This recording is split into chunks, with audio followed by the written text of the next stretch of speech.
surfing presented by Rockstar Energy Drinks.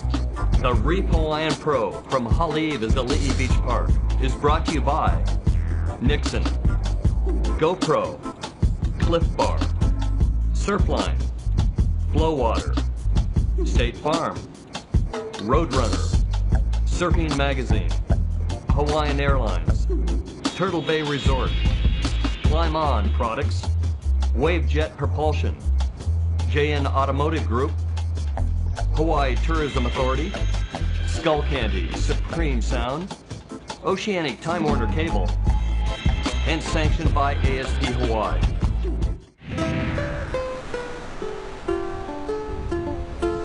And aloha, good morning. We are set to go day number 3 of the Reef Hawaiian Pro, and this is the first stop, the first duel in the Vans Triple Crown of Surfing presented by Rockstar Energy Drink. David Stanfield with Heath Nutty Walker. Heath, you've got a reservation you can't change. You're a busy guy, but we got you for at least the first 3 hours. You've set up, again, another great reef contest. We're going to have the Clash of the Legends Momentum Generation.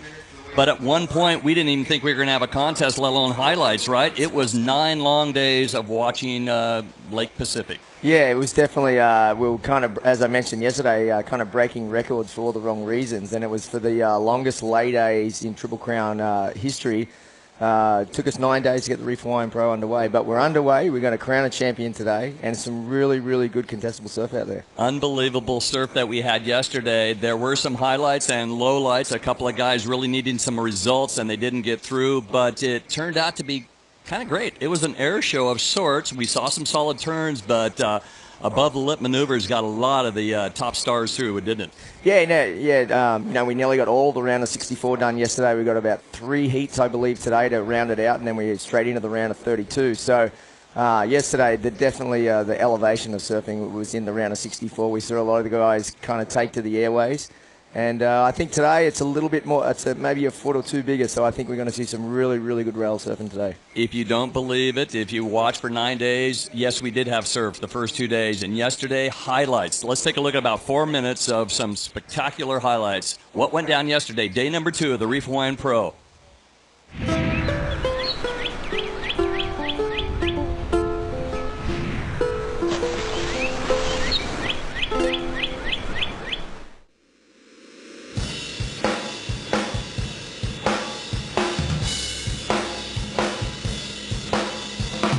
G'day guys, welcome down to the Reef Hawaiian Pro here at Haleiwa. It's day 2 highlights. The waves have picked up, so we might even see the legends of momentum, Shane Doran, Ross Williams, Kalani Robb and Rob Machado battle it out here at Haleiwa with some good swell coming up.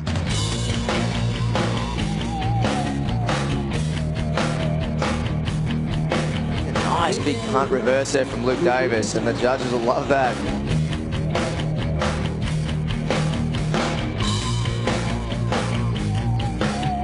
Dion Atkinson here, as we mentioned, from South Australia. He's done a nice little left here, trying to get busy. Nice big snap off the top.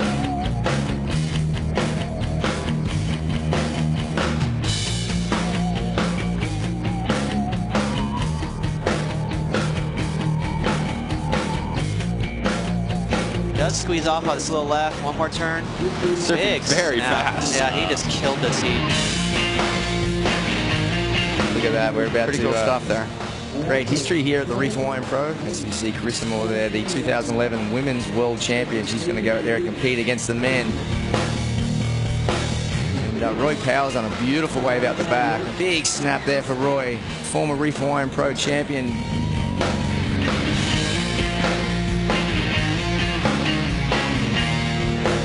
Daniel Curran, he's been on the World Tour before, and he's always a force on his backhand here. Yeah, beautiful surfing there from the Santa Barbara local.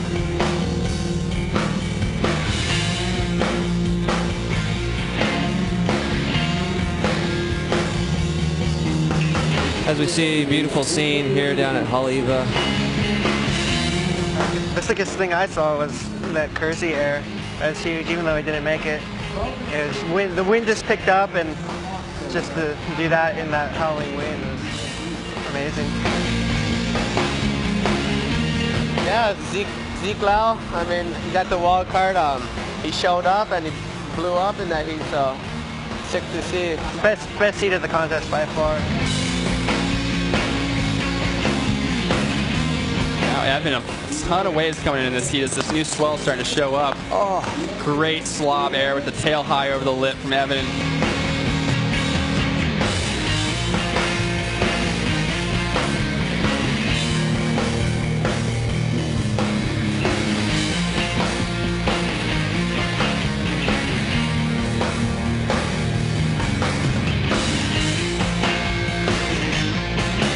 Wow. Yep. Amazing air there from Seabass.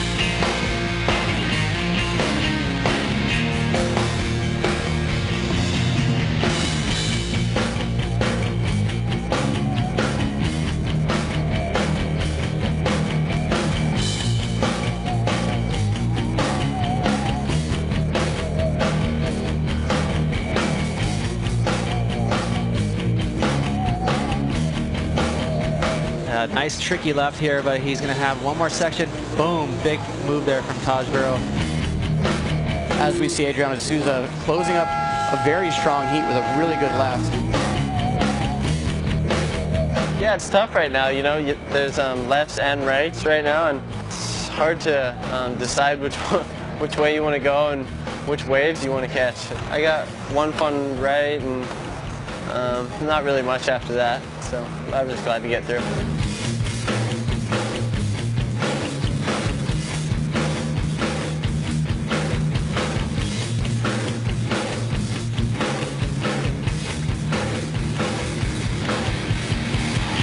I'm Dusty Payne, and that was day 2 at the Reef Hawaiian Pro at Haleiwa.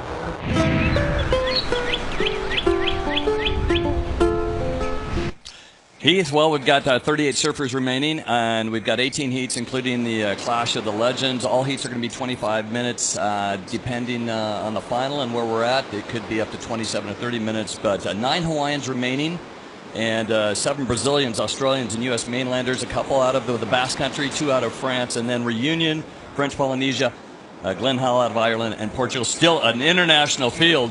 What they've had to do out there, though, is not only make things happen and put it on rail on some small serve, but some guys mixed it up. We saw power surfers and we saw the air guys both advance, and when I talked to Kieran Burrow, I said, Kieran, great strategy out there, great work, and he goes, it was all luck. Kieran, of course he'd say that. Kieran's a tactician. He's that's why he's been on the tour for the last 10 plus years. It's not luck. Kieran is one of the smartest competitors you'll see, and I think today's competition you're going to see smart competitors get through. There's it's a bit of a patience game out there. The swell's increased a little bit, maybe up another feet or 2 feet, and I think wave selection today is really going to come into it. Well, we still have peak interference rules, 5-minute paddle out. All heats will be 25 minutes. They can catch 15 waves, and we are set to take a look at the Surfline video. Well, when you go to surfline.com, you check it out, you always want something to happen. Sometimes they tell you the bad news. The good news is recent satellite loop of the Northwest Pacific shows the modest storm that has set up this small swell these last couple of days. And, well, it's going to continue through today with maybe a little plus on it. And looking at the 7-day forecast, take a look at this dashboard. Small swell continuing. There's Wednesday. Take a look for the Vans World Cup of Surfing at Sunset Beach. Although it just... it's down there on the line. There could be surf in the 15-foot range. So we're going to end up on a high note here. A solid northwest swell lining up for the second stop of the Triple Crown. But it's all about today. And it's still with that peak interference rules. We saw a number of interferences going down yesterday. But with this current and with the rights showing up, these guys are going to push each other deeper and deeper and deeper. And get that inside corner pocket. Well, I think the playing field's a little bit wider today, obviously because the lineup it's a little bit more spread out. As you mentioned, the swell is a little bit bigger. Yesterday, unfortunately we saw a couple of tussles there, a couple of interferences, but still we saw two surfers actually occurring interferences and actually making it on through the heat. I think Ian Gentile and, of course, Adam Melling. Oh, Adam Melling. Yeah, how do you do that? Well, there's some really solid surfing for Adam Melling. The Vans Triple Crown of Surfing. Now, the Reef Clash of the Legends, when that happens, it's presented by Bud Light Lime. It's a momentum generation. And those 2 waves that they caught yesterday, their high 2 scores, will stay in their score line. They'll be able to catch 13 waves today. Just so you know, we're going to start with their best 2 from yesterday. It'll be one big, long heat, but we can see who's winning and losing without doing math from yesterday. Well, our executive manager, our manager for the Triple Crown, Marty Thomas, former pro surfer, a top 10 surfer on the ASP World Tour. Marty, good morning. Hey, good morning, Dave. Down here on the beach, right where you guys where they paddle out for the heats, and seeing some great surf. Really stoked that the waves have held up for us. Final day of the waiting period, and we got solid 4 to 5 foot, maybe even some 6-footers. The buoys are indicating we're going to see consistent surf throughout the day. We're going to finish up the round of 64, go into the round of 32, then quarter semis, and then have the Legends heat, and then the final around 4 p.m. So great day here at the Reef Hawaiian Pro. Marty, got to ask you, when we saw the shot, you've got the flower lay on. Things are beautiful. Behind you was avalanche. Is that a good indicator of swells that might be wrapping into the Haleiwa Lee Beach Park break? Absolutely. We see some big swells hitting avalanche. It's an indicator for the competitors in the water. When they see avalanche start to break and spike, you know a big set's coming. Opening wave for Thiago Pérez out there. The tides are still pretty modest, so it looks like a good day. We're going to have some strong trades this afternoon. That's right. Throughout the day. And a mellow tide, pretty moderate tide, so we're going to see it kind of rise a little bit to mid-morning and gradually go out all afternoon, so the tide should not be much of a factor. Thank you very much, Marty Thomas, and it's an exciting day. We're going to run through, and about 4 o'clock we'll wrap things up here. Heath Nutty Walker, a couple of opening rounds. Here's a guy that's done it before, and when he won the Reef Hawaiian Pro, he was solo. He was running solo, no family. He had a lot of friends on the beach, but you know his support crew, he was by himself here focused. Roy Powers, and he looks very solid. He's up against Aritz Aramburu in blue, William Cardoso in white, and Thiago Pérez in red. Here we go with Aramburu's opening wave. Yeah, here goes Aritz out of the Basque Country, just glides around this section, kind of floats over the top there, throws a bit of water, and he just carves around this section. A nice kind of snap there for Aritz, just burying the nose there, but kind of ploughing on through. And then Roy Powers as well. I saw Roy last night, and he was just super happy and super confident, and you know, I think he knows he's surfing really well, and obviously being a champion out here before.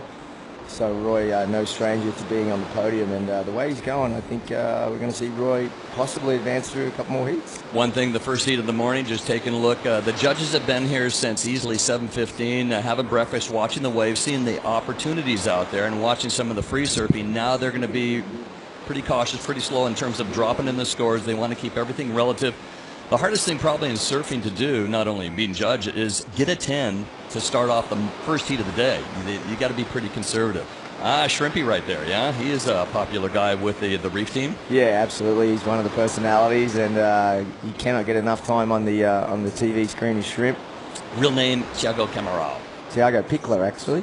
Oh, well, yeah. They've all got several different last names that we'll never know about. They do. There's a see shot there. I think that's Charlie Martin there. Also former Reef Hawaiian Pro champion there behind Michel Borez. And a couple of other competitors there. Charlie's wearing the white T-shirt. He's out of Guadeloupe. Yeah, a couple of great surfers out of the Caribbean. And representing Guadeloupe is Charlie. And then, well, the Spartan, they call him Michel Borez. That was one of his great heats that vaulted him on the World Tour. Great win and beautiful offshore conditions. Power surfer. Michel Borez. Now, we've got 3 heats here. We're trying to finish up this round of competition before we move into the round of 32. A lot of these guys that are looking, they needed the round of 32, but a majority of the top guns need at least a quarterfinal finish to help them out because they've had some great years. Yeah. Great contest results so far. So a lot of these guys looking, you know what, this is going to be a lot of effort. I need a quarterfinal result. Yeah, look, it's been a long year, Dave. We're down to the last, really the last 2 big events for the qualifiers on the tour. And also, obviously, Haleiwa and Sunset, a lot of valuable points up for grab there. See Laura Neneva and Narrabeen. So, yeah, these next 2 events are really going to make dreams and crush dreams. And, that's the reality of it. Coming to Hawaii, there's a lot of guys here that needs results, and Thiago Camarão being one of them. So, yeah, I really think that today's the business end of the event, and there's probably going to be some happy campers walking away today with some really, really valuable points and, of course, some cash. You can be chasing a world title and be in the top 32. You can be, you can have a great result and a good standing in the world title race, but if you don't have a world ranking that'll get you in the top 32, you won't be invited back next year unless you have some type of injury. Thiago Pérez right now is number 22 on the world tour, but in terms of the world ranking, well, He's number 22 as well, so he's looking pretty solid for William Cardoso. He's looking to jump on the championship tour. His world ranking is 35. He is so close, our surfer in white out of Santa Catarina, Brazil. He's actually, Dave, he's had a really tremendous year, and he's actually done really, really well in the small conditions too. And I know that William's kind of a big, thicker set guy, and he does super, super powerful turns. And, you know, he's been a standout at Santa Cruz, I believe, this year, and also Lower Trestles. I saw him stand out there. So even though he's quite of a, you know, one of the bigger surfers, he definitely prevails in the small waves as well. If you look at a one world ranking of 35, he is hunting. There he is right now, William Cardoso, and quite a character he is. Kung Fu Panda, the locals call him. That's what the Brazilian call him. Big guy, friendly, but a powerhouse. Yeah, I mean, have a look at these turns from last year, and I think these conditions will actually suit William today. So if he can kind of get his campaign up and running here pretty soon, we should see William kind of tear a few of these rights apart. It's William with an N. William Cardoso out of Brazil, 25 years of age. Camarillo, Santa Catarina, Brazil. And when they say panda, that means he eats a lot of food. That's what the locals say. This guy just nonstop. He's either surfing or eating. Classic guy. Well, a good result last year, 6-star event in Brazil. Defeating Marco Polo right now. He's got some great results, but he needs to jump up. Now for this event, ranked 35, he's the number 22 seed. So William Cardoso, keep an eye on him. A lot of pressure on him. Roy Powers as well. Well, we're taking a look at his one world ranking 113. Well, Roy looks to jump up with the good results here in the world rankings. For Ritzer and Baru, number 64 in the world rankings. Yeah, Ritz is all of these guys. Obviously, Tiago Perez being a long-time tour veteran. Ritz Aramburu was on the tour. Roy Powers is on the tour, and William Cardoso is right there to make the tour. So all these guys are very, very experienced competitors, and you know, we're in a bit of a lull situation at the moment. Still plenty of time left over. About just around 17.5 minutes remaining, and Roy Powers there. We see he drops to 6.5. And a Ritz Aramburu, he drops to 5.5. So early stages, we've got yellow paddling right now. And looks like he's heading on the left. It's Roy Powers. Nice carve off the pace there for Roy. And from his wave to build up, he's going to get a nice big backside snap there. Just kind of blowing the tail there and kind of sliding out the back. Roy Powers, that's 6'5". Then, again, it's peak interference. It's not a dominant right out here, and there's those guys that could be pushed too deep and then decide to go left. Roy Powers does it. If you're going to follow somebody in the lineup, you might want to follow somebody that's won this event. Roy Powers did in 2007. He defeated Pete Durbridge, Joel Parkinson, and Sean Moody in that final. It was a big one for him. In fact, his claim was classic as well, as he dropped into a monster wave, and he knew he just sealed the deal with a great ride. Yeah, that was a famous year here at the Reef Hawaiian Pro. We had solid 12-foot plus, and I do remember there was about 5 minutes to go, and you know, obviously Pete Durbridge, Joel Parkinson, and Sean Moody had actually given up. They couldn't even get back out. They were absolutely exhausted, and left Roy Powers out there all by himself, and he got the winning wave. Roy spent 4 years on the World Championship Tour, 2006, and then 2008, 9, and 10. And he's looking to win this thing, get a second win at the Reef Hawaiian Pro. His second wave of 1.83 on that left opened up with a 6.50. Yeah, I've noticed actually after Roy's caught his waves, he's kind of checking out the rail of his surfboard there. I don't know if he's got either a kind of a ding there or a bit of a crease. But we'll see on his next wave there if he has some troubles again with the kind of lower end of his surfboard there.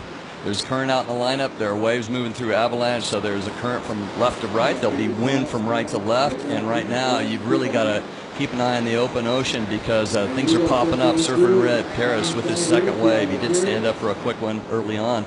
I'm surprised we're seeing these many lefts. We kept seeing rights all morning long in the warm-up. Yeah, you know what, even though it is a little bit bigger this morning, you see Tiago, nice finish there, and both guys out the back, that's Roy Powers and Ritz Aramburu. Beautiful wave there. It does have a little bit of that morning sickness to it, a bit of that morning funk. And I think as you see as the day evolves, and especially in the afternoon when the tide goes out a little bit, we could see some classic Haleiwa. Powers is 6'5", and he gets another left. That first left of 183, but his third one looks to be pretty solid. Some nice turns as well for our surfer in blue, Ritzer and Baru, the 26-year-old surfer representing the Basque Country. You see the Vans replay right now, and here's Tiago Perez out of Portugal.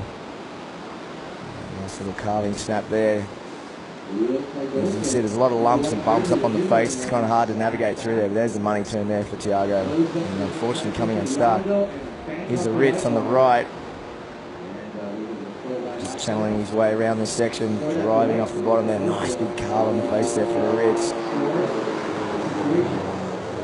And another beautiful snap. Now, he came into this event needing a round of 32 result, meaning he needs to get out of this round of competition. There's Roy's big upside-down snap underneath the lip. Here's another one. In case the judges didn't see it, what a move. Yeah, good surfing there from Roy Powers.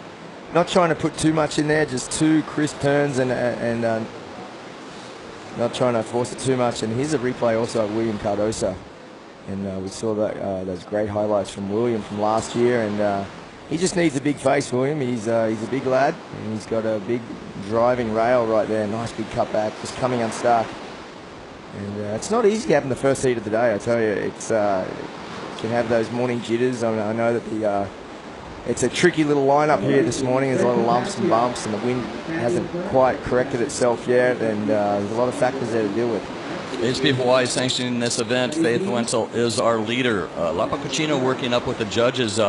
Experienced judge himself. He is the spotter and calling out when he sees a color. Basically, they're not calling names, but he's just saying paddling, red paddling type of a thing, just to make sure the judges know.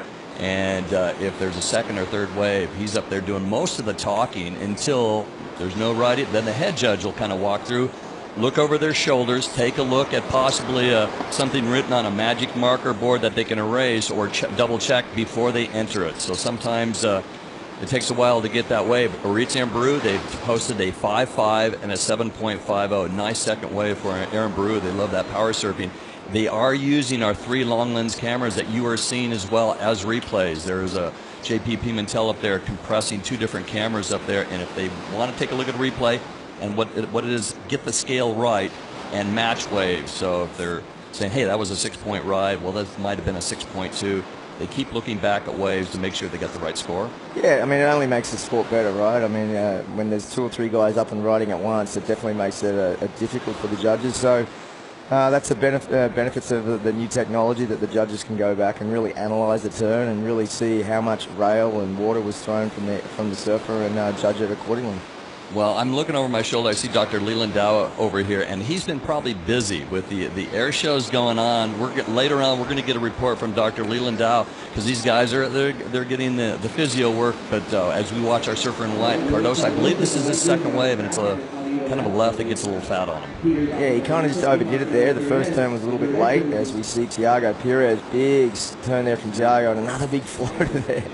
Great surfing there from the young Portuguese. I should say the Portuguese veteran. Well, we know that there's some injuries. Guys haven't shown up. We know that Alejo Moniz has been on crutches. Ankle injuries. Kaloe Andino is probably the most recent, where you saw with a big yellow dish glove on, trying to protect 7 stitches from a fin cut of a day and a half ago. As we see Tiago, just that beautiful replay there. Look how inverted he gets there. He's all out of control, but still managing to pull it all together there. So only 2 turns, but 2 really solid turns, and nice open face there for Tiago. So I think he'll be looking for a pretty good score there. There you go. 10 minutes, 55 seconds remaining. Paddle out quite easy in between these sets. These guys looking at the channel marker buoys, and they're looking over at Avalanche to spot the sets. We do have what this morning sickness looks like, but it's being accentuated by the current that's flowing through. Hawaiian Water Patrol has been doing a great job, and they will be challenged today. And, of course, looking at the Surfline forecast, they'll be challenged probably on Sunday, because we could have anywhere from 10 to 15-foot surf if that storm develops and sends it to Sunset Beach. But right now, solid surf. Who would have guessed 5 days ago we're going to see this type of surf? Yeah, I mean, it's great, isn't it, really? We're down to the business end of the event, and, you know, a couple of, probably 1 or 2 unfortunate heats in the probably first round there in the smaller conditions. But look, today we're going to end in some really fun stuff. As I mentioned, it's going to clean up as the day evolves. And as we see William Cardosa there, it looks like he's just a little bit out of rhythm this morning, and Roy Powers here on a really nice little wave. Only probably going to get 1 turn there, but nice big layback there from Roy. Beautiful surfing there from the Hawaiian. Once again, peak situation, so we've got to watch out for the interferences. Those lefts sometimes kind of bend out to the harbor a little fat. The rides seem to work. There you go. You got 2 people 1 deep. Our surfer in blue, Aaron Brew, 2 deep, and our surfer picking it off on the corner. Tiago Pires. Now that is what we're going to see day and day again. 2 guys maybe pushing themselves deep, 1 making it a point that, you know, you're not going to get this wave, and then sitting on the corner, poaching the corner, making it happen towards the toilet bowl will be a surfer that will get the points. So just under 10 minutes remaining, and I think that might have been the best wave ridden just then from Tiago Perez. He had really, really good shape. He got on the corner over there. He blasted a nice big snap at the start there and ended with a big frontside carve. And I think the judges will be really analysing that, but it was really, really sharp, really quick, really explosive. And that's what the judges want to see. White Taubman of Flowwater tells us that 2,812 bottles have been saved from landfill as we watch our surfer, Tiago Perez, our surfer right, really puts it on rail. Oh. Vicious. So, yeah, real aggressive. And Tiago will be pretty happy with that. That first section was kind of hard to channel through there, and he kind of navigated it over, got a nice crisp hit in, and then just that layback wrench there was really, really good.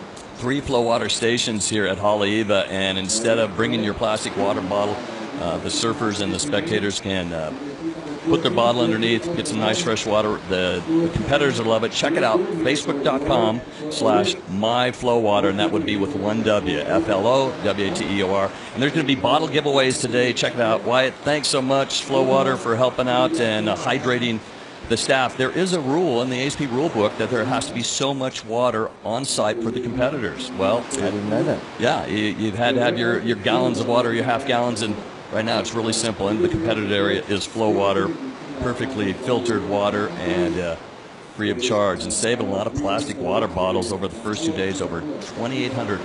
That was a great shot. Thank you. Take a look at that. And, well, I think Evan Blair's part of the team over there. Wyatt out of the island of Kauai, a former pro surfer. I remember you in the contest with Wyatt. I don't know if you guys surfed it, but it was a Vans event down at Ponto in San Diego. Yeah. That last time I saw Wyatt surf, but he has developed this. Graduated from San Diego State, great guy, good family support. But he goes, you know what? I am going to channel my energies and get all this plastic out of the ocean and off the beaches and out of landfills. Just start to, have a steel water bottle and reuse it and reuse it. Yeah, good for him. I mean, obviously, if everybody can try and eliminate their footprint, and look, that's one way of doing it. There's way too many plastic bottles out there in the world, and especially in some of the most unfortunate countries where they're not super educated on disposing of their trash. And I think the more that we can do in the the Western world to educate everybody of cleaning up and eliminating the rubbish, then so be it. And surfers are kind of on the forefront of that because they're in the ocean, they're seeing what's going on, they're at these communities around the world, and they go, you know what, this is not good for the environment. Let's make sure.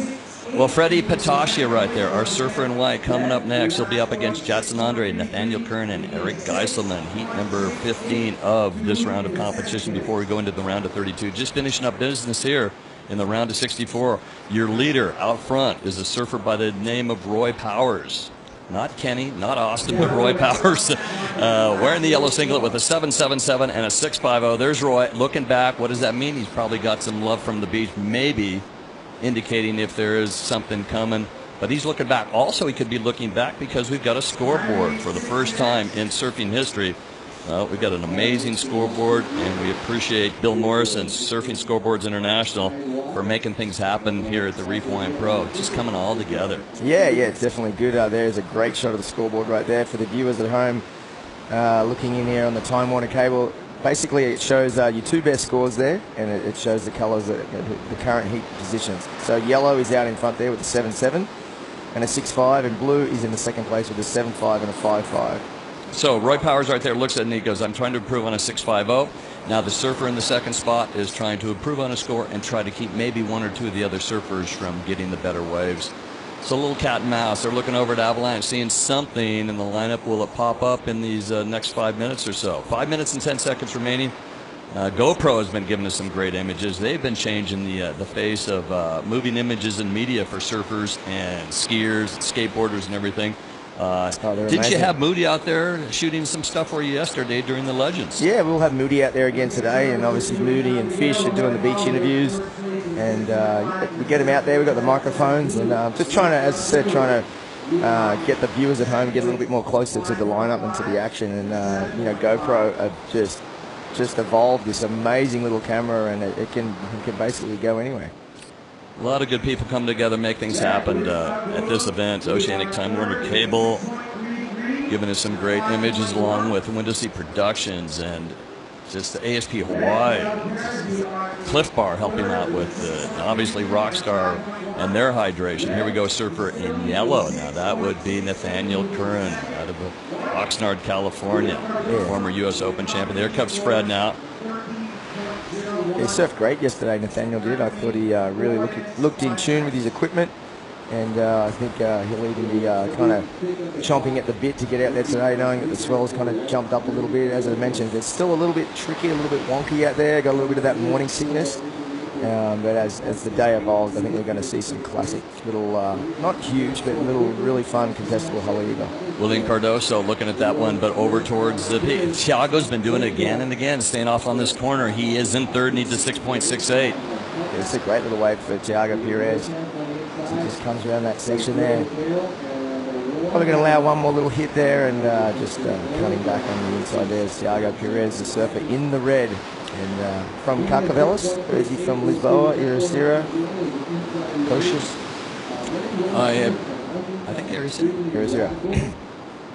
So what we have here is we have 3 heats in this round, and the surfers that are wearing red and white have yet to surf. They're seeded competitors, and if they want to win this contest, they're going to be surfing 5 times today. It's going to be a marathon run for these guys in this round that as we finish up, and it would be Thiago, William, Jadson Andre, Fred Patashia, Granger Larson, and Hank Gaskell. We haven't seen. They've been waiting in the wings now, what, 12 days? Yeah, they've definitely been a lot of downtime as we see the surfer in blue. So Ritz Aramburu just a quick in and out there. And Ritz currently sitting in the second spot. But Thiago Perez there actually he only got a 5.10 for that really good ride. So I thought he might have got a little bit hard done by there. Just see a shot of Jadson Andre. What a vicious competitor Jadson is. Always got a great smile and ready to go. High flying. He was probably wishing there might be more lefts and some wind blowing into those lefts yesterday. He was frothing at watching everybody with the big reverses. When you think of Jadson Andre, you think of just massive air reverses, and you go, well, he's not going to make it. And he kind of slides out of it like a magician. Yeah, obviously Jadson renowned for that frontside air reverse, but he has a vicious backhand as well. I saw him compete a couple of heats at Bells, over the last 2 years, and I thought he really did well with his backhand. So it'd be interesting to see if he gets a couple of good rides out here. I think he still will light it up pretty good. He's not all just hunting those little lefts where he can do his infamous frontside air reverse. 25 minutes all day long. Coming up, heat number 15, Andre, Patashia, Curran, and Geiselman. That's Eric. And then in heat 16, Granger Larson, Hank Gaskell, Wiggly Dantas, and Mark Lacomar to round out that round of 64.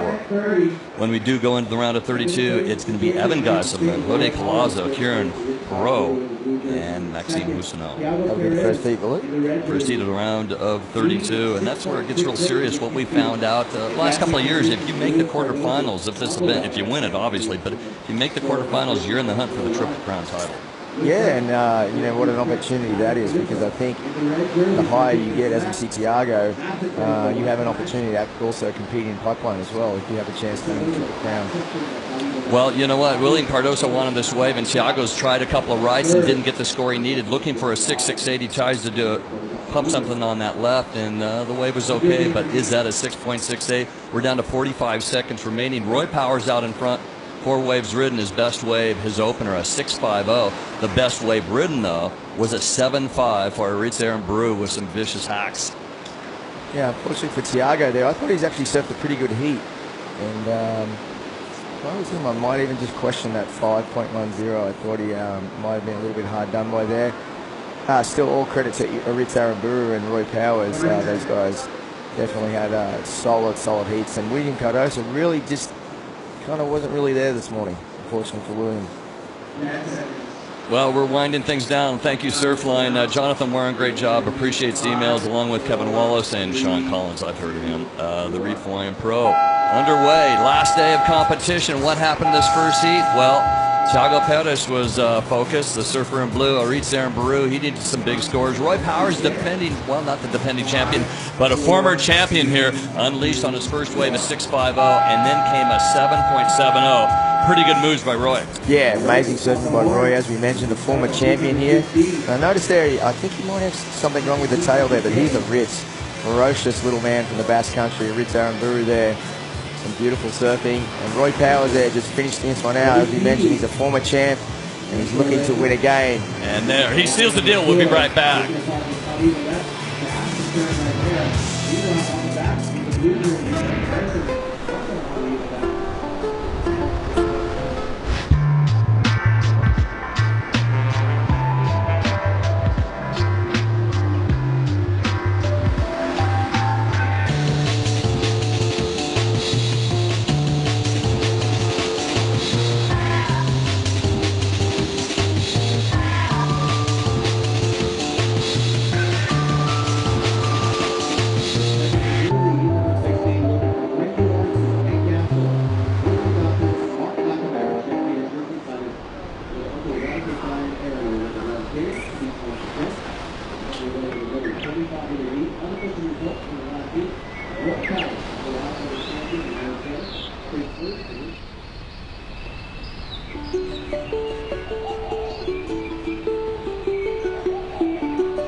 You're watching the Reef Hawaiian Pro right here in Haleiwa, Hawaii.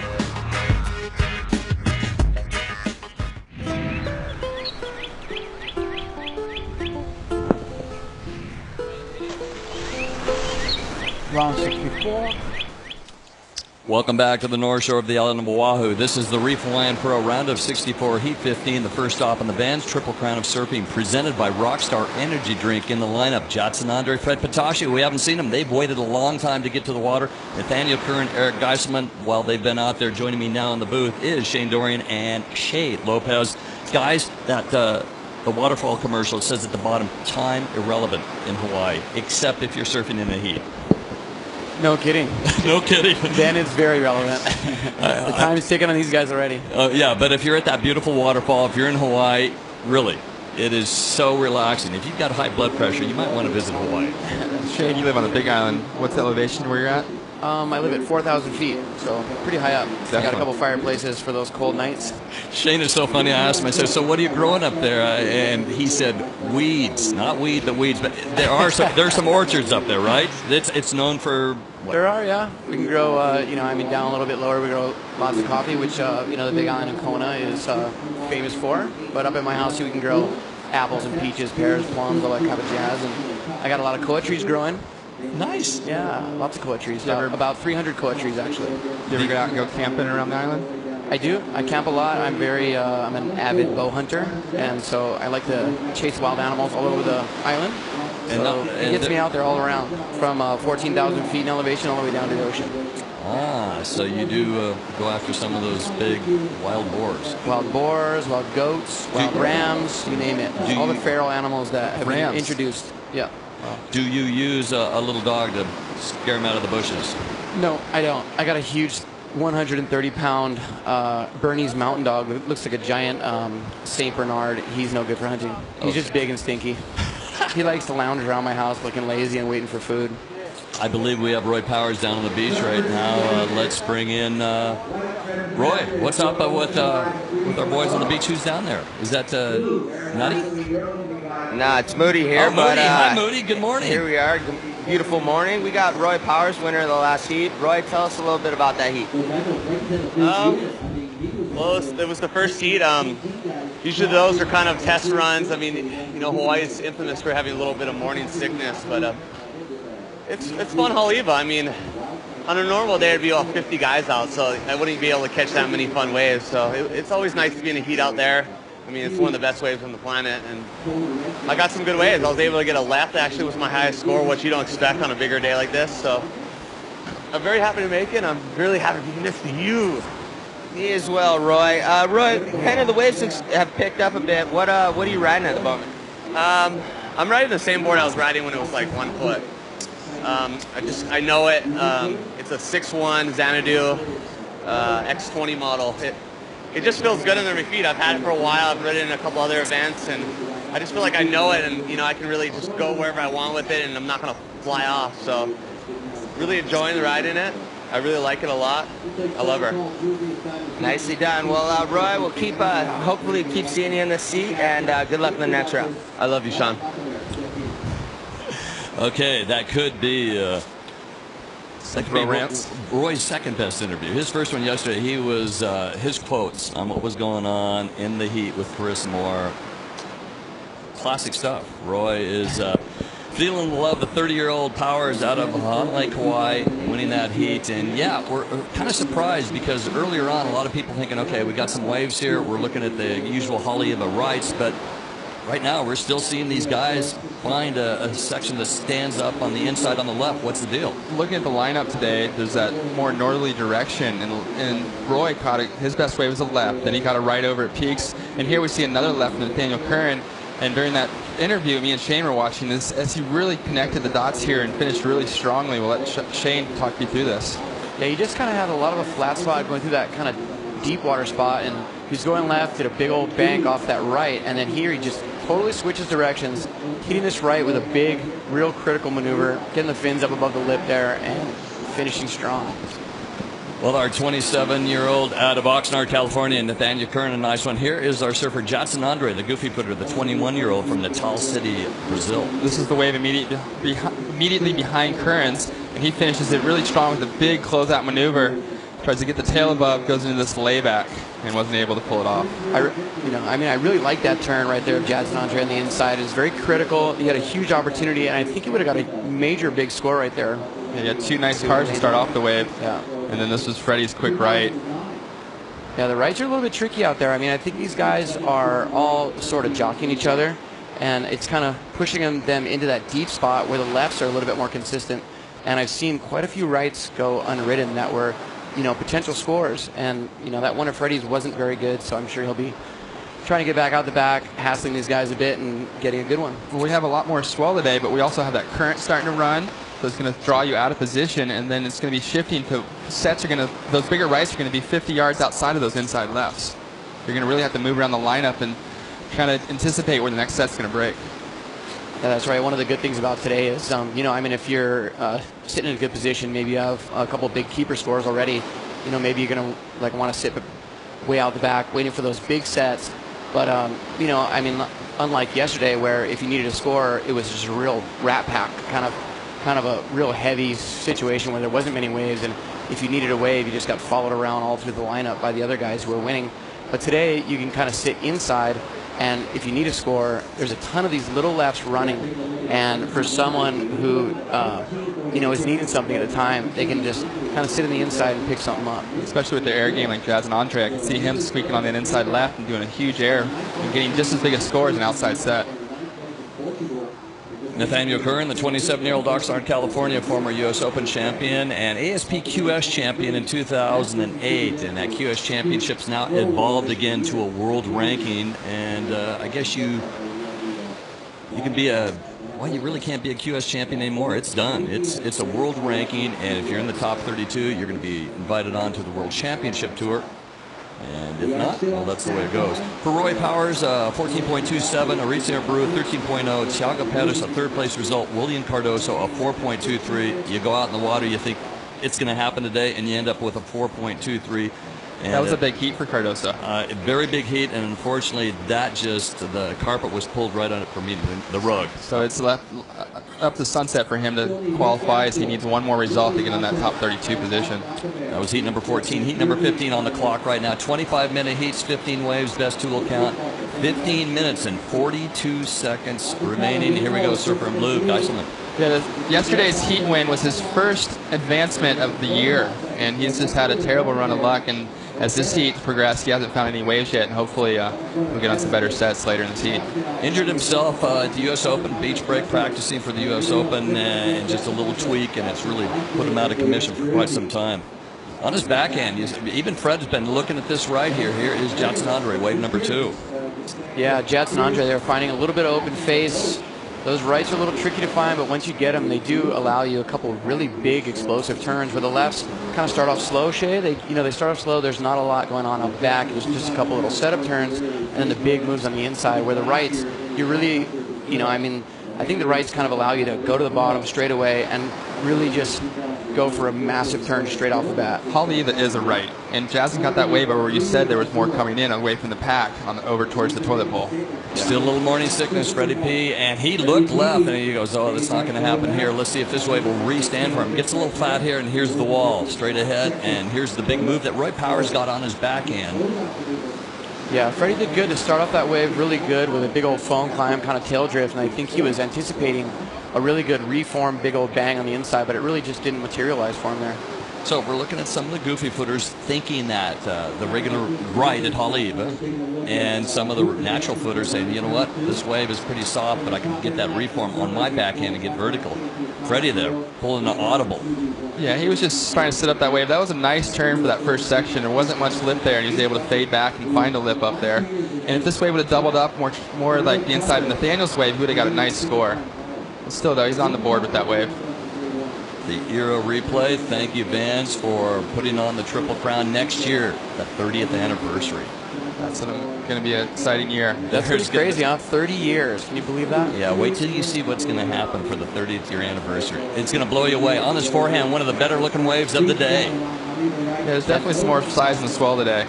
Ouch. Daniel Curran, you know, he had a ton of speed, but just not much wall to work with. It would just, you know, just kind of shut down, you know, before he could even get even one big turn. But when those rights start picking up like this, you're going to see some spectacular wipeouts. We saw some incredible ones yesterday with Dusty Payne and some other surfers going for the big moves, but that toilet bowl section, Shay, just dumps and gets really hollow, and the reef there is just a real, you know, it's very uneven. It just creates like a really powerful, dumpy, crazy section. And if you're able to negotiate it, you can get some big scores, but if you don't, you can go down in a big way. Definitely. We saw Brett Simpson yesterday, and John Florence just coming unstuck at the bottom of big maneuvers. Yeah, as we see Jazzen Andre's last wave, which scored was that his 4.33? Anyway, that was a nice little open face right. He was able to connect a couple big turns. I'm sure he'll be looking to replace that at the end of this heat. But well, Jadson sits number 21 on the World Championship Tour after 10 events. His best result, a couple of fifths, and he's probably not too happy with that. I mean, expecting a lot more out of the great Jadson Andre, the 21-year-old. This guy 21, he's been around a long time, throwing some big air. But number 25 on the world ranking. You want to be in the top 32, so it's not a done deal. We haven't finished this contest. Big prime points at sunset, and then Pipe is going to decide who's going to make it. I got to ask you, is 25 a safe spot to requalify for the World Championship Tour? Well, it depends on his throwaways and what he's improving here and at Pipeline, and I believe he's comfortably into that top 32 position. Okay, to put this event, which is a 6-star, but with prime points, and the sunset event, the Vans World Cup, if you win the event, it's equal to a third place at Pipe type of a thing. The points are big. Yes, they're huge. And these guys that aren't on the World Tour have the opportunity to get a third place point total from a World Tour event is what they travel around to all these prime events. And having two here at the end of the season, you see a big shuffle in the ratings every year. Last year we saw Julian Wilson with 2 finals come up and qualify when he came from nowhere. And then he came onto the tour this year and he made a huge difference in this year's events. 2 more scores to come through, and they will make a difference in Patashio's score. There's a 3.27 that just jumps up. A 2.70 won't factor in. Patashio in third, needing a 3.41. How quick is that? Mono Zul, Beach and Bike, ASB, along with Robson Machado, doing a great job translating all the scores and the software that was developed 22 years ago. The surfers know what's going on. And now the surfers know what's going on even more with the scoreboard. You talk about being in the lineup. It's basically like a basketball game knowing, okay, I got to get a 3-point shot here with 2 seconds to go. They're asked to deliver in 25 minutes, and it's got to be the hardest thing, Shane, when you go, okay, I need an 8.0, and there's 2 minutes left. Yeah, Crazy. You know, I mean, it just creates a lot of, drama, a lot of stress, a lot of maybe panic. You know, but it's especially cool when you need a huge score with just a couple minutes or maybe just a few seconds, and there's something on the way, something looming. As we saw last year, one of the most exciting heats I've ever seen in my entire life. Dusty Payne needed to win this heat against Mick Fanning to requalify for this year's World Tour, and he was splashing water. There was just under a minute left, splashing water. It was dead flat. I was actually doing the webcast during that heat, and I was just like, I can't believe D-Payne just lost. I mean, he's such an incredible surfer. I can't believe I'm not going to see him on World Tour next year. And literally out of nowhere, a wave just materialized. It was like a figment of my imagination. I'm like, there's no way that's a wave. Here it is, it's a wave, and next thing you know, it was a bomb. I think he got like a 9.7. And the wave of the day. Full on Cinderella story, and it was the wave of the day, and he beat McFanning. And it was, I think, one of those moments in sports where you're just like, I can't believe surfing is that cool, you know? It was beyond. I think that's why we all watch surfing. Beyond the buzzer beater was the divine intervention. That's right. Yeah, surfing is so unpredictable with Mother Nature involved when we come into these events. And a lot of times it's amazing testament to Kelly Slater's skill that he's been able to control the lineups around the world so much just by working the best waves. Well, our surfer in red right now is your leader, looking to replace a 403 and take a look for a lofty move here. A little section, he might be late on it. He's got to run fast.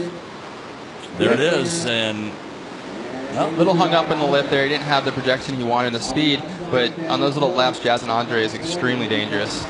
On his forehand, it is Nathaniel Curran looking for a punt, and no wall there. Well, one thing, the old days of the roller coaster and the floating reentry, they're kind of done, over and done. If you're going to drop your wall, if you're going to do a grab rail reverse under the lip, it's basically, if you can punt, you're doing something that maybe the other surfers haven't pulled off, and you're impressing the judges. Yeah, you have to be a very complete surfer on tour nowadays, and that's what you see. You have a contest at Pipeline, and you have a contest here at Haleiwa with these smaller lefts. Jadson is going to be a standout at Pipe as well as here. He puts in such commitment to his surfing skills. Will we see a goofy footer at Pipeline actually win it? Because we've seen a lot of swells up more north, less, west, and it's been the winning waves or the big scores coming for those that ride it backdoor. Well, Shane knows all about backdoor. And that event at Pipeline, it seems to be dominated by the regular footers because of their ability to get scores on those rights between sets at Pipeline, where the backsiders, myself especially, I look at backdoor and I see no X's everywhere.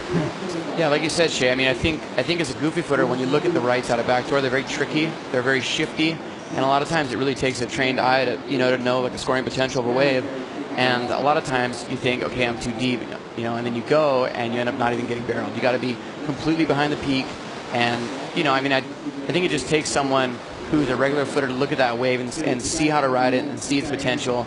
And a lot of times you're doing the doggy door where the wave's about to close out, and as a backsider, it's very difficult to squeak out. But as a frontsider, you can kind of shift your board, shift your weight, shift forward, and just kind of make it. And I think that's why the regular footers get big scores. And besides that, also, some of the regular footers that we're talking about, guys like Andy Irons, who's a past multiple-time champion, guys like Kelly Slater, John Florence, Jamie O'Brien, all these guys are not only the best tube riders in the world that are regular foots, they're just plain and simple the best tube riders in the world. So whether it's a right or backside or a left at Pipeline, they can get a 10 no matter what.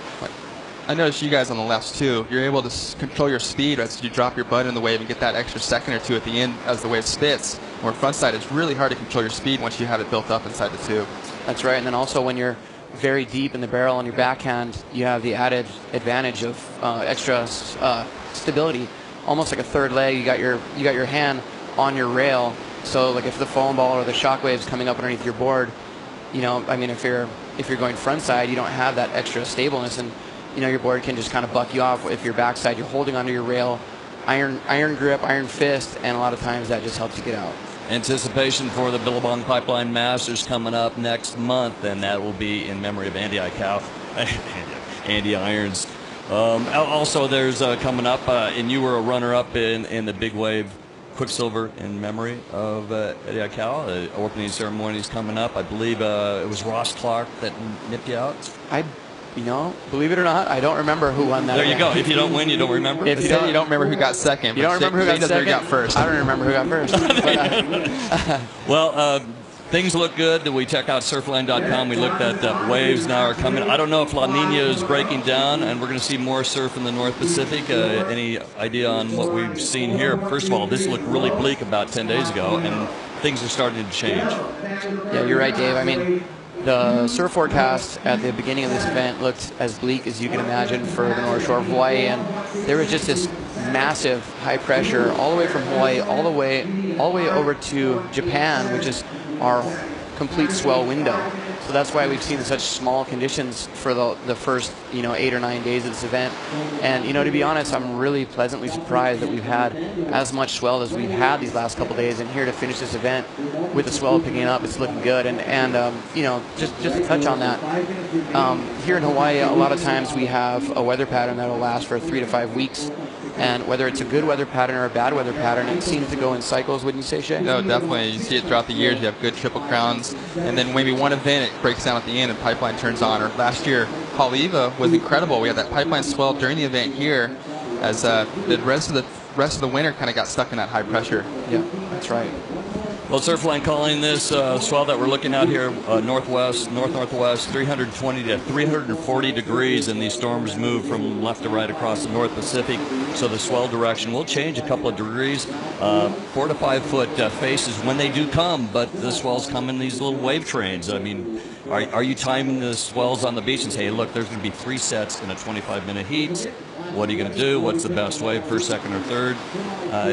It's kind of a guessing game out there.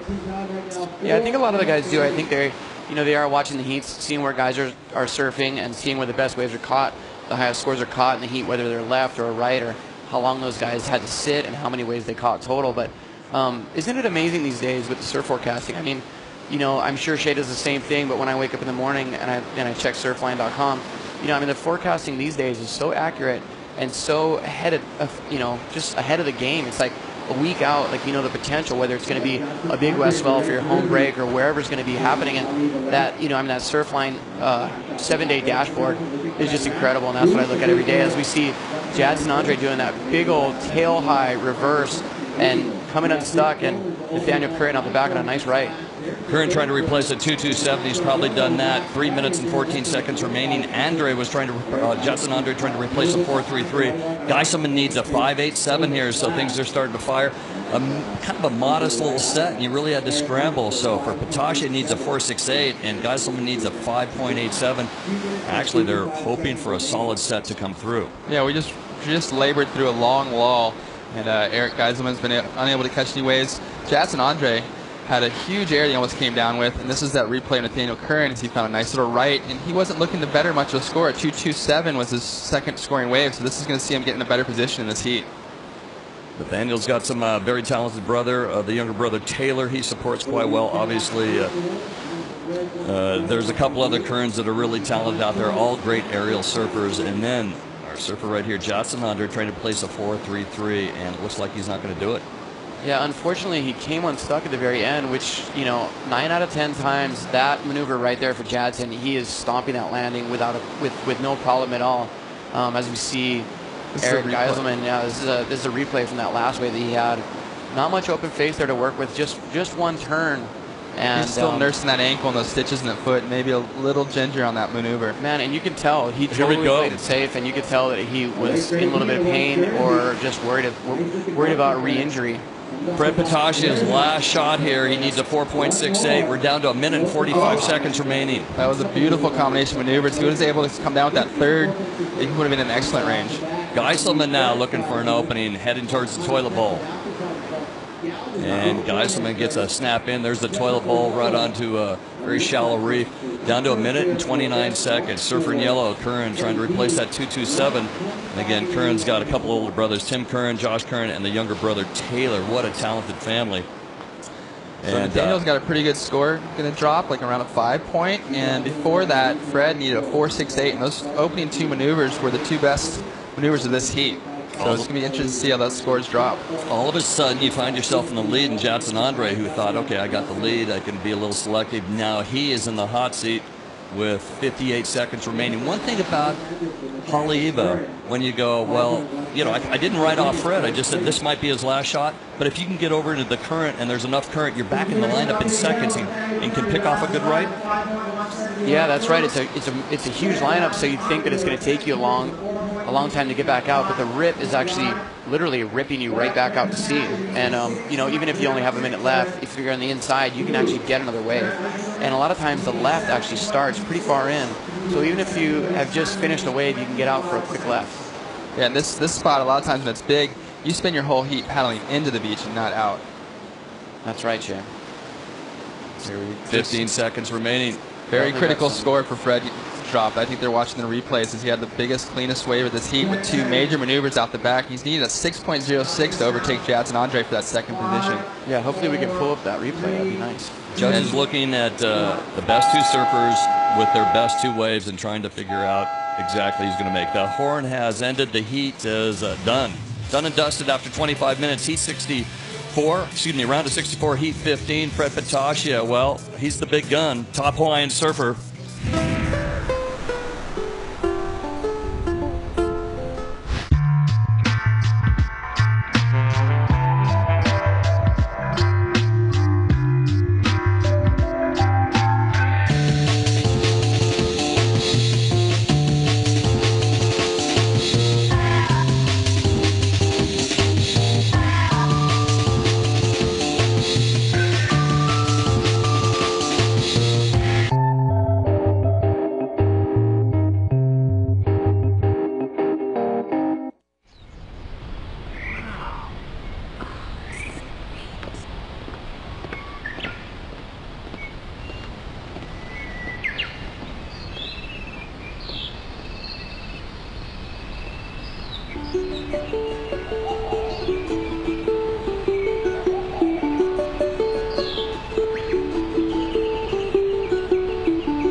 Round 64. Welcome back to the Reef Hawaiian Pro. My name's Heath Nutty Walker. I am joined with Shay Lopez and Shane Dorian. Boys, we are into the last heat. Heat 16 of the round of 64, and then we're going to move into the round of 32. But right now in the red, Granger Larson out of Maui, Quigley Dantes out of Brazil, Marc Lacamar from France, and Hank Gaskell. Hank Gaskell, guys, is always exciting, isn't he? Yes, the surfer from Maui, unsponsored, always a Triple Crown threat. You've had some heat skits out here, Shane? I have not. I've, Hank's quite a bit younger than me, and the last like 6 or 7 years when he's made his run, I actually have not been here at Haleiwa at all, surfing in competition. As we see your surfer in blue. That's with Marc Lacamar. Lacamar? I don't know how to say it, but so, we're probably murdering his name, but Marc, anyway, in blue, the French surfer, right? Yeah.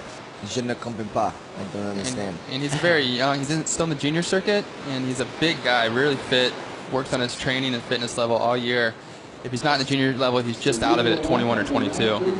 Yeah, no, he's had some big results. He's definitely, he's definitely been around. I know he gets a lot of wild cards and stuff, I think, through the European side of the contest. But, yeah, he had a strong junior career and through those, all throughout Europe and in the World Juniors and stuff. So, definitely a force to be reckoned with, and he's currently out in the lead, just posting an early 3.5. Still plenty of minutes. Still plenty of time remaining. These heats are going to be 23 minutes. 23 or 25? 23. The next round, I believe, will go up to 25. Okay. And we have a full day, and the finals should wrap up right at 4 o'clock, as we've had 3 full days of competition here to finish this off. But yeah, it'll be fun to watch Hank Gaskell in this heat. He definitely... This wave suits his surfing. He's done really well here in the past. And 2 Maui boys, Granger Larson is also his buddy from Maui. They got a hotbed of talent there, a ton of young surfers. Everyone, Ian Walsh, who charges jaws and all kinds of huge waves all around the world. Matt Miola, who won last year's intersection. We got Albie Lair. It's just incredible amount of names. They have way more than their fair share of young talent. Why is that, Shane? Is there an abundance of good little surf spots there? I thought Maui was kind of... It's a little bit unexplainable, to tell you the truth. They really don't have anything unique that sets them apart, besides a lot of wind. Maui is probably the windiest place on Earth, probably the best place to be a kiteboarder or a windsurfer. But yeah, just incredible amount of diversity in the waves. Big waves, small waves, beach breaks, reef breaks, that they sort of have they have it all in terms of variety of surf. But yeah, just an incredible young group of guys, and I think also just that competitive spirit of one guy starting to step his game up and kind of inspiring everyone else. Yeah, I would say that would be from Dusty Payne. I think he's definitely set the precedent, right? He's inspiring all those young kids. Granger Larson been an outstanding surfer here for many years. We've seen for the last 3 years, probably here at the Reef Hawaiian Pro. And let's see if we can get some waves up and riding right now. It's Hank Gaskell. He's looking at this double up left, trying to connect the section here to finish off with this third maneuver. And he brings it back on that front side snap. So a couple quick maneuvers there and get a score on the board. And we were talking yesterday, Kai Barger, world junior champion formerly and he's from Maui. And about your son learning how to surf, 6 years old on the Big Island. Not very friendly waves over there with the volcanic rock. And then Maui, there's a lot of user friendly. He'll keep a park. Everyone goes down and just real easy to surf waves as a kid. Maybe gets that head start. Yeah, that's right. I think I think they do have a lot of younger kids. Really young kids, 5, 6 years old, already on the board, already having fun with their pops, and I think that is just a huge leg up. Even though I don't think anyone really starts thinking that their kid's going to be a super surfer at 5 years old, but just that experience I think is a good thing. So big layback there from Mark Lackamal. Just did well to keep that up. Yeah, that was good. Granger as well out there coming around, just quick in and out. And Granger's a fellow Bill on Team Rider. Shane, do you get to travel and surf with him much? He is, yeah. We've done quite a bit of surfing together. I'm a huge fan of Granger's. He's kind of a little bit of an old school fundamental surfer. He's got a very strong bottom turn, big old huge top turn, throws lots of spray. He's very stylish, and he's also good in the air. But I think his strong points, which is a really good thing for here at Haleiwa, is just his rail work, just using his speed and throwing a lot of spray. Alrighty, guys. Well, we got Sean Moody down there. Moods, who we got, mate? Yeah, we got Nathaniel Curran, heat winner of the last heat. Tell us a little bit about that heat. I know you've been golfing, like 36 holes a day. How are you winning heats right now? I've been staying kind of down by V-Land, and there's been little lefts every once in a while, so getting a few waves down there. But that was a really tough heat. Obviously Fred and all those other guys in the heat were really good surfers, and I was just stoked to get a couple at the end. And the conditions were really rough out there today. It's kind of real bumpy and all over the place, so just stoked to get a few waves. Nice, nice. Also, I know you're really into cars. You have a website all about cars, right? Yeah, it's clutchrides.com. It's kind of like a Facebook for cars, and it's me and my brother own it, and yeah, it's going really good. We're stoked. Yeah, you check 22s on your rent-a-car?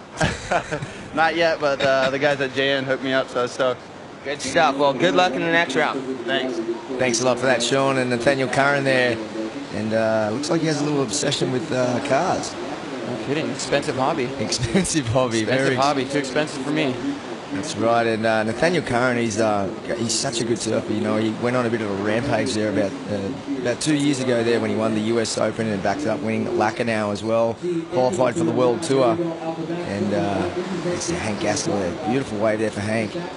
Just unable to get that second major maneuver up. I thought he was going to be able to jam that really hard in the pocket. And this is a nice set coming through. Before the contest, there's numerous big sets with the guys in the lineup getting some nice rights, and as this heat started, we had a couple lulls, but hopefully these sets start pouring through like this one. Yeah, I think these guys are just caught a little bit out of position, Shay. I think that rip that we were talking about earlier, just that current flowing through the lineup from the left to the right, as you see the surfers on your screen, they're kind of paddling against the current.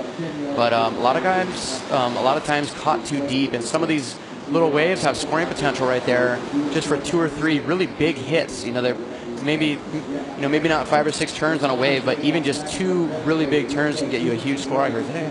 And here is Yellow, Wiggly Dantas, as he's moved over towards the tote bowl to find some open face. Yeah, Wiggly was one of the Brazilians that came out around 2 years ago as well. Really hot and hot to trot. He had a lot of strong results there, and I sense over the last 6 months, maybe the 6 to 12 months, he's kind of stuck in a little bit of a rut.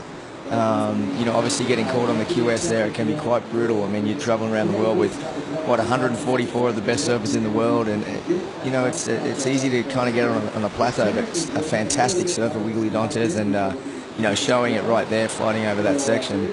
He's still very young. He's a very well-rounded surfer from Brazil, whether it's pipeline or here, small beach break in California.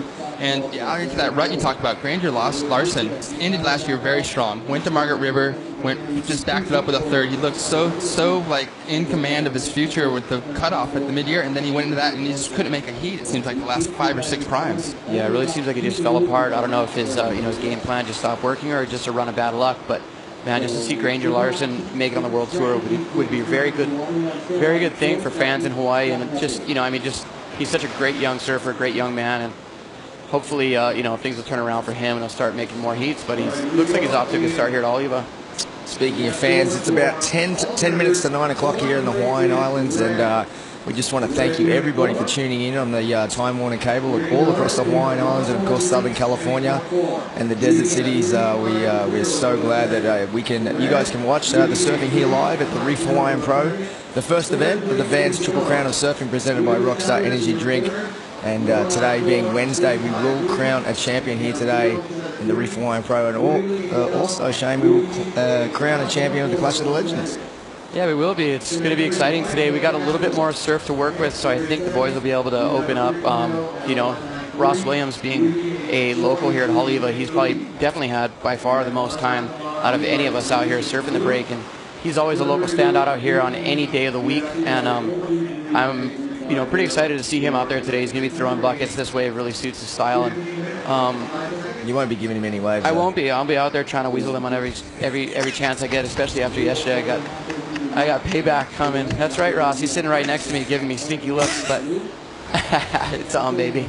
No, this is going to be a lot of fun to watch. That's going to come up right before the final today. You'll see all these guys, the Clash of the Legends, once more in some bigger waves, and we're looking forward to seeing this rivalry continue to progress here between Shane and Ross. Yeah, and look, even Kalani still has a chance as well. Obviously, it goes on your two best scores from yesterday's heat, and then combined with your two best scores today. So obviously, it's still anybody's game. I think. So it's not just the top 4 waves, period. It's from the 2 best waves from yesterday count as well. That's a good question. I think it's 2 best waves from yesterday.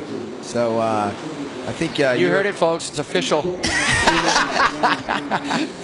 gonna have to come back to this one later. Just kidding. Well, check my shirt. Look at the late great AI representing here in Haleiwa. Yeah, that's awesome. All the boys and girls. Love the AI. We saw Lindy on the North Shore this year with Axel. Axel's been running around. He's just a little terror. The cutest little boy you've ever seen. Yeah, Andy Irons. He looks exactly like his old man. Gotta love it. As you see a little set coming through, guys. Who's in position? It is. Looks like Wiggly Dantes here. And gets up there early and gets around the boys. Nice little kind of check turn there, waiting for the wave to wall up. As I mentioned, it's still a little bit funky here this morning. And Wiggly's going to come back left. And let's see if he can get one more. Yeah, we saw Wiggly stand up early there. Total control of that lineup, it seems. And I was out here yesterday having a little free surf. Just catching a few waves right before dark. And Wiggly and Jadson and some of these other Brazilian guys, Adriano de Souza was out there. And I'll tell you what, I do not want to be in the heat with those guys, because dead serious, in a free surf session, those guys are pretty much as intense as anyone else could ever be in the heat. Well, during this flat spell, I saw them over at the Oakley House on the beach, and they were training as hard as you could possibly imagine every day throughout the flat spell, anticipating when. Just talk about hunger. Those guys got it written all over their faces, and from Brazil, if you become a surf star, you really become a surf star, and these guys are very motivated and great surfers, obviously. Here's Granger now. Could you imagine if Kelly Slater was from Brazil? He'd be more famous than no kidding. Diego Maradona or whatever his name was. Ronaldo. Yeah. He's Argentinian. Oops. Yeah, there's not much One too many football in cocktails Australia. for Heat last night. Did I even say his name right? Diego Maradona? Yeah, he was a legendary Argentinian. Right. We'll stick to the rugby. Wiggly Dantes moving into second place there with that last little ride. Not a whole lot going on yet. There's not a lot of keepers. The highest score of the heat so far, I believe, is a 4.33. So these guys are going to be looking to step up their game in the second half of this heat. Yeah, there's still plenty of time there. I think when next time we get down there with Moody, I'm going to maybe dig into him a little bit about the swell today and what he's going to predict. Obviously, a little bit of his local knowledge there could really help. But you see Kieran Perro there, the tactician. He's the specialist. Good shot of the Basque boys there. Interesting with the increase in size and more rights and a little bit more of a different lineup today. Some of the standouts from the previous days, they might have a little harder time today. The smaller goofy footers that were sticking to the aerials. Now you have guys like Kieran Pro that can really get those bigger sets and command this lineup because they're so familiar with it. Yeah, that's right, Jay. And I think in that next heat we got Evan Geiselman was a major standout yesterday, going to the air on pretty much every wave that he got yesterday on those lefts, doing some incredible maneuvers, and it'll be interesting to see if he can maintain that today as we see Granger Larson on this little open right. Doesn't look like a lot going on, but he's got some good lines going there, but really nothing going on. I think he was looking for a big inside hit, but it just kind of vanished. It's a really tricky wave to see what's going to happen on that toilet bowl. Some of them suck the water out and close out real fast, and some seem to double up and wall all the way to the beach, and I thought that was going to be one for Granger. Yeah, it's always a risk out here at Haleiwa. I think these guys are sitting outside waiting for the sets. No one's really keeping that busy. I think, like with Jazz and Andre in that last heat, he was surfing a lot of these inside lefts. He was just getting his wave count up, giving himself a lot of opportunities, giving himself a lot of chances so he could go to the air, and even if he fell, he would just keep catching waves. But it's a little bit of a risk doing that because if you're catching all these lefts and getting these kind of backup scores, then it's a big risk if you're sitting on the inside paddling back out and the set of the day comes in and all the boys are outside. Yeah, that's all it can take. Taking it, it's one exchange there where the set comes through, and you can easily go from first to third, and so kind of a bit of a pickle situation right now. There's 10 minutes remaining, and out in front is Mark Lacomar, Granger Larson in the second, but all of these guys' scores are far from great. High threes, even high twos there for Granger for one of his second rides, and Hank Gaskell in the fourth spot, he's only holding down a 3 and a 1.93, and we know that. From previous years of seeing Hank Gaskell, he really, really favours Haleiwa. I know you see him on the open face on the rights, and kind of really comes into his own. So let's hope we can get another set here and see the local Maui boy Hank Gaskell and Nat Young there on screen. And geez, wasn't he a standout yesterday? Yeah, he's one of those guys that really took advantage of those lefts into the wind, doing a number of tail-out maneuvers and aerials as he was landing backwards and spinning his board around easily. As here's Hank going towards the harbor on the left that's connecting over towards Peaks. A couple nice maneuvers. It's going to fade out here as these waves are really hard to surf as they go out to sea on you. He did well. Yeah, I think he stuck with it, didn't he? And I think he got a little spinner at the end. Yeah, those are that's a very hard wave to ride, as you said, Shay. I mean, I think as that left goes along, just that deep water coming out of the harbor, it bends the wave completely out to sea, kind of almost away from the beach, and it just gets more and more gutless as he goes. But he was able to do a nice little mini reverse there at the end. Yeah, that was a totally different peak than we've seen the guys riding the lefts. That was much further to the east. As we see Nathaniel Curran and Roy Powers relaxing and getting ready for the next round. Yeah, those guys got to be pretty happy about that. It's always a relief to make it through your heat. It's pretty cool to see some of the young surfers like Nathaniel Curran coming from California. It's always cool to see those guys. Some of these California surfers, they have a lot to prove coming in here to Hawaii and the Triple Crown. And I think it's a big thing for them to move through the ranks here. And he put on a clinic out there. Yeah, he is. He's hot to trot. And surfing more and more. I think he's growing more too. He's surfing like more of a man every day, and I mean that in a good way. That his physique, his frame, it's becoming a lot bigger and stronger. And I can really see these. He's been hitting the gym daily. Yeah, I can see the protein shakes. I can see the involvement in his surfing, the power. North Shore is the ultimate proving grounds. You come out here every year, and even the local Hawaiians, you come to these events with something to prove. That's right. As we see on your screen there, Evan Geiselman, he'll be in red in the next heat. He was a major standout yesterday, and I am an Insta fan. He was incredible. He literally did not even need any kind of wave selection. He was taking off and getting major keeper scores after the wave had been breaking, and there was basically just a closeout section there. He just turn around, whip it, and go in the air and just blast off. And just incredible technique, a lot of different variations in the air shape. Yeah, he's got all the moves. And the last couple of years, he's been compared to Kolohe and Gabriel, and those three have been talked about. Now Kolohe and Gabriel really stepped it up, and they're going to be on the tour next year. And Evan, he's got some work to get back up on their level right now, and he's looking determined and focused. Yeah, I think Evan's almost got a little bit of an advantage in that regard. He's, I think Gabriel and especially Kolohe and Dino have had so much hype, so much press on them. I think Evan is kind of flew below the radar just a little bit. And sometimes that's helpful, just sort of not having that much hype, not having everyone staring at you all the time. At 18. Yeah. These kids are extremely young. I don't know what age you came on tour. I came on at 21, 22. Those years of experience as you grow into your body, they mean the world. And there's been a little bit of a lack of the depth of the talent pool in the U.S. hasn't been super impressive in the last few years. So there's only been a couple major kids really standing apart from the others. One of them, Evan Geiselman, and the other one that's the most noteworthy probably at this point is Kolohe Andino. Talk about pressure. I mean, the guy's had so much hype on him for the last almost, it seems like 10 years. He's been like the next big thing. His dad was a former standout on the ASP World Tour, and then now he's got super coach Mike Parsons working with him. And interesting to note that as as established as Chloe Andino is, winning back-to-back primes and winning internationally is just incredible accomplishments. He definitely has a lot to prove, especially here in Hawaii, where he hasn't really been a standout yet. Yeah, he's had an amazing year. Yeah, definitely. He won 3 events in a row, 6 stars, 1 in Australia, 2 in Brazil. To go to Brazil and win in such a hostile environment is so difficult. I've had just years of experience down there, and you get there and you feel like the world is against you, Shane.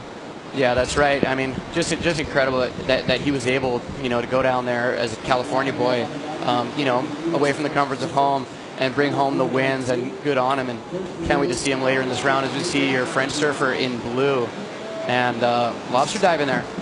Yeah, he hung on to that layback and came out of it. His board went, unfortunately, a little flat through that section. And here out the back on another good-looking left, as these things are connecting on this north swell, Granger with a big section ahead of him. Yeah, that was a really good wave there for Granger. He liked it. The little mini claim you saw there, that just little bit of body language. I think, he did great to start off with. Actually, a very big turn out the back, which is unusual in these lefts.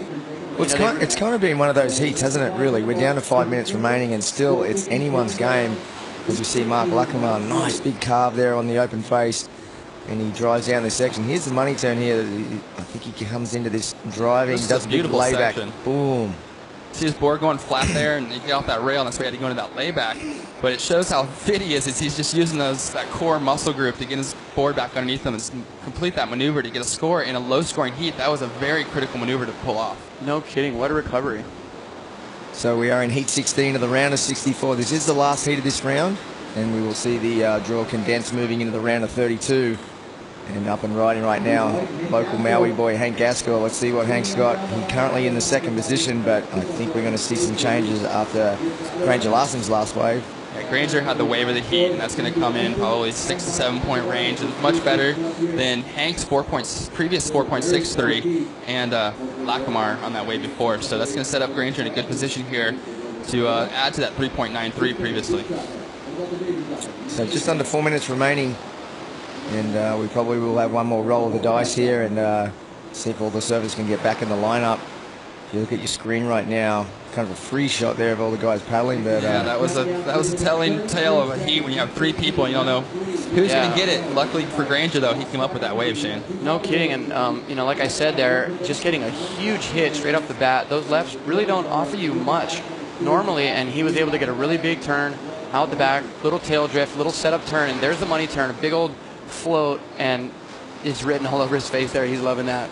Well, that was after about 20 minutes of waiting out back to get a decent set, and you finally got one. And when you're able to put that pressure on yourself and pull it off, you're stoked. You're so relieved to get the wave and not fall. Well, look how important this is for Granger. He's currently sitting in 45th position on the One World Tour, and a big result here at Haleiwa would definitely see him move up. Yeah, I think he came from further back last year with 2 big results in these events, though, be just on the bubble of qualification. Yeah, he's going to be a standout here in Hawaii, whether it's at Haleiwa here or at Sunset. I mean, he's an incredible surfer, very, very young, but he's already very powerful. He already surfs like a man, even though he's still sort of a youngster. As you see a shot there of Kieran Perro bolting down the beach, and this guy is one smart competitor. And who else we got in there? We got Hode Colazo, Maximine Husnoff, and Evan Geisman. Evan Geisman's out of New Smyrna? New Smyrna Beach, him and his brother. And that's just on the other side of the jetty from where I live now with my brother Corey at Ponce Inlet. So we get to surf a lot with them when they're home. A few days of the year they are home. And it's been cool to see them grow up from little kids in the shore break to now just dominating the lineups around the world and surfing big waves like Chopu, that both those guys are standouts. So tell me a little bit about New Smyrna, Shay. Obviously hear a lot about it from the guys that live on the East Coast. Obviously a little river mouth there, a little jetty comes out, kind of pulls in a decent bit of swell. Yeah, it's similar to what you have on the Gold Coast at Durango, where you have the outer bar and it breaks it up, and you get these little wedgy peaks, and it's really good for the kids. It's a sandbar wave, peaky, onshore, little crappy winds, but you get to practice your aerials and just generate in speed, so you always know how to go fast on a wave if you grew up surfing New Smyrna. Oh, that's a great shot right there of a young fan on the beach. And she's got a signed jersey there. That might have been from last year, I think, when Joel Parkinson won. She's all ready to go here today on Wednesday. Looking for more jerseys.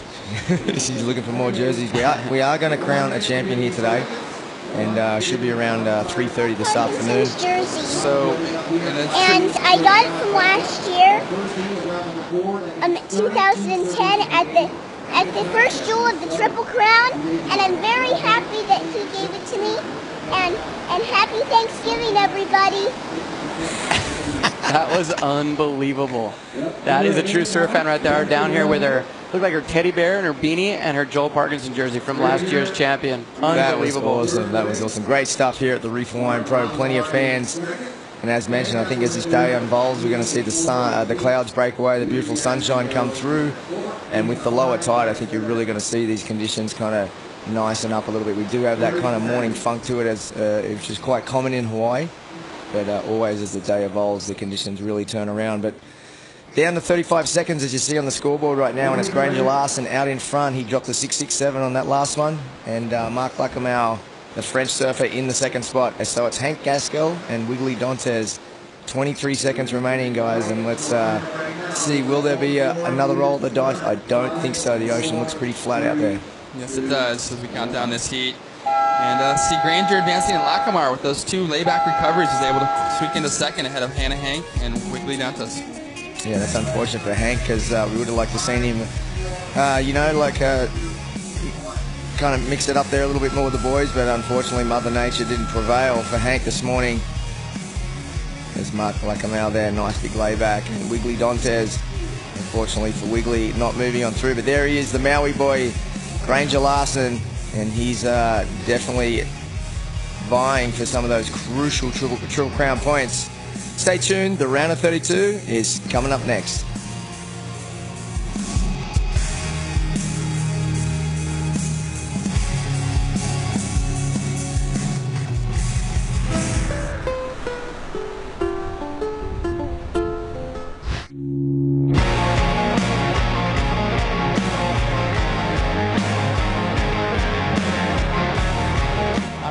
Come ride with us.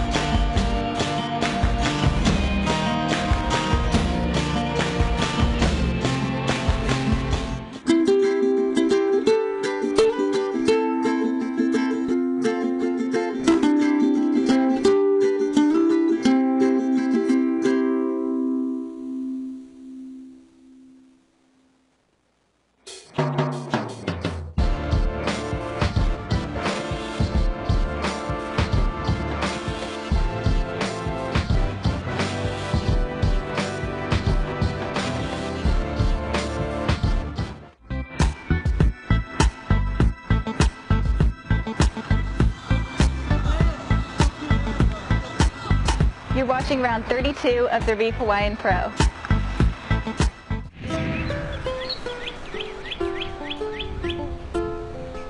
Paul Fisher's sister again on TV. Round 32. There you go, the lovely Layla Thomas telling us we are into the round of 32. And the competition field has just cut in half. Shane Dorian, I'm here with Ross Williams. My name's Heath Nutty Walker. Heat one of the round of 32. Kieran Perot, Hode Colazo, Maximin Husanov, and Evan Geisman. Ross, good morning. Good morning, boys. Good to be here. I think you'll be a little bit happy today, seeing a little bit of a bit of a rise in the swell. Yeah, definitely. I looked at the webcams when I first woke up, and out at the surf, and had a nice smile. I was like, okay, finally, we're gonna get pushed around a bit. Yesterday we had a couple turns, but it's been nice to get pushed around some solid swell today. Yeah, it's going to be fun out there. Definitely, we got the swell is definitely peaking, and fun to watch the boys flare up, and hopefully it's going to continue with a big flurry during our heat. What about Shano and Ross? These kind of conditions, do you still stick to the same surfboards as in the small stuff yesterday, or do you change it up? I'm not sure. I actually rode a little probably 5.9 yesterday, almost like a little groveler. I might move up to normal, just like a sort of like a 5.11. I got this little thumbtail board from John Carper that felt a little bit better in these kind of conditions. There's just there's a lot of power, a lot of water moving out there, a a lot of current, and I got a Haleiwa local probably going to be trying to paddle around me the whole time, so I need a little bit of board flotation. I don't know. Yeah, same here. I got a different board today. I think I'll ride. It's a new board, so I had a little free surf this morning, and what's up with you and all the free surfing, man? How do you squeeze these things in? I don't seem to free surf nearly as much. Hey, I got a tall order. I got all these whippersnappers in my heat. I got to practice.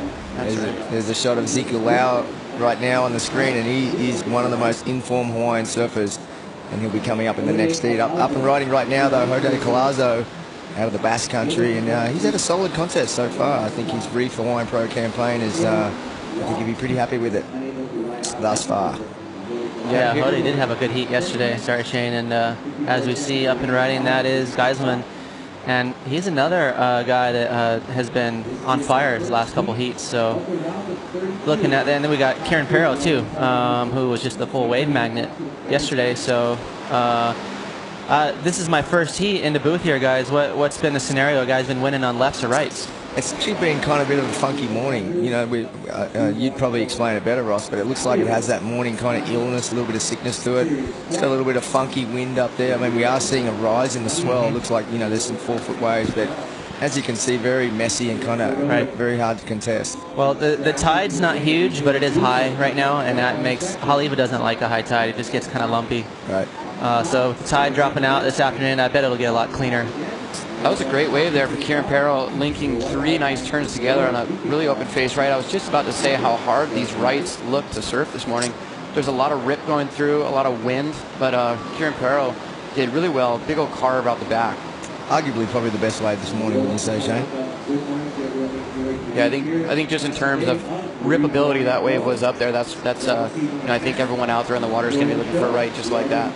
All right, guys, we're going to go down to Sean Moody. Moody, just a quick one before you get into Granger. Tell us a little bit about the conditions today and what we're probably going to expect as the day evolves. Well, yeah, the conditions, obviously, it's a bit bigger than yesterday. When the wind does hit it, I think it's going to clean it up a bit. Every morning, you know, usually until about 10, there's some morning sickness. So I think with the wind, it's definitely going to clean it up a bit. Now, Granger, maybe try it. What was his game plan out there? Granger, the boys upstairs want to know kind of what your game plan was out there. I don't know. I was kind of looking more for the rights, I guess. I could have went on so many lefts that I should have went on, but I ended up kind of not going and looking for the rights because I think you'd get bigger scores on the rights. But I ended up going on a left on the last like 3 minutes or so and needed a score and ended up getting the score, and I was pretty lucky, and I was just so confused on what to do out there. And this is like almost the hardest side probably because there's either lefts or you could find the rights, but it's like really consistent and make sure you tell them that we I mean, it's fun size. It's a bit better than it's been, but I mean, it's just hard, and you got to be smart out there. Definitely. So we know you're sitting in 45th right now. Do you have any idea kind of what you need to do in these next 2 events? Well, yeah. I mean, I got to replace these 2 scores actually because these are my pretty good scores. I got a 5th last year here, and I made the final at Sunset last year, and so I'm probably have to make finals in both, I'd say, to make a push for the tour. But I mean, I'm just going along with it and just to see how I do, and I'm still learning like so much. It's like ridiculous how much I'm learning, and I had a really rough year this year actually, but hopefully start fresh and at least start fresh next year. If I do well at the end of this year, I'll be stoked, but I'm just going with the flow, I guess. Nice, nice. And JD's saying that you had a little claim on the left. Is that true? Well, I needed kind of like a score, so I didn't know what other people did on waves, so I just wanted to do a little claim because I need to make a heat. I was like, oh my God, I just saw it on the replay, but it looks stupid to claim, but I don't know, whatever. I don't care. Everyone does it. Well, it's all good. You know, we do need more Hawaiians on tour, so we got your back 100%, and we're looking forward to you keep going. Yeah, thanks. Hopefully I make a push. All right, bud. Thanks for that, Sean. Thanks for that, Granger, and good stuff there. And look, he's a very humble young lad, and as he mentioned, he's had replacing 2 big results from last year, and with the new One World Tour, it kind of goes in the calendar year. So he's currently sitting in 45th. He does need 2 big results here to qualify for the World Tour next year, and also he has to replace those 2 big results that he had last year. So tough job ahead of him for Granger Larson. However, he's still in the contest, and he still has his campaign hopes alive. So we'll see Granger Larson in the last heat. He'll be in heat 8 of the round of 32, and that should be coming up later on in the day. Speaking of that claim, that was a different one. You know, it's hard to come up with a new one. That was a slow-mo, creepy single finger point claim. So we're gonna have to add that to the list there. Do you guys have a couple of good claims in your day? It's a Maui claim right there. Either way, we're loving it. We're loving Granger Larson into the next round. Local Maui boy, and loving his claim.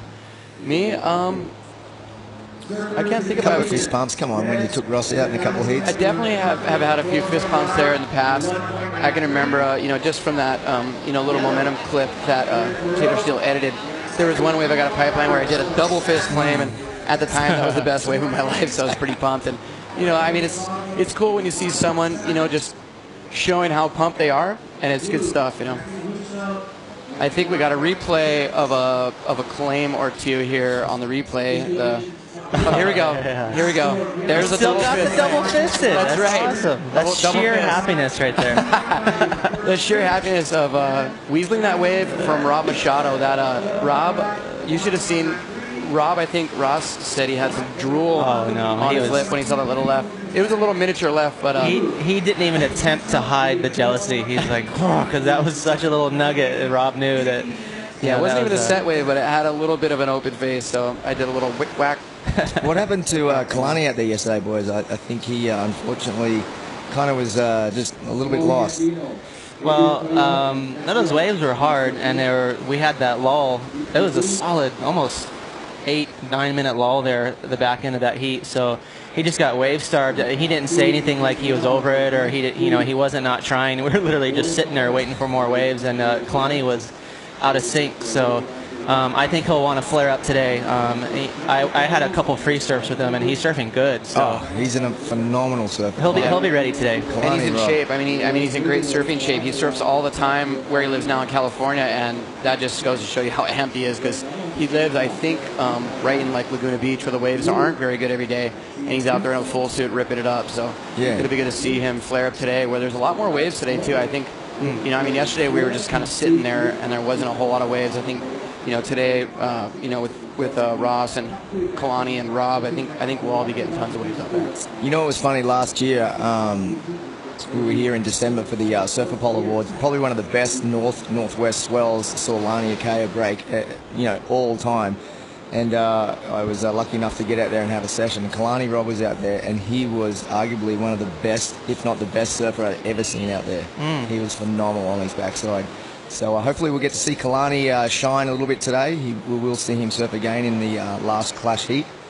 But right now in the yellow, we got some live action. It's Kieran Perot. And Perot driving around this section. Nice big car there, just catching a little bit of rail in the bump. And straight back up there, the tactician, Kieran Perot, and a beautiful steady, Ross. Yeah, look at this set. I'm not sure if this wave is going to hold up for Geiselman. Let's see if he can get around this section. And the wave out the back is is it the biggest wave of the morning? That's the biggest one I've seen so far, and it actually has a lot of open face. That wave had huge scoring potential if you would have got it straight off the bat. As you see your French surfer in blue, Maxime, doing a big old turn. Oh my, that section is famous for that. If you don't pay attention, the bottom drops out, and it'll just rip the rug right from under your feet. Even if you do pay attention, that thing will pound you. I mean, sometimes the only way to make that section is to totally avoid it altogether. Let's check it out on the replay right now as he drives around this section here. And a lot of confidence right there, hitting it, and then just right there is where the wave just drops. The nose goes under. My. Yeah, it gets a little boat out there. It's shallow, so I don't know if he was expecting the bottom to drop out under him, and he just straight up pearled. So you're looking down the line, no doubt. This wave is so fast, it makes you do that. You're always looking ahead to the next move, even when you're in the middle of your turn. Yeah, so unfortunately that for Maxime, but still plenty of time left. There's just about just over 12 minutes remaining, and he's got 2 throwaway scores there. Currently out in front is Kieran Perot. He has a 5-point ride, and about to back that up with another scoring ride. Evan Geiselman in the second spot, Hode Calazo in the third, and rounding out the fourth spot is Maxime Husinov from France. Saw a little shot there of Dino and Dino, legendary PSAA 80s guy, and obviously the father of Kalohe Andino. Excited to see him surf again today. Do you know what heat he's in, Nutty? I don't, but I know he's got 8 stitches in his hand. And the yellow glove. Yeah, the yellow glove he wore yesterday. As we see a great shot there at the contest site at the Reef Hawaiian Pro. And the digital scoreboard there, which is great for the surfers in the water, not always relying on the commentator to update on scores. They can constantly look in and see where they're positioned. And I think that's great. I mean, it wasn't around when I was competing. I'm sure, you know, how relying is it when that new scoring system came out? And as we see a shot there is Kalohe Andino, and he's telling me that he free surfing here before the contest the other day, and just his board kind of flicked over and chomped right into his kind of into the chunk of his hand there, and 8 stitches later. Nasty. Yeah, I think he's actually coming up on our next in our very next heat, so we'll get to see him in live action here. Yeah, I think a lot of people are anticipating big things from him in the future, and it'll be good to see him get out there in the more powerful stuff, a little bit bigger waves today. You know, I mean, he can use his power, use his speed today in a lot different way than he could yesterday. Speaking of another kid that's living up to the height here is Evan Geiserman, and just a fantastic young surfer from New Smyrna as he's gliding down here on this nice little big punt there. Beautiful air there for the surfer in red, Evan Geiserman. That was a cool little grab there, and I love how his board got tweaked out. I'm sure we'll get a replay of that. That's going to make for a sick photo. He was in the air for a long time. He glided across air. Yeah, as we see him stand up on this little left, he's loving these little lefts. He's a little bit smaller guy, real light on his feet, very energetic, and just like you can see the power and speed he's using just to like milk this wave and kind of set it up. And right here, I think we all knew that he had all the speed in the world for a nice air and just big old lofty air, Ross. Yeah, that was epic. Yeah, it's cool how he had a little more hang time than normal. And also, you know, everyone seems to be going straight to that little reverse spin air, and I like that he didn't do that. You know, something different. Yeah, I love a big straight air like that. I mean, there's nothing better. And just the big old drift and a little bit of tweak out, just a lot of style there from Evan Geiselman as he's looking for another little one on the inside. He was actually getting massive scores doing that yesterday. You gotta love the Groms. Yeah, they just look at anything like I can get a 7 right now on this thing. I mean, he doesn't even need to get even halfway out the back, and here he's spinning around again on the inside. He knows that all he needs is one turn, and he can get a score in the excellent range if it's good enough. You see a quick in and out there from Hodei out the back, waiting for the scores to lock in. But you're right, Russ. I mean, we see a lot of that airs normally today. They're going into the reverse, but that was just a big grab. Kind of held it there for a while and just a nice, safe landing.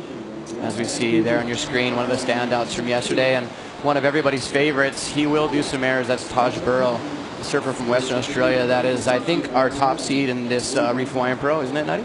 Yeah, Taj is, you know, he's had such a busy year, but always loves coming to Hawaii. Him and his coach, Johnny Gannon. And I was talking to them when they were out in San Francisco, and I actually didn't think they would be coming just because they've had such a busy year. And they were like, Nutty, absolutely, we'll be in Hawaii. We love that site. And Taj been competing here for many years, and a finalist here at Haleiwa. I talked to him briefly yesterday, and he said he's working on a win. Yeah, Taj, you know what's cool about him is not only is he good in the air, but he's so strong. He's almost semi-underrated with his power surfing. And, you know, Shane, you were talking about yesterday how he's just been an animal training. But it's showing in the last few years in his surfing. I mean, the guy throws buckets, and he's just, and his technique has always been good, but man, he can throw a lot of spray, and he just torques it. He always really contorts his knees and just throws tons of spray in the water. It's pretty amazing how he's continued to lift his own personal level year after year. I think he's gotten a whole lot better, even just in the last 2 or 3 years, as we see a huge set out the back. And your surfer in yellow, of course, Kieran Perro on a massive wave. Dial-a-bomb.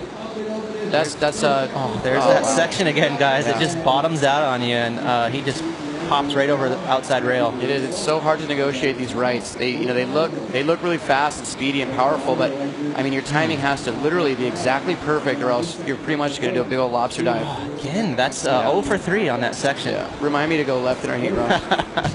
I'll give you the lefts, man. Those lefts are impossible for me, but yeah, that was actually, it was at Hodei on that last wave, and I don't know, that was a little bit of a mistake. I mean, it's tricky, but he definitely could have made that float, and I don't know what it is. Maybe there's a little sunlight too glaring right there in your eyeballs, and just a couple elements that make it tricky on that inside bowl. Yeah, I think that was an opportunity lost, as we see the guys in your next heat, a bunch of very young, very young and talented up-and-coming guys. It's going to be a great one right there on your screen. Ezekiel Lau, I think was he 17? Yeah, he's only a pup. He's 17, and I think he's probably about 6'2", and he's a pretty big dude, but it does not hinder him in the least. He absolutely killed it yesterday, going both left and right, doing, big old power turns, aerials, everything.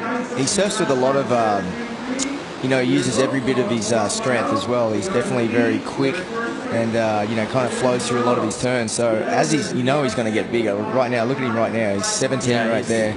And you can only imagine what he's going to look like at 22. Yeah, I went and did a signing with him the other night, Kamehameha High School in town, and he was there with his father, who is an athletic coach, and his dad is absolutely super fit, and probably 50 years old and just ripped. I was like, wow, this kid, he's got some good genetics. So there on your screen, we'll be looking for big things from him in the red jersey for next heat. But speaking of the red jersey, Evan Geiselman, Ross, he scored a 7.33 for that wave that he did that huge old lofty air. And just, exciting to see these kids totally commit and not just try and connect the dots. I mean, he could easily just done a little lip float on that inside and, probably got a 5.5 or a 6. Yeah, well, I mean, we're talking about the future of the sport right here, Shano. I mean, you talked about Taj there before. I mean, we all remember when Taj was, the same age as Evan Geiselman and how he kind of changed the sport. And now you got all these young kids as well.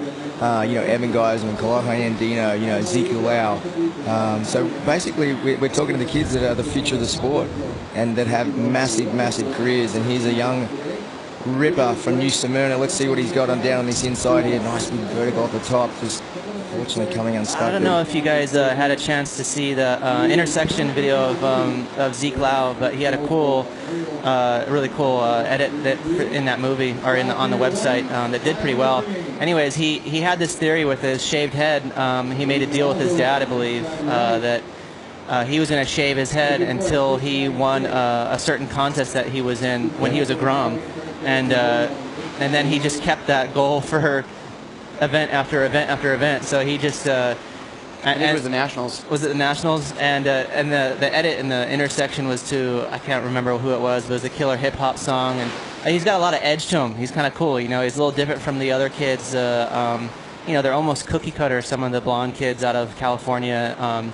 So Zeke Lau's got a little more edge, and he just looks like a football player. And I wouldn't want him if I was in a heat. He just looks like he can destroy a wave. So it's cool that he's from Hawaii, and we can kind of hang our hat on Zeke Lau. I think he'll be a good surfer for a long time. Look at the names up there right now. We've got Kolohe Andino in the white, Nat Young, who just yesterday was super, super explosive, Adrian Tyon, the young Rob Machado lookalike from Reunion Island, and then, of course, Ezekiel Lau as well. And look at that yellow glove. You think it's webbed? Think it gives him a little extra paddle, or is that just a run-of-the-mill dishwashing glove? Who was the legendary California surfer that used to wear the webs? Glenn Whitten. Richie Collins forever. Richie Collins. Skeletor. His gloves weren't nearly as cool as Kolohe Andino's single glove, though, right there. I think it was Glenn Whitten, too, right? He sported those for a long time. Mr. X. Didn't he try and do a floater at Pipe? Antonio Moniz. Yeah, he sported those webs for a while. Shano, you were threatening to wear those in the Eddy 1 or 2 years back. I actually was. A little extra power. You know what's funny is Kelly Slater and I were talking. I know that sounds funny. Yeah. Have a laugh at my expense, but it's funny because maybe Clay will let you. I was thinking about it.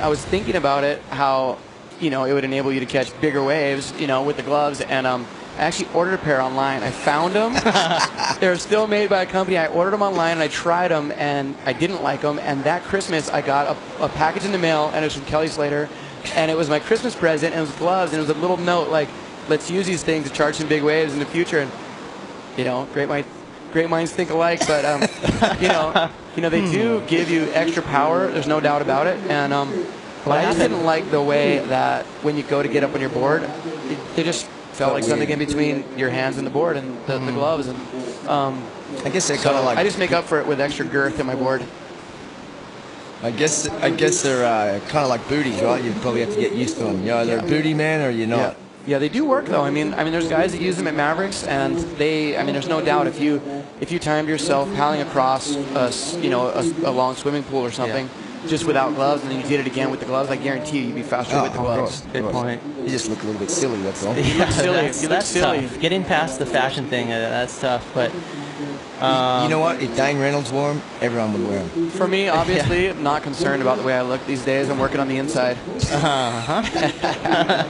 all falling apart. Oh, man. Well, there you go. We'll see Shane Dorian coming up in the last heat of the clash with good mate Ross Williams. Ross, any tactics today? You got that wave off Shane yesterday. Did. He made it very clear this morning that that will not happen again. Yeah, well, you could look at it two ways. You know, Shane I was watching the replay last night, and he got by far the most waves out of anyone. So I was just holding my turn. I was just holding my line, and technically, you know, he could have got that wave off me, but you know, fortunately, Shane, deep down inside, he had a little soft spot for me, and he let me go. You know, because he could have probably paddled over the back of me and got that, but. You know, that's why we're doing a Clash of the Legends and we're not in the QS right now, because you know, we've aged a little bit. That's right. That's right. We're not nearly as hungry as we once were, Ross. But speaking of hungry, look at the guy in the background with the ukulele. He means business, no matter what that smile might think. He's definitely going to be out there to shred today, and I guarantee you he probably will not be on that board with no fins today. He's probably going to be on a normal board. Looking to shred it up, and he is serenading us this morning. Robbie's hungry. Don't worry about that. Ukulele Hawaiian music from Rob Machado. That inner competitor in Rob Machado will come out today in the last heat of the clash. And I just want to welcome everybody for joining us on the Time Warner Cable. If you're watching it live on TV around the Hawaiian Islands, or of course in Southern California there and the desert cities. Also for the people all around the world that have logged in on the webcast here online on the Triple Crown of Surfing. We are at the first event, the Reef Hawaiian Pro, and that was it. That's all she wrote for Heat 1 of the round of 32 there, and it's the young Geiselman, a young surfer out of New Smyrna, and Kieran Perro, the tactician, the veteran, and Kieran there, great surfing there. So stay tuned, guys. We'll be back in a moment, and we'll start Heat 2.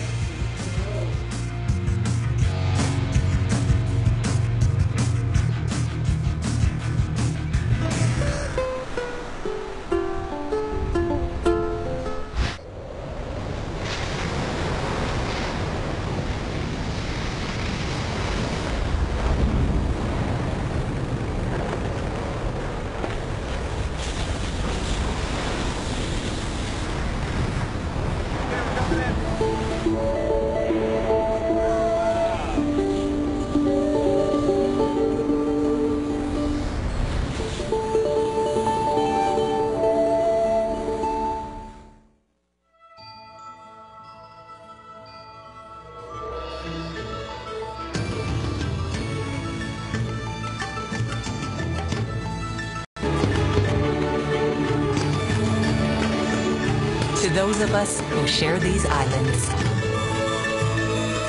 flying is a way of life. Every day, Hawaii flies with us.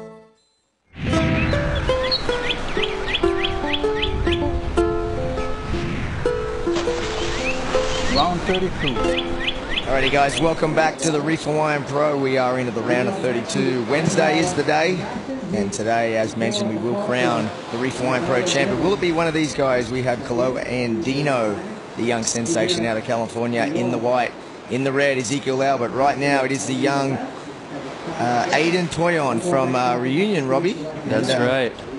You said you've seen him surf before? Or Yeah, he's my stunt double. I like you. No, I've surfed with him down there. There's a little wave called Tuabasan, and it's kind of the go-to wave when there's no swell on Reunion, and everybody seems to gather at that one wave, and he's definitely a standout out there, man. He rips that place to pieces. Tuabasan, is that three basins. 3 basins? There's waterfalls up in the mountain that come down. Nice little wrapping turn. Just off a little lipper / floater. See a lot of the guys doing that, Nutty, where they're, oh, here we go. I didn't see this wave. A little replay here of Kaloa and Dino. And these rights are super tricky, Rob, but like Ranger Larson said earlier today in his interview, they're more explosive. So if you do get one that lines up, it's going to be a big score. Definitely. I just got here, so I haven't really seen a whole lot, but fun looking little waves. Look like the swell picked up a little bit. Nat Young's looking pretty fired up. Ooh, that's the difficulty on those lefts. Sometimes there's that little slow spot in the middle, and you do the cutty, and then right when you come out of it, you're like, oh, geez, I'm behind it. Yeah, it's so hard to time that reef. It gets kind of mushy throughout the middle, and you're just kind of cutting back, and all of a sudden it kind of dumps. And it doesn't dump like at you, it dumps a little bit with a bend out to sea, so yeah, tricky. But this heat, Nutty, is stacked. I'm really excited for it. We got Zeke Lau from Hawaii, and then the two, kind of California young studs, with and then the Rob Machado lookalike in there, Toyon. So this is a cool heat. Yeah, Adrian looks like he's a young bloke too, Rob. I would assume he'd be around that same, what would you say, weight class or same age as those other lads. He's definitely younger Grom. I know he's been competing over there in Europe, and but definitely up and coming for sure. Well, we're stoked to have Adrian here competing in the Reef Hawaiian Pro. He's currently up and riding a quick in and out, and while he gets back out in the lineup, I'm going to go down to Sean Moody, the local Haleiwa mood dog. Who you got, bud? Yeah, we got Evan Gosman here. Evan, you won the last heat. What was kind of your game plan? It seemed like you were kind of sticking to the lefts a bit. Tell us a little bit about that. Yeah, I was definitely trying to stick to the lefts, but that heat actually kind of caught me off guard because those were kind of some of the bigger rights to come in, and I know Kieran got two good ones. So yeah, I was kind of changed up a little bit, and I was just lucky enough to get that one left and stick that air, and yeah, it's fun. It's a little tricky though. Yeah, it definitely looks tricky. It does seem like there's more rights today. Did you get a chance to check out the Clash of the Legends yesterday? I did. It was right before my heat yesterday, so I was getting all fired up to them. They were like all smack talking out there and stuff. It was really cool to watch, and yeah, I'm really excited to watch it today too. Yeah, I think we all are. Well, anyway, you're into the quarters now, so good luck. Thank you, Sean. Thanks, Sean, and thanks, Evan, there. And he said he was pretty psyched up, boys, watching you blokes yesterday. Yeah, imagine that. I don't know how, as soon as those guys went out, they were just like blasting big airs. So two different types of surfing, but that's cool. He gave us some props. You saw Ross just dominating. Yeah. So surfers are making their way back out in the lineup, and this heat is just underway. We are at about the 20-minute mark, and out in front is Adrian Toyon with the 4.5. And that young there, unfortunately, coming unstuck. And that's a little frustrating for the surfer in blue, because you do all that hard work and you come to the crunch point of the wave, and when you come unstuck there, it can be really frustrating. So Nat's going to get back out there, and he's going to want to replace that 267, the 107. And Ezekiel Lau just with a .33. And Kalohe Indino, we saw there nursing his cut hand there, and a 2.5 there for Kalohe. So a little set approaching. Surfers kind of scrambling a little bit at the moment. We've got some paddlers who we got up and riding in the white. It is Kalohe Indino. Looking at this left, he looked right. He thought about it. He's hitting that fat spot right here. He's going to weave through and finish off here on the inside. A nice vertical hit right there. That was clean. He did a good job getting through that fat spot and finishing strong. I think clean's the right word, Rob, for that last move. That's so easy to mess that up. It does that little thing where we're talking about where it goes out to sea, and he kind of held his nose up just so he wouldn't pearl. So solid surfing, a good read there from Kalohe Indino. That kid's just oozing with talent. It doesn't seem like he falls very much either. Yeah, what a year. What an amazing year. What a wild roller coaster ride of a year, as we see Nat Young up and riding as well. And a great young surfer out of Santa Cruz, really getting busy on this wave. You can see the momentum just starting to build and the flow. And we saw him fall off before, but not on this wave. What a wave there, guys, from Nat Young. It's a lot of maneuvers. And I'm interested to see Zeke Lau here. He's been sitting outside. Looks like his deal is waiting for the rights. And here he goes, Robbie. Yeah, good looking little ride. Doesn't have a lot of wall. Blows the fins out. That's like the preheat psych up right there. A little adrenaline pushing a little bit too hard right there. That can happen sometimes if you sit for a little too long, and you just all of a sudden you feel like you're playing catch up, even though really he just needs to settle in and get his first wave under his belt. But yeah, he definitely went for a wicked snap there. Let's have a look, Ross, at Kalohe's wave. We saw him look right there, and it goes left. And right here is where it goes into that fat section. You see him just kind of keep his board, pumps a little bit, and then he kind of lines up this inside section, and then this last turn right here. Really, really nice. You can just tell he loves competing, doesn't he? Right now. Yeah, so I love how he lifted his nose up there because he was a little late, and he just pulled it out. And Nat Young did about 100 turns there. There's 1, 2, do a little count here. 3. He went for the old school NSSA straight to the beach. There's 4, 5. I think he gets 2 more. Finish it off. Boom. 6 turns. So it'll be interesting to see what they throw him for that, because none of them were crazy, but it was solid. He was just getting the job done, wasn't he? Yeah. But kind of saw him build the momentum there. He got the flow, and you saw the confidence. There they are. That's Lohe Andino's fan club / coach / mentor / dad, all combined in one. Shay Lopez down there. He's just trying to pick up some tips. Creepy mustache guy. Yeah. And I'm glad to see Dino and Dino's been eating the same food I have. It's always nice to enjoy a good meal. And he enjoys the plate lunches, huh? Maybe. Look at Shay's stash. That thing's just creepy. Shay Lopez there, our fellow commentator, just having a little break at the moment there, chatting with the boys.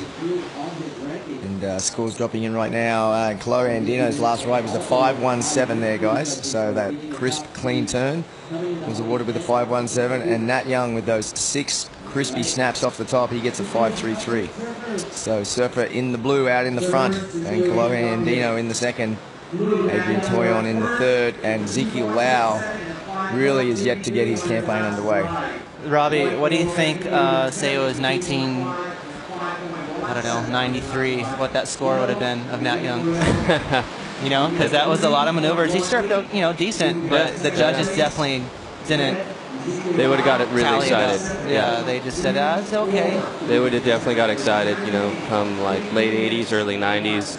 Criteria was different, like they were looking for, most waves today you're seeing 2 or 3 maneuvers, and he fit 6 maneuvers in that wave. They would have been like, oh, yeah, all right, cool. Right. They would have got super excited, probably thrown a high 7 or an 8, I bet, So maybe an adjustment for him, like next time he could have done, or if he's going to redo it, maybe 3 turns, and maybe just that last third turn, a real big one or something. But. Right. I think like you said, none of those turns were like really explosive. There wasn't like fins getting out the back. If one of those turns would have had a little bit of explosivity, if that's even a word. Explosiveness. His score would have been much higher for sure. I think sometimes when you take off on a wave, Robbie, paddle battle. Ooh, Nat Young, he's vicious at the moment, guys. Oh, he didn't like that. Sometimes when you take off on a wave, guys, and your first couple of turns are just set the mood for the wave, it almost seems like he kind of got stuck in that little routine on that wave. He's like just going for numbers. Or the opposite. If sometimes you start the wave with a big old huge snap, you're like, cool, I'm feeling it, and then you start getting nuts the rest of the wave where you're just trying to blow the tail out. So anyways, that was still good surfing by Nat, but it was interesting to see that it's good. The criteria has changed for the better, I think. Yeah, definitely. As you see the young Adrian Toyon, nice little carve there, setting up the turn here. The wave kind of builds up, nice flowing snap there on the face. Driving around, so only 3 turns there, but kind of that second one was the money turn, Rob. Yeah, nice tight, crisp hook in the pocket right there. I would have liked to see him finish stronger. If he would have came out of that a little bit quicker and get to that last section, he could have slammed that thing a little harder. But nonetheless, it's going to be one of his better scores for sure. Zeke Lau's strategy is definitely, waiting for the big rights, and hopefully he doesn't get frustrated because there's still 13 minutes left. Obviously, he wants those rights and do a couple big hooks and get, he'll get a huge score. But, this is the time where he's going to say, hey, man, I'm not getting rewarded for my strategy. Maybe I have to change it up. So we'll see what Zeke does. Here's the wave there, Adrian Toyon. And here's a nice turn there, nice carving snap. But as Rob mentioned, probably could have driven out of this one a little bit harder, and probably could have went up a little bit further and might have got a better score. But still, a good wave there as we see Snips and Dino watching on the beach. And look, get over there. Yeah. Get over there. How serious is that? That's good coaching. Where is Pele right now? I'm just looking out the lineup here. He looks like he's in a good spot.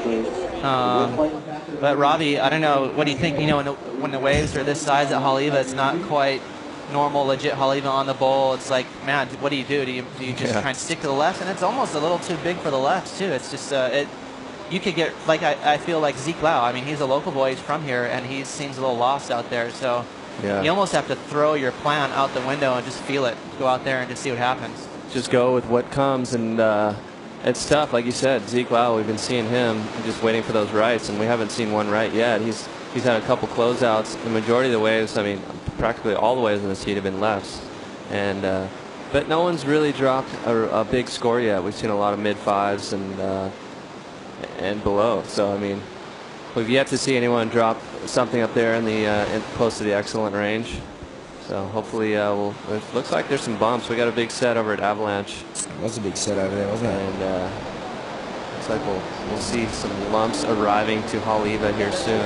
I was driving up the coast on my way here to the contest, and I always pay attention to Jocko's and Lonnie's, because to me that's just a perfect indicator of how west or north the swell is. And I didn't see a whole lot of waves breaking at Jocko's, so I was like, oh no, it might be really north today. But then when I passed by Lonnie's, it was really mediocre as far as how much north they had in it too. So we're just a real mix between a north-northwest, which for Haleiwa, obviously the more west, the better. But as we see Kalohe here on that tricky, windy left. Yeah, great wave there for the young sensation, finishing it beautifully there with a big snap.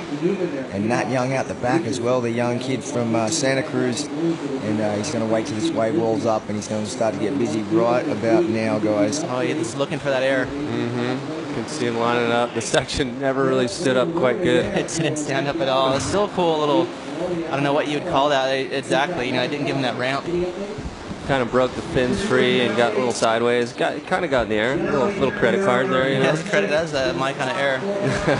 But yeah. So, anyways, Rob, driving up here, it's just a real kind of bizarre mix of the northwest. It's not either or. So, I love how Kalohe, he really stays patient on these lefts. He doesn't try and overdo it, and it paid off for that last section. He was right there in time. He didn't get there early or late. Yeah, definitely.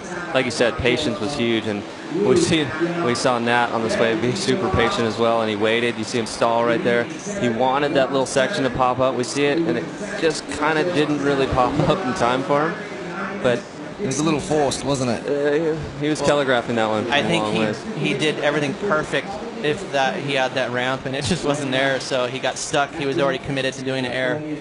But still good surfing from that. So the surfer in white right now is Kalohe Andino. He's currently sitting in the third spot and just waiting for that score to lock in. I think he'll elevate up pretty quick. There it is. He's rocketed into first place with a 6.67 there for the surfer in white, Kalohe Andino. And he moves from third to first. In the second spot, Adrian Toyon from Reunion holding down Nat Young and Zeke Lau. Unfortunately for Zeke, he just hasn't quite been in the right spot. I think it's probably one of those little bit of a frustrating heats for Zeke, but hopefully he can brush it off. Still plenty of time left for Zeke to get 2 waves under his belt. And a beautiful shot there of the tower at the contest site. As mentioning, we are at the Reef Hawaiian Pro here, and we will crown a champion today here on Wednesday the 23rd, day before Thanksgiving. And appreciate all you guys and gals tuning in, watching on Time Warner Cable around the Hawaiian Islands, and of course Los Angeles, San Diego, and the desert cities. And coming at you live here from Haleiwa Ali'i Beach Park. Again, Nutty, I love that you guys commissioned Eric Abel for the artwork. I think he did such a good job. This is probably my favorite out of all the years in the Triple Crown. It's just really cool. This is the most beautiful setup I've seen down here at Haleiwa, with the 2 huge scaffoldings and the artwork, and it just looks really good. Well, Dino's not happy with Kalohe's position in the lineup right now.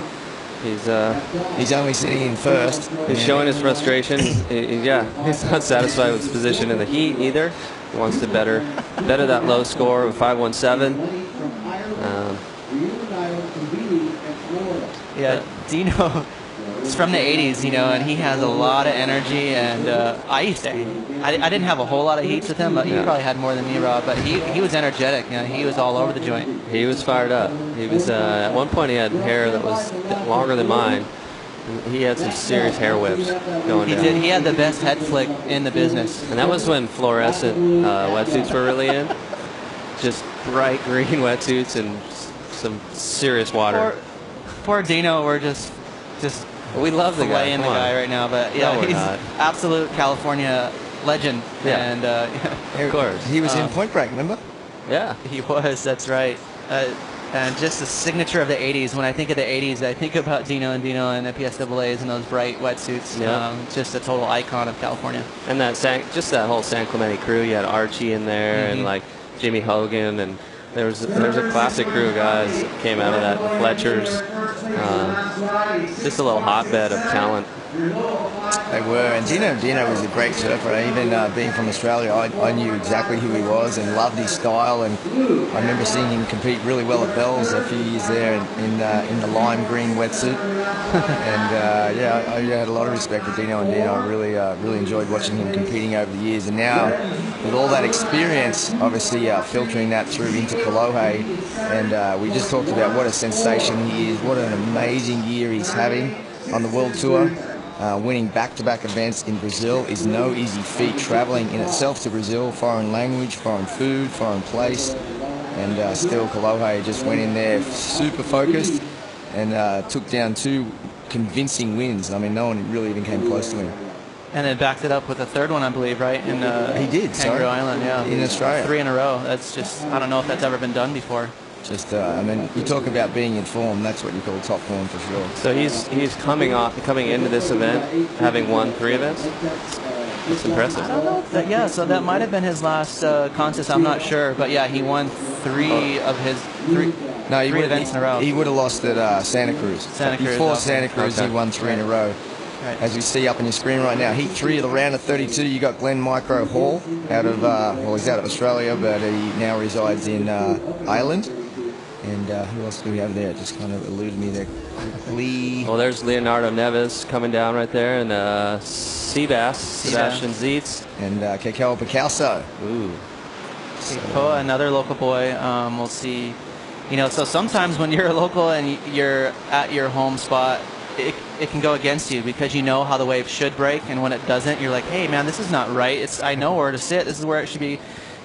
Coming right here, and it's not. So hopefully Zeke can get out of this funk because he's been sitting for most of this heat, and he's only got he needs to get 2 scores, 5 minutes to go. Ezekiel Lau, winner of the HIC Pro, and a couple of big wins too this year. He had a win down there in El Salvador, and I think he backed it up somewhere else with a second as well. So he would not be a happy camper right now. Look at him. Get out of my road. It's like, here I am. I'm right here. I see a set. Oh, look, they're paddling. Paddling straight out there. There's been some paddle battles in this heat. Guys are definitely, they're antsy, and there's a bomb out the back. I don't think they see it yet. They can only see this wave right here, and Zeke Lau's spinning around. Oh, yeah, you're right, Rob. There's some really beautiful waves coming outside. This wave looks tricky here. He's going to have to fit one more big move right here. Nice Larry layback, and you can tell he's pretty frustrated outside. There's just a tsunami. Actually, everyone got caught inside. Let's see if someone's in the spot. It looked like it could be Kolohe in here. Yeah, he's having a look. It's got a lot of wall on it, Ross. It's got that north in it. Let's see if he can get around the section. I almost thought he was going to pull in, but yeah, that one just speeded on the reef. It's got enough north in it, you guys, where if you don't get the right one, it's just going to close out on that toilet bowl. Well, we saw Adrian having a go here. He's deep. And further down the line was Nat Young. Yeah, he had a nice first turn, and this is actually his 3rd turn, so this is going to be a good score. And this is another thing that I love about the changed criteria is that won't be an interference. I mean, he was far ahead enough of Toyon where he didn't interfere. So back in the day, that would have been an interference. That wouldn't have been possible for him to even take off. So I love that. Crucial exchange right there because Adrian Toyon was sitting in 2nd place, and you see them both paddling there. And Nat had to look back and just, like you said, Ross, great first turn, sets that up, comes around, wraps it around. He was only looking for a 3.94 on this wave to move into 2nd, and I believe he's going to get that. Jeez, no problem. He's good, isn't he? And Adrian Toyon was the man in 2nd, so that was a big exchange right there. I'm not 100% sure that he won't get an interference, but what do you think? I don't think he will. It didn't seem like it, they've been really, like you said, they're really lenient. You really have to mess up someone's ride. Right. And I think when you looked at that, Adrian was so deep on that wave, he wasn't going to make the wave. Right. From what I saw. But I'm just looking out the back here, guys. I see a few more stacks coming in. So with 2 minutes left, we're going to see all kinds of stuff go down here. A lot more opportunities. Well, let's see if we can see the local lad Ezekiel Lau get into position, because as you mentioned, only 2 minutes and 20 seconds remaining, and Ezekiel having one of those heats he'd probably like to forget about, but he can get back into it if he gets onto a good wave here. He's in position right now. That's not a good wave. That's too bad. You know, he has a 3.6, so there's other scores to drop. If he could just bust out like an 8, he could maybe squeeze in there. But I'm surprised that he paddled for that wave. Look at Kolohe, guys, here on a nice left-hander. Driving up, nice big carve on the top there, just getting back to the power source of the wave as the wave starts to wall up. Kolohe Andino, the young Californian sensation, comes around here, driving around this section. Driving up the white water there. Also at the back, it's Adrian Toyon. Over the handlebars. And interesting, you guys, they're still looking. They're maybe watching a replay of that wave. They haven't dropped any scores yet for Nat Young. And we don't know if they called interference or not. More waves out the back. Zeke Lau is in position. There's a nice looking set coming in. Let's see, he's having a look. He's moved over to the toilet bowl a little bit more, but just so much wall in that. Yeah, that's got to be frustrating, because it's almost pretty good. You know, it's just walled enough to where it's. And this one might be good though. Let's see if Zeke gets in position. He's it's just. Oh man, you know he's just freaking out right now. That wave was actually halfway decent. He was just behind that warble. And so we're down to the final minute here, guys, and what a heat we've had. Action-packed. They're some of the best young surfers in the world, and we're going to be calling these guys' names for many years to come. But it's Kolohe and Dino out in front, and Adrian Toyon still holding down the second spot. And that wave of Nat Young's is just getting dropped in now. He only needs a 3.94, and it looks like he's going to get it. And Ezekiel Lau, as mentioned, unfortunately having one of those heats he would like to forget about. And there it is. 25 seconds remaining right now. Nat Young moves into the second spot with a 4.37 on that last ride. And it's Kolohe and Dino going to take out the win. We've got 15 seconds remaining. It looks like there might be one more roll of the dice right here. There's a set. Ezekiel Lau. This could be a good wave, you guys. He only needs a 6. And look at this thing line up. Wow, he does. He only needs a 6. Nice first turn. It's going to line up. He's going to get a little head dip right here. If he can come through this and find a nice closeout hit. Well, he's definitely got the crowd behind him. Look at him. I'm not 100% sure that's a 6. It was a cool little shampoo, but we'll have to see what the judges say. Look how psyched he is. This is what I was talking about earlier, Rob, that Zeke Lau's got that edge, you know. Look at, he's just a competitor. Yeah. Good energy, though, wasn't it? Such good energy. Really good energy. What do you think? You think he got it on that? I don't know. It's right there on the border. It's going to be, they're going to have to replay that one and watch it back. But, man, that was exciting. Right on the buzzer. I was surprised to see Nat Young only get a 4.3 on that right. I thought he got a little higher than that. Yeah, I agree with you. I think that might have been a little bit hard done by, but the man in red, he only needs a 6.10. As we see replay there, Chris surfing there from Kolohe and Dino.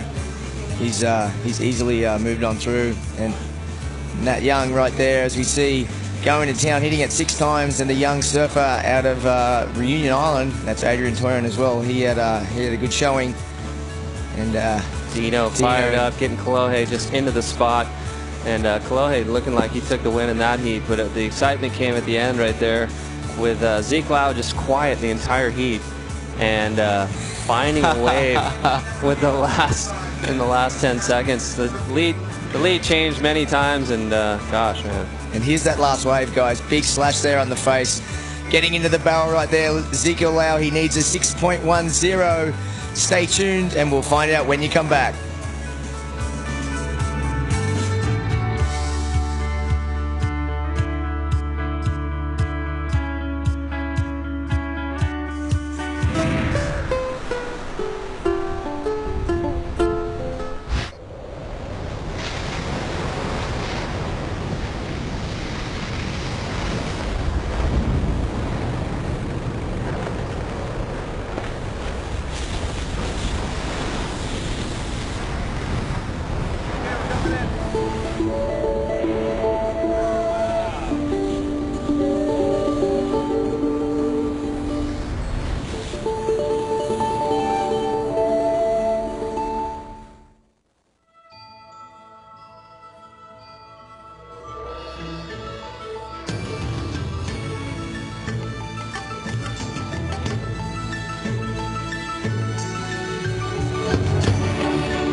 To those of us who share these islands, flying is a way of life. Every day, Hawaii flies with us.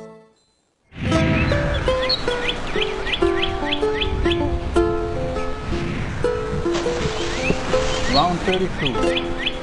And welcome back to Hawaii. The emotions on the beach right now, waiting for the judges to post their final scores. Zeke Lau's last wave, a 5.53 that we see on the scoreboard. Are we still waiting? The scores have not been cleared off. And Ross, what a way to end a heat. That was exciting. You know, that was a lot of energy Zeke showed there, a lot of passion. You could tell how fired up he was. Unfortunately, Robbie, just about a half a point under what he needed. So, man, that was, we were just saying, that was right there. You know, that could have gone either way. That was really close. A lot of emotion right there. And like you said, like, you know, he got the little head dip. It wasn't the cleanest head dip, and he came out and he hit that last section. It wasn't, the section kind of like fought against him. It wasn't super, you know, if he could have got the fins out maybe a little bit, I don't know. Right. The potential was all there. It just didn't all sync up right. Andino, 11.84. Nat Young with a 9.70 over Adrian Toyon's 9.27 and a 9.13 for Zeke Lau. Huge upset kind of in the making. Take a look at the emotion of what happened in that last heat, heat number 2. And he finds out the bad news. There's Riddler and there's Lau. Oh, no. Yeah, I mean, that's kind of crazy looking and everything, but that just shows you how fired up Zeke is. You know, he really, really wanted to not only make that heat, but he wants to make the finals and maybe take this thing down. So, you know, hopefully Zeke will look back on this heat and learn from it, because I think he just kind of sat out of position. He stuck to, he was a little too stubborn. He stuck to that right, you know, and he could have built a house, as everyone likes to say nowadays, and so he wasn't so forced at the end to get that score. Yeah, he held those guns for sure, and, you know, that's frustrating. He sat out there waiting for those rights the entire heat. His highest score up until that point was like a 2, I believe. Well, he's got a 3.60 in his score line, which, boy, I wish he could ride that wave again or find something else. But 25-minute heats and pretty tricky. In the lineup, Glenn Hall, Sebastian Zietz, Alcalso, and Nevis. Leonardo Nevis in blue, Keikoa wearing the yellow singlet, Seabass in white, and Glenn Micro Hall in our red singlet. Wow. You know what? Even my wife, she loves surfing, but we were looking at the draw last night. She goes, this is so unfortunate. Look at this heat. She pointed this heat out, and she goes, you know what? I don't want to see these guys. And I think this Adrian guy, he's a phenomenal surfer as well. I don't want to see these guys. I don't want to see Zeke against Chloe, you know, against Nat. And she pinned it. It was the heat of the contest so far in terms of emotions. And if you ever watch, like, the I don't know, the World Series, you see people on the beach, well, in the stands, they were praying, they were nervous, they wanted their team to have a comeback. You see people just doing anything, waiting for the miracle, right?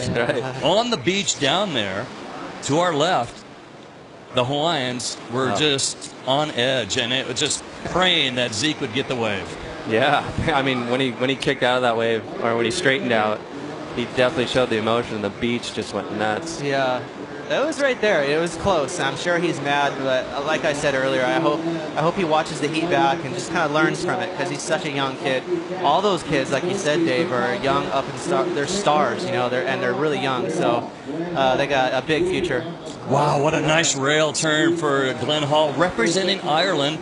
Mom Irish, obviously he's an Aussie that is a veteran campaigner. And I guess when you say journeyman in Australia, that's kind of like, what, journeyman? No, the guy makes things happen, and he's been a pro a long time. Glenn Hall. That was a sweet turn he did. Beautiful that last comeback. turn was so stylish. And 2 really, really nice turns. We saw, let's have a look right here. It's a bigger wave, and the left kind of goes out to sea, but he just lays this on rail, wraps it around. Great rebound. I mean, that right there is just really solid surfing. And then works his way across, flat spot, does this nice layback snap. Hard section to deal with right there. Really, that was, you know, harder to do than air right there, I think. I mean, to time that little layback with the carve. So it wasn't really a tail slide either. He kind of carved it into in the section. So that was cool. Hopefully the judges will throw down some points for that. Well, talking about possible broken boards this afternoon, or issues out there, clearing up with the beach marshal if somebody has an issue out there. The caddy on the beach can actually paddle out and meet the surfer to train things, to change things out. Well, I believe the fish man is with Kaloe Andino. 7 stitches and the glove on the hand. And nerves, well, he's glad he's through that one, right, Fish? Yep, he sure is. And Kaloe, hey, mate, what a heat. Talk us through the conditions out there right now. Yeah, well, basically I started off and I was like, oh, I'll try to get a couple rights, you know. The rights look pretty fun, and then I paddle out and they're like straight close out. So I was like, I'll change the game plan, go left. So I got a couple lefts and made it to the heat. Talk us, is the hand bothering you at all, or is it just a lucky charm right now to get to the finals? I don't know, it's kind of weird. Oh, here I am. Yeah, that's what got me the score. Before that, I didn't really do anything. But yeah, no, it feels kind of weird. It's kind of like dragging me down a little bit. But I guess it's my lucky charm. I made the quarter some stuff. And just talk us through like these next few rounds. You've seen some guys that are about to, like Tiago's on the cusp of qualifying. How does it feel knowing that you're actually in there and you can relax for the next few heats? Yeah, I mean, if I get third in this next heat, I think I better my points. So I don't know. It's kind of like out of my hands because there's a lot of other guys, and I'm just trying to focus on myself and do the best I can. And one quick question, man. Just, you know, you ride for Target. Do they ever just send you couches, TVs to the house? Like, you know, is there any little prizes that they give you at the house? No, I'm staying at the Target house, so they have like little Target signs everywhere on the cups and the plates and the forks and stuff. But no, like a lot of people ask me like, oh, so you just get to go in there and you have some like gold card where you just buy whatever you want. I'm like, no, I just they support me, especially in Hawaii. You know, I get to stay here at Off the Wall, and then also they just give me my mom like little gift cards. So that's about it, you know. But they're cool. I'm staying with them at the Off the Wall house that I mentioned, and it's pretty sick. Kaloe Andino, and ladies and gentlemen, well, good luck, mate, and hope to see you in the finals. Back to you guys. Well, there you go. Pretty cool sponsor to have Target on board, out of the industry sponsor. Did you guys ever have anybody outside the surf industry come on board and say, hey, you know what, I love the sport. I'm going to give you guys some money to help out your campaign? I was sponsored by Miller Lite for a minute. For a minute? Yeah. 1 minute? I like Miller Lite, too. That's a pretty cool sponsor. You should have come to my house because I had crates of it. We should be hyping up Bud Lime. Yeah, I know. Sorry, I didn't even say that. Bud Light Lime. Bud Lime is way better than Miller. Way better. Yeah, well, they are obviously the presenting sponsor of the Clash of the Legends, and they put on good parties, too. Chris Conrad and the whole Bud Light Lime people have fun. Oh, yeah. Headed by Benji Weatherly and Sean Moody. And Freddie P as well, and Serena Brooke. We appreciate everything they've done for the sport. In the lineup right now, a couple of waves ridden, a serious wave for Sebastian Zietz, and a pretty good one for Glenn Hall still coming through. We're watching Zietz now, and he has had a rough year. A very talented surfer, and this could be one of the breakout moments of a difficult campaign. Yeah, we saw. Hopefully we'll queue up a replay. He had a right that scores are dropped in now for it. Looks pretty solid, above average, and really nice carving hack, Robbie, and then backed it up with a cool cutback and a hit. So really good surfing there from Seabass. Hopefully we'll be able to queue up that right there and show a replay of it. Well, getting back to Bud, you know what? I just remembered something. Like, the Bud Pro Tour was responsible for the beginning of our career as we look back at Seabass's wave. But, man, we owe a lot to those guys. They supported us when we were Groms, putting on events all over. Right there, Ross. Beautiful. Oh, beautiful turn. Sort of like right big fanning there. Just cool. Lots of spray and speed. Yeah. What a talent. And almost getting stuck here, and he still manages to pull that around. Yeah, that last section got a little funky, but that money turn was so crisp and clean, and it looks like he's going to get rewarded, probably the highest scoring wave of the heat so far.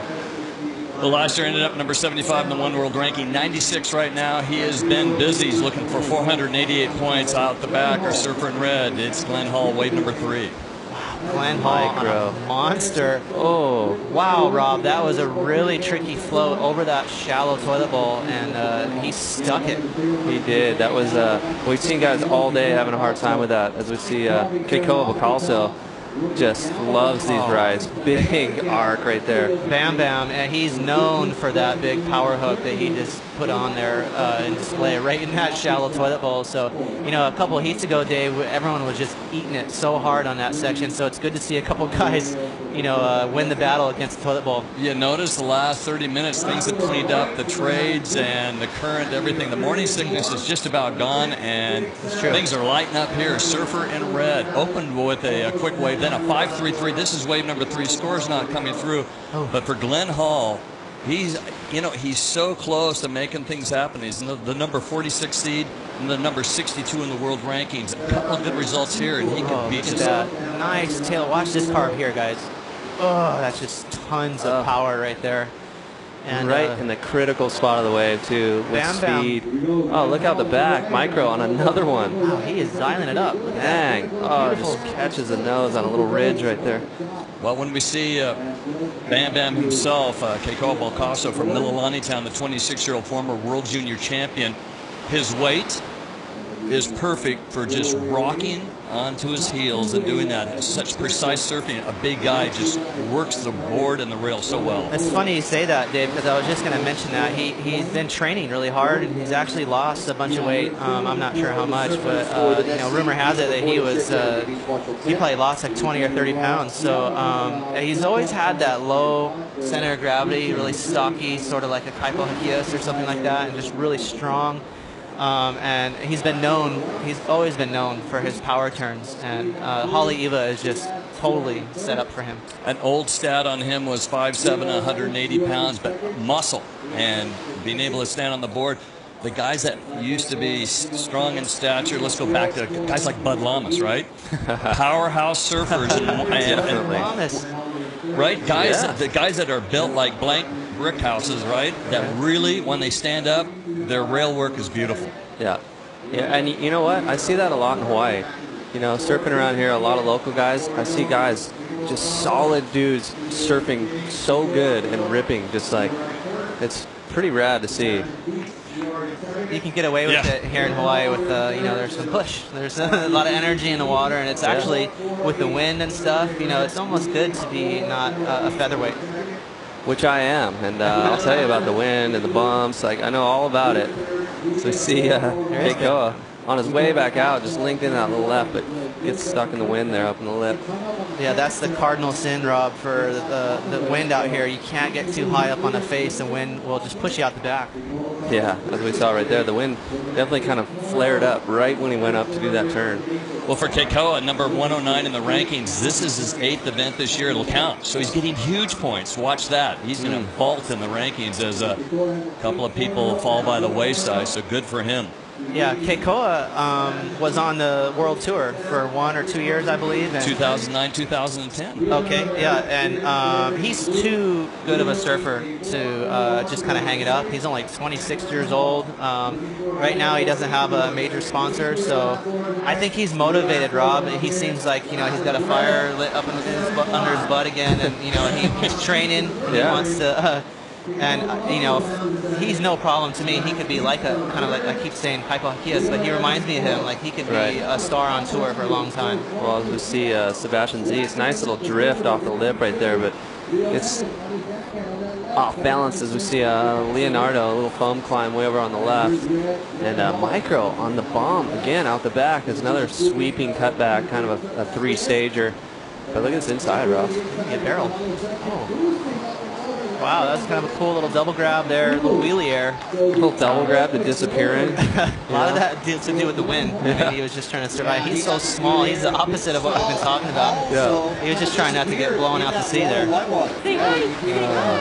Oh, there they are, the fans. Yep, you're on TV. No, not going to say hi. Glenn Hall waiting for a couple more scores to come through, but so far the best score, Glenn Hall, 7.50, his third wave ridden, and he's got a 5.33 in the score line. The scoreboard right there shows him. The beach commentators tell him what he needs. Sometimes it's an easy paddle out. Other times you are just getting bashed on the head. Sometimes we've actually seen guys paddle around. But right now, things are cleaning up as we watch a replay of Glenn Hall, representing Ireland, but actually out of Broken Bay, New South Wales, Australia, just north of Sydney. And boy, he's in form. That was a cool air. I don't know how high the judges will go with it. He just got torn up by the wind there.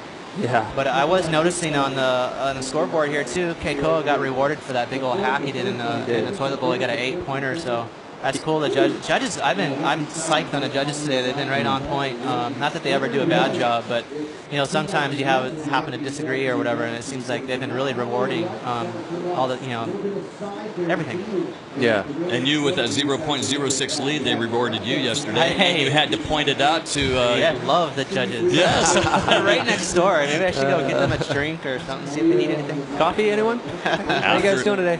After semifinal number 2 into the Clash of the Legends, and it should be a good one. And we're going to see Shane Dorian in the lineup with Kalani Robb taking on Rob Machado. And, of course, Ross Williams with a slight lead. Those 2 scores that they posted yesterday, their best 2 scores will stay in their score line, and then they'll have 15 wave to decide a champion. That'll be later this afternoon, a 25-minute heat. Don't miss it. Brought to you by our friends at Bud Light Lime. Well, a lot of help, a lot of talk, people on the beach. I think it's more nerve-wracking being on the beach, being a family member, a coach, or a friend, or a shaper, whatever, the team manager. These people are stressing on the beach huge, and if you're surfing out there, at least you can catch a wave and unleash. Oh yeah, I mean, everyone's got a camp these days, like you said. There's shapers, there's girlfriends, moms, dads. I mean, coaches, lawyers, managers, right? Lawyers. And if they're not watching on the beach, they're online, and they're gonna listen to us babble. But you're like you said. I think it's better to be out in the water sometimes. Yeah, some people travel with a big entourage. Yeah. That's kind of crazy. It definitely wasn't like that so much when we were on tour in the 90s and early 2000s. So but it's just it all deals with money. The guys nowadays they're making a bucket load of money, and so why wouldn't you take advantage of some of those things, having a trainer and making sure you're eating good and having a coach who's videoing you and tweaking you out and making sure you're surfing as good as you can. So it's just called being a professional, and it's gone to a new level.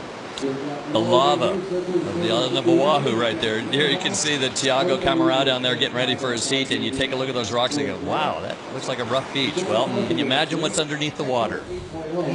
Well, Shrimpy's got a big heat coming up. He is. This is really crucial. I believe he needs to make it through this next heat. Does he? A couple heats to qualify. He's right on the bubble.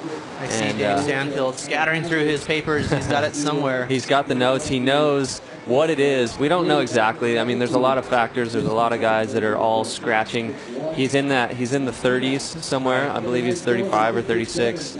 And to better a score, to better one of his low scores. Oh my gosh, he's 38. Yeah, right. Nerve-wracking. Yeah, he's had a really good year, Rob. He's and all the primes. I believe he's got a couple of semis or even a finals. Did he win an event this year? I'm not sure. But I was down in Brazil a couple years ago, and a couple of semis. Just randomly, I was hanging out at this little beach, and I was surfing with Miguel Pupo, Gabriel Medina, and Shrimpy. And that was where those 3 dudes hang out and surf together all the time, and all their friends that rip too. And that's a different momentum generation, isn't it? But you know what? You feed off your friends, and your friends will give you the feedback, and they'll push you harder. Here we go, surfer in white, wave number 5, Zeitz. Saw him lining that up from the takeoff, and tries to backdoor that section. It doesn't quite pull through. This could be a good right here, you guys. This is the big. Actually, this is Bam Bam. Bam. Huge hook. Get around this section. One more. Finish climb. it. Glenn Hall deep in the lineup, can't get it. Going to take one on the head. Leonardo Neves, if you're here and you happen to surf a lot, keep an eye on what the Hawaiians do that have years of experience out here at Haleiwa. Keikoa working it right, just on the corner, getting that corner pocket. The other guy's too deep. Dave, look at this wave. Micro's been in sync this whole heat. Hanging on. Almost catches the nose, and dealing with the toilet bowl right there. That was well done. That's crazy. He's sitting in first, and man, he's just had a great heat. He's in line for all the good waves. Leonardo Neves couldn't quite get in that wave and just got off to a bad start from the get-go. Kicked out. What are we seeing here? Maybe a 5-wave set. Obviously, that 3rd wave looked really good. Yeah, if you get lucky and you're just in line for that one right that opens up and doesn't, because with this north direction, it has a tendency to just suck out on the bowl, and next thing you know, it's over. The wave's so fast. So if you can get a right like this one that Micro had, look at that beautiful bottom turn. He almost catches the nose. He does. He pearls and comes out of it. He was rolling down the windows there for a second. This turn right here, he gets up early, knowing that it's going to suck out right there. I love that turn. He got really low. It almost looked like a little backside Tom Curran turn there. And yeah, I like Rob how he hit that early because he knew that that thing was just going to throw it out and just chuck him over the handlebars. So it's a scary, on point. Scary little zone in there, the toilet bowl, because you're coming into it, you're going like 200 miles an hour. Right. You know, like he came out of that first turn, and he was probably almost thankful that he pearled a little bit, slowed him down a second. You know, I mean, because I know backside it's just so hard, and you're coming from like a 6-foot wave to like a 2-foot doubling up, sucking up, bowly thing that you're like, oh my gosh, what am I supposed to do with this thing? And the wave where it sucks out and comes out here, actually, it's like an airbag coming at you. It's so quick that wave morphs into trouble.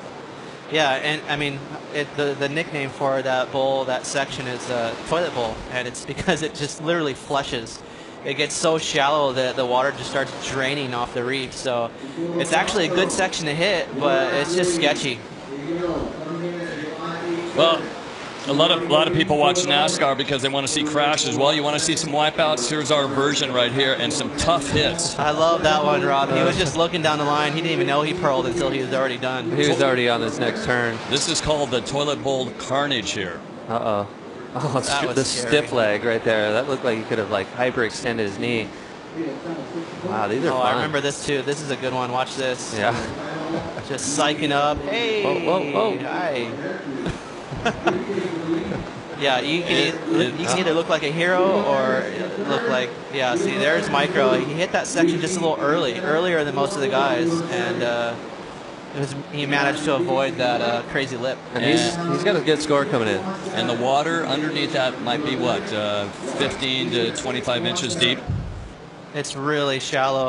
I've had many friends duck dive in there in that section and scrape their knuckles on a reef. It just goes bone dry to the point where sometimes you can't duck dive. You just have to kind of lay there and sit flat and let the wave just come over you. Hawaiian Water Patrol keeping a close eye on our competitors. Any kind of problem out in the lineup, they're there, they're quick, they're pros, they do a phenomenal job, Terry Huyan team. We take a look at our surfer in yellow Kikoa with the Mililani Town surfer is in the lead right now with an 8.0 and now trying to replace a 5.87. Yeah, he managed to back up that 8, so that's good news for him. And then Seabass only needs a 6, and the Brazilian Leonardo only needs he needs kind of a big score, 7.44. Well, things are going to change right here. Glenn Hall is going to drop a high 7. I think he's going to go into the lead, so Keikoa is going to drop down in second. All those scores are going to need to be upgraded here in a second as we see Seabass. Important way for Seabass. Is he thinking some kind of backside rotation, looking at better a 3.13 in a score line, but needing specifically a 7.21? Here's the launch. Wow. Just got unstuck there. That was another little straight area. He didn't go for the rotation. But you're right, Rob. He's going to need a big score when the scores drop. Out in the back, in the lineup, our surfer in red waving his hands. He wants to know that score. Well, a 7.93 with a 7.50. Well, all of a sudden, it's a battle for that second spot amongst 3 surfers. Glenn Hall starting to distance himself. Yeah, well, let's have a look at Keikoa's last wave. He might even improve a score. Nice, straight up. Comes around the section and just nails this end section. Good surfing. I love the way he surfs out here. It's just this wave is suited for him. Yeah. Real quick, Surf at the Bar, Talk Stories, Series number 2, Wednesday tonight, the 23rd. Clyde Aikau, reflections of big wave riding, and his brother Eddie. $5 charge to charity. It's 8 o'clock over at the Turtle Bay. Check it out. Surf at the Bar, Talk Story, tonight. Man, Clyde Aikau, he's such a legend. I had a surf with him last winter, or the winter before, out at Waimea, and a huge 20, 25-foot closeout wave came in, cleaned us all up, and we managed to stay out the back, and he had a huge smile on his face. He just wasn't even worried about it. And he's, about 65 years old or something, so I don't know if I'm going to be taking 25-foot waves on the head at 65 and come up laughing. I love that air. He stuck it, too. He just kind of fell off. I think his back foot slipped off, and Seabass looking for quite a score. He needs a 7.21. Definitely not out of range, but we've seen some scores drop this heat. Back to live action, deep in the lineup. That's it. You've got to chase this one down. Here is the powerhouse Leonardo Neves, and when the guys push you deep, you're chasing a tough section here at Haleiwa. Seabass's last wave, a 3.67. He has a 6.67 in his scoreline. He's trying to overtake Keikoa. Keikoa looks like he's going to up the ante. Replaces 5.87 with something in the 6 range. So all of a sudden, Seabass and Leonardo Nevis are going to look for even higher scores. Yeah, Micro, Glenn Hall, and Keikoa really kind of dominated this heat. Last wave 6.37. Seabass has about 18 seconds to find a 7.71, and Leonardo Nevis needs an 8.97. And, well, it looks like time's going to run out on their campaigns, unfortunately. At the round of 32, not a bad result for Seabass, and it'll help his cause in his one world ranking. Well, some heavy surfing. Everybody getting at least 6 waves out there. The round of 32, heat number 3, coming to a close here. As we continue with the Reef Hawaiian Pro, the 2011 edition. The Vans Triple Crown of Surfing, brought to you by Rockstar Energy Drink. A lot of rock stars out there. We've seen some great surfing, but Glenn Micro Hall with a pair of 7s was on point, wasn't he? Glenn Micro Hall was on fire. He found those little, some bombs. He was on every set wave, it seemed like, and I mean, that one right that he caught into the toilet bowl was spot on. Keikoa Bakalso, we see on screen here, surfing really strong, powerful, and finding some good sections. That's it. It's a done deal. Glenn Hall and Keikoa Bakalso advancer will be right back with Ross Camarao, John Florence, and Taj Burrows. Stay with us.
Round 32.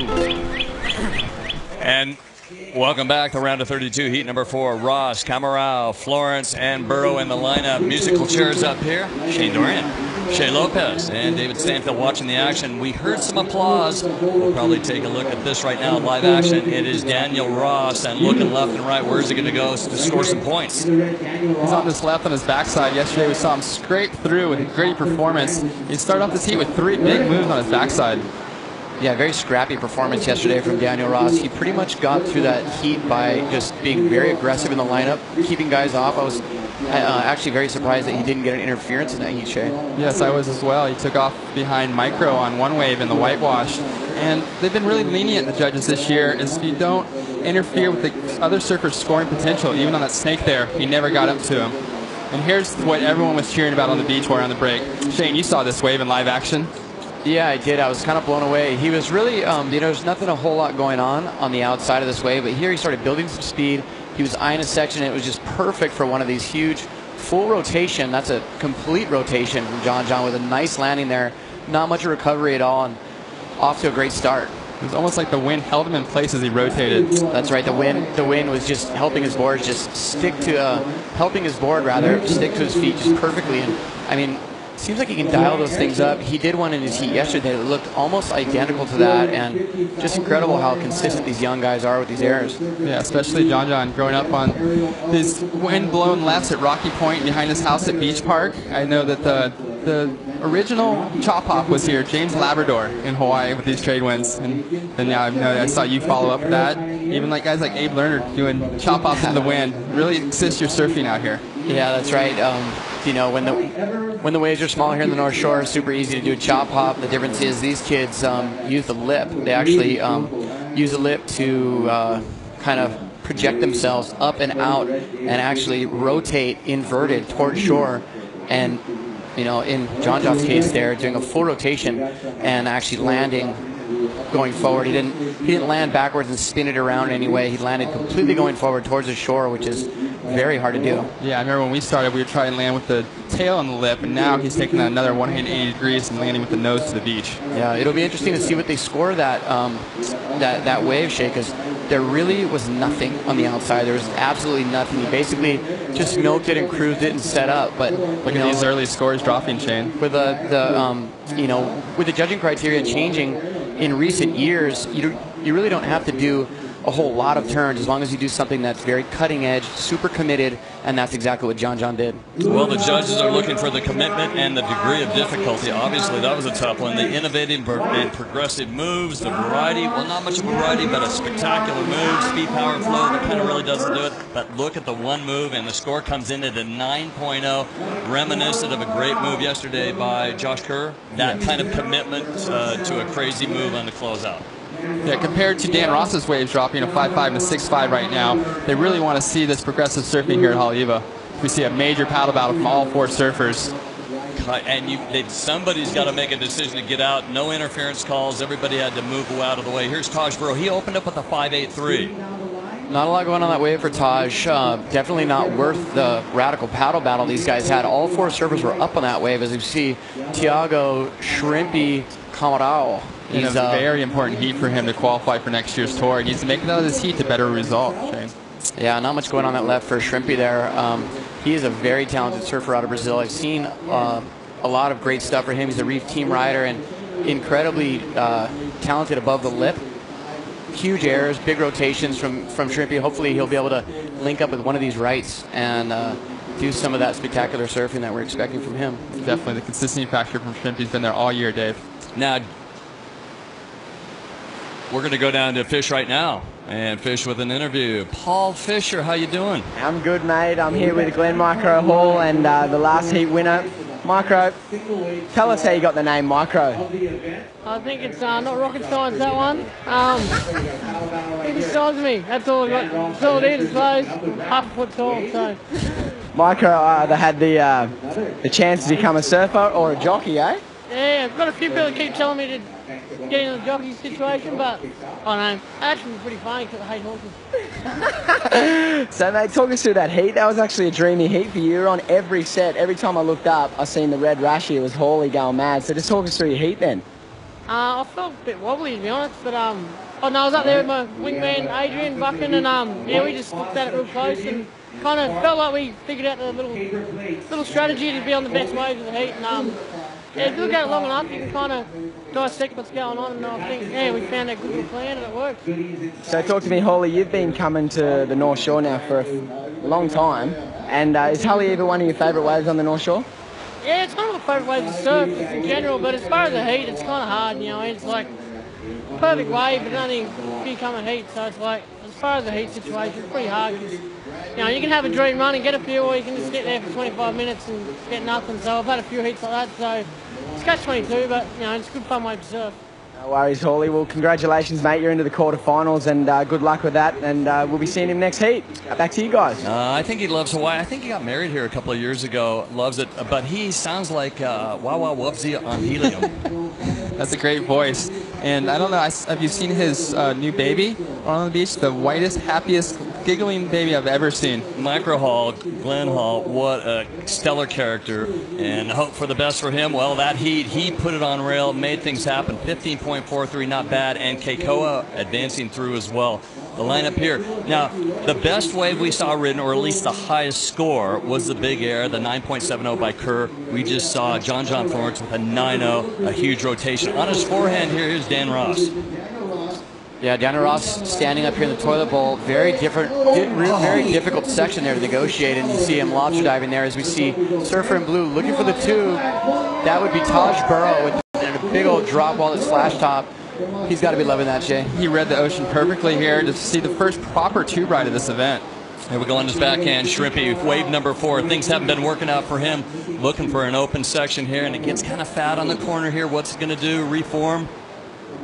Yeah, with a real nice tail drift off the top there for Shrimpy. He was caught a little bit behind. I think the right would have been a really good choice on this wave, but he was actually out of position a little bit too deep, and it forced him to go on that left, but making some big moves there. So Taj with a 5.83, then a 2.50, and he pulls this audible. Take a look, possibly the best barrel ride we've seen this entire contest, this entire Triple Crown. That was proper Haleiwa right there, Shane, and he dragged his arm from the start, set up a perfect line through the bowl. Taj being one of the very best tube riders in the world, I mean, he really did. He read that wave perfectly. That wave just had barrel ride all over it, and not only did he do that, he had a big old combo, and you know, he had a tube and a slash, so I think it'll be in the excellent range. But before that wave, I was looking at the scores. Josh Kerr, 9.7. Evan Geisman, 9. Evan Valier, 8.93. And those were all for aerial maneuvers. And up to this point, it's been the airs with the highest scores. I think that's going to change here with that tube ride to layback hack. Yeah, I think you're right, Shay. It'll be interesting to see, too. You know, if I were John Florence out there in yellow, I would be feeling pretty confident. One turn, 9 points. I mean, what if he gets a wave that he does 3 or 4 turns and then does that same air? I mean, you know, just to know that you don't need a wave that has, you know, a long line on it, and to be able to score that big has got to boost your confidence. Well, let's take a look at the second angle of our one thing that we saw yesterday, guys trying to generate speed. Here we've got a wave with some speed and some section. Taj now is going to get right in. Yeah, he actually slowed it down, using his hands there, Dave, stalling for the barrel, trying to maximize tube time, and reading it perfectly and coming out very clean. Eyeing this section here. Little avoiding that section right there, but using that speed, using that wall to do a big old slash drop wall to turn. I think the judges love that. Another 10 feet, and it would be 6 inches of water at the toilet bowl. So nice move, putting on the brakes. Taj Burrow is going to get a score that, you know, could be close to John's huge aerial. Definitely, and John's was a much smaller inside wave where he just had 2 little setup turns before that incredible aerial, which shows how difficult that is because only John and a few other surfers are even capable of that maneuver.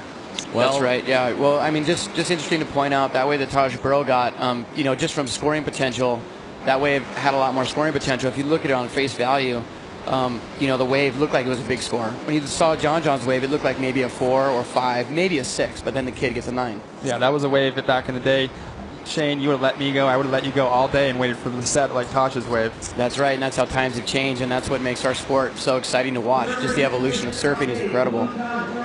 Take a look at this. Taj Burrow, 9.43. He didn't get a 10 like Josh Kerr did yesterday in one of his score lines, but he's got a 9.7, 9.7, and a couple of 9.3s. 9.0 thrown out and a 9.7, so Taj Burrow making it happen. And when you take a look at that, yeah, it's not perfect backdoor. That's not the inside bowl at Sunset. It is a very tricky wave to tap and find that section. You really can get clipped in the head, so great surfing for Taj. Yeah, Taj comes from very tricky waves of Western Australia that shift and ledge and suck out, and he's able to read waves very well because of his experience at his home breaks.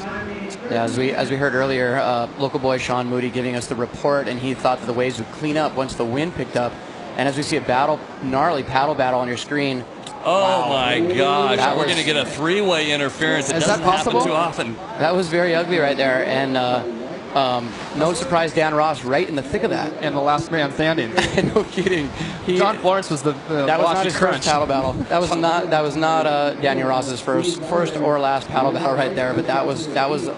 That was a close-up slow-mo replay of that. See their faces. Camarao in white, John Florence in yellow, and Daniel Ross in red. Now, Daniel is the backdoor in this section because Camarao thinking right, and who's squeezing between is John Florence. The funniest part was John was trying to get out of there. Yeah, couldn't. And he was just ping-ponging in between those two guys. Just getting sucked into the crash. I think if I was a judge, looking at what you said, backdooring the peak, and there was maybe a better a better left, but they were on the shoulder of the right. So Dan Ross was coming from behind that section. This is going to be interesting to see how it calls, especially after the judges watched Dan Ross be so aggressive yesterday. Well, gosh, those guys are going to need Auto Club. That was a huge crash on the highway, on Cam Highway, basically. That was crazy. Now, Taj Burrow out the back on, okay, you guys take each other out. No kidding. And John, obviously with a 9, really did not need to be hassling with those guys. Honestly, I don't know what the hell he was thinking. Well, I mean, he could have just completely avoided that and went, okay, you know, these guys are going to hassle. I'll just wait for the next one. I already got a 9. I'm thinking John says, I'm in the middle. I can go right or left if this is the center of the peak, and he couldn't even stand up because these guys crossed in front of him. Well, what I think happened at the beginning of that was Shrimpy and John were going to split the peak, and then Dan Ross came across and was going to go left across both surfers, and that's what happened. And then John, like you said, he was just trying to get out the back, and he couldn't get out the back because there was nowhere to turn turn right or left with either surfer on both sides of them. Get this, Dan Ross, number 39 in the One World rankings. You want to be in the top 32. Thiago Camarão, looking for a shot at the World Championship Tour, is number 38. These guys are going for broke. John Florence, now he's number 27 in the world ranking. But who knows? If Yaden Nickel comes back and surf pipe, he might lose out some points. He's got to make things happen. Taj Burrow, well, number 5 in the world rankings. There he is right now with a pretty sizable lead, a 9.43, trying to replace a 5.83. You got guys that are just ready to make it happen at, all costs. Definitely. Here's John on a quick little wave.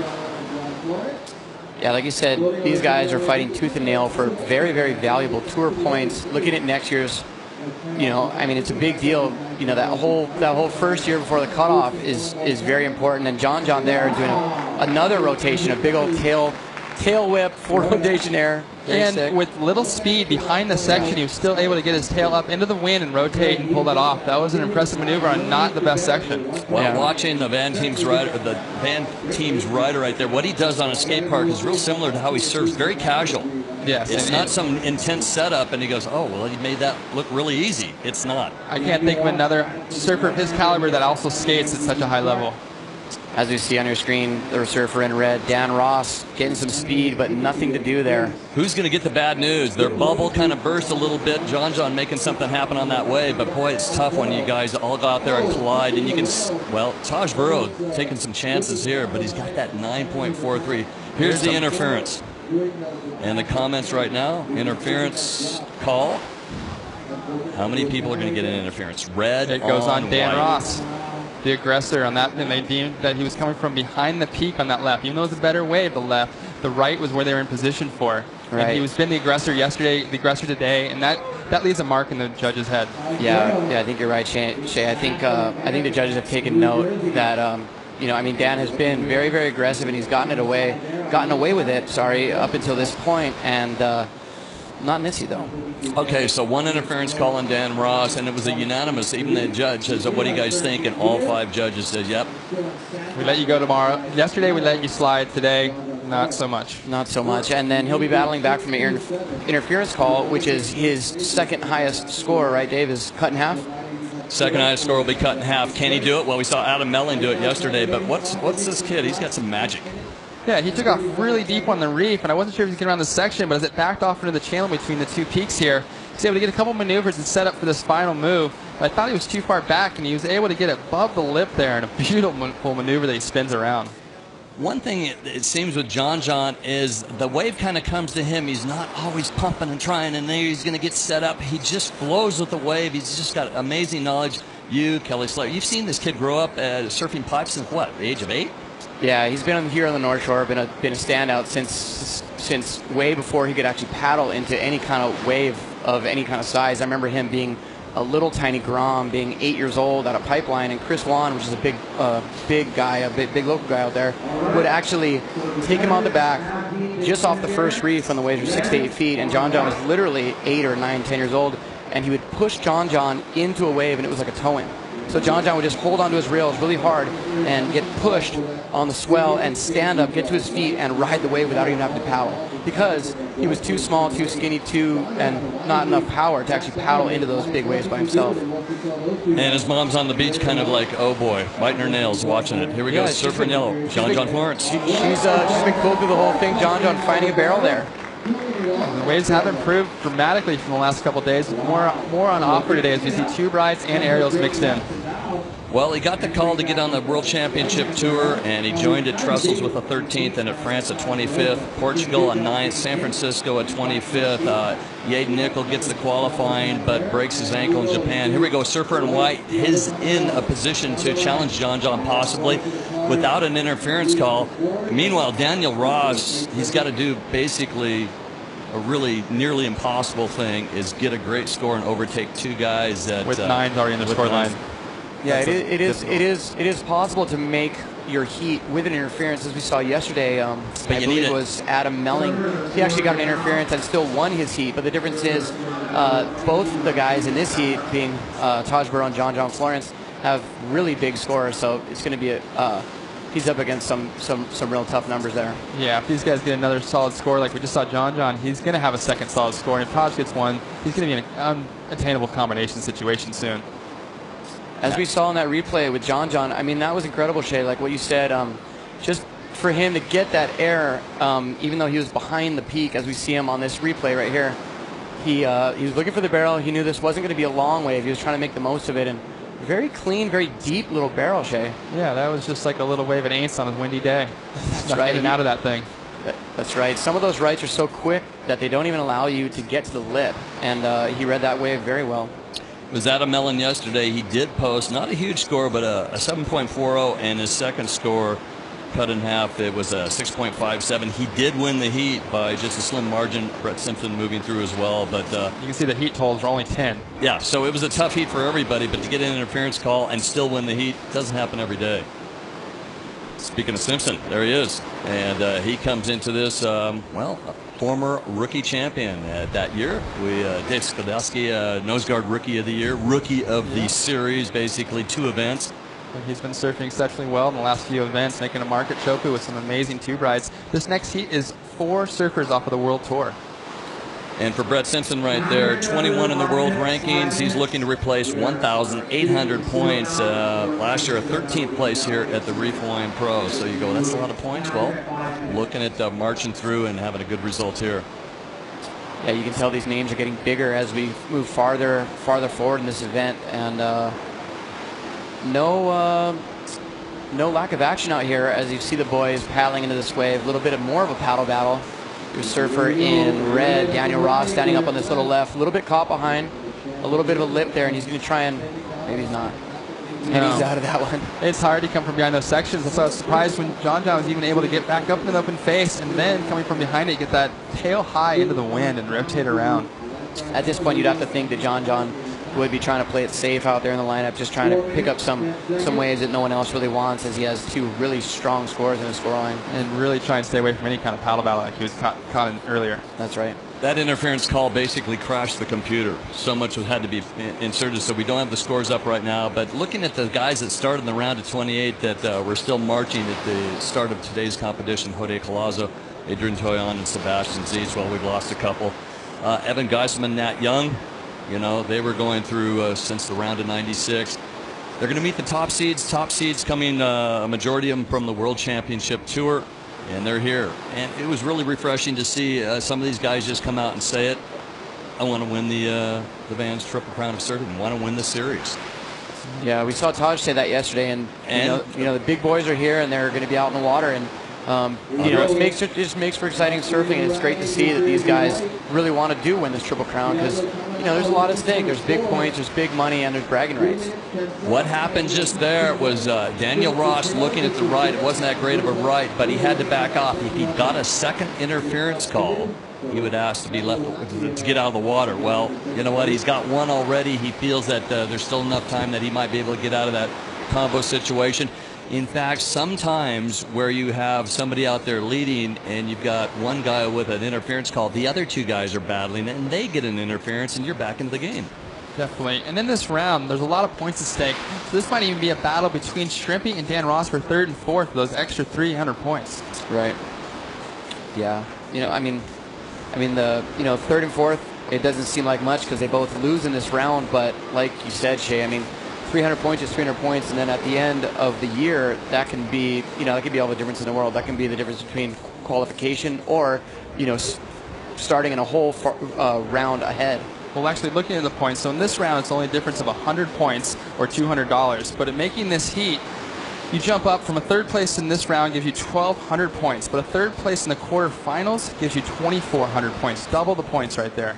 Yeah, it's a very important heat to make. Yeah, you definitely want to be in that advancing spot through this heat into the quarterfinals where the big points and the big money are, and that's why we can see a lot of the big boys, a lot of the big dogs from the World Tour are all showing up now. As we see in this next heat, it's going to be real stacked with all World Tour surfers. John Florence in the lead, a 9.0 and a 7.27, and his 2-wave total 16.27. Taj Burrow, well, would he be in the hot seat? He has a 15.26. He's trying to replace a 5.83 into a transfer spot. You don't need to win it, but you got to be 1st or 2nd. Thiago Camarão in the combination situation, and with 1 minute and 30 seconds remaining, basically, is Daniel Ross going to get a score to get out of the combination situation to move up a spot? We don't have that specific number, but Is Daniel Ross going for a third-place result? Maybe some more Extra points. 100 points can mean a world difference. I missed qualification my first year on tour by less than 100 points.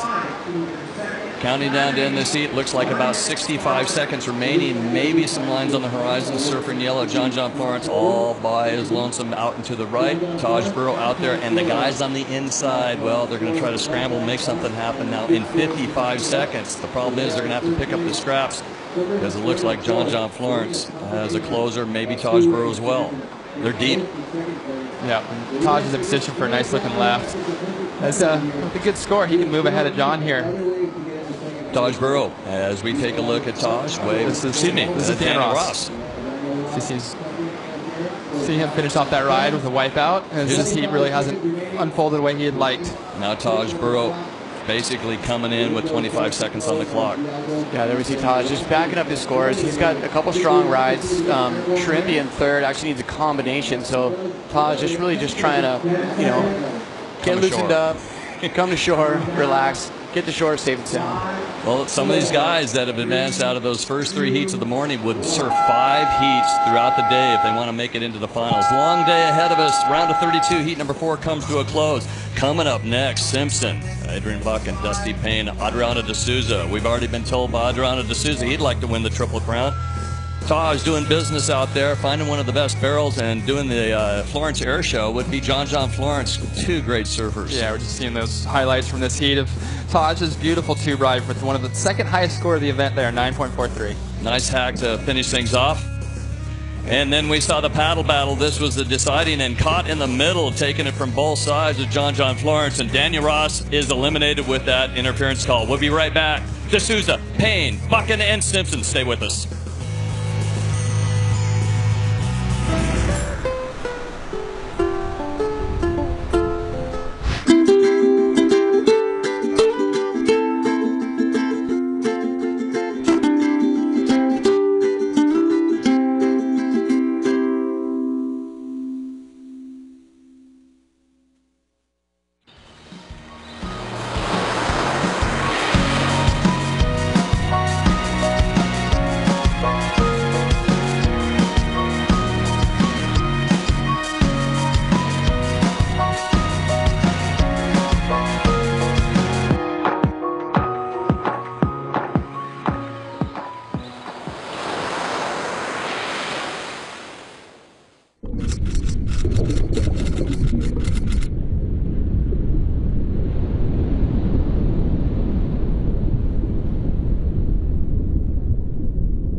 Round 32.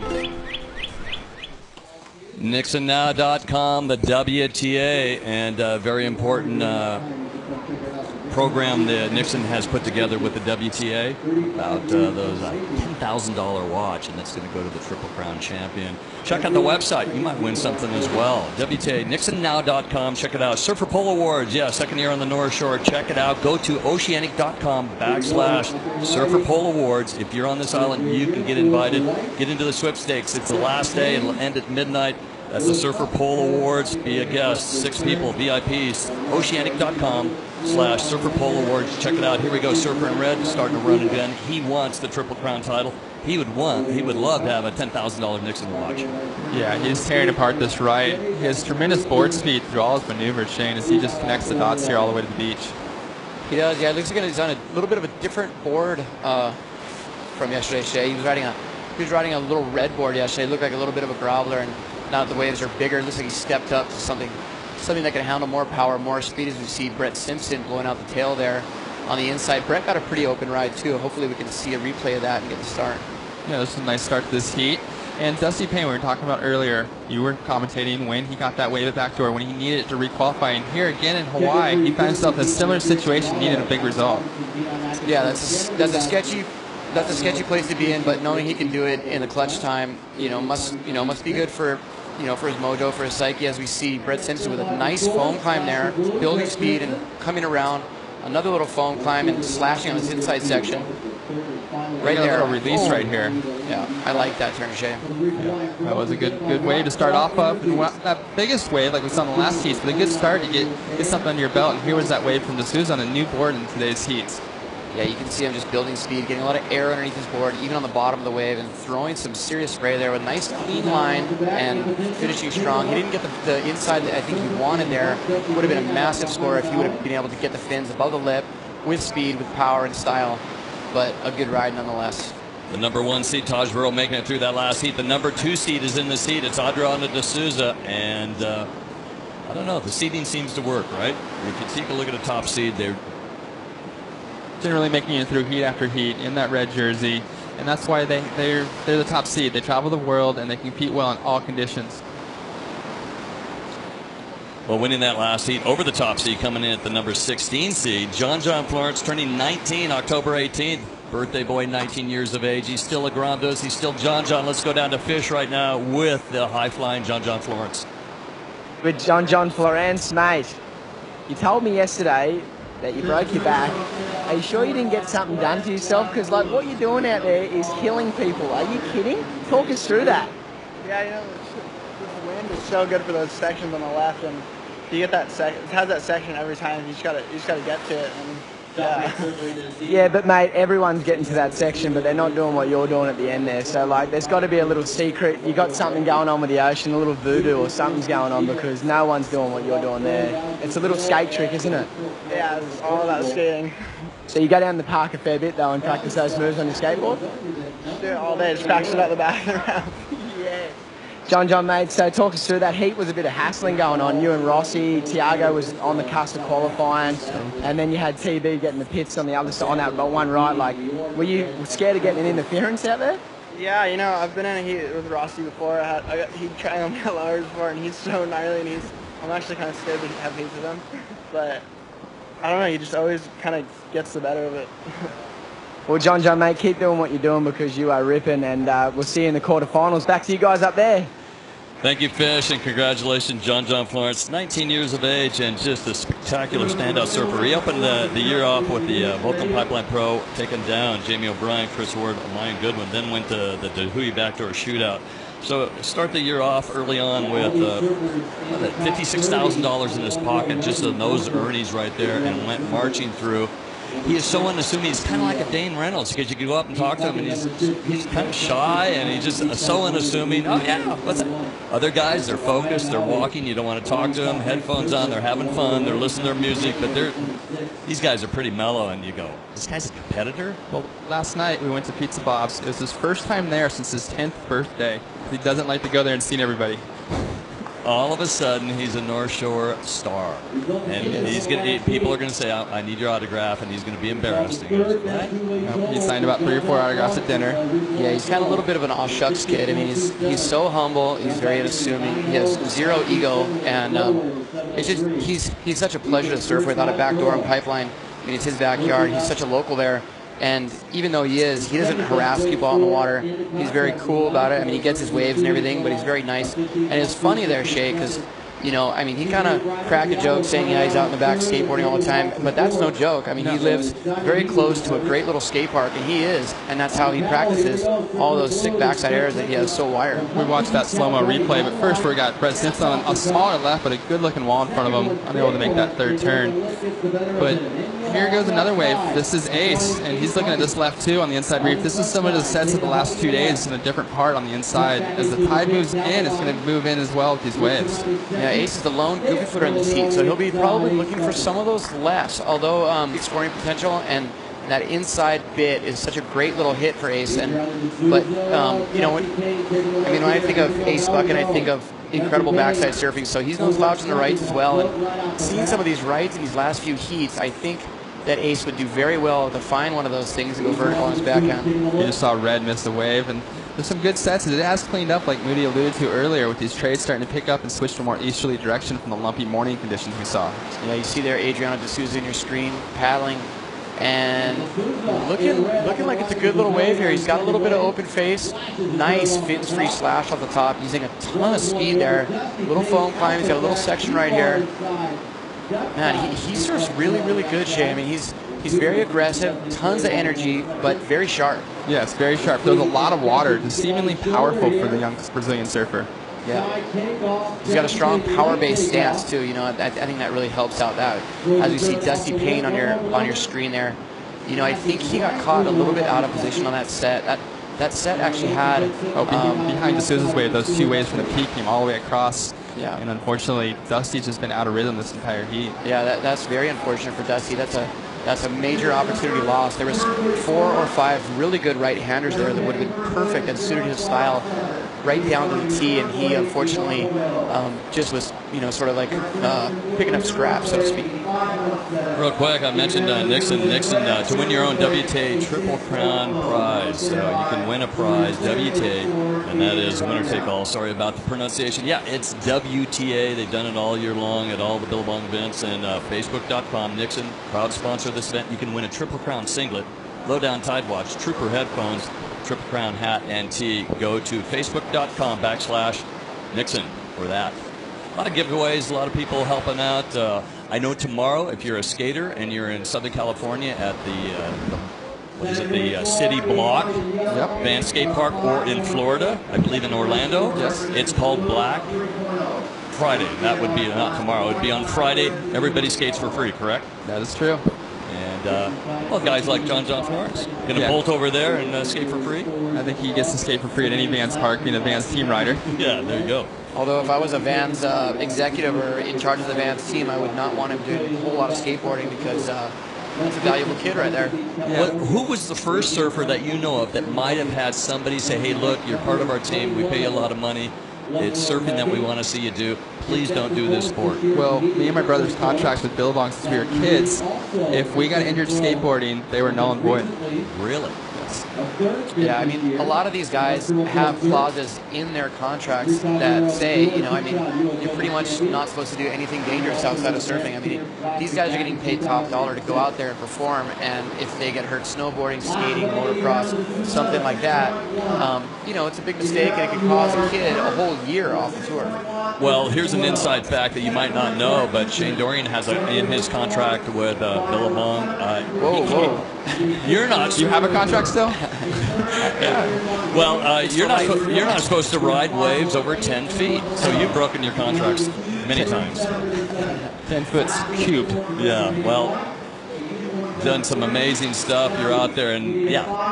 Well, you know, I mean, I consider myself lucky to have a contract at all, but.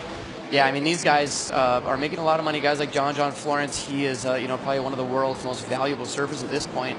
I would imagine every single company out there that doesn't sponsor him wished they did. But, yeah, I mean, obviously the skateboarding background and all the practice skateboarding has been extremely valuable for him, but he definitely does not want to get hurt doing it. Over the years, well, I mean, Chloe and Dino don't shop at Walmart.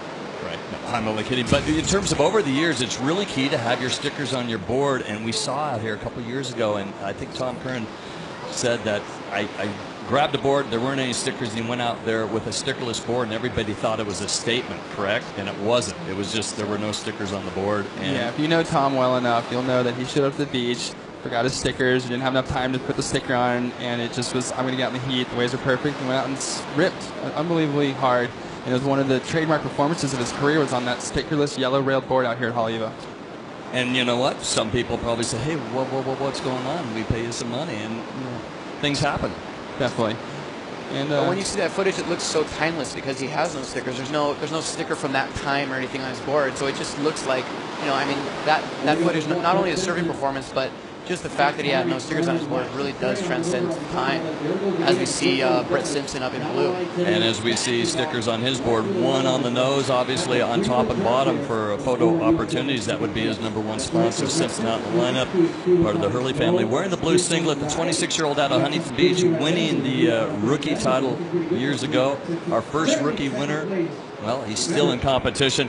That's Taylor Knox, and he's doing the Triple Crown. Now, the Van Doren family started a long time ago. When you think of Van Doren, you think of Vans, correct? Yes, and that's when the family started. It's still running with the family, with Steve going across to events run by Vans all over, just being the face of the company still. Well, I think we've got a great interview lined up. Let's go down to our interview area right now with the fish.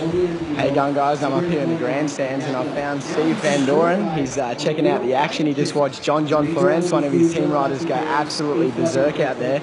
And I mean, these guys got one of the best brands in the business and some of the best shoes going around. So, mate, talk us through how it all started. All right, no, my dad in the mid-'60s, Paul Van Doren, with his brother Jim and Gordon Lee, moved to California from Boston, decided they're going to start their own shoe brand. And here we are 46 years later. I'm sitting here watching this awesome event of the Vans Triple Crown and the Reef Hawaiian Pro, and the nice thing is that John did just kill it. That was awesome. You know, but hey, this is the best picture window in the whole world. Thanksgiving tomorrow. Hey, I'm living a life sitting here with you guys just watching this. Got better waves today. They're getting bigger all the time. Mate, it's unbelievable. It's actually turned on for the finals, and hopefully your boy John can make it all the way to the final, eh? Yeah, no, I'm hoping too and stuff. You know, he knows the local waves and stuff, but every year he's getting better and better, so you better start looking out and stuff.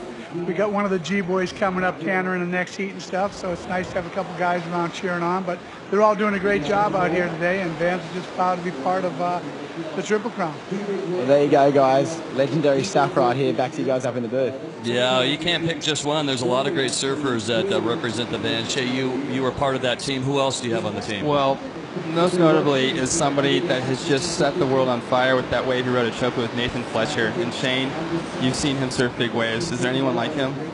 I have. You know, we've surfed a lot together. Nathan Fletcher, super talented in little waves, incredible aerial surfer, but not only that, absolutely fearless when the waves get big. I've surfed a lot with him. It's he at Chopo and also at Mavericks, and he's such a cool customer. You know, he's just very low key. He's got this gravelly voice, and he's just a cool character. He's the nicest guy. Zero ego, and just a pleasure to surf with. I love it when you talk to him. He will think about your question. Nothing's real quick. He's cerebral, and he's just explosive in the water. Just amazing customer. There's John Florence. Part of his team includes, well, Joel Tudor, Dane Reynolds, Pat Dane, and Tanner Gadauskas, the Florence family. Well, he's got a couple of brothers as well. Obviously, Andrew Doheny, Dylan Graves, Alex Nose, Kalani Chapman, Wade Goodall, Layla Hurst, and Nathan Fletcher you mentioned. So there's a huge Vans team. You're part of it. We thank them for putting on 29 years of the Triple Crown. The Triple Crown family's huge. A 30th year coming up, and big surprises for next year as well. Definitely. And you can go to vansurf.com, and there's a free download of their new movie, Getting Classy. You can see all those surfers. Get in Classic, and you can hear the surf punks. I don't know if you ever heard of the surf punks. Grew up with them. My beach. Go my home. waves. Yes. Yeah. When is that top gonna pop? Well, Vans had a couple of breakthrough moments. First of all, their shoes took off because you could have been California cool. You could buy some shoes, and you know, at that time, they took an Aloha shirt off the Duke himself and made shoes. So you had the Aloha print on some shoes. Spicoli in the movie Fast Time at Ridgemont High. Not your specific role model for surfing, but pretty funny guy for Spicoli in that movie. And there's still plenty of surfers out there that fit that image, and it's cool. And people are having fun, and have fun with the image is great. We have every different personality in surfing here is represented. Here we go. Well, we've seen some waves. One of the better Simpson 7.17, our surfer in white Payne, looking to better a 0.57. And again, there's some tape around one of the ankles there. He is not at 110% right now. No, it doesn't look to be. He's had a struggle in heat, and like last year, he struggled through Haleiwa, through Sunset, and then made it count at a back door in the Pipeline Masters. And Shane, a quick question for you. I heard something about your wave at Jaws that we're seeing everywhere on these reef ads, that you had that air bladder and you pulled it as you fell. Yeah, I did, Shane. Before you even fell. That's great timing. Yeah, I can come back to that. Your lone goofy foot in the heat, ace bucket, trying to better some scores here with this little left. Very, very windy and hard to surf as we see that left close out down the line. Not a whole lot of scoring potential on this wave. And up and riding in red, Adriano de Souza from Brazil. And this one's standing up a little bit more. You can see his bottom turns at the bottom. De Souza here. There's looking power looking better, a 6.0. That left, Adrian Buchan had to stay that sideline, that that kind of a high line because that wave was kind of flat. That was a tricky wave to ride, and he did well to get the turns in, but then that turn from De Souza was exceptional as he put all on rail there. Buchan's got a 5.80 in his scoreline, and he's needing a 6.30 to overtake Adriano De Souza. Simpson out in front with a 7.17 and a 5.17. Dusty Payne, well, this is not he'll want to remember right now. 6 minutes and 45 seconds remaining, but if anybody can do the buzzer beater, the comeback, well, we've seen Dusty Payne do it. He's got the talent. He has to find the waves to ride. He's just not finding anything of quality. Yeah, he's had what we call an absolute shocker of a heat. Obviously, extremely talented local Hawaiian surfer, and he surfed really, really good yesterday. If he could only find some good waves to surf, if he would have got that wave that Adriano De Souza just got, I'm sure he would have blown it up. But feeling pretty bad for for Dusty at the moment. There's not a whole lot of great waves out there. There's a lot of waves to ride, but the big scores, that we're seeing, there's not a whole lot of those waves, and he's also fallen on a few waves, which is costing him. Adam Robertson looks like he's changed boards from yesterday. Things are changing just a bit as the swell increases. Here's Dusty Payne looking to launch. It's a better wave. Gets caught up a little on that first move. We can get on face and look for an aerial or something to get a high score as he spins a little tail out reverse. Not that much, but he's going to get him on the board with a chance at coming through this heat in the end. Yeah, he's really going to need a whole lot more than that, I think, Shea. Adriano De Souza had such a great wave just then. I'd love to see the replay. He had one turn that was especially explosive. Getting Classic Vans' first surf film in several years, making Vans Getting Classic Volume 1 intersects the lives of some of the more interesting characters on the Vans team. Joel Tudor, Nathan Fletcher, Pat Tanner, Dane Godaskas, obviously the Florence family, Dylan Graves, Alex Nose, Ratboy, yes, Jason Ratboy Collins, Kalani Chapman, and Andrew Doheny. How great was Kalani Chapman's wave at Pipe? Yeah, the AI tribute wave where he's so beautiful stuff. Keep an eye on it. Here we go. The new era replay. Our surfer in red with something in the 6.5 range. Yeah, here we see Adriano De Souza doing really well, just coming off that lip, and there's the money turn right there. I mean, using power and speed, reminiscent of a light Sonny Garcia right there, just explosive power and really giving it his all on that wave. See how he came off the bottom before that turn? That's what set it up. So much speed on his rail to allow him to push through that maneuver. Yeah, he's a small guy. He's not a big guy, but he serves with so much power. It's incredible. He just pours his heart and soul into every section. It's crazy. So back to the air bladder. You're going to go down. The wave's sucking back on you, and the section's going in front, and you pulled it just before it crushed down. Yeah. Just a quick history. Like before, for those who don't know, I've been surfing with manually inflatable air bladder that. Anyway, so you created with who's the man at Billabong? Hub Hubbard at Billabong. He's incredibly talented guy, and I had this idea, to incorporate into a wetsuit a manually inflatable air bladder, and we did it up and had some prototypes made, and during the testing phase, I surfed Jaws last year, and the waves are really big. I had been wanting to paddle surf it for the last couple years, and just got the opportunity last year, and I was using one of the V1 prototypes, they're called. That's the suit. It's a Billabong V1. And I had a really big wave and unfortunately wiped out. But it was a good opportunity for me to test the suit. And like Shea said, I pulled my pull handle, inflated the suit, and that was right when I hit the surface of the water. So it was inflating as I went over the falls, Shea. And luckily for me, it inflated perfectly as according to plan and popped me right up. You really developed and actually put it to use. It's ironic that Shane, you get the suit on, you're ready to go, and you're kind of looking for the wipeout at a Cortez bank. You're out there in the middle. You go, okay, I'm going to take off, and you're kind of hoping you can test it, right? And you did. Most of the time when I'm surfing big waves, I am trying to avoid wipeouts at all costs. But when I had that thing and I was, I had the V1 inflatable wetsuit, and I was trying to test it, like in a real situation, not only like a little puffball, whitewater. I wanted the real deal. So, we also surfed Cortez Bank, and I had a really good opportunity. About a 50-foot face closed out right in front of me, and I was sitting there with the thing inflated, and I was terrified, and I would have been very, very scared had I not had the thing inflated. So what we're talking about, imagine this, you can see it online at YouTube, but an inflatable device within that wetsuit that's on the back, and it probably inflates the size of a large pillow. A large pillow on the back. It's like having a dive buoy attached to you.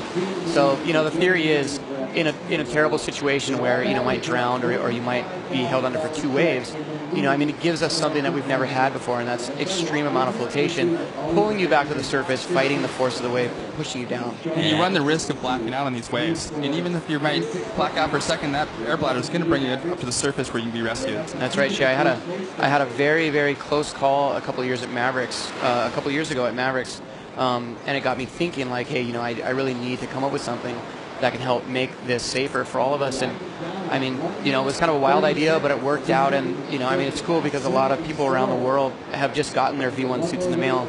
A lot of close friends of mine, Mark Healy, Kelly Slater, Ian Walsh, Garrett McNamara, Jamie Sterling. Like, you name it, all these guys who charge big waves want to try the suit, and hopefully it'll make it safer for all of us. Yeah, we've lost some friends and family throughout the years, and if Shane's, your contributions to the sport save one life, that's going to be a tremendous contribution to this future big wave surfing, as we guys like Garrett McNamara just rode a 90-foot wave, and you guys look for a 100-foot wave. That's right. These guys are pushing the limits, whether they have safety equipment or not. These guys are doing it for the love of it, and they all want to push their personal boundaries. So I think anything we can do to help these guys, all of us, be a little bit safer in these dangerous conditions is a good thing. And I think it's just the start of, maybe a thought process with some different safety equipment. Well, making something happen in the last. Can Ace Buchan do it? Can Dusty Payne post a 7.47 to overtake Simpson? D'Souza in the lead right now. There is 30 seconds on the clock, and there you can see the body English. It's over. It's done. But Ace Buchan, keep an eye on him. There's now 21 seconds remaining. Adriano D'Souza is leading Simpson in the second spot. Where is Simpson? Simpson's going to let Buchan go on the inside, but there's no waves. Such a heartbreaker there for Dusty Payne. We were really hoping he was going to be a standout here in the Triple Crown and start his campaign at Haleiwa, but really didn't get much in the way of surf out there. Take a look at that ankle. It is all taped up, and hopefully it'll be in better condition for sunset and for a pipe. Dusty Payne comes ashore, and he ended up needing a 7.47. Ace Buchan has been eliminated too at 6.55. D'Souza and Simpson marching through. Kind of inconsistent heat. Yes, it was, and we saw Adriano Souza pick off those 3 rights wide away from the pack as he really looked to know this wave well. And Simpson, great surfing by him. It looks like he has a sharp board underneath his feet. Yeah, that's right, Shay, as we see Ace Buchan milking it, but just not enough as we see Brett Simpson and Adriano D'Souza moving on. Buchan's best wave, a 5.80. He ended up needing a 6.55. So Brett Simpson, 2-wave total, 12.34. Adriano D'Souza at 12.67. Those 2 guys move on. And when we come back next, it'll be Robertson, Atkinson, Gadauskas, and Melling. Take to the water. Stay with us.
Round 32. Shea Lopez taking a break, and now into the booth comes Rob Machado. He is steely-eyed right now. He is focusing on the clash. Look at he is intense. Shane, have you ever seen this man look so intense? You guys are just laughing, but when you get out in the water, you put a singlet on. It's all about catching a couple more good waves, improving your score, and buying dinner for everybody else that night. Is that right? Yeah. Is that right, Robbie? You're in that spot right now. I think Ross is in the lead here, so we'll see. But I'm just happy we got a little bit more surf out there today. I'm excited to get out there, and yesterday it was really hard. It was really hard out there. Even just to get two decent waves and two decent scores. I think we all had a little bit of anxiety being out there again together, and wanted to put on a show a little bit. And the little waves are tough to surf. You were color coordinated. You had the craziest looking board. I love that board. I saw you walk to the beach with a beautiful lady, and you had different equipment today, Rob Machado. I did. I left the wacky little surfboard at home. Opted to go to just kind of a normal surfboard today. Gonna try. The waves are a little bit bigger, like Shano said. Looks fun. There's some fully contestable, rippable waves out there. I want to try and go out and shred. As we wait for a set, Robertson, Atkinson, Gudauskas, and Melling in the lineup. Let's go down to Paul Fisher with a man that is number 8 in the world rankings, number 4 in the world with a couple of victories. He says he wants to win the Triple Crown. Adriano de Souza out of Dana Point, California. Yes, I'm here with Adriano de Souza, the last heat winner. Adriano, mate, talk me through that heat.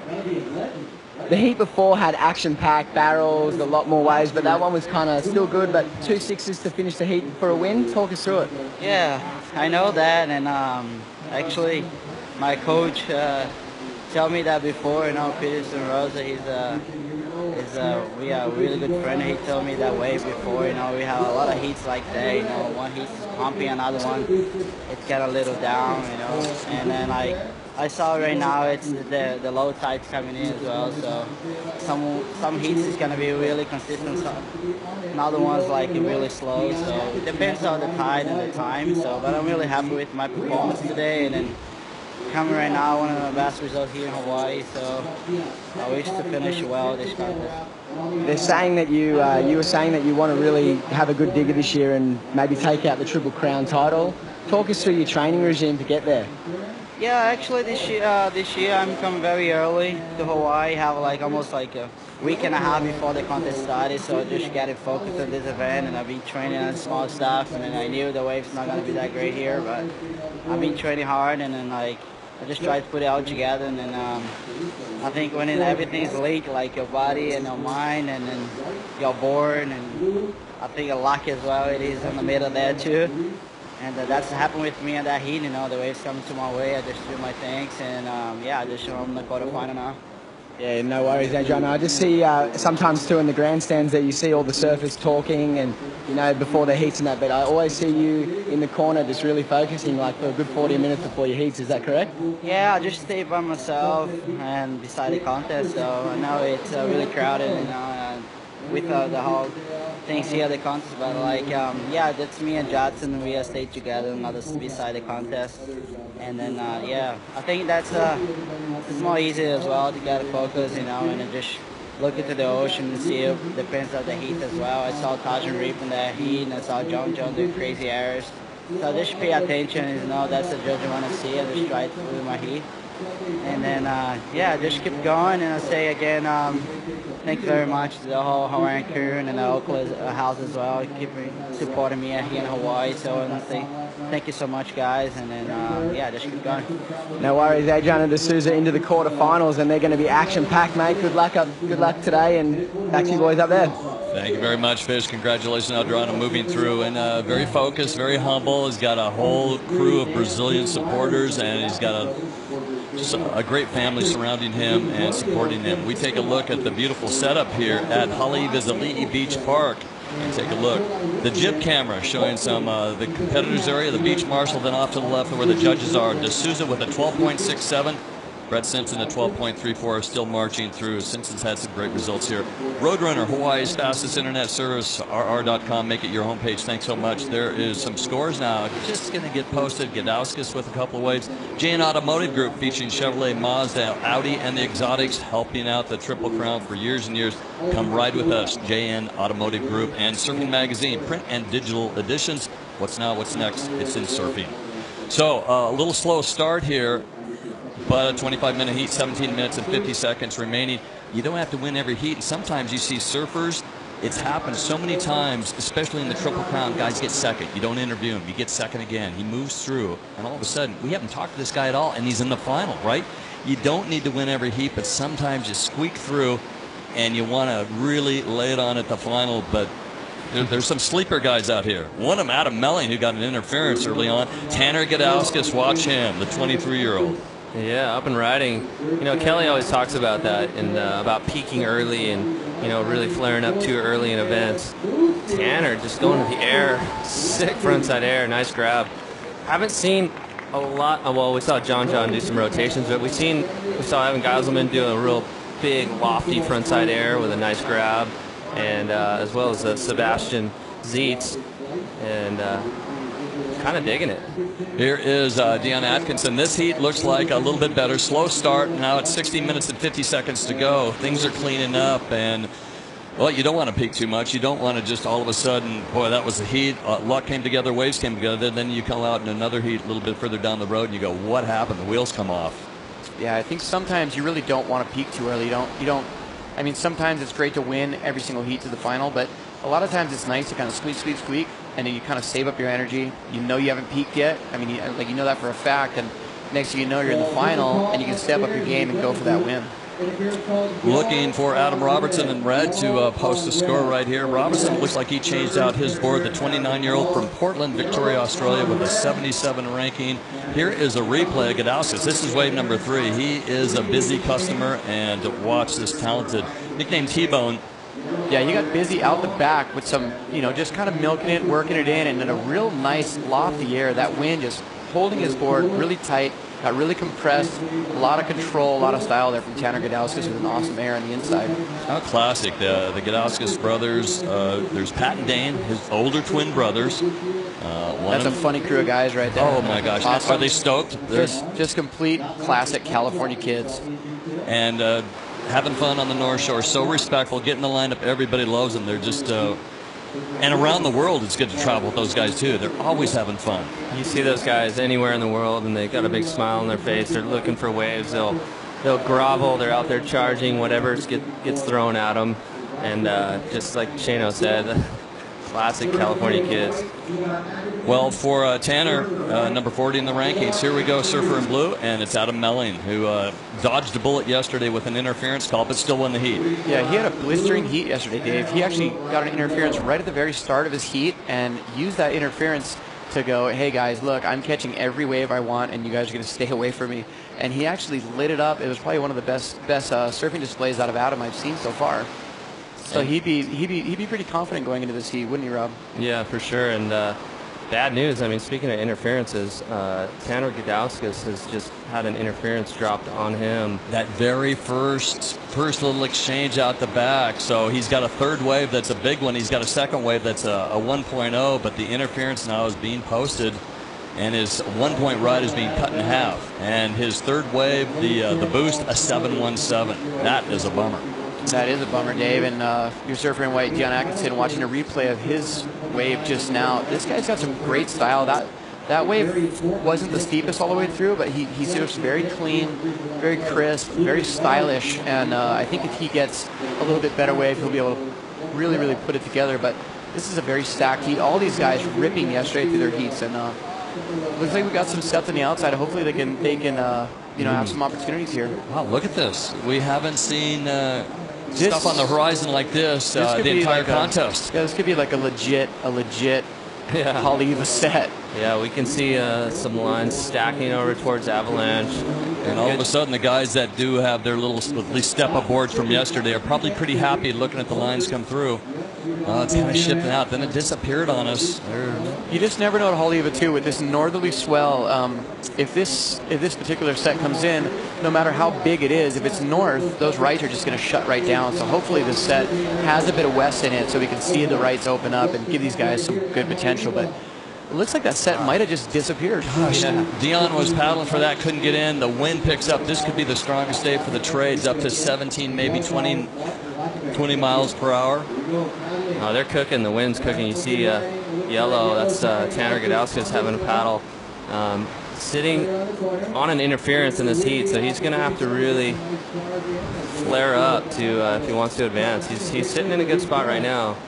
He's got a nice little left lining up on the inside here. Well, put it on rail. This thing's bended out to sea. Will give him any kind of opportunity to loft. Well, he gets rail turns. He's going to have a easy paddle out with the wind at his back, and nobody's caught a wave. So a guy with an interference might have just snuck in another thing that'll help him. Yeah, I think at this point for Tanner, I'm not sure if he knows that he has an interference yet, but I can guarantee you once he does, he is not going to be holding back, and he cannot. I mean, if he's planning to get out of this heat with an interference, he's going to have to step up his game, probably go to the air, and I mean, just show some real commitment to his surfing. And that wave right there was a long open wave, but it really didn't give him any opportunities to go to the air.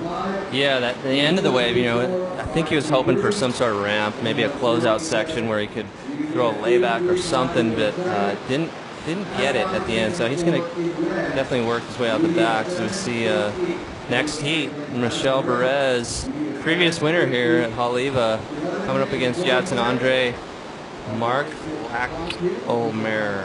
Is that how you say that? Lacomar. And Roy Powers. Say it fast, it'll sound right. Lacomar.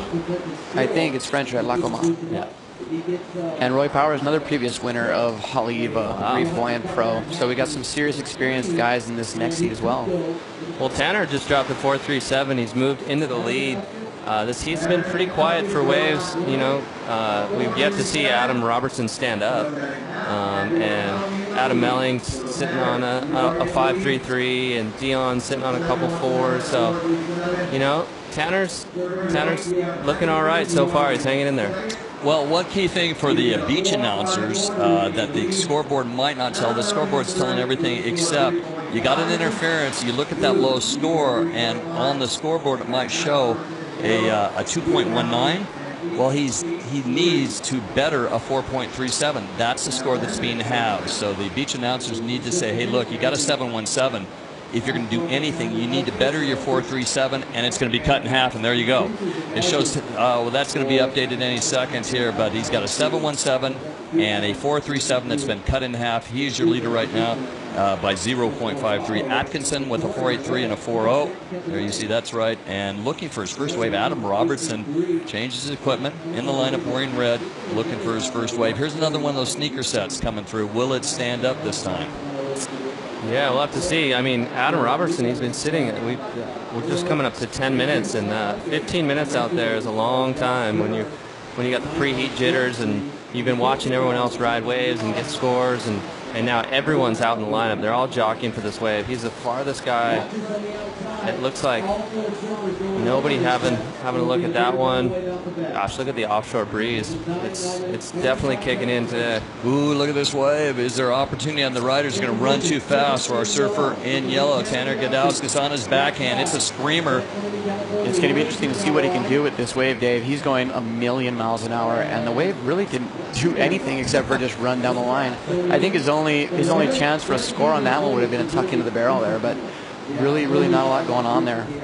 Yeah, and I think he kind of used that theory. You know, the guy with the interference, you want to stay away from. He paddled right back out in the middle of the pack. He swung around, paddled for that wave, and everyone just stayed away from him. Yeah, you know, I think the best strategy for Tanner at this point, he knows he has, a couple pretty good scores. His best bet at this point is to make sure no one else gets any big scores. Adam Robertson, he opens his account with 9 minutes remaining on the clock, so might be a fairly solid wave for him. Again, trying out that new board. Adam Melling, a 5.83 and a quick second wave. So it's Tanner in the hot seat. Atkinson with a couple of 4s. So the surfer deemed to have the inside position for a wave has the unconditional right of way for the entire duration of the ride. Interference call. And here we go. Splitting peak back to that this last wave for our surfer in blue, Adam Melling. Yeah, this was the wave that Adam Robertson went right on that we just saw. And they split the peak. And Melling here kind of working his way through that fat spot and finishing off. Nice vertical closeout hit, so he'll definitely better a score. Well, here's Robertson's very first wave. Yeah, he definitely changed his board. Probably more of a step-up board today to match power with power there. As you can see, that really nice turn, using a lot of force and speed to throw some buckets, and that'll probably be a pretty good score there. That was his first score on the board, as we see your surfer in yellow battling an interference. Tanner Gadauskas with a nice fins-free hack off the top. We saw a few of those from him yesterday.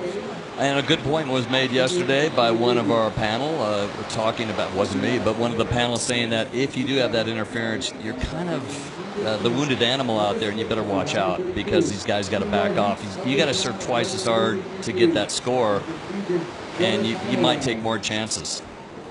You might cut loose. You might have to have your heat of the day just to get out of it, as everything's been cut in half. Well, I think that's your only chance to get out of the heat is if you surf your very, very best, get the best waves, and also keep the other guys off the good ones. Yeah, and Tanner's, I mean, he did a good job dropping that 717. You know, he's still looking to better that 437. And, you know, we're going to see Adam Melling drop a score. Adam Robertson's going to drop a score. So it's going to change here.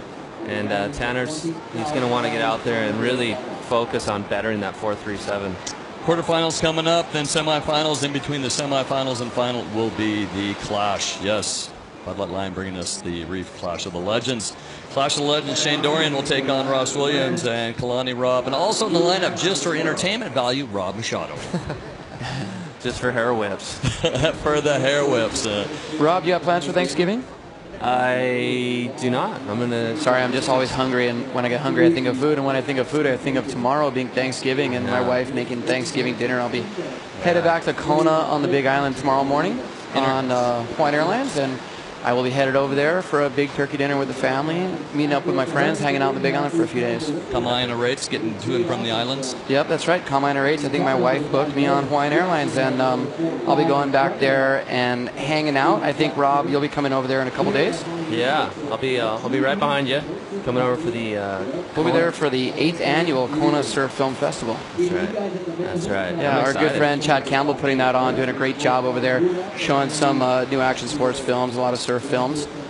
So should be lots of fun. Anyone on the Big Island who is there, 8th annual Kona Surf Film Festival. It's going to be good times. Well, the Icons of Aloha campaign, Reef, has done a phenomenal job, and whoever put that together, beautiful images. Are you guys impressed with that campaign? Oh, yeah. I thought they did an amazing job, you know. I mean, just representing all the guys involved really well. Just the images and the artwork, I don't know, I guess it would be After Effects on the digital work, just spectacular stuff. That's the Icons of Aloha, and Reef has I don't know, they've got a class act, great art department, obviously. Yeah, they have some great campaigns, just I mean, incredible artists, incredible marketing guys, and really good team there at Reef, doing a great job executing on that, and all the stuff that they did for the Triple Crown and the Reef Hawaiian Pro looking the same as well. The Icons of Aloha for Reef, McCullough Jones, just beautiful images. Alana Blanchard, Stephen Coheen, I believe, Ross Williams, Sean Moody, Shane Dorian, and then honorary, Rob Machado, honorary. Now, you know, you're from Sydney / Cardiff by the Sea, Taylor Knox, and Mick Fanning as well. We're looking at the lineup, and we've got a wounded warrior out there, Tanner Gadauskas, a Van Team rider, looking to better a score of a 4.37. Whatever it does, it's going to get cut in half. Here's our surfer in red, Adam Robertson, his second wave now of this entire 25-minute heat. Well, these guys have been chipping away. Adam Robertson just dropped a 6.5. He's only looking for a 2.87. As we see Tanner out the back, looking to better that 4.87, Shane. Yeah, this wave actually looks really great, Rob. He, you know, I mean, his style really suits these lefts. Got a little hung up there, but he's got some room to work in here, setting up a good setup turn, and going for the air. Love it. Big old lofty, no grab, straight air. Gotta love those things, man. Yeah, that's definitely going to help his cause. As we see out the back, Dion Atkinson just kind of going a little bit too... Gosh, he doesn't need much. He had a 4.83, a 4.0, and he's looking something in the 4s or 5s. Well, that would be in the final seconds. Obviously, you're always looking for a 10-point ride out there, but just trying to make things happen, well... This is going to be interesting because we're under 5 minutes, just 3 minutes and 45 seconds left. And Tanner's going to drop a score that's going to help him out. And, you know, Adam Robertson and Dion Atkinson, they're not looking for high scores. So, Free looks good. Did you see that stuff handing out there? No kidding. There was a lot of swag on the beach getting handed out. It looked like some Reef umbrellas and also some Clash posters. Looked like they were in high demand, Rob. That means you guys are going to be signing some autographs. They will be on stage during semifinal number 2. Our Clash will take to the water right after that, and we'll see what's going to happen. They're going to get 13 waves. They've already got 2 waves in their scoreline. We'll see who's going to win that. Surfer in white needs a 4.54 at this point, but I think we still have a Gadauskas wave to come through, and it's going to definitely help his cause. He has a 717 and a wave that's been cut in half. So here we go. Take a look at this, a guy that's backed up against the ropes.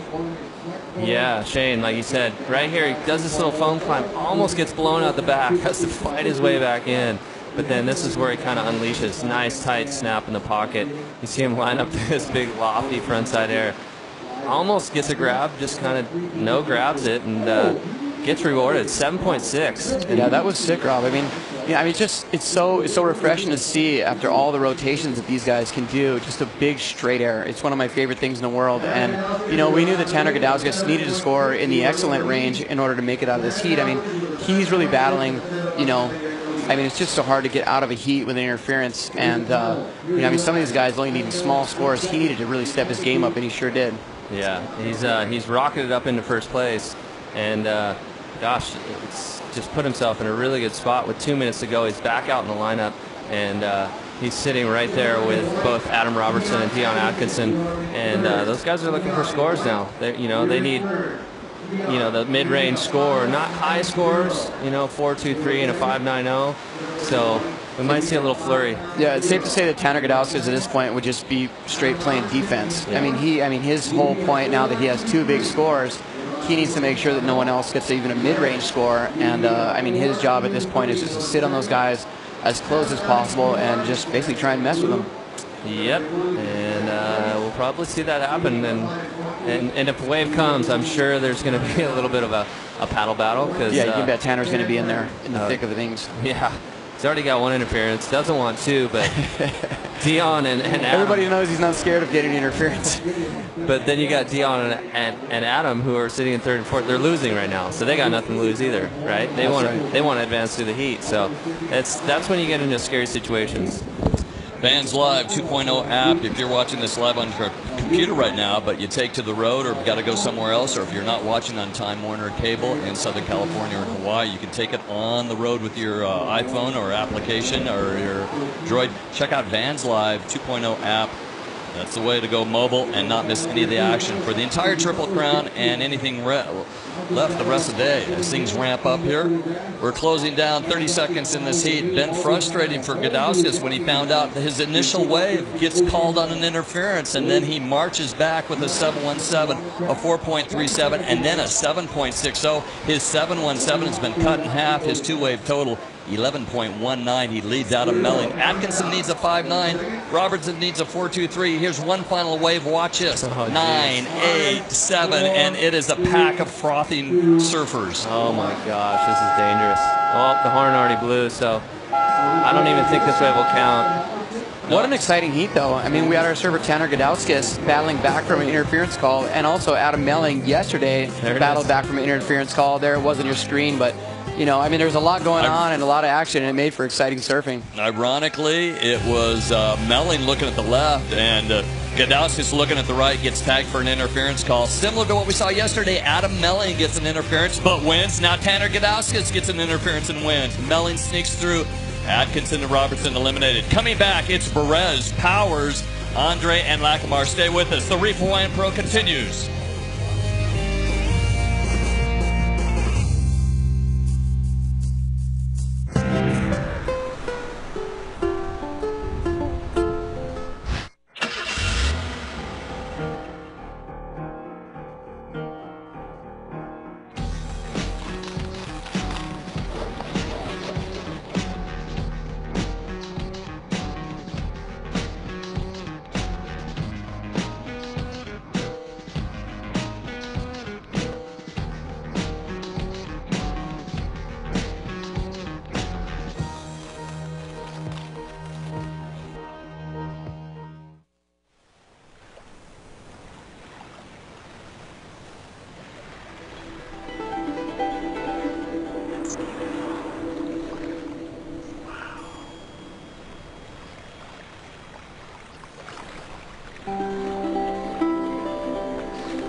Round 32.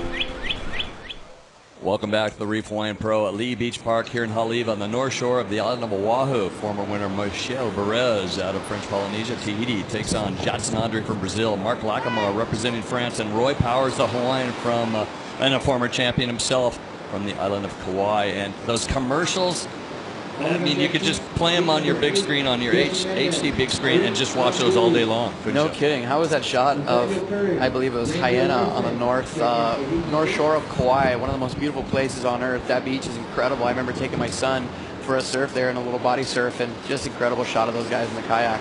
For those of you out there outside of Hawaii that go, well, we're going to take a vacation and we're going to go A, B, or C, and I won't say those places, you better consider Hawaii. It's safe, it's sane, it's the most beautiful place on the planet year-round. Don't you agree? You've been everywhere in the world in terms of convenience, safety, great food. Yeah, I mean, you can't beat Hawaii. I mean, as far as the food, the people, the culture, the surf, the everything. The surf. The You surf. can snowboard on the Big Island there, Shane. You can. You've done it. Hawaii's got it all, and that's why, you know, after all these years of traveling, this is where I live. Hawaii's home. Are you close to the volcanoes that keep flowing and building your island? It is building my island as we speak, but I do not. I live pretty much as far away from the volcano as you can. That's pretty much on the east-southeast side, and I live on the west side in a little town called Kona. And if you want to circle the island of Oahu, like this island, I think if you've got no traffic, you might be able to do it in an hour or so. If you're really motoring, maybe an hour and a half. Well, how about circling the Big Island, FBI? Well, the Big Island gets its name because it is indeed very big, and you would not want to drive around the island all day. I can promise you, you put on some serious miles in your car and pretty much take you the better part of a full day. And one of the biggest ranches on the planet is on the Big Island, correct? Yeah, we have a lot of ranch land on the Big Island. That would be Parker Ranch, which is, until very recently, I think it was the largest privately owned ranch in the world, or at least in the U.S. But yeah, there's a lot of cattle ranching on the Big Island, a lot of ranching and a lot of ranch lands, and just a beautiful place. We got, you know, I mean, the whole island's just incredibly stunning. I have a lot of friends that ride horses and, you know, really involved in rodeo. I mean, like full-on cowboy guys, so really classic over there. Well, our surfer in white with a .43 now, wave number 2 for Roy Powers. And when Roy won this event, solo on the beach, doing his own thing, really focused. Roy, just a great character. Let's go down to Paul Fisher right now. Paul, what's up? How you going, guys? I'm here with one of the Goodangs, Tanner Gudauskas. Tanner, when you were paddling out for that heat, did Adam Melling get in your ear about maybe getting an interference and then winning the heat, like what he did yesterday? What was going on there? No, Mello did that yesterday? Melling did it. He paddled out, did exactly what you did, and then won the heat. So, like, did you guys have a tactic? He's like, look, Tanner, you go out there, get an interference, I bet you win. I don't know. I was, honestly, the wind was so strong that I thought it was a right when I first saw it, so I started paddling. I just committed fully. I was like, okay, I'm going no matter what. And then I stood up, and we had this weird deal with me and Robo, and I was like, then I thought it was just a complete closeout. And I kicked out. I'm like, sorry, Robo. I felt so bad. I was just like, I baffled myself and you. I was like, God, I'm just going to paddle in now.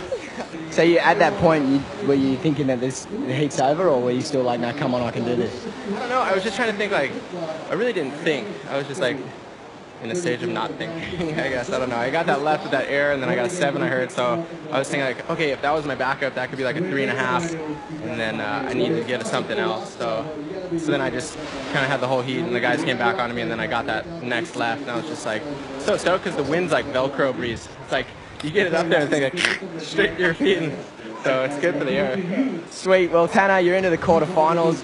Good luck, mate. Back to you guys up in the booth.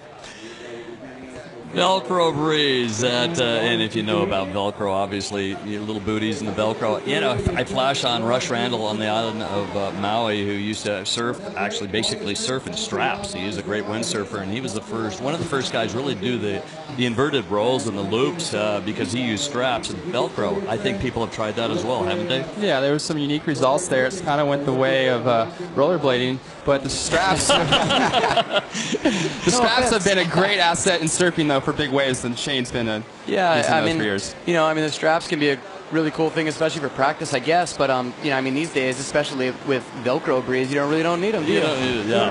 Hey, you know, when we were talking about your inflatable bladder right there, your cylinder that inflates the back of your wetsuit and lifts you to the surface, so nobody likes the 2-wave hold down.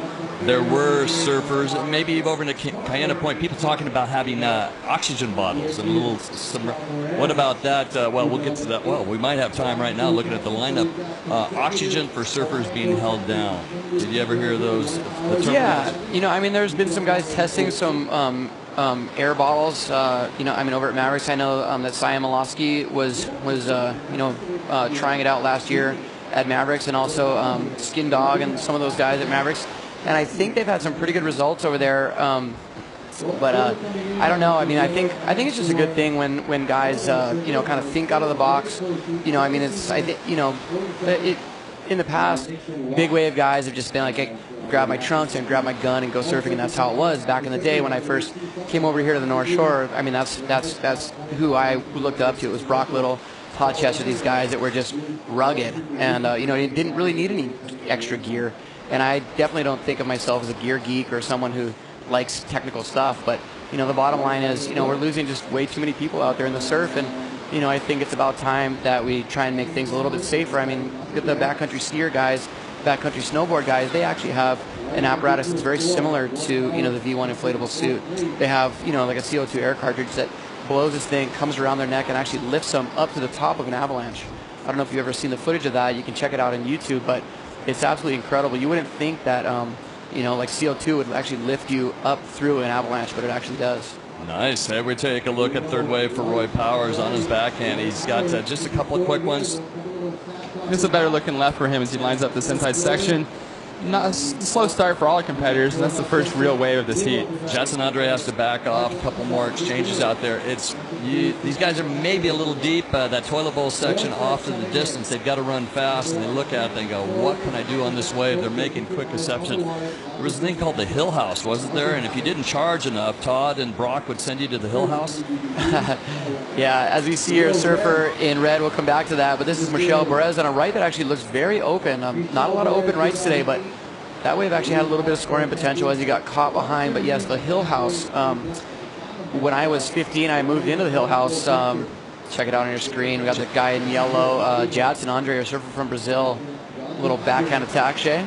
Yeah, he's not known for his backhand. It's more that frontside whip, but he's had good results at Snapper and J-Bay in previous years in the World Tour.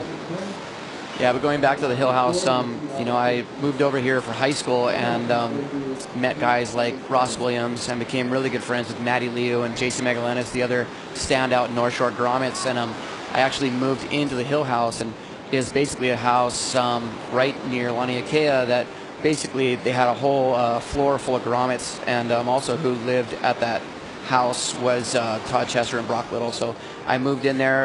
Guys like Rob Machado, Pat O'Connell, Kelly Slater, a lot of the Momentum generation actually lived at that house. So it was good times and cool stuff, and it was a great environment. They really brought us up well. They have really cool people. Ron Hill Sr. and Corrine Hill. They were kind of our kind of parents away from home.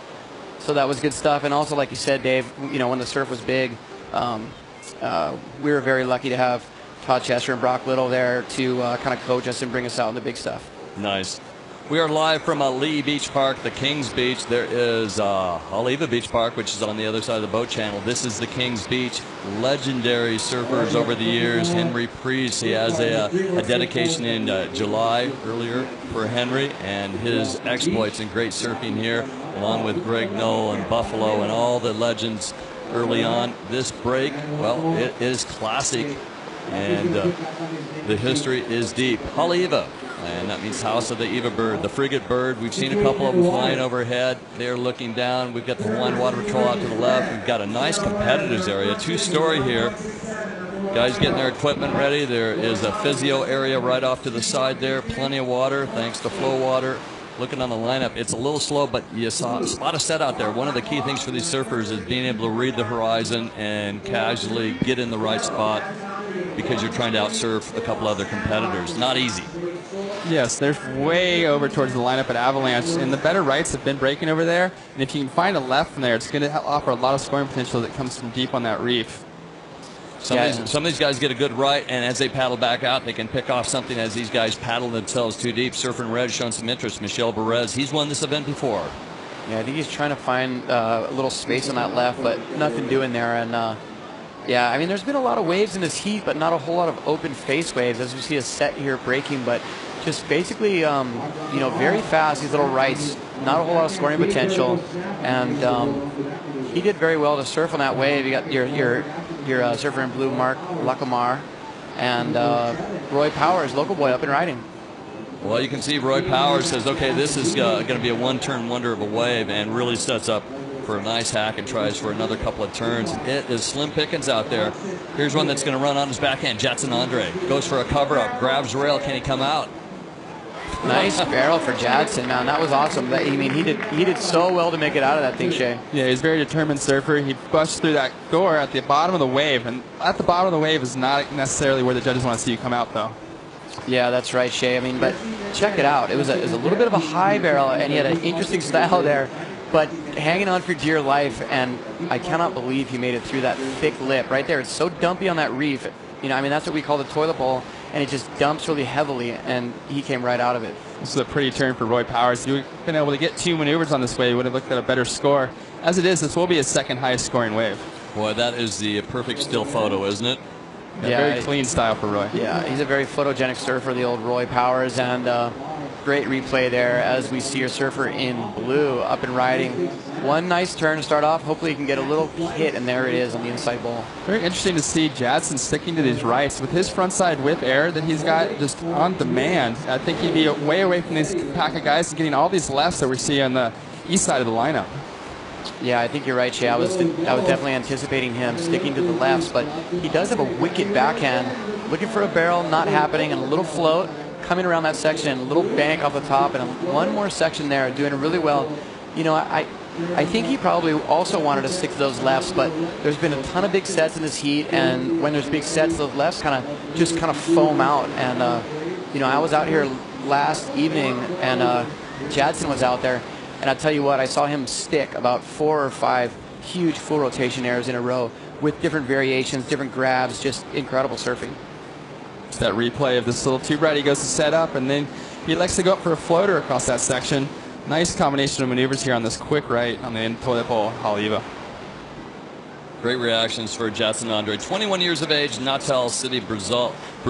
Here is Michel Perez. Perez, who won this in 2008. And the Tahitian, it basically launched him onto the World Championship Tour. Yes, and since then he's been a standout from the small waves of France and Brazil to all the way at Chopu at his home break, where he just is one of the best surfers you'll ever get to witness out there. There's this big door, as they might say in Hollywood, to open the door to get to the other side, to be successful. You talk about that door here. It is getting through to the World Championship Tour. Not an easy thing to do, and that was his breakout performance, and the Tahitians love that. Michel Perez winning in 2008. Go back to 2007. Roy Powers winning 2007. More recently, Joel Centeo 2009. Joel Parkinson 2010.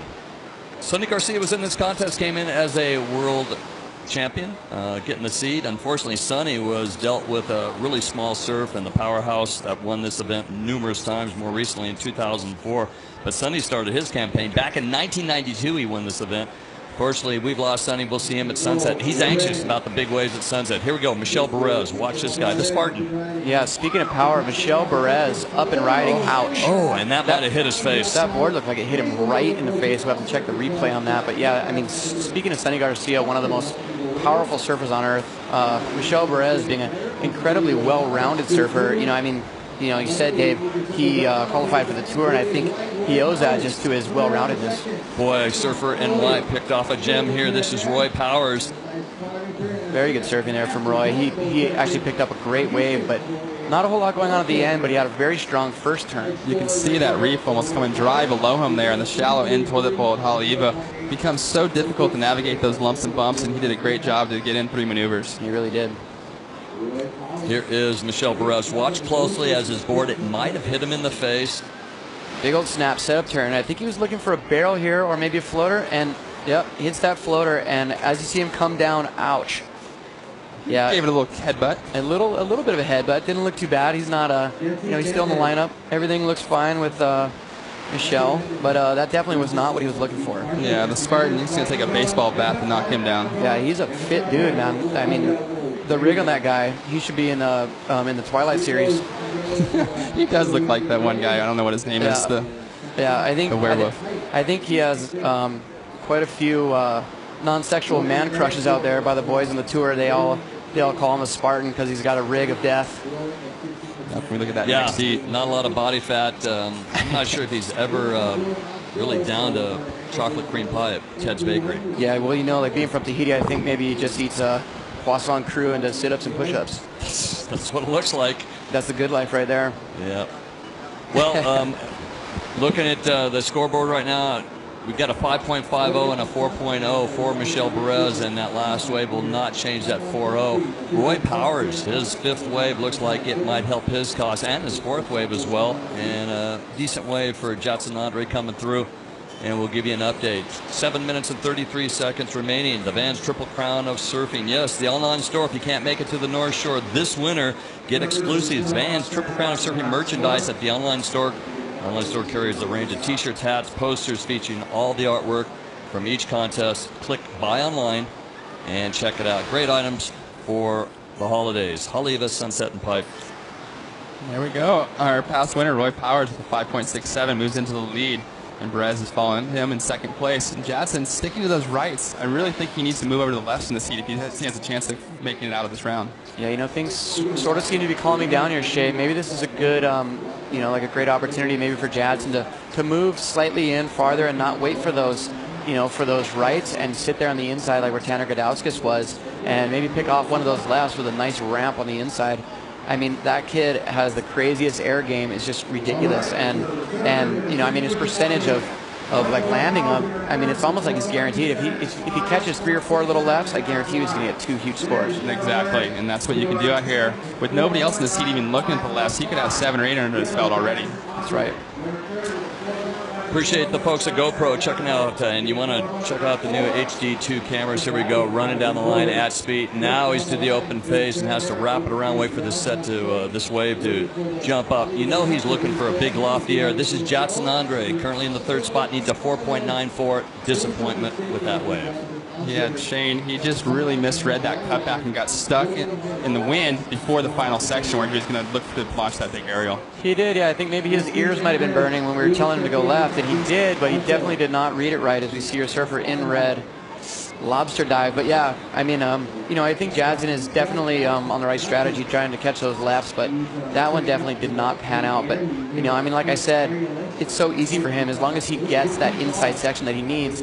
You know, I mean, just a few heats ago, we saw John Florence get a 9, which is one of the highest scoring heats of the day and the whole event on 1 full rotation air, and that is the bread and butter. That is Jadson Andre's key to success here. So. Mark Lacamar out in the lineup from Capitan Lands, Aquitaine area of France, the 21-year-old, and born in Toulouse, France, back July 4th, 1990. He needed a round of 64. He was looking to better 400 points. He has done that. So in terms of reaching goals, well, he's moving on, but he'd like to get out of this heat. He needs a 617. Mark Lacamar. And that 74 ranking, well, he'll jump up. He'll replace some scores, but he'd love to get out of this heat and into the quarterfinals. Jadson Andre needs a 4.94. Michel Perez is trying to better a 4.0, and Roy Powers is your leader. And here is Lacamar right here needing a 6.17 and a closeout section. Next wave looks beautiful, but working to score points, and nobody wants it. You know, it came in with a very straight direction on the reef, closing on the right, and the left shifted way over towards Peaks. The way before, Jadson was in a terrific spot, and Lacamar kept him off, taking off too deep. Yeah, Mark Lacamar, that wave actually looked pretty good, but he was not in the right spot, and he really has been lost at sea in the heat. As we see there on your screen, Nathaniel Curran getting ready for the next heat. Very strong performance of him in that last round. Yeah, look at this next heat. Jesse Mendez, he is the guy that's on the bubble of requalification and joining a lot of his fellow Brazilians. He travels around the tour on next year's top 34. Yeah, we'll also be seeing local Maui boy there, Granger Larson, surfing very crisp and very powerful. Very impressive stuff there from him. Hopefully he can continue moving through the rounds, representing Hawaii, making all the boys stoked. Yeah, it'd be really nice to see a few more of the young Hawaiians get onto this championship tour. Shane, back when we were on tour, there was about 5 or 6, even 7 guys, it seems, at one time from Hawaii, and now we only have 1, Fred Dacia.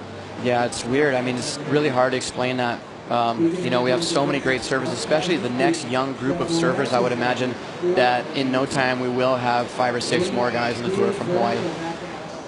Well, no problem handling power with power. Michelle Perez on that first one. Next one, it is a very important way for the goofy footer, Mark Lackamore, who did win the 2010 Billabong World Junior Championships at Narrabeen, edged out Young with the rotation, doesn't do it. I remember, I believe, he took one to the head and actually had to surf the final with a bathing cap. Remember that? Yes, I was surfing that. He had an injury and kind of odd looking, but you see people with bathing caps on. He had a bathing cap in the final to cover up stitches, a la Koloe Andino, keeping his stitches dry with the yellow glove. Yeah, you do what it takes to make it through these heats and stay in the water. See guys with duct tape all over their ankles to keep them steady.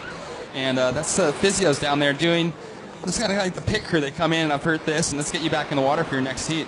Yeah. Sonny Garcia, backdoor pipeline. He went to the hospital and ambulance and came back to surf his next heat one round. That was great. And I think the hospital at that time was over in Kahuku, pretty close by. Still there. We've all been rushed over to Kahuku real quick at one time or another. That's incredible. He actually got hurt, went to the hospital, got back for his heat. That's insane. That's Sonny Garcia for you right there, boys. That is sheer determination there from Sonny. Unfortunately, we saw him go down in the earlier rounds, but it was tiny in his heat. It would have been nice to see him attack some of these bigger rights that we have on offer today. Take a look on the inside, trying to make something happen. Lackamore trying to get rid of a 2-5 in a scoreline. Specifically needs a 6-1-7. A minute and 50 seconds remaining. It's going to have to be a rodeo flip or some huge rotation. That was going to be close to the score there with that full rotation on his front side with no grab. And he just caught that outside rail as he over-rotated there and the score stayed behind him. That's right, Shay. He only needed a 6-1-7. Well, he still has a great result coming into this, but he is scrambling back into the lineup. Who is in the hot seat? Jatson Andre needs a 4.94. Michelle Perez in red is going to keep on him. Take a look at the paddle battle out the back, and it looks like Andre's on the inside, can take this, but Roy Powers helps out Michelle Perez by taking this wave. Yeah, that was a definite right, and Roy was in position and knew it with all the whitewash behind him. He didn't risk any chance to get an interference and finish that wave strong. Yeah, you can see Jadson really wanted that wave, being in the third position. He was just like, I know it's a right, but I want to go left. Jadson then gets the next wave, but unfortunately it's a closeout. Now Michelle Perez might be able to up the ante a bit. Michelle trying to get rid of a 4.0, and we're in the closing minute now. Yeah, looks like a pretty open right, Shay. Yeah, he needed a better of 4. I'm not sure if he's going to be able to do it on this, and now he leaves Jadson out there alone with just under a minute and some more waves in the lineup. Jadson Andre needs a 4.94 at this time, what we're looking at the computer, and there is now 43 seconds on the clock. Are there any waves for him? It's funny in those moments, Shay. You make those split decisions like, if Michelle Perez was sitting where we're sitting just for a second, he would never have gone on that wave. He would have sat out there and made sure that Jadson Andre doesn't get a good backup wave and slip into that second place position. It's such a tough decision to go when you've got time running out and know that you need the better of score, but if you don't catch the wave, you'll be able to sit out there and try and keep your opponent from catching a wave himself. And Roy Powers out there just in the lead, looking to better a 4.27, saw that wave, and he goes, look, I know you guys are battling for it, so am I. I'll take it. Here we go. This is it, the wave of the heat. That might change things up. A 4.94 is what this man needs on this left. Watch for a huge rotation. He's going to look for any lip with 2 smooths to start off. Gets caught behind a lip. He can get back out in front of the face. He did well to get 3 turns, but I don't know if he had the major one. They're going to look for an aerial from him to get that score, I think. I think it's going to be close here. That was a little wave. I think he might have needed to go to the air, but it's going to be close. Unfortunately, Mark Lackamore didn't get the way to 4.94. Michelle Perez, former champion here, lighting things up. And Jadson Andre getting a little backside barrel. But what about Perez? He made things happen. Yeah, with incredible power surfing from him. Just really powerful, fast, speedy surfing. He found some great rights. Jadson Andre was ripping, but White Roy Powers holding it down there for the local boys. Really cool to see Roy doing so well heat after heat. He seems very focused and determined, Dave. And we don't have the results. We'll have them to you right after this. Stay with us. Heat number 8 comes up.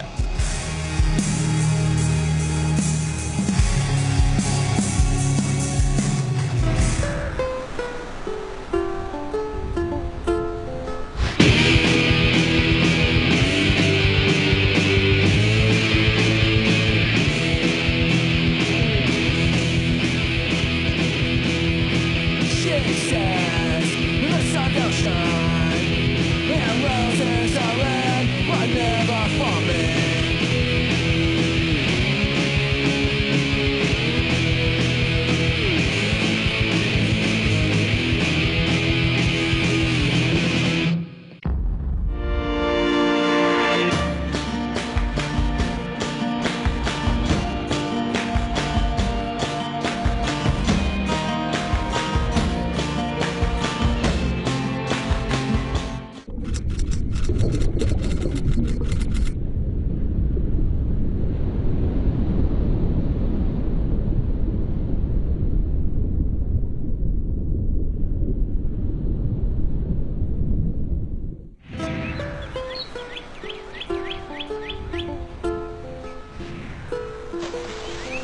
Round 32.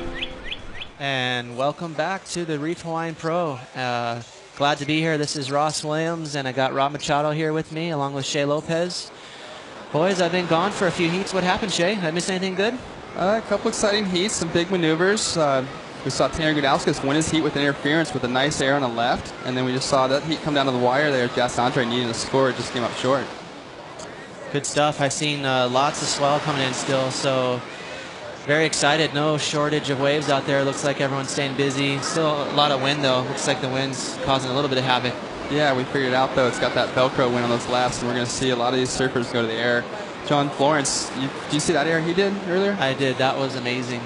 Especially the one huge one was crazy, but I was almost more impressed with the little one that was tweaked out to sea. That wave gave zero opportunity for an air, and somehow he just squeezed it out. He's making it happen out here at Haleiwa and advancing heat after heat.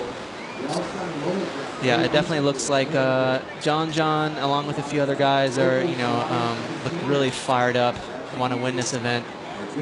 And Rob Machado, you've been with me out for a few heats. Do you see anything you liked in the last 40 minutes, hour? Yeah, there's been some great. I saw Tanner's heat, which was very impressive with an interference. As we see Jesse Mendes, young Brazilian surfer, goofy footer, obviously. Finding a nice little left. Looks like the wind just like backed off for a second. Looks all glassy. It really did for this wave. Didn't it? Yeah. This wave. And that's what it is. It swirls through the mountains here. You get moments where you feel like, okay, here's the wind's back down and everything's smooth. And he did really well to get like 7 or 8 maneuvers on that wave. That was a bonus section right there. Really well-ridden wave. There was one turn in there where he blew the tail out. Almost got kind of blown out the back. Luckily, there wasn't a gust of wind. Yeah, the pause in the wind, like Shea said, and that allowed him to kind of get back in that thing.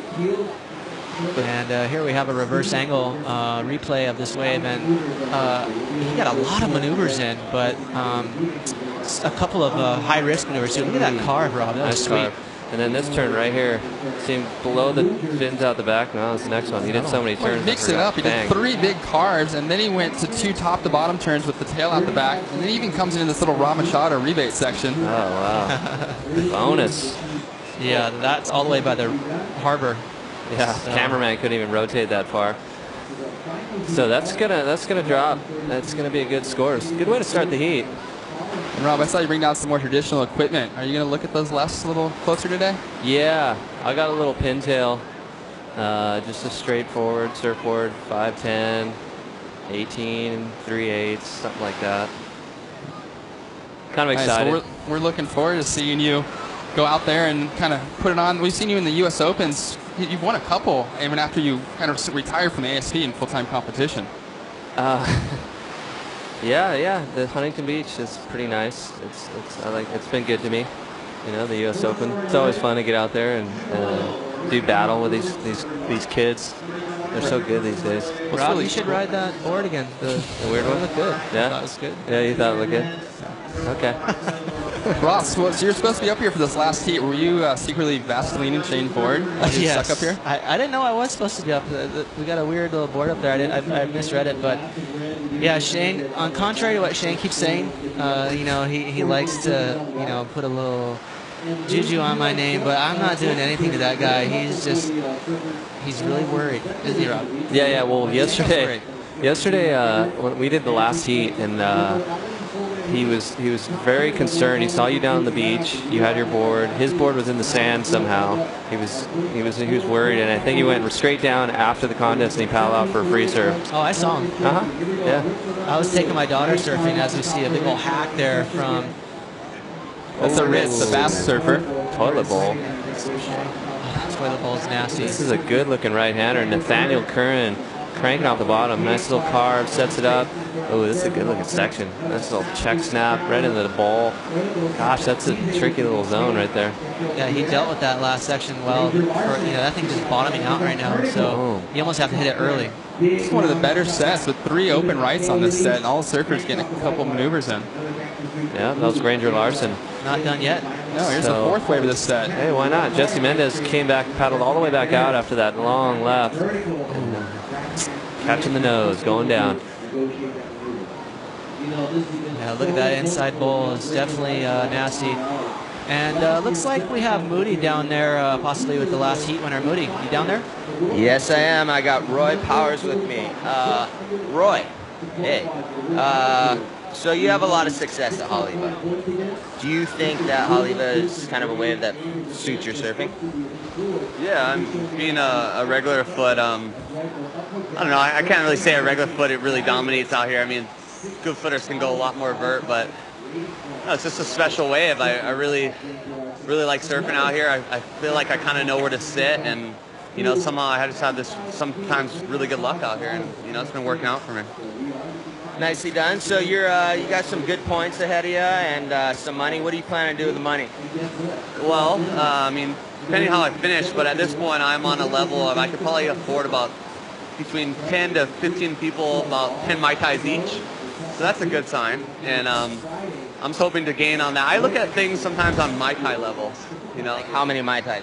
How many Mai Tais can I put down? That's a good way of looking at things. Keeps you going. Anyway, so you're on to the quarters. Good job.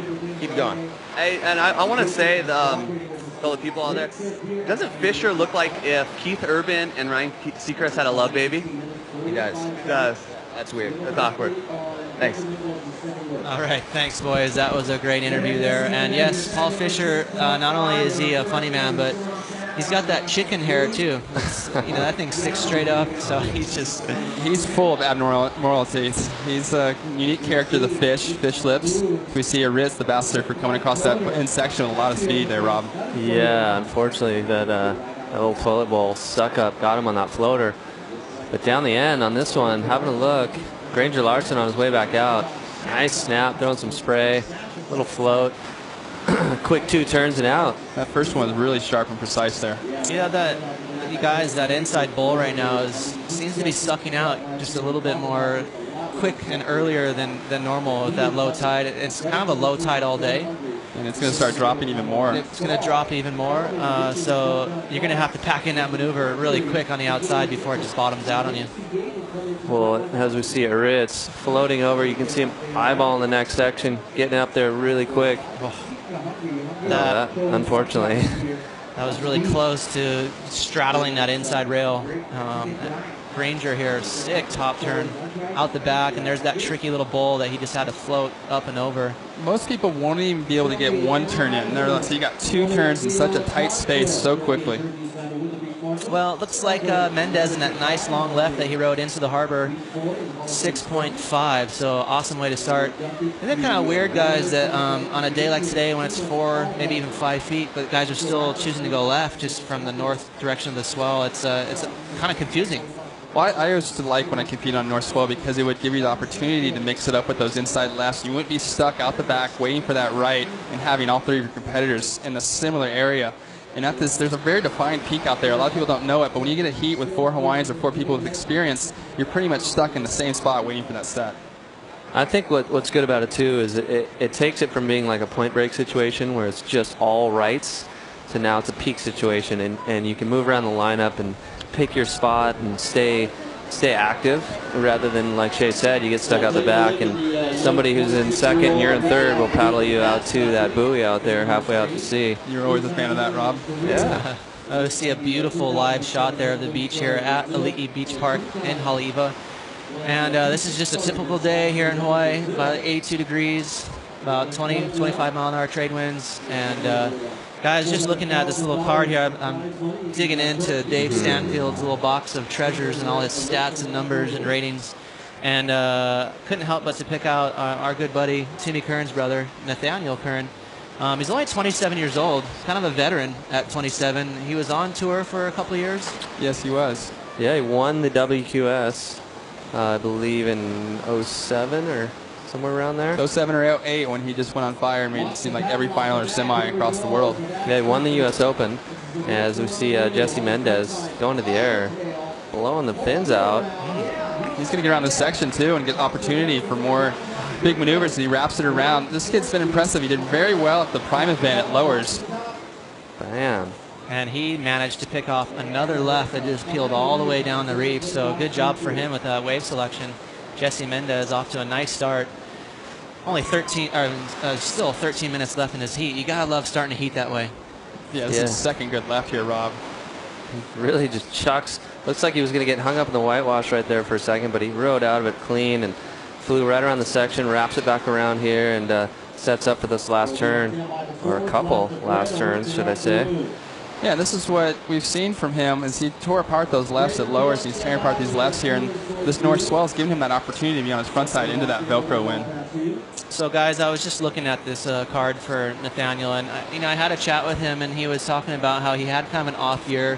I think he's rated somewhere right around 100, and he's basically gonna try and better himself in these couple events here at Haleiwa and Sunset to get in position to better himself in all the events next year, and then go from there and qualify for the main tour.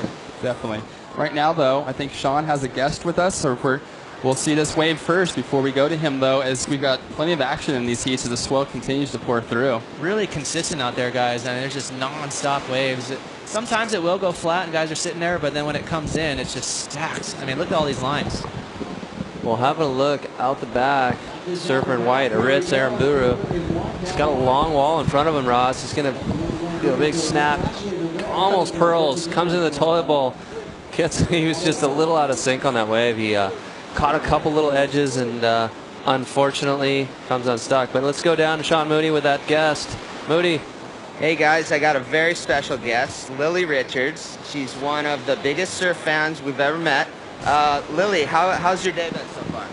It's been really great. I've seen Taj Burrow, and I've seen Taj Burrow, and it's been really fun talking to him and having a good time. And is Taj Burrow one of your favorite surfers? Yes, he is. And I saw you give him a bracelet earlier this morning. What was that for? Oh, it's a silly band, and it was for good luck in his heat. And it turned out he was in second place and moved on to the next heat that he was going to surf in. And I heard there was a rumor that you gave Parko one of those things last year, and he won. Yeah, he did. At the end of the contest, he was searching for me, and he gave me his jersey, his away, and his hawk away.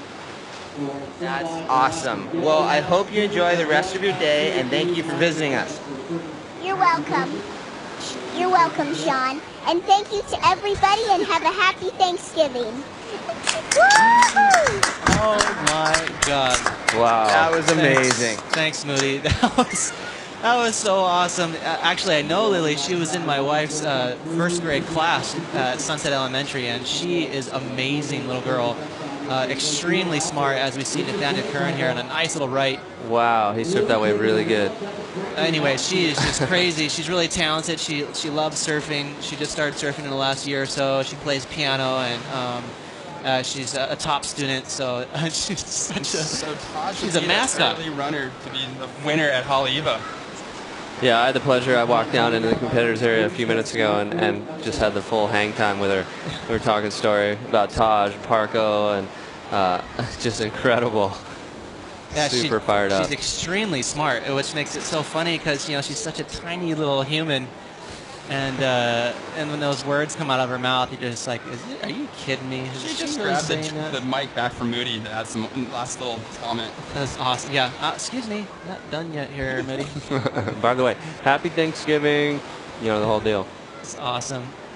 So yeah, back to Haleiwa here, and you see the guys just had a flurry of waves. They're heading back out in the lineup.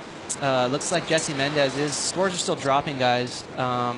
He had that first left went all the way down the way towards the harbor, and he's going to back it up. And yeah, you saw Aritz kind of, he keeps falling victim to that toilet bowl. He's getting one major maneuver on some nice waves. He's not able to negotiate that in section. And Ross, you have always loved that in section. You come in and just jam that layback path. It seems like wave after wave. Yeah, well, right now it looks scary with the tide a little bit lower than normal. You definitely would be second guessing it, but you're right. You have to just go in that thing with a vision of I'm going to nail it, and if I break my leg, then so be it. Because you can almost hurt yourself easier by pulling back a little bit. Like you either got to just nail it or get out of the way because it's such a weird section. Well, scores are dropping. Looks like Jesse Mendez is going to drop another score right there in the 6 range. Nathaniel Curran I'm not sure. He might have another score that's going to drop. We saw that replay just there, and surfed that wave really well. And Granger Larson sitting on a 6.77 and 5.23. So some good surfing going on. Ritz, like you said, Ross, hasn't really found his rhythm on any waves. He's been a little out of sync. It's been one good maneuver and then not able to complete his rides, and that's why you've seen the scores come in around the 4-point range. But these other guys in this heat have got a couple sixes. It's going to be a really close heat as we wind down and under around 7.5 minutes remaining. Yeah, we got Granger Larson also in this heat. Maui boy, only 21 years old. He's been doing really well in this event. I remember last year I think he made the semis in the final at Sunset. And a final at Sunset. Unbelievable for such a young kid. And we were talking about this earlier. I don't know what's going on in Maui, but they're just producing all kinds of talent. Yes, that's a hotbed of talent. We've seen just a number of surfers keep coming in the ranks, whether they're free surfers, big wave surfers. They've got Jaws there. You get 15-year-old surfers going into Jaws now. Yeah, unbelievable. And then guys like Shano and Ian Walsh paddling in. So, well, here he is from Maui, Granger Larson, floating over a long section, coming in the toilet bowl. Wham! Wow. Like you said, Ross, coming in committed right there. Just stuck that turn. That floater kind of set him up, didn't it? It gave him good projection into that last section. It really did. And you've seen a number of guys today, they hang up on those floaters and he comes down so hard here at Haleiwa. It doesn't look to be a bottomless wave, but as it sucks out in the shallow bar, they're really landing hard, and he did well to get the last maneuver. It looks like Jesse Mendez is going to stick to his game plan, which is those long running lefts. This might have a tricky section on the end, but let's see. Oh, hey, how's the lobster there? But the lefts have been treating him good so far. Quickly, Nathaniel on this mid-size left. Yeah, this one might hug the reef a little bit better and have a little bit more of a pocket. We'll just see him snap it right tight in the pocket. He's going to fly down the line, look for a little ramp. A little 360 air, but gets blown out the back. Yeah, that'll happen today with this wind. I mean, I don't know the exact speeds, but I'm guessing they're gusting up to 35 miles an hour. And Nathaniel just got blown out the back here. And run us through this wave here, guys. So watch this floater when he comes down. Really gets some air under the board. Sketchy. And resets. You see him kind of reset himself right there, and then just sticks his turn really clean. Oh, I love how he threw it straight up and still jammed it to get away from that bowl, because it's so inverted right there. It's really easy to pearl. And you almost have to pull your nose up out from getting stuck. 7.83, Granger Larson on that wave we just saw. So puts him right into the lead in front of Jesse Mendez. Nathaniel Curran sitting in third, looking for a 6.53. And Aritz looking for a pretty high score, an 8.10. Yeah, I want to put past Nathaniel on either of these lefts to get one good aerial maneuver. He is one of the best aerial surfers in the world. Yeah, I like his approach too. He's really strong, and he kind of swivels around too. He's got that cool little hip movement. He has a little swivel move, which is good for these lefts. But I wouldn't be surprised for him to nab one of these rights. They're shorter. What I like about them is you can do two big moves like Granger just did, and you're out the back in a minute. Yeah, you saw it. Jesse Mendez earlier with like 6 or 7 maneuvers, and then Granger with a much higher score and just the 2 major ones. Here we go, guys. Nice wave here, Rob. Yeah, Granger straight into another one. Two big floats. And I don't think that's going to help his cause at this point, sitting on a 6.77, a low score. But if there's a wave there, you got to take it, right? Yeah, and he's limiting his other competitors' scoring potential by riding the best waves of the heat, wave after wave. Yeah, with this north swell direction, guys out there watching this TV cast here, this webcast, it tends to make the rights close out. And here's just quick couple of hits. See how he's forced to fit these moves in? When the swell's more west at Haleiwa, then it just peels down the line. So tricky conditions, but you know, before we pick it apart too much, at least it's overhead and guys are hucking their tail around. It's a powerful reef break. It's overhead. Anywhere else in the world, it would be one of the better swells of the year. In my house, traveling to events in Brazil, Japan, throughout the years, you'd love to show up at a WQS event and see waves like this. Well, it's a lot better than the first 8 days of the waiting period. Let's say that, huh? Holy moly. Well, I don't know what was going on. People were starting to freak out. I think guys were...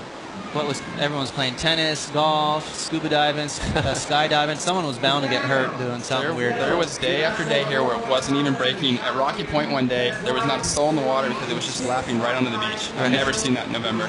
Yeah, that was really quiet, and I love how Surfline broke it down too. They had a little graphic there with the 2 huge high pressures just sitting right in the North Pacific, blocking any swell action coming to, to the Hawaiian Islands. So that was the culprit, and that is a good good chance to catch up on your yard work. Play with the family, take the daughter surfing. See you down there on the beach with yours. Yes, I did. Yeah, I took my daughter surfing last night, and it was funny because I saw Shano coming in from a little warm up, and I gave him a little finger, like, "Hey, buddy, I see you." Sneak in a little warm up out here. He's taking this thing serious, isn't he, Rob? He's fired up. I think when you stole the lead from him yesterday, it really kind of triggered something in his brain. He literally didn't even crack a smile. He was straight up like, what? He went back to Sons of Fun. He was just like, "Whoa, it's on tomorrow." Yeah. Like, I'm totally scared of him. He's gonna totally hound me in this next heat. It's gonna suck. me and Kalani are gonna go surf point to point while you guys have your heat. Maybe Avalanche. We'll go over to Avalanche and don't worry about us. That's not a bad call. We should maybe all go over there. And the Avalanche is like 8 feet and kind of pounding right now. Yeah, this north direction is definitely focusing over there. Driving here, Lonnie K had some good waves today. Yeah, Lonnie's does like a north swell. And as we see outside, this is what happens in between sets. It just goes really quiet. Looks like a little peak coming here. Let's see if someone can get in position. Nathaniel Curran sitting in third. He's looking for a 6.5. And Aritz is just kind of lost out there, guys. Yeah, he hasn't found the waves or been able to stay on his feet long enough to get a big score, and needing that 8.1, which is attainable if the right set comes in with a minute 30 remaining. I don't see much out there. Exactly, a minute 30 left, and Nathaniel's having a look right here. He's going to have a paddle. Might be a little left. It's got a lot of foam on the face, but pushing really hard. He knew he had to do something spectacular on that wave to get the score he was looking for. Yeah, just looking at that left peel down the line, that was pretty mushy and small. You can see him kicking water, trying to get back out. He knows he needs to do something crazy here in the last minute to make it to the quarterfinals, and that's what's coming up next, you guys. We're up to the quarterfinals in the next round. We are. This is the last round, Heat 8 of the round of 32, and then we're moving on straight into the quarterfinals. So quarterfinals is big points, big money, guys. It looks like here, if you get if you make it to the quarters and you get 4th place, which is equal 13th, you get 2,200 points. I just see a live shot there down on the beach. Yeah, and 3rd place, guys, which is equal 9th overall, gets 2,400 points. So a lot of cash and a lot of points coming up. It's crucial from here on out. Yes, it is. And the big jump goes from this round we're seeing right now into the quarters with double the points on offer in the quarterfinals that we see right now in this round. That's right. And that first quarter is stacked. Evan Gosselman, Keikoa Bacalso, Kalohe Andino, and Taj Burrow. And Taj has the power of the silly band on his wrist. Taj has got Lily's silly band. That's not fair. That's so not fair. The other guys are bummed on that. So it's all happening as we wrap this heat up.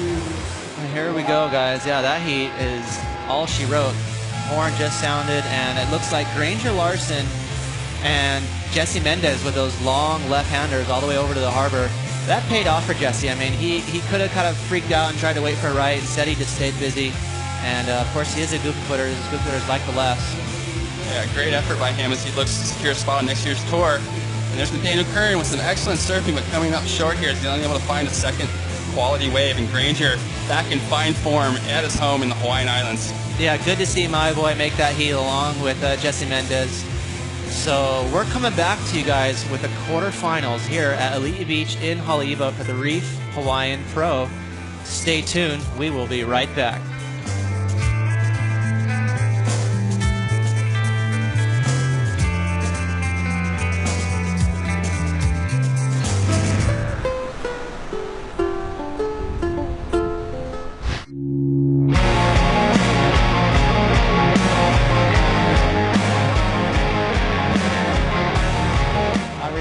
Come ride with us.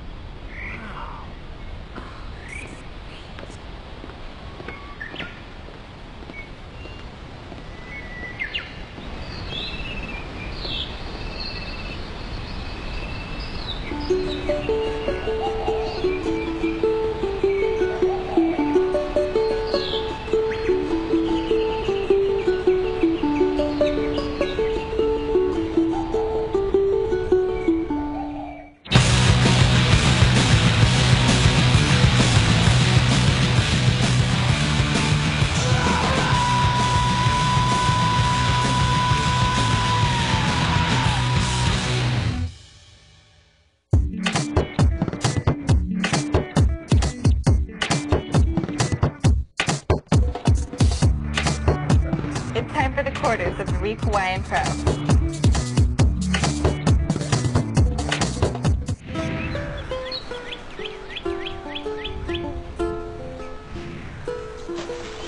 It's going to be the meanest quarterfinals you ever seen. Right, welcome back to the Reef Hawaiian Pro. We are into the quarterfinals. And guys, we have a giant heat here with Evan Geiselman, Keikoa Bacalso, Kalohe Andino, and Taj Burrow. What a stacked heat this is. The level of this field here at Haleiwa is so high. Now we get into this quarterfinal, and you swear you're looking at a final with Taj Burrow year after year, such a standout on the Triple Crown and across the world. Keikoa Bacalso, former Rookie of the Year on the World Tour, and then two of the stars of the tour coming up. Kalohe Andino looking to be already qualified for next year's tour, and Evan Geiselman hot on his heels. Yeah, I like the fact that there's a lot of different angles going on in this heat. You got Kalohe Andino, who would love to probably make the finals here and just solidify himself to get in. So he's on that bubble, so to speak, even though he's won 3 events this year. And then you got guys like Taj, who he doesn't need points, he doesn't need money. He's just here for pride. And I love the fact that he is taking the Triple Crown serious. Yes, he hasn't won one of these. He wants that Triple Crown win. Joel Parkinson's not here competing. McFanny's not here competing. Kelly Slater's not. This really opens it up for Taj Burrow. And we also got Evan Geiselman from Florida. He's only 18 years old, light on his feet, and he's been a standout to this point. Yes, throughout the junior tour earlier in this year at Rob's event at Seaside Reef, he took that out over Kalohe Andino. So a little bit of a rivalry there starting, and of course Keikoa Bam Bam, the local boy, he had a great heat in that last round. Powerhouse, and I would imagine he'll be looking for those rights so he can stomp that toilet bowl. Yeah, if you've seen his frontside hack in person, it is a sight to be seen as he throws so much power and at the same time very light and quick on his feet to get into those sections with so much speed. Yes, sir. So, well, these guys are going to have to wait for the sets to come in, and this is what happens, guys. It comes in a flurry of like 10, 15 waves, and then all of a sudden it'll just kind of sit on ice, and you have to be calm and just be patient, don't you, Rob?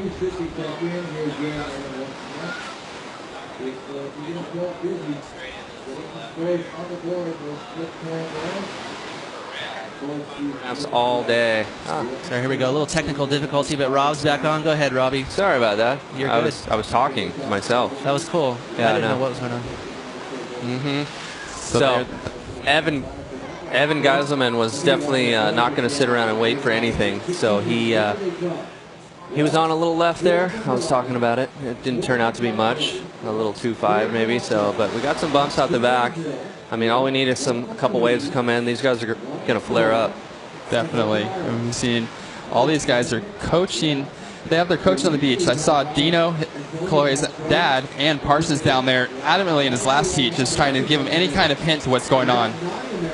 Well, while we talk about all that action, I think we have Sean Moody down there. Sean Moody, who do you have down there, buddy? Yeah, we got Granger Larson. He is actually the new cover boy of Free Surf. Mike Latronic wanted us to give a shameless promotion to it, so good job to you. Anyway, back to the contest. So one more heat towards your goal. I know you're trying to make as many heats as possible. Tell us a little bit about your game plan and what you're doing for the next heat. My first heat I had this morning, I kind of had a hard time. I was kind of thinking about too much of the heat, but that last heat I was just kind of more just surfing, and hopefully the wave would come to me. But it kind of went my way, and I guess I surfed all right on the waves. They rewarded me on a couple of good scores, and stoked to win the heat, and stoked to be in the quarterfinal. And I know Reynolds Hayes is helping you out a lot. What are some of the tips or advice he's giving you? He just tells me to. I guess you can't really give him away. I can't. No, I just kind of he says so much stuff I can't really remember right now, but he just tells me to kind of relax and kind of take it go with the flow and not really worry about too much of the heat, just kind of just surf, and that's what I did in the last one, and turned out good. Well, great job, and you're on to the quarters, right? And so good job. Yeah, thank you. All right, thanks, Sean Moody. Yeah, that was good little interview there with the last heat winner. And guys, we just saw, we'll get caught up here. A few waves have been ridden as we see the winner of the last heat, Granger Larson, along with Jesse Mendez. Yeah, we'll get caught up here. Here's live action of Bam Bam. Nice top turn there. Yeah, great first turn. Nice carve second turn. He's kind of getting through the toilet bowl down a little end section. Finishes it off solid. And we've got a good angle to it. You can tell his knowledge of this lineup as he picked the wave to go all the way through into the channel. I'm not sure if he's going to get out to this wave, but look at that thing. It was one of the few waves we've seen that just stayed open. With that westerly direction as it hit the reef. Well, there's one more, and Evan Gosman is out the back all by himself. He's mainly been focusing on the left, but kind of can't let this right go by. It's looking pretty good. This is a lowers-looking wave. There hits that inside bowl. He's going to have there, and that was tricky. You know, that thing boiled up right under his board. It just turned into a submarine. That is a very hard section to commit to your rails. It sucks out and changes the shape of the wave numerous times throughout a single turn. We'll have to slow-mo that and watch that. That would be fun. I really like that. He started off so good. That first turn was really crisp, and he looked really like he was in a good spot on his board. Unfortunately, reading that wave is everything at the end. It's unpredictable, guys. The bowl, the toilet bowl. So Chloe Andino, I was just checking out his little chart here from Dave Stanfield's little box of treasures as we see a review here of Bam Bam. Nice little hook off the top. And again, this is one of those waves, guys, that stayed open. Yeah, nice second little wrap, little foam climb right there, and then kind of works his way down the line and finishes strong. I think that's going to be a nice solid score. Good way to start his campaign. Yes, no one else really got anything of substance in that set. But Kakoa's first score drops into 6-5 and a 7. He's going to be out to an early lead. Yeah, it's like you said, it's good to get a wave under your belt, and it comes in at a 6.67. So Keikoa, nice start for the man. And I was just looking at Chloe Andino's little chart here. He's only 17 years old. I don't even remember that. Like 17 years old, and he surfs for such a young kid, really mature. Yeah, he's half our age of everyone up here on this panel right now. And looking at Kolohe and Evan, this is kind of a heat within a heat, as they've been so competitive throughout their junior career and in the young days in the NSSA. And sometimes that can work to your advantage, just like disadvantage, as you and Shane took off for the years. You get third and fourth in heats because you battle the whole heat and not worry about your other competitors, whether they're doing anything. Maybe we should go have a chat with them after, or I will, and tell them, you know, teamwork is better than working against each other. Oh, it's good to have rivals, though. You know, it's like they push each other, I think, and I think there's such a good little crew of guys right now with Kolohe and Evan Geiselman, and you got Luke Davis, and there's even more guys in San Clemente. They all live in San Clemente, and they surf together, and just a good crew. Yeah, right now, though, we have our roving cameraman down on the beach who missed a day of work. He's out here working with no sleep because he had a baby girl just yesterday. Dave Bowen, congratulations. Dave Bowen there with his parents, new grandparents, and they look like a happy bunch, don't they? Yes, they are. That's an exciting time. New father, Dave. Congratulations again. We have a huge crew, guys, working on this Triple Crown, and tireless efforts put into all these events. I mean, it's nonstop. They're up the crack of dawn, and it's just a lot of work put in by a lot of different people to produce this cool webcast and surf contest that everyone gets to enjoy. Well, there's some rock solid surfing from Chloe Andino right there.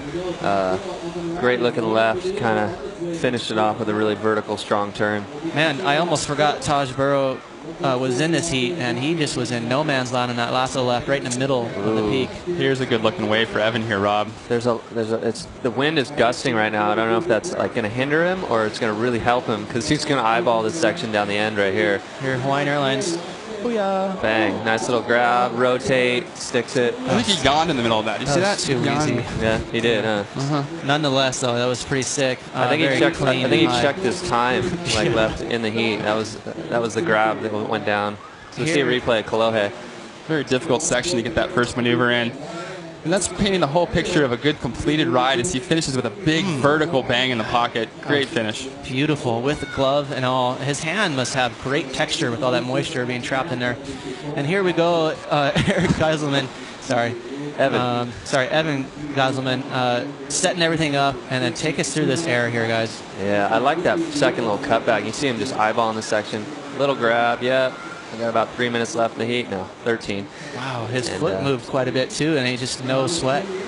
He does those a lot, and he lands them a lot, and he's really good at them. And you like that second turn. He really committed that second turn. He brought it all the way around with a good wrap in the pocket.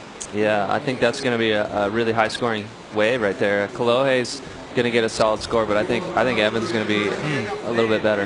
Well, interesting, because Taj Burrow, you'd have to argue, is probably the favorite in this heat, and he's going to be a little bit behind the 8 ball. There's still 13 minutes left, but the Groms have got off to a pretty solid start. And then don't forget about the local boy, Bam Bam, who's got that solid 6.67. So, well, look at Evan, just halfway out, just was, whoa, no one wants this left. I'll take it. Unfortunately, the wind got the best of him right there. The wind blew him over to Makaha, I think. Out the back, boys. It looks like a huge bomb. Let's see if it stays open so people can hit the lip instead of get. Oh, look at this. It's Keikoa scrambling in position. A lot of wall in front of him. Long section, great setup carve. Let's see if we can get around. No problem. Comes to the open face. Boom. Sticks it up into the toilet bowl. One last hit. Oh, jeez. I think he's done that before out here. I'm excited right now. That was amazing. It looked like a closeout, and he threw in 3 hucks with tons of he sprayed kind of point. Such projection off that first turn, and then to extend his bottom turn to get around that second. It almost looked like a closeout. Watch this here, Rob. First turn, like you said, boom, just chucking water all over the place, projecting. Just blew by that section, no problem. And wham, beautiful, just so crisp, and to fit in this last turn, like that's going to be an excellent score, 8-5 possibly. Yeah. I wouldn't even be surprised if they throw a 9 at it or something like that. But I like how that lip climb, he got to it and even kind of slid the tail a little bit and even threw some spray. So it wasn't like the full just kind of trippy climb. He actually did a turn off that crazy inside bowl. Well, as you see, Evan Geiselman sticking to his guns, going to the air once again. A slob air reverse there from Evan Geiselman. Yeah. Mixing up the grabs. Well, that's just exciting. Yeah, that was too easy again for him. But again, you can't say that it was, even if it's easy for him, that was a crazy maneuver. So there's going to be some points on the board. And this is halfway out the back, guys. He doesn't need much of a way to do this. Nice little wrap. Cuddy sets it up. Eyeballs the section. Here it comes. Thank you. There's that slob grab that Shay was mentioning, and that tricky part is landing backwards in whitewash with wind blowing in your face, and he just pulls it off. That was perfect technique. No layback, nothing. Rode out of it so cleanly, Rob. Really, really clean. And first score from the judge for Keikoa. Wow. Yeah, they really appreciated that power, commitment, speed, everything in judging criteria. And Rob, can you read that out? Yeah, that's a 9.5 right there. The first judge gave a 9.5, so let's see what the other guys are thinking about. Like that guy, I'm with him. I was like, yep, I'll throw that a 9.5. Yep. Second one, 8.8. So that's when I watched it in real time, I was thinking 8.5. The slow-mo replay showed so much commitment and power through those turns. And with that score, whatever it is, it's going to be a huge one. Keikoa is going to be well into the lead. And Kaloe and Dino, the rest, actually, Evan Geiselman, he's got some pretty big scores dropping as well. So I would say two waves to score from Evan. Evan and Keikoa are going to be pretty far up front. Yeah, we've got Geiselman's. Looks like he's going to drop something like a 7.17, 7.33, somewhere in there. And he's got another score coming in for that last slob. Air reverse. So, right now it says he's in third, but in a minute or two, we're going to see some things change. And Taj Burrow, man, he's just stuck out the back. It's hard. These kids are really good nowadays. And Taj has been at the forefront of aerial surfing. You've seen all his movies. And now he's got kids that are even at a higher level in the air than Taj Burrow. Yeah, that's crazy to say, but it's true. It's very true. Evan doesn't need anything. He's just getting these weak little mushy lefts and just flinging into the air, no problem. So we'll see. Taj is too good of a competitor. He has got 9 minutes. He can do a lot of work in that amount of time. Well, it looks like Evan's second score, his first one dropped to 7.33, and his second one's going to be close in that range, maybe a high 6 or a low 7. We're not sure yet. Well, maybe not. There's an 8 gets dropped in the score line, a 6.8, 7.2. Yeah, that's a big difference, you guys, 6.8 to an 8. Well, looking at that technical grab he did, it was a slob, and it was a little variation of slob. Normally you grab slob in front of your front foot, and he grabbed between. All that Dane Reynolds, we've seen him get that grab between his legs, and that's a more difficult variation of the slob. Technical. Thank you for that. Makes it more difficult. So maybe this score might rival his last score, kind of a mid-7. If we'll see how this last score drops. And here we go. Here's the comparison, guys. This is an unbelievable strain from our producers. Boom. Look how much higher he is on the left, and that's the grab that And so, actually, the one on the left is just the one move, correct? And the one on the right was the cut back and carve. Well, he did both ones. He did a couple turns, but the first one was a little bigger wave with a better second turn that Rob commented on. But then both grabs were between his leg, but one was with his front hand, one was with his back hand. His front hand is a more difficult grab. The one on the left is the score that hasn't been dropped yet? Yes. Yeah. Okay. That was a lot higher. So well spotted from the judges, I guess. Yeah, and much more technical with the grab. Comes up with a higher score, 7.67 for that second wave. Here we go, guys. Taj Burrow on a bomb, and he needs to get something going. Oh, sticks that first turn, looking for a little head dip. Can he break this. through? Yeah. That was sweet. That was a little front side layback in that barrel. I mean, you can't wait to see the replay of that. Just when you thought he was out of this heat, and out the back right behind him, Evan Geitzelman. Nice looking wall in front of him. Nice little stick. He's got to get it up there quick. Toilet Bowl got him. Toilet Bowl won that battle. How sweet was that little frontside layback? Taj Burrow's scores are coming up. What? Did you see that, Ross? Wow, that was fast. Really fast. That guy didn't even That flinch. is Jeff Klugel dropped a 10 already for that wave of Taj Burrow. Klugel feeling it. Just when he thought he was out of this heat, I like this first turn. It's so tight and compact and crisp. Bang! Just look at this, you I thought guys. he was going to hook the wall right there, and then he still found this section. Layback. He did a layback. Outside layback. That is sweet. And came right to that clean and had to just negotiate the toilet bowl explosion. Well, we still have one judge that scored, and it is a 10. Here's a different angle of Taj Burrow. Look at the snap rod that you mentioned. Tons of spray. Yeah. Not easy to fit in two moves, let alone a layback front side, too. Look at that. That's so cool. You don't see that very often. He had to adjust inside the tube. He went into the tube like in a layback, and he had to regain and kind of his posture. I've only seen that one other surfer at B-Land would do that, James Labrador. James Labrador was good for that. I'm going to throw out a really 80s name, Dwayne Webster. Used to do that all the time at Lonnie's. I'm not sure if you guys know my who head it is but way over. Yeah, you don't see it very. I think Buttons does those quite a bit too back in the day. But yeah, still Jeff Klugel's the only score to drop for Taj Burrow. He got really excited, Rob. I think I saw him go through the sky on that one. Everyone else is still looking at it. So showing those replays, as the judges have multiple angle replays to go over and kind of dissect these waves and get the proper scores. Well, before that wave, Taj was comboed. He needed a 15.01. And he's going to take that combo situation and just obliterate it. And he's still going to need a score. He's not going to move into second. It's not going to be a perfect 10. We've had a couple perfect 10s come up, a 9, a 9.3, just waiting for the last score to drop. But it's going to be in the 9s, in that mid to high 9 range for sure. And with someone like Evan Geiselman, who just can throw out huge scores, all of a sudden, Bam Bam, Keikoa went from just sitting in a cushy seat in first place to like, whoa, wait a minute, Taj is right there. I mean, he's not going to need a huge score to overtake these two guys. 5.57 is required to pass Taj. He got 9.43 on that last wave. And now Chloe and Dino is back in the cellar. There's the 5 wise men as we see him on screen right there, dropping the scores. And we'll be feeding them to you. So this heat just tightened up because Taj Burrow is only looking for 5.57, posting the 9.43 as we see it on the screen there.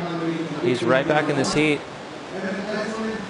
You got the 5 judges. You drop the high and the low as you see them. They're kind of shaded out there, and you average out the 3 in the middle. Gives us a 9.43, and Taj is now looking for a 5.57 to send Evan Geiselman down to the 3rd spot. Yes, he has, and that equaled his tube ride from earlier in the day, his 9.43. Now he has the 2nd and 3rd highest waves of the day, and Josh Kerr still sitting on the 9.7 with the highest wave of the competition. Well, Taj Burrow, now he only needs a 5.5, as we see Team Picasso down there. Definitely a little bit now more on our heels, even though Bam Bam is sitting in first place. He only needs a 5.5, and it was cool to see the reaction of the guys when it was dead flat just now when they gave the scores to the competitors, and you could see them looking around like, oh, and Taj is like, yeah, what's up, guys? I'm right here. I'm in this heat. Don't forget about me.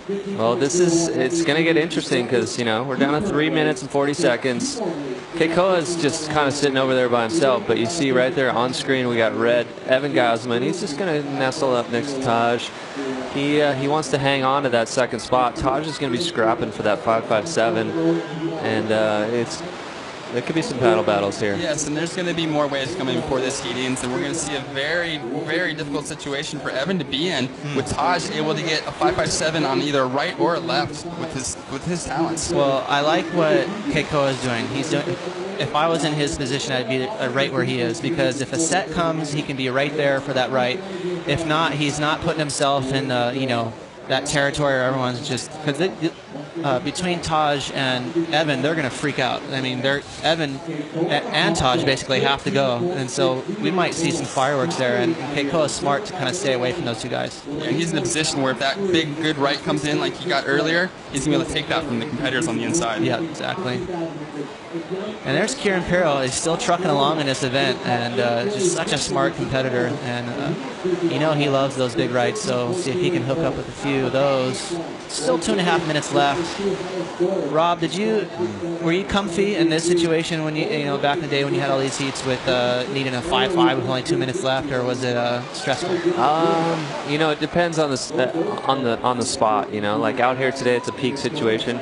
You're always going to have that guy who's in second. He's going to nestle up next to you, and it's going to be a battle. And you always have that mindset, like you have nothing to lose. You're like, I'm in third, I'm going no matter what. Right. I'm going to get an interference. Your eyes are closed. You're like a shark with them rolled back in your head. Yeah, it's like if the wave comes, I'm going. So Evan's going to be in a really sketchy situation. It's like he has to know that he's got the wave, like he's really in the A+ position to go, because Taj is going to go no matter what. Right. So.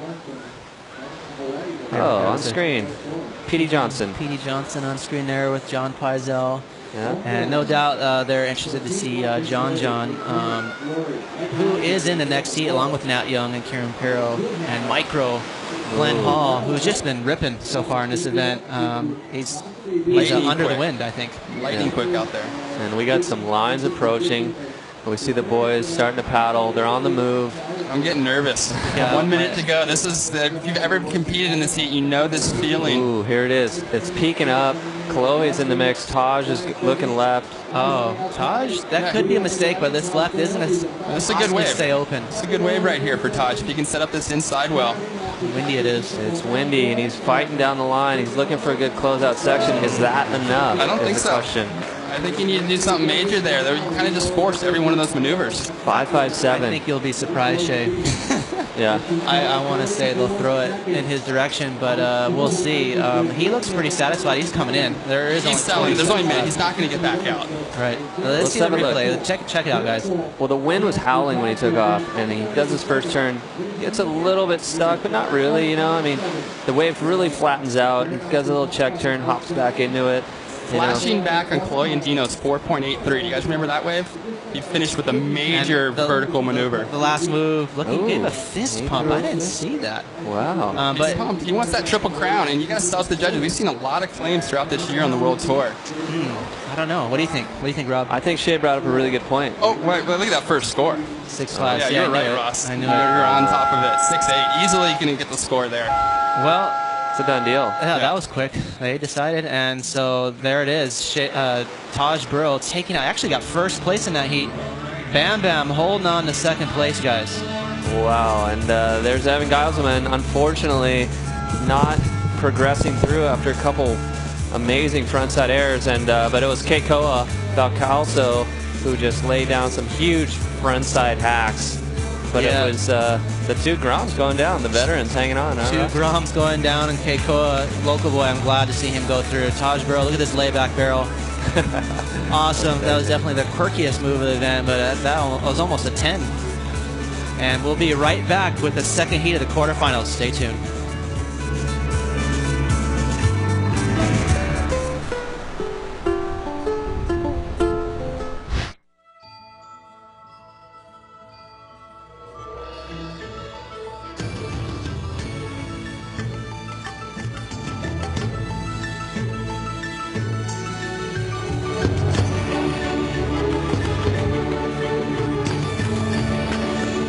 To those of us who share these islands, flying is a way of life. Every day, Hawaii flies with us.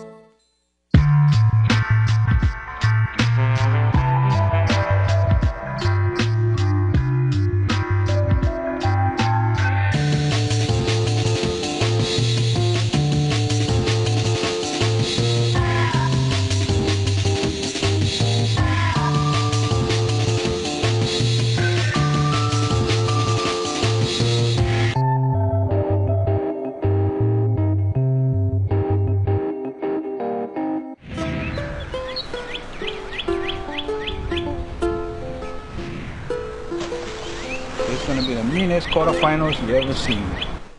Quarterfinals, heat number 2. The results of that last heat. Well, let's talk about this heat right now.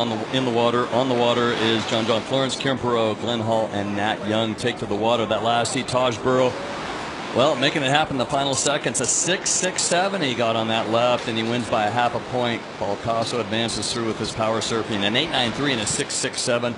15.602. Geiselman's 15.00. Hard one to swallow for the Geiselman camp. No kidding. Some great surfing went down in that thing. Yeah. That was an unbelievable heat. Some awesome surfing from, I'm not only Taj Burrow, but Keikoa Bakaso. And this was getting the heat started early. Nat Young just getting his backhand fired up.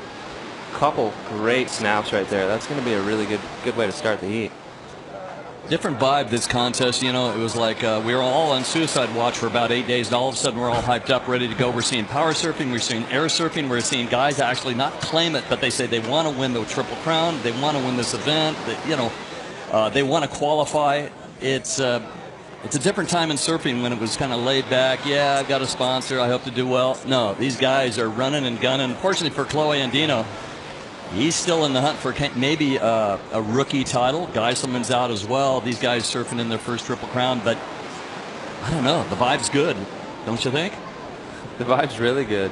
I mean, we just saw 2 of the biggest names from California, from the United States, up-and-comers, lose out, but nevertheless, Evan Geiselman can't be bummed, walking away, posting a total of 15 points with a couple 7s. He had 2 huge frontside air rotations, and he came up against 2 guys who were on fire, Taj Burrow and Keikoa Bakaso. Evan Geiselman said, look, I just need to replace 380 points. I need to get in the round of 64. So we're talking about points right there. And Chloe Andino said, I just want to get into the Triple Crown. He does.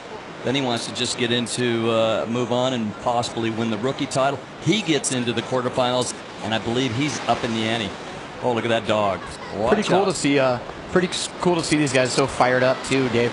I was just over there having my lunch, and I happened to walk right over Chloe Andino when he was getting ready for that heat, and he had his Nike windbreaker on, and he had his Skull Candy Beats on, and he was skipping rope like Rocky with his glove and everything. I was pretty impressed. He was fired up. You could tell he was in the zone. He was bumping his music, and these kids need. They really mean business these days, and it's good to see. Even though they didn't make it, it's awesome to see them just go out there and shred it up and put on a good performance. Well, I think at the outset, if they would have said, hey, look, I can make a quarterfinal result at Hawaii, but they're probably pretty happy about their big points and their advancement and their careers looking solid. Most definitely. As we see Nat Young already posted a really solid score coming in. He's getting right back to work, Shane. Yeah, he's already right back out the back looking for, wow. That would have been an incredible aerial right there. That was so technical and so inverted. You could see how his board went straight towards the beach, using that offshore wind to try and hold his board to his feet, not sticking it. But Rob, that would have been absolutely insane. Yeah. Kieran Perot is on the corner here looking for a chip pocket. Here is the veteran. Yeah, nice looking little right. It's going to be a quick one, maybe 2 turns. Packs him in right there, and he gets out of that one. Yeah, he did really well to fit those 2 turns in there. Kieran will be definitely looking for those rights, some of those more open face waves. There's not nearly as many waves that are open on the rights, but I think Kieran is, like we always joke and call him, the guy who always gets the bombs, but he'll be looking for the sets out there, and hopefully he can find some open face rights. But I'm pretty stoked in that last heat with Bam taking it out and absolutely killing it. Yeah. Let's see if we can slow this down and watch how upside down he gets. Crazy move here. Here's Nat Young. Yeah, really inverts this right here. You see him. Well, the wind just definitely blew it. Oh, he landed somewhat on his board, but he was so, I think, twisted up. Yeah, I would say he would have done really well to probably make that if he would have grabbed his rail. What do you think, Rob, with that wind kind of blowing his board around? Definitely would have helped. So we see Kieran there fitting those 2 turns in. But that first score for Nat Young, we saw the replay a minute ago. Backside, 3 beautiful backside turns, dropped an 8-0. So he'll be stoked. The power brokers are anxious about sunset with the possibility of 10-foot surf. The Flyboys, well, it might be a new lesson out there. Big open ocean swells going to come through. right now, you've got a combination of two. We saw Keikoa with his power surfing get through, and we saw Taj Burrow with some kind of miraculous moves there to get in and out. Shane and I were eating lunch. What happened when you guys saw Taj Burrow exit doggy door and pull out of that crazy wave? Yeah, we'll talk about that 1 second, because we got John Florence on a nice little left. He's been doing some crazy things on these lefts as we see him weave into the inside. He's eyeballing something, and that's another one of those amazing aerials that he. Can you believe he just sticks those things on cue? Like he just dialed it up. Like, okay, here's a left. I'll get a little mushy section at the start, and I do a huge air rotation at the end. Every heat. Yeah. Every heat. You look at it and you go, you're expecting him to make it, even when you go, well, he probably won't make this, no big deal. He does make them more often than not. You're just you're in the mindset, well, he's going to do it, and then if he doesn't make it, you're kind of surprised. And those are full rotations. Like when we watch that replay, you see how like he throws his board like perfectly into the wind. You know, he grew up in Hawaii. He obviously is familiar with the wind. He knows how to work it in his favor.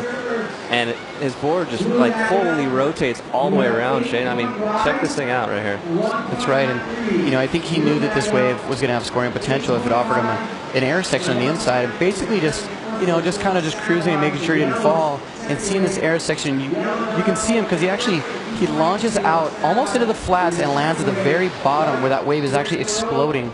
Like a lot of air surfers, they look for a soft landing. Rob, right, Rob? They kind of land on the top of the foam, you know, like in order for them to just, you know, ride it out really clean. But John there had kind of a dumpy section, and when he was in the air rotating, he landed like on the hardest place to land and just stomped the thing like crazy. Yeah, like right in that V. It's like where that wave lands and hits and starts coming back up. And if you land right in that little V, it's really challenging to ride out of. Unless you're John. Yeah. What were the comments you guys did when Taj exited out of that? Oh, yeah, getting back to that. Well, did you guys just yell or go, whoa? Yeah, well, we called it a frontside layback. He went into that thing like he was actually doing a full layback when he went into it and had to adjust inside the tube and really like change his whole composure to like weave out of that and then deal with the with that toilet bowl section. And up until that point, he'd been just really quiet. He hadn't had any waves in that heat, and then just bang. Perfect timing, and I think Sean Moody's down there with Taj Burrow. We're going to keep an eye on the lineup and what's going on with Moody. That was an amazing performance by Taj, right, Sean? Yeah, Taj Burrow. He got a 9.43. Yeah, that'll work. Tell us a little bit about that wave and how it started. Well, it was a good set wave, and I was really out of rhythm the whole heat. Keikoa was just on bombs every time, so I decided to kind of sit and wait, and then that wave came, and I kind of thought it was going to have a bit of room to move, but I only had time for a quick snap. Here it is, and then there was nothing else to do, and I just had to kind of pull under that lip. It's kind of like a Larry layback into the barrel. That was the wildest looking thing. Like Derek Hine. Oh! And then it squashed me. Well, good stuff. That actually helped you pull through the heat. It was a pretty crazy heat. There was, you know, a little bit of new school, a little bit of old school. Keikoa with his power, and then we had Evan Gosman kind of with the airs and that. And you just kind of came out of nowhere with that barrel. Yeah, it was a rough heat. I mean, little Evo had a really good, he had a dreamy heat. You know, he was rock solid with a couple of big sevens. And yeah, I only needed a 5 at the end, which isn't too much. I kind of figured I could get it on the left, but the boys put up a really good fight. That was a good heat. Most definitely. And tell us a little bit about your little wristband here. We just actually had Lily up here, and she said you're her favorite surfer. Oh, I know. You've all seen little Lily. I saw her interview before. Yeah, she's awesome. She gave me this lucky little, what are these called? A lot of kids have these things. I can't remember what they call them again. But yeah, she gave me this, and she said it was good luck, and I was just like, yeah, I'll take that. Yeah, she said she gave Parker one last year, and he won. She told me that too, so I haven't let the thing go. You can see me playing with it after that 9-point ride. I was making sure it was still on. Yeah, you better keep that thing on. All right, well, good job. We'll see you in semis. Yeah, semis. Thanks. Well, there you go. There is the 33-year-old Grom, Taj Burrow, and out in the lineup with a couple of teenage phenoms, and they inspire one another. I mean, Taj, obviously a leader of airs in his decade and what has happened in his career, still running strong. Here we go, Surfer in Blue, and it is Nat Young who posted an 8.0, now looking for a third wave to replace his 1.93. Young looking to launch. Yeah, I think he's just trying to back up a score right there, knowing that inside section with those big airs. I mean, he could put up another big score, then he'd be rock solid in this heat with 13 minutes left. I think his strategy basically is just to follow up and try and get a really big score along with that 8.0 on the board. Taj Burrow wins that heat with a 16.10, and Keikoa Balcaso winning that last heat, 15.60. Evan Geiselman, 15 point even. So 6/10 off from Keikoa. And then Chloe Andino, I believe, was comboed. Just didn't come together, but we're lucky to see him surf a couple of heats with 7 stitches in his hand. Yeah, well, this is while we were talking to Taj, John picked up this little left. Kind of just went out to sea, went all the way to the harbor. Watch how long this thing goes for. He just kind of milking it, little cutty, little snap, and finishes it off with a big backside snap, and just kind of backing up that big aerial we saw. He dropped an 8.27, and he's just jumped straight on another left to back it up, which is really smart, I think. Couple of waves coming through. We looked over at Avalanche, and it was a cleanup set. There was about 4 or 5 people out there just getting worked, and they're in a bad spot right now, taking water on the head, which means we might have some waves out front here. There's 12 minutes and 16 seconds remaining in men's quarterfinal heat number 2. Glenn Hall looking for his first wave. Kieran Perot with a 5.5. Last wave for John Florence, a 6.0, your leader. One more wave's coming through for Nat Young, and Nat is going to get a score of something in the 2-3 range to help his 8.0. It's John Florence and Nat Young right now leading. Asked a couple of guys, asked a couple of the announcers down, how many teenagers will make the final? How many teenagers make in the final of the Reef Hawaiian Pro this year? Well, we lost 2 in that last heat. Ooh. How many we got left? Well, I believe we've got Nat Young and John Florence remaining. Right. So that's it. And they are leading this heat, so we'll see. Okay. Well, we will see. I mean, right now, if the heat ended right now, we'd have 2 moving on to the semis. So we'll see. That's right. These guys were actually caught way outside. They were way out to sea. We had a lot of really high scoreable waves actually breaking, Rob. But they were all kind of out of position, waiting for I think they might have seen a huge bomb out the back, but it kind of vanished. As we see Glenn Hall on your screen there in the red, doing a little wick-whack over to the right, a little combo, and now he's drifting out to that little left section and not offering much there. Looks like we might have a paddle by, let's see, our surfer in yellow, John Florence. And Nat Young over in the toilet bowl trying to get a turn or 2 in. So what's going to happen? A little bit of luck out there. As Kieran Perot said yesterday, he had a perfect heat, and you think, oh, this guy's smart. He's in motion and stuff, and on the beach he goes, I'm the luckiest guy on the planet. Well, I don't think so. Good experience in the lineup for Kieran Perot. He's got a 5.5. Let's see how he plays the game.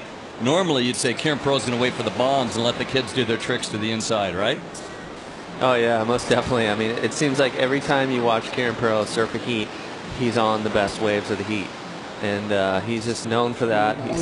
He's just got some really good vibes, good mojo going on with the ocean.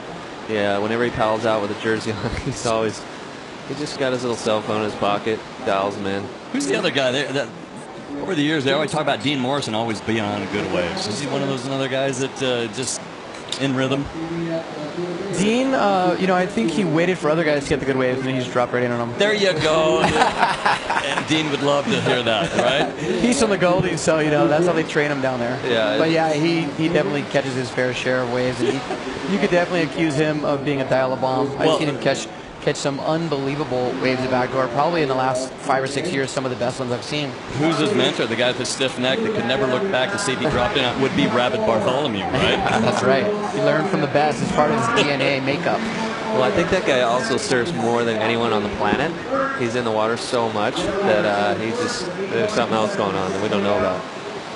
Well, last wave for Young was a 3.40, wave number 4 into his scoreline. It goes. He's in the second spot to overtake John Florence. A 6.28 is what he needs. For Kieran Perot, looking for a 5.91 in the third spot to move up to a transfer spot. Glenn Hall has 1 wave. We're waiting for that score. I talked to Glenn over there just minutes ago. I said, we were teasing you. They call you Micro Hall. You're small of frame. Loves Hawaii. Married here a couple of years ago. And he goes, I heard it all. I heard about the helium voice and how small I am. It doesn't matter.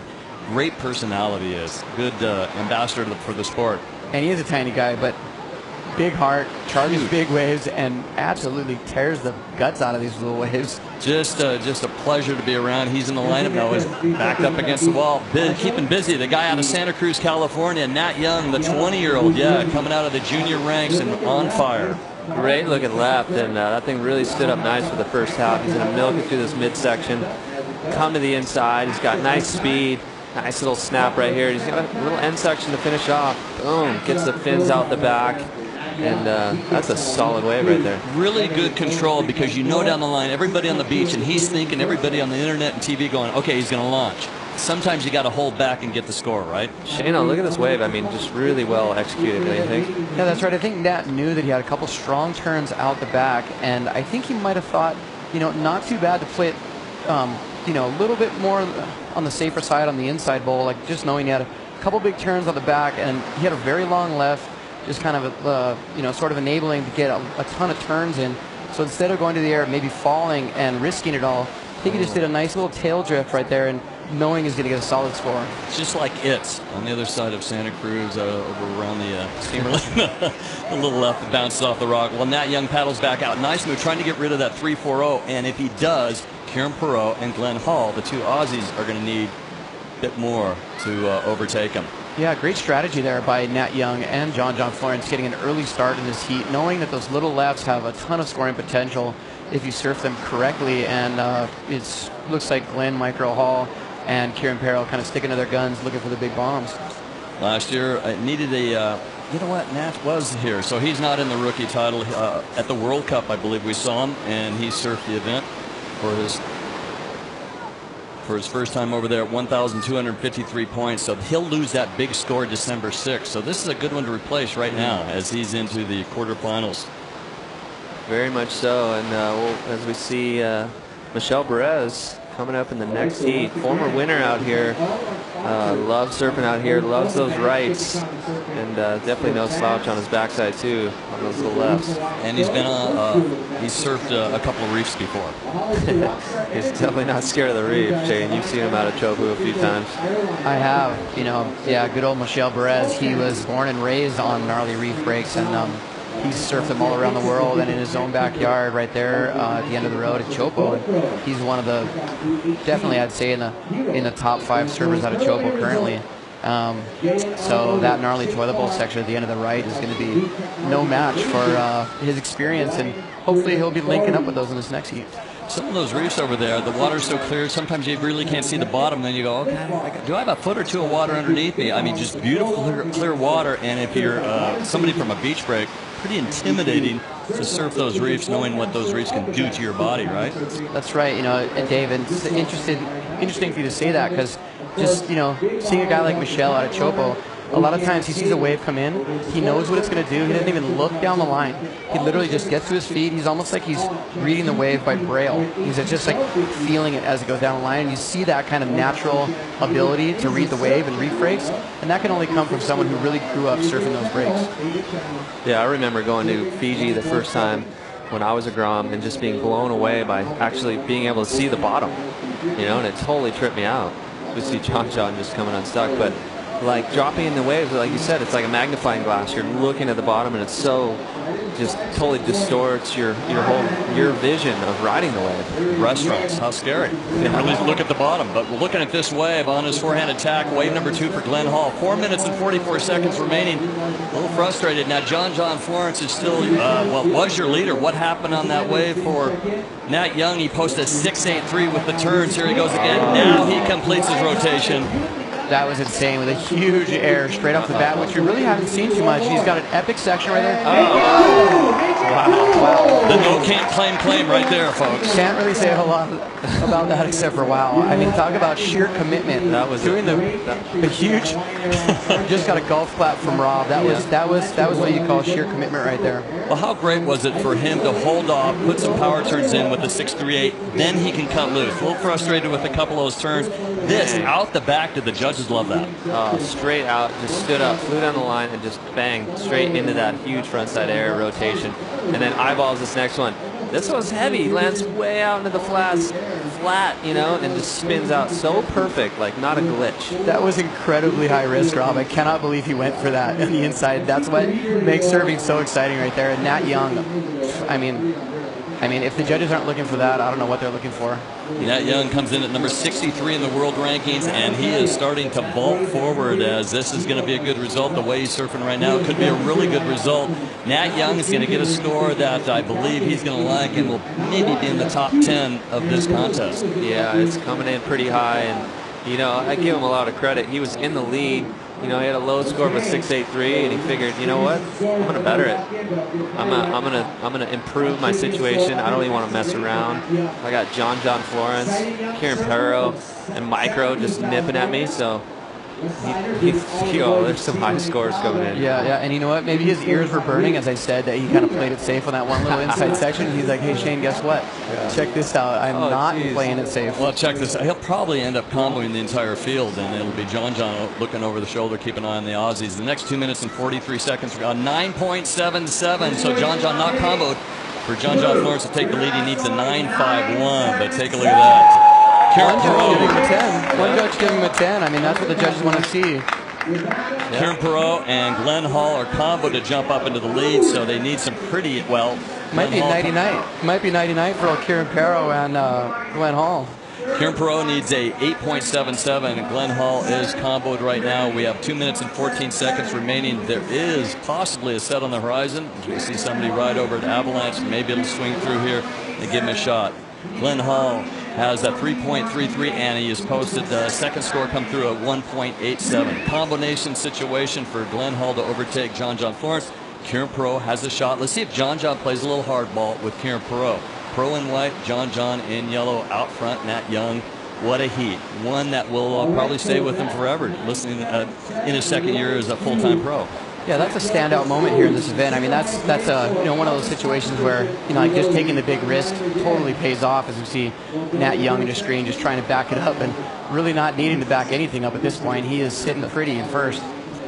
Well, I'm not sure if Rosie's here on the island or the parents are here, Dennis or Rosie, but you know, if they're back home, Dennis, Rosie, Rachel, and Phoenix watching, and all of Santa Cruz just thrilled of what's been going on here. Nat Cy Young, and named after surfing champion out of Australia, Nat Young, and baseball pitcher Cy Young. So Nat Cy Young in the lineup with, well, a spectacular couple of waves, and I love the way he held back for that 6.83 and then unleashed with a 9.77. Really impressive surfing. Gosh, just I think she did definitely hurt you, Shane. You know, because that 6.77 was, or 6.83, sorry, was surfed just so brilliantly and just, you know, nice carves and off the tops, and we all thought he was going to throw an air at the end, and he held back, and then he just unleashed on the next one. He unleashed the lion. I mean, very, very risky surfing, but paying off with a massive score. And I mean, for me personally, that was the highlight of the event so far. Yeah. Just incredible surfing. It's crazy because the last heat we saw Taj get that barrel on the right and Keikoa with a couple big rights. And this heat, it's been all lefts. We've seen Nat Young, we've seen John on the lefts, all scores being posted on the lefts. There hasn't really been a good, that's why we see Kieran Perro. He's been waiting out the back for the usual bombs, and they didn't come. He only got one wave, a 5.5, so his strategy just definitely did not pay off, and that's in that heat, unfortunately, for Kieran.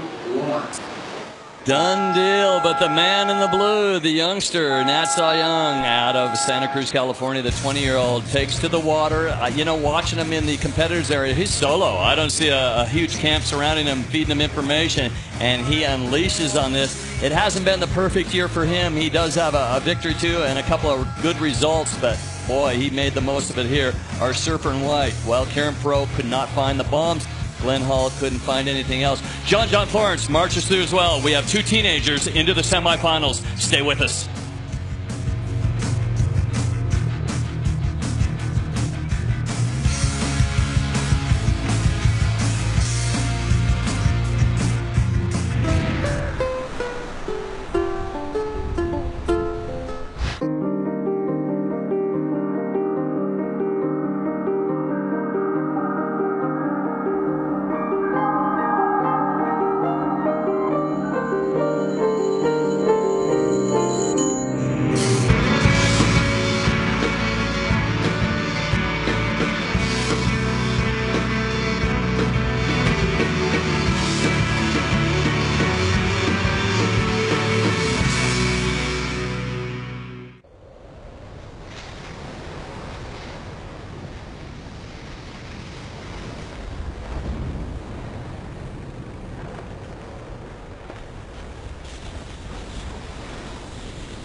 supporters of the Reef Hawaiian Pro.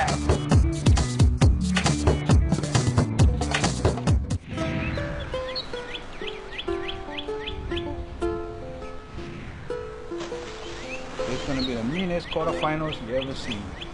Quarterfinal action, Reef Hawaiian Pro continues, and the excitement continues to build. Adriano de Souza, Michelle Perez, Tanner Gadauskas, and Jesse Mendez. If you don't know much about Jesse, you're going to find out. Of Brazil, and looking at that last heat again, Nat Young does win that going away. And talk about Hawaiian Air Miles, not only one but two great moves there.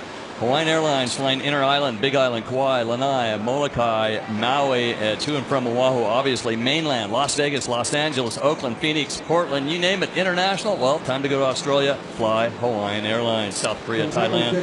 Everything you can imagine in flying to perfect locations. Hawaiian Airlines, hawaiianairlines.com. Thanks for the 250,000 miles you can do in the Hawaiian Air Show. That's going to be a great one and a tough one to decide, right, Rob? That's going to be a tough one for sure. Is it going to the guy who does the best aerial maneuver? I think it's a single area, but what if you do two on a wave? It's got to be something, some bonus. But all the way through the Triple Crown at all three venues here and up at Sunset and at Pipe, well, you think something's going to happen here at Haleiwa. We've seen a great air show for the last 2 days. Yeah, it's going to be exciting. I mean, that's a lot of miles, right? Hawaiian Airlines? Well, just doing the math, I think you can get yourself to and from Australia from Hawaii quite a few times if you book ahead and you do the coach fare. Yeah. I know it's at least 5 round trips to the mainland. Wow. From Honolulu. Just take a look what's up. It's just huge. And then some of those guys go, I could fly first class a couple of times, upgrade miles. Yeah, I think Matt Young definitely had that in mind on that last 9.7 that he had. I mean, unbelievable to, outshine a guy like John Florence when he's killing it is just unbelievable. That was such an amazing heat. Waiting for scores to drop through. They're looking at replays. Gadauskas, first wave 6.0. 3 waves for Mendez. Mendez has a 2.1, a couple more.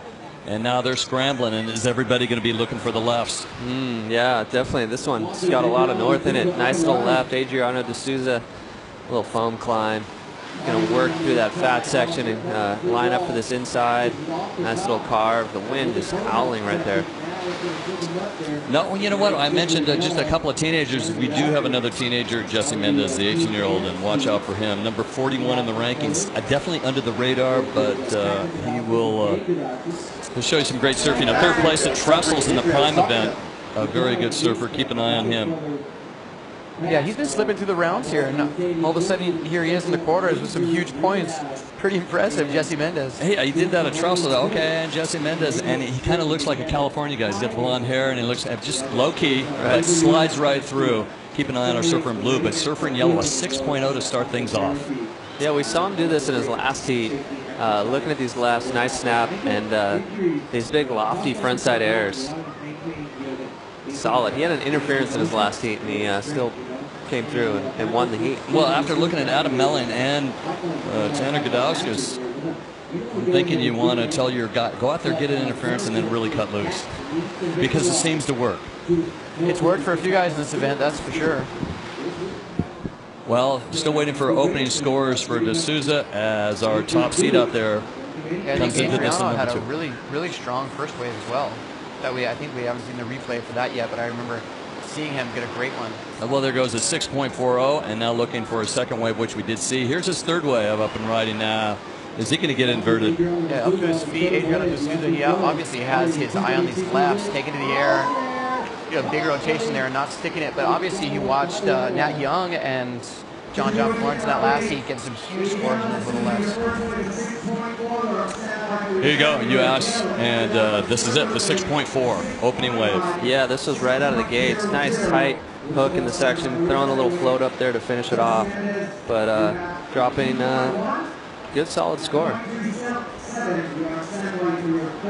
Climb On Products, chemical free, intensive skin repair and protection, Coral Reef Safe. Yeah, Coral Reef Safe, Climb On Products. Thanks so much for supporting this event. Also, Turtle Bay Resort. Oh man, a whole new vibe over there. Official accommodations for the band's Triple Crown of Surfing, Discover True Hawaii. And if you're going to come to the North Shore, once in a lifetime, if you're going to come and watch the Triple Crown, you don't have to be a surfer. You can golf. They got the just a beautiful resort there, beautiful swimming pool, great restaurants, and you could watch the best show on earth in the most beautiful location. Well, let's go down to Sean Moody right now. He's got last heat's winners. I think he might be from Santa Cruz, California. Moods. Yeah, how you guys going? I got Nat Young. I think he's the owner of the highest wave total or wave score of the contest, 977. Tell us a little bit about that wave. Yeah, it was a good lap that came through, and I was in first at the moment. I had an 8 and a 6, so I got a good first section and did an air reverse, and then kind of stuck with it and did another one at the end. And the one at the end, I didn't think I was going to land, but landed out in the flats and made it. So. Kind of when you build on your scores and you already kind of have a 6 under your belt and then an 8, you can kind of let the fins fly and try some other things. Yeah, I had a decent backup score, so I was just gonna try to do an air or whatever. It ended up working out, so. So you're on to the semis now. Is this your first Triple Crown?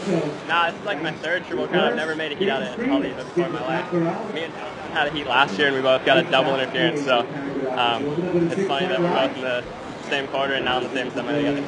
Should be a good show. You think this interview went a little better than our last one? Yeah, I think you did a little better. Last one you were kind of awkward, so. I was awkward or you were awkward? You were asking me what I want to talk about. I've never had that happen before. Now this one's getting awkward. Yeah, we should clip it now. All right, thanks. Oh, look at these guys, and they're off the hot seat really quick. So he's been here 2 times before. Well, we don't know about 2 years ago, but one heat wonder, you're out of there. And for John, he's been surfing the Triple Crown Series. He got in at the age of 12. Carissa Moore got in at the age of 11. And so into his second year as a pro. Nat Young, 17.77. What a score. What a score. You do not want a guy like that in your heat getting those kind of scores. Definitely not. We see, gosh, it looks like there's a set up at Avalanche right now, and it looks like there's lines. It's just whether or not they kind of carve their way in here to Haleiwa. Michel Barros, what's happening to him? Oh, here's Gadauskas. His opening wave was 6.0, then a couple of quickies. Yeah, he had this nice little smaller wave, had a little foam on it, but definitely made the best out of it. This last turn was pretty exciting. Spins the tail around, almost pearls with his tail and spins out of it. But what do you think, Shane? You think there's looks like a set? Yeah, I think Michel Barres definitely has his eye on the sets coming in. He has yet to post a score.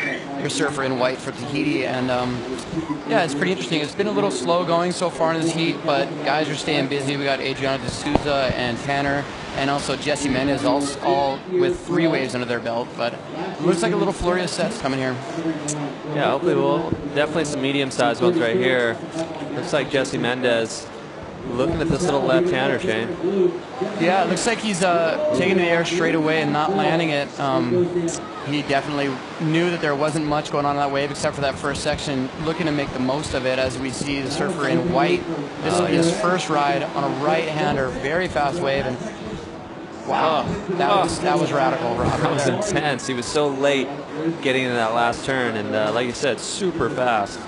Projected down the line off that first floater, and I'm surprised he actually got to the lip on that, because he was at the bottom and that wave was, I mean, that section, that little toilet bowl section that we keep talking about is so shallow and so radical that, I mean, this wave, I really didn't think he was going to get more than one turn, and there he does a really nice speed floater, comes around, you see him eyeing the lip and just jumps and climbs that thing, and unbelievable surfing there. Obviously the guy is very strong, to be able to withstand the impact of that landing.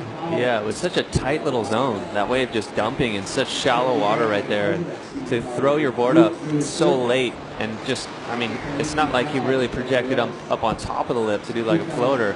He was like up and down, like super lightning fast. So, and impressive. Yeah, and just like with perfect control, there was no like recovery or anything. Yeah, very, very well done. Like you said, super strong. Nicknamed the Spartan. Spartan. Yep. Spartan, very strong kid. Eats well, trains hard, and rips. Another correction, Nat Young now 20, he's not a teenager. But Nat Young has over the hill.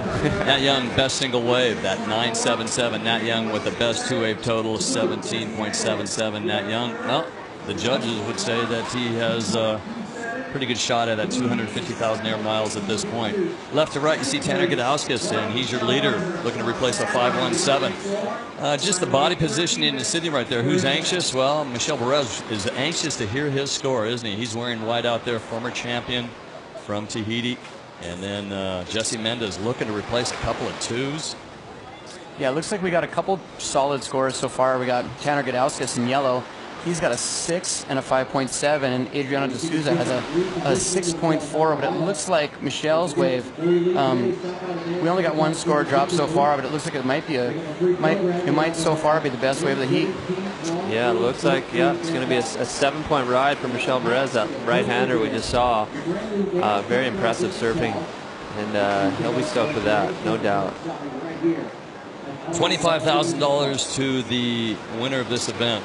But these guys are all looking at the points, 6,500 points, worthy of a third-place finish at a World Championship Tour event. Little wave sneaking off to the right. Are they chatting with one another? What are they looking? They're looking over their shoulder at that wave that might rip off towards toilet bowl, making a decision here, surfer in red, De Souza. Yeah, I doubt they're doing much chatting there, Dave. I think Adriano is just, wow. That section, like I said, is just so hard to negotiate. There's such a vicious impact right there that it's, you keep seeing all these top surfers in the world, and they keep falling on that section, Rob. And I mean, if you can negotiate that last section, especially if you get a big turn right before it. I mean, you're looking at a really big score, like we saw Bam, who is Kiko Bacalso, just a couple heats ago. He actually found a couple big open rights and was able to do 2 big hits before that toilet bowl section. Yeah, and we've seen some disasters in there, and we've seen some hero waves. It's make or break, and Ross was talking about it. He's like, you just got to like almost commit. If you seem to kind of like almost baby it a little bit, it'll just jump up and bite you. And because that thing just sucks up so quick, and it's so intense. There's so much implosion on that wave right at the end that you got to be ready for it. Coming up next, quarterfinal number 4, Roy Powers, Brett Simpson, Granger Larson, Adam Melling, and we already know for sure that Taj Bro and Keikoa Balcaso into that semifinal number 1. Those that are eliminated in this round, well, they pick up $2,200 for their 4th place result. It's equal to an equal 13, 2,200 points, not bad at all. For 3rd place, those that are eliminated with a 3rd place result in this quarterfinals, they pick up $2,400 and 2,400 points, an equal 9th. Well, look at that off the distance. Nice compressed shot from our long lens. Here's our surfer in red, wave number 5, De Souza, looking for a 4.77. Paying some dues, and this thing's shifting around, this wave, and these guys are off on the corner. Yeah, these guys are sitting really, really deep, Rob. Well, deep for the lefts, on the shoulder for the rights, but it's really hard lineup to master right now. There's not a lot going on in the way of open face. There's just kind of a lot of closeouts in this set. Yeah, I think this is the trickiest time to surf Haleiwa when it's north like this, and it's this set is too big for the lefts, but really too walled for the right. As we see Michel Perez having a look, see if he can project again around this section. I don't know if he's gonna. I take that back. He made it there, but do not doubt that guy, man. Jeez. It's also very low tide, Rob. So that those rights are not only are they really walled up, but they're just breaking so quickly because it's so shallow there on the reef. As we see Tanner Gudauskas doing a good job of playing catch up there with a couple nice hits. Yeah, nice backside surfing right there from Tanner through that toilet bowl section. We saw Michel Perez kind of try to do a repeat of his previous wave and not quite pulling off that second turn. So we see Jesse Mendez having a look. Yeah, those rights, Rob, they look like they're open when the guy stands up, but as soon as he does his first bottom turn, they tend to just shut down unless you get really lucky. Every now and then you get an open face with a couple turns, Yeah. Just, over and over, just that, I think that low tide is just making that toilet bowl just suck out and dump. Michelle,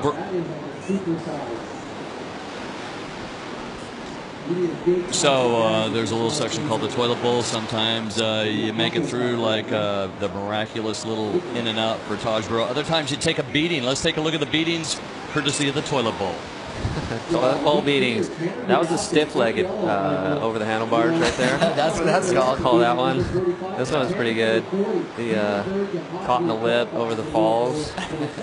The stiff leg, the over the falls. What's this one? I don't know. Let's see. No, this was a well-executed toilet bowl. He got up there early and got out of there before the thing could eat him. That's right. You need to get in that thing early and out of that thing early. As we see, this is, I think, Daniel Ross, and almost always the floater is a bad choice in that toilet bowl. A lot of times you see people frills and spills in the floaters. Thiago just You see that wave just suck up so fast right there.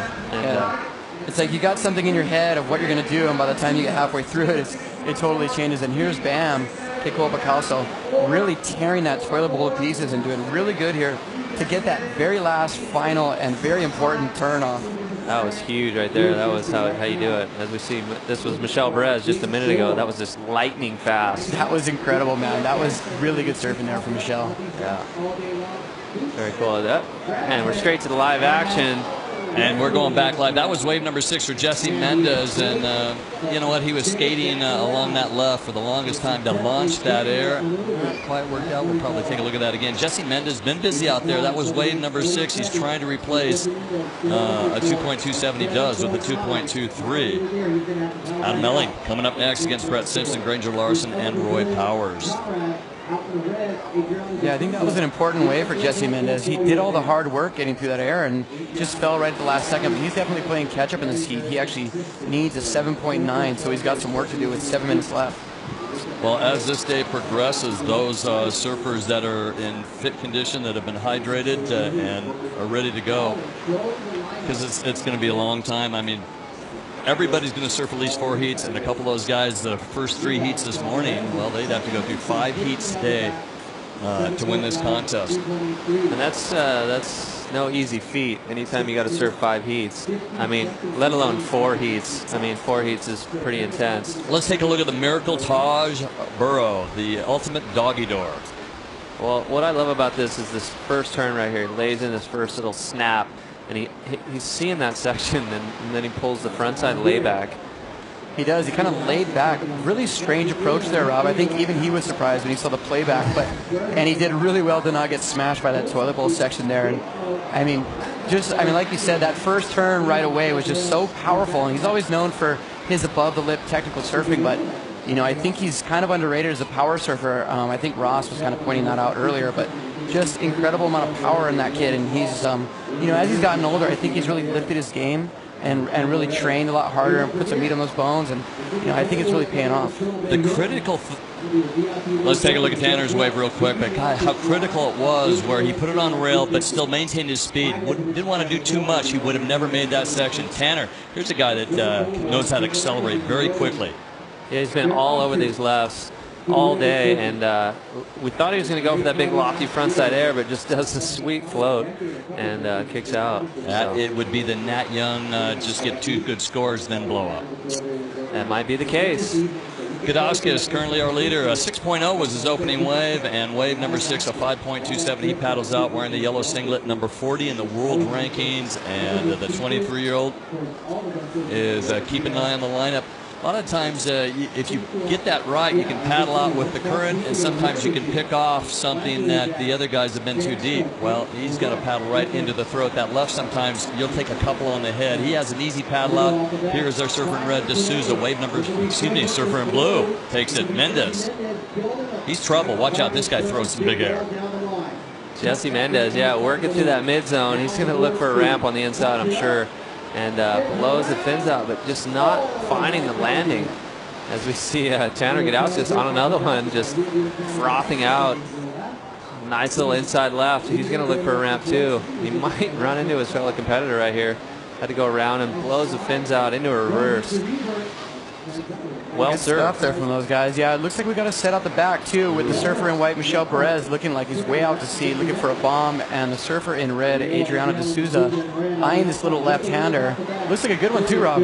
Yeah, it does. It's got a nice bowl on it. Didn't really get too fat through that midsection. He's going to come into this inside and finish it off. It's pretty strong there. Maybe one more turn. Might sink up.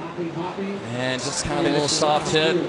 Out the back, looking for a barrel or at least something to unleash the power and run it on the toilet bowl. Michelle Perez. Now, when he won this event a couple of years ago, we had a rain squall move through and then perfect offshore winds holding up, and he was absolutely stellar during that time. It was Michelle Perez winning, and he won $15,000, edging out, I believe it was Jihad Coder, Keiko Picasso, and Dusty Payne in the final. Yeah, as you see Tanner there doing a little bit of a tail slide right off the bat. I think he might have wanted to go to the air on that little section, Robbie. Yeah, you know, the question about this wave is he had a low score of a 5.37, and if he's going to better it or not. You know, we saw him hassle with Adriano, keep him off that wave. Adriano's in third, and he got the wave right behind it. He was only looking for a 4.44. So kind of a crucial exchange here, you know, with only just over 3 minutes. It's a pretty crucial time, and Michel Perez is going to drop another score as well. I think Tanner Gudauskas has a lot on the line also as far as points are concerned, right, Dave? Oh, yeah, he's looking to get out of that 40th spot. He could just taste it. He was on the World Championship Tour in 2009 and cut at the halfway mark, unfortunately. I mean, here he is in the quarterfinals, and he's outside the bubble as we speak. And if he does get a really big result here, I mean, that could catapult himself all the way up. 2010, they started the halfway cut, and that's where he lost out, unfortunately. So, yeah, it was a tough one for him. Look at this. He's been busy. Wave number 8, and Michel Perez, what's going to happen with him? He's looking to replace a 3.83. And he definitely did on that last wave. We saw him right there. He kicked out with a solid claim. Here we go. D'Souza jumps up into the lead with a 5.9. Gudauskas still waiting for Perez's wave. We're down to 2 minutes and 15 seconds remaining. So this next score that's going to drop for Michel Perez is going to be really crucial. He needs a 5.2. We just saw the replay. He threw the fist pump at the end. And but up and riding, Jesse Mendez. He needs a 9.27 at this point, and Jesse going for a lofty air. You can just read it. Here it is. Yeah, Dave, I think that was his only choice in that wave. You could see right away he just sped down the line. He had his eye on the ramp, and he did it. He did a little rotation there. I'm not sure, you know, I mean, he needed a huge score at that point. I'm not sure that he got what he needed, but pretty interesting to see here with Michel Perez still waiting for another score. It looked like he really had the roadmap to that little right. Well, Jesse Mendez, everybody let him out that way. They looked at it and they go, well, even if you do a rodeo flip, it's going to be small. It's going to be on the inside. So he was going for broke. He's going to get something in the high 3 or 4 range, but he was looking for a 9.27. Our surfer, Jesse Mendez, unfortunately finds himself needing a big score with a minute and 14 seconds remaining. The 18-year-old out of Sao Paulo, Brazil, paddles back out. The question is, what is Michel Perez going to get? He's in the 3rd spot. It says he needs a 5.20 to overtake Gudauskas. D'Souza in the lead right now by a 1/10 of a point. Here's the score, and it is a close one. It's going to be close, Shane. Well, it looks like he's going to get it. A couple 6.5, 6.8. It is. It's a 6.5, and he rockets to the lead. So right there, Tanner Gudauskas went from 1st to 3rd in that exchange. Gudauskas needs a 6.11, 42 seconds remaining, and Tanner wearing the yellow singlet. He is sitting there looking and paddling deep into the lineup is Perez, and watch out. D'Souza is going to be all over Tanner Gudauskas. One guy from Dana Point by way of Brazil, one guy from San Clemente. They see each other time and time again in the lineup at lower trestles, and now, gosh, down to 20 seconds. And this is it. One wave out the back. It's popping up. These guys move to the inside. They might be caught inside. Michel Perez having a look. He's going to have a late takeoff, but nice looking little wave. Blows the fins out. Can he ride out of it? No. Well, here we go. He's got to get to his feet before the first audible horn, and taking that inside position, Jesse Mendez. Yeah. Well, that's it. That's kind of a heartbreaker for Tanner. That was a heartbreaker for Tanner, but you know what? Michel deserved to make it through that. He surfed really, really well. He was very patient. He picked off those rights, and he really looked like he figured them all out. And D'Souza, well, you look back to his opening wave of 6.40. There he is, Michel Perez. He had a couple of spills early on, no injuries at all, and comes out firing, former champion. Here's our surfer, that is the number 2 seed, Adriano D'Souza. Here is Gudauskas with a 6.0 and a 6.20. Beautiful surfing. Yeah, beautiful surfing there from Tanner. He surfed really, really well. You know, just he was battling Michel the whole time, and Michel closed the gap right at the end with that big score.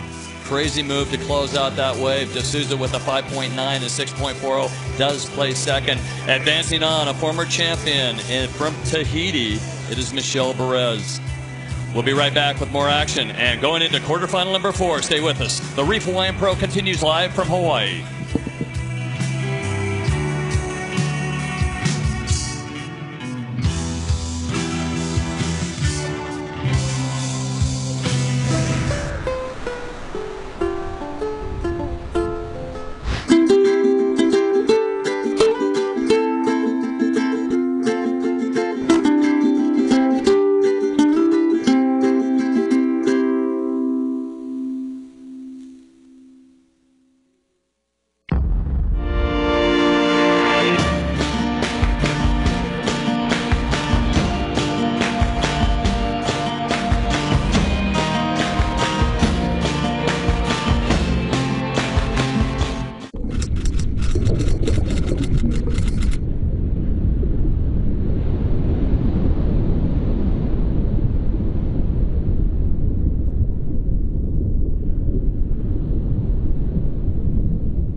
It's going to be the meanest quarterfinals you ever seen. The Reef Hawaiian Pro. Reef would like to remind you that there is a brand new Reef footwear and apparel at reef.com. Life short, go surfing. If not, watch it on the internet or on Time Warner Cable. Quarterfinal heat number 4, starting things off, our surfer in red. And I believe this is Roy Powers. Good looking wave here for Roy, and he's already on a third turn. Nice little tail slide there. I know he likes that board. Every wave I see him on, he's been ripping. I don't think like is the right word. I think love is a better description of his fixing with that board. Hey, guess what? Rob Machado and Shane Dorian have left, and they're getting ready for a pretty fun heat against Kalani Rob and Ross Williams. Ross is so confident, he says, I'll come into the booth. I'm not worried at all, Dave. Look at that mermaid. She looks really relaxed. Yeah, excited. I know all the boys are buzzing. There's more waves today, so as long as I can keep Shano off my tail, I should be all right. I know he's revved. You got a pretty big lead. Let's talk about that lead. What is it exactly? I think it's nothing. It's like a 1/10 of a point. 600ths of a point. Rightio. Yeah, and this is a cool thing. I like this little concept with the accumulated points between two heats. So it's fun. It gives everyone another crack at it. You can be a little more selective because you got that big lead of a 0.06. Yeah, it's huge lead. He's gonna sit on Shane for 25 minutes. Shea Lopez, what have you seen out there? You've seen some heartbreaks out there. How about Gadauskas going down? Yeah, you can never count out the Spartan. He's going to fight from start to finish, and he narrowly nipped Tanner in that heat. And a good result nonetheless for Tanner. He'll be looking to into that sunset. Into the quarterfinals, if you ask anybody that, unless you were in a final, you just say, hey, quarterfinals, semis, in general, it's a result. In the Prime Point Series, you look to get a result when you make the quarterfinals on, and that's what you did here. Reef.com, yes, check it out, the new apparel, new footwear, and appreciate the sponsorship of Reef and what they've done. Clash of the Legends, the momentum generation coming up shortly as we continue with quarterfinal action. This is quarterfinal number 4. The wind's going to pick up today. The forecast a couple of days ago was pretty strong trades, and it might make things interesting. Surfer in blue, I believe, is Adam Melling looking for his first wave. Yeah, Adam Melling up here is one of my favorite surfers. He surfs so fast, kind of a la Nick Fanning, and obviously kicking out on that wave. But he's been surfing tack sharp this whole event. This is a nice looking wave here for yellow. Really good looking wave. And he's going to have that tricky toilet bowl as he does a long carve. Throws it up one more time. I love that first carve, Ross. Commitment to the rail. Yeah, that was beautiful. That end section is tricky, and it got the best of him there, a little nose poke. He's got some Brazilian colors on him, but no, that's the Granger Larson out of Lahaina, Maui, the 21-year-old, a 34 seed, 45 in the rankings, and one of Hawaii's great hopes and phenomenal surfer. Yeah, Maui boy, and like we were talking about earlier, they got a nice little group of kids out there. They're just shredding, and they're all young. They're in their early 20s and making a name for themselves. I think Granger also made the semis last year, so he really likes Haleiwa. Looking at the sheet in front of me, while I was gone, it looks like Nat Young has taken over with the high wave score of the competition, and I believe a candidate Hawaiian Hair Show as well with that wave. I think he's got those little wings, those Hawaiian Air wings that the pilots give out to the kids. Well, he's got some right now and looking to capitalize on that. It'll be hard not to award him with those Hawaiian Airlines. With that's amazing. That was two errors on one wave. That was huge. Let's go down to Sean Moody on the beach or up in the computer area where everything's happening there. Sean, what's going on? Who do you have? We got Michelle Perez, the last winner of that heat. Michelle, you're a previous champion here. Is there a wave in Tahiti that's kind of similar to this wave, or do you just kind of have a good relationship with this one? No, we don't have a similar way at home. But actually, when it gets bigger, yeah, there's that way close to my house. It gets really big and barreling, on the right. And that's where I train pretty much for those conditions there. So this wave doesn't remind you of Chopo? No, not at all. It's kind of, it's such a fun wave. When it's small, there's like left and rights. And I like it when it gets bigger, though. Well, good job in that last heat. I'm a little uncomfortable. You don't have your shirt on. You look pretty out. But good luck in your next round. Thanks, brother. Oh, Moose. Yeah, how classic is that? Yeah, well, now you know why they call him the Spartan. He's ready to go. In the lineup, he can just look at you and say, do you want this wave? Here we go on his backhand, a surfer in blue, Adam Melling. Quick opening score. This would be his second wave. Oh, nice little backside That was pretty convenient for Spartan to have his shirt off there. That was a Shane Dorian move right there. He took his shirt off. That was amazing. Awesome from Moody there, saying he's going to come fly. I would too. That guy is massive. He was twice Moody's size, and Moody's not a small guy, counting all those Bud Lights. Yeah. Good stuff there. Yeah, so Adam Melling, no one's really got a keeper except for Roy Powers. He had that smooth little right on the horn at the beginning of the heat. So 17 minutes, this heat's just starting. Well, Adam Melling does have incentive to do well here, like you mentioned. 5th place result last year. No, Adam Melling in 9th place at the Reef Hawaiian Pro. So he's trying to replace 2,057 points. They will disappear, I believe, tomorrow. The points, whatever points you have up to the Reef Hawaiian Pro, they disappear, I think, on Thanksgiving Day. This is to the date or the final day of the year before competition, which would be today. Tomorrow. Yeah. So Roy Powers in the lineup. Roy feeling pretty good, and just the mojo's there for Roy Powers. Getting through heats, playing it smart, making things happen. Roy Powers has a 7.0 to start things off with. How good is that? Yeah, great start.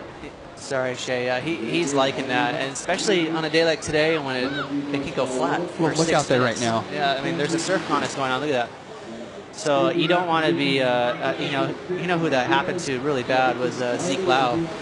He, sort of one of the favorites coming into this event, and he kind of stuck to his guns too much on that right-hander. And you got to stay busy. If a little left comes at you, man, take it. Because it can go flat out here for a long time. Yeah, there's scores to be had on the inside waves as well as the outside, and Zeke got stuck, unfortunately, a little too far out the back.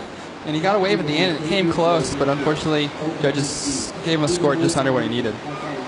Well, we're anticipating the clash of the legends. 2010, we saw Sonny Garcia in first, winning that. He had an interference on Tom Curran that really fired him up, but Sonny Garcia taking it, Mark Occhilupo in second, Tom Curran in third, and Tom Carroll in fourth. There was some of the highlights last year. Any predictions on the winner this year, Ross Williams? Look at that look. I don't know. I got my work cut out. I've been talking trash and trying to keep up with Shane talking trash, but bottom line is all those guys, I have a lot of respect for them. And Rob's going to ride a normal board today, so he's going to be flying around. He's capable of getting a couple of 9s or whatever, so it'll be fun. I'll just try and keep up with the guys. Well, I think when Ross gets the water, everyone on the beach should get their umbrellas out, raincoats, because the spray is going to be flying. Good stuff as we march through the day. We're going to end up around 4 o'clock, so please stay with us wherever you are in the world. And you've got that app that'll work for all the events here at the Triple Crown. The band's out. Check it out. 2.0 version. Well, this heat's really gone slow here. Roy got up to that great start with that 7, and it's just looking like the longest lull in quite a few heats. Yeah, there's a kind of a semi-indicator out at point to point across the day, kind of facing north, and I see some whitewash out there, so hopefully in the next few minutes we'll see some waves come in here for the boys. And actually looking out there now, the other indicator, guys, is that buoy. When that buoy drops up and down, we see it right now, Shay. It's kind of dropping down. It's a good indicator. Definitely. For the guys. Directly out in front of you, and on big days, nothing disappears. You get a gut feeling, butterflies, and to paddle for avalanche and get in that channel quick. Yes. And they see it too. Look at them. They're all kind of paddling, trying to position themselves. I always found it really awkward, Shay, when you're all 4 together and there's a set coming and you're just kind of shoulder to shoulder. It's just bizarre. Yeah, it's a little bit of a chess match out there. You try and position yourself in the best spot in the lineup, and this wave's coming deep off the reef. Adam Melling ducks in a quick little tube. Not much of a wave in front of him, though. And lucky for him, he looks over and nobody's on this wave scoring points, and looking at that left and the right. No one even looked at that left. That was a beautiful left. I would have been really, really happy to catch that wave right now. It's hard to take a look at the left when it's a bigger wave like that. When a set wave comes, you automatically think, okay, this would be a great right. So, yeah, you got to be open-minded today, these waves. Third wave of the set comes through. We got a lot of froth and foam on it, not working out for Granger Larson. Granger opened up with a 4.0. First wave for Simpson. Yes, Brett Simpson out of Huntington Beach at 2.33. His beautiful new bride is here on the beach. And Roy Powers, also somewhat in honeymoon mode, a 7.0. His beautiful wife's here. A lot of families come over for the duration. When they think of the Triple Crown, they think of, well, here's my second home. I'm here for a couple of months, the winter season. Your first winter, Shea Lopez, on the North Shore was at the age of? I was conceived on the Hawaii, but then born in Florida, and then I came back throughout the years as a kid before I started surfing. In the first real year, I did the U.S. Championships at Makaha at about 10 years old, and I was introduced to Matty Lou. Picked him up hitchhiking, and all he wanted to ask me about was the kid he heard about, Kelly Slater. Am I going to be able to beat him? And I told him no. Matty Lou, I saw him today. Didn't we just see him up here, Matty Lou? And he was actually the star of In God's Hand, wasn't he? He was. I mean, he was one of the very few real actors in that movie. And he's back on the island. I think he's doing some promotions and stuff. Just a great individual and a supporter of the sport. A great athlete as well, but did the Hollywood thing for a while. Good-looking kid. He did. He lived in California, I want to say, for over 10 years, and now he's really happy. He's got a good job with, he's working for Primo Beer, I believe, and yeah, Matty's a good friend of mine. I've known him since second grade in elementary, and everyone knows how energetic the dude is, and he came bubbling right up to me, and we've been good friends ever since, so yeah. Yeah, he's not the shy type, that's for sure. Matty's here doing a bit of everything. Off the well since 1966. What's happening at Vans Black Friday Free Skate November 25th at Vans Skate Parks. That's the Vans Skate Park in Orange, California, or in Orlando, Florida. Tons of giveaways and raffles all day while supplies last. And you say, I'm a surfer, not a skater. Well, I guess you might want to consider taking some skating up when there's no surf, because you look at a lot of these, the young next generation of guys coming through, and skating is a great way to keep up with what's going on in the sport. Yeah, and really practice. Surfing, a lot of the time you don't get the repetition needed to get comfortable in the air. And like anything, the more repetition you have, the more comfortable you get, and things start to slow down. Just like tube riding. Remember your first tube ride? No, you don't. You close your eyes and you didn't know what happened. Same with your first aerial. Now you get guys like John. They're so relaxed, and they're doing such fine tweaks and adjustments while in the air, and everything's happening in slow motion. There we go. A little hassle for this wave, and our surfer in white, his second wave. This is Brett Simpson. Simpson's a former rookie champion here, nose guard rookie champion. Brett has been on fire all year. I feel like from 1 year ago, when I watched Brett, he did well actually in this event, but I remember thinking, oh, this is kind of a skinnier kid from Huntington. You know, he's a pretty good surfer, and then in the last 12 months, he's just totally blossomed into like a crazy, tough competitor, and a lot of the guys on the World Tour are scared of him. No, he seems to me to be a late bloomer of sorts, to where now I consider him a world title contender, able to be a standout at Chopu and a standout at Huntington, two-time U.S. Open champion. JD, thanks for that tails away inner shot right there. With that shot from that angle going the reverse, you can actually see what the surfer's looking at maybe from a different perspective as he lines up and looks at that lip as it forms on the shallow part of the reef. Beautiful stuff. Thanks. Great crew here, headed by Window Seat, our producer Jordan Velarde and Maz Marabla, and everybody at Window Seat, and then JD, Jeff Honor, running the direction. And it's got a huge crew with some mighty fine cameras, HD cameras. Dean Luke running the ship here, making sure it goes out to Time Warner Cable. Beautiful images. We appreciate you watching, whether you're watching on television or on your iPhone or your device or on the internet. Here we go. Surfer in Blue, wave number 4. Keeping busy is out of Melling, trying to replace a 1.73. That's just a tough wave to surf. He had that one little sort of, I hate to call it a money section, but it is that, you know, the section where everyone's doing those airs, but even that was pretty tough. That was a flat wave. That wave was a struggle from start to finish for him. He's going to get outside and get something better, but this heat's been slow, and these guys are scrapping for any opportunity to get a score on their sheet. Roy Powers wanted this wave, couldn't get into it, and then our surfer in white, Simpson, going for broke. One thing about Brett, and we've seen this time and time again for his performances here at Haleiwa, he does not hold back. No, he doesn't. Remember? I mean, just take a look at some crazy moves, and he goes, I'm going to win it if I'm going to advance. And he's going for it. And what's cool about Brett, like we were talking about how he's improved so much, he's gained a lot of muscle. And so not only does he have that repertoire with airs and tail slides, but now he can straight up hack. I mean, he throws a lot of water. Well, his dad's a former NFL player, so he's going to be a big kid as he continues to fill into this frame. Yeah, look in the NFL, the record books, and look up the name Simpson, and you will see he's still holding many records. He was a free safety for the Rams. Took a lot of heads down. I mean, and made a lot of interceptions as well.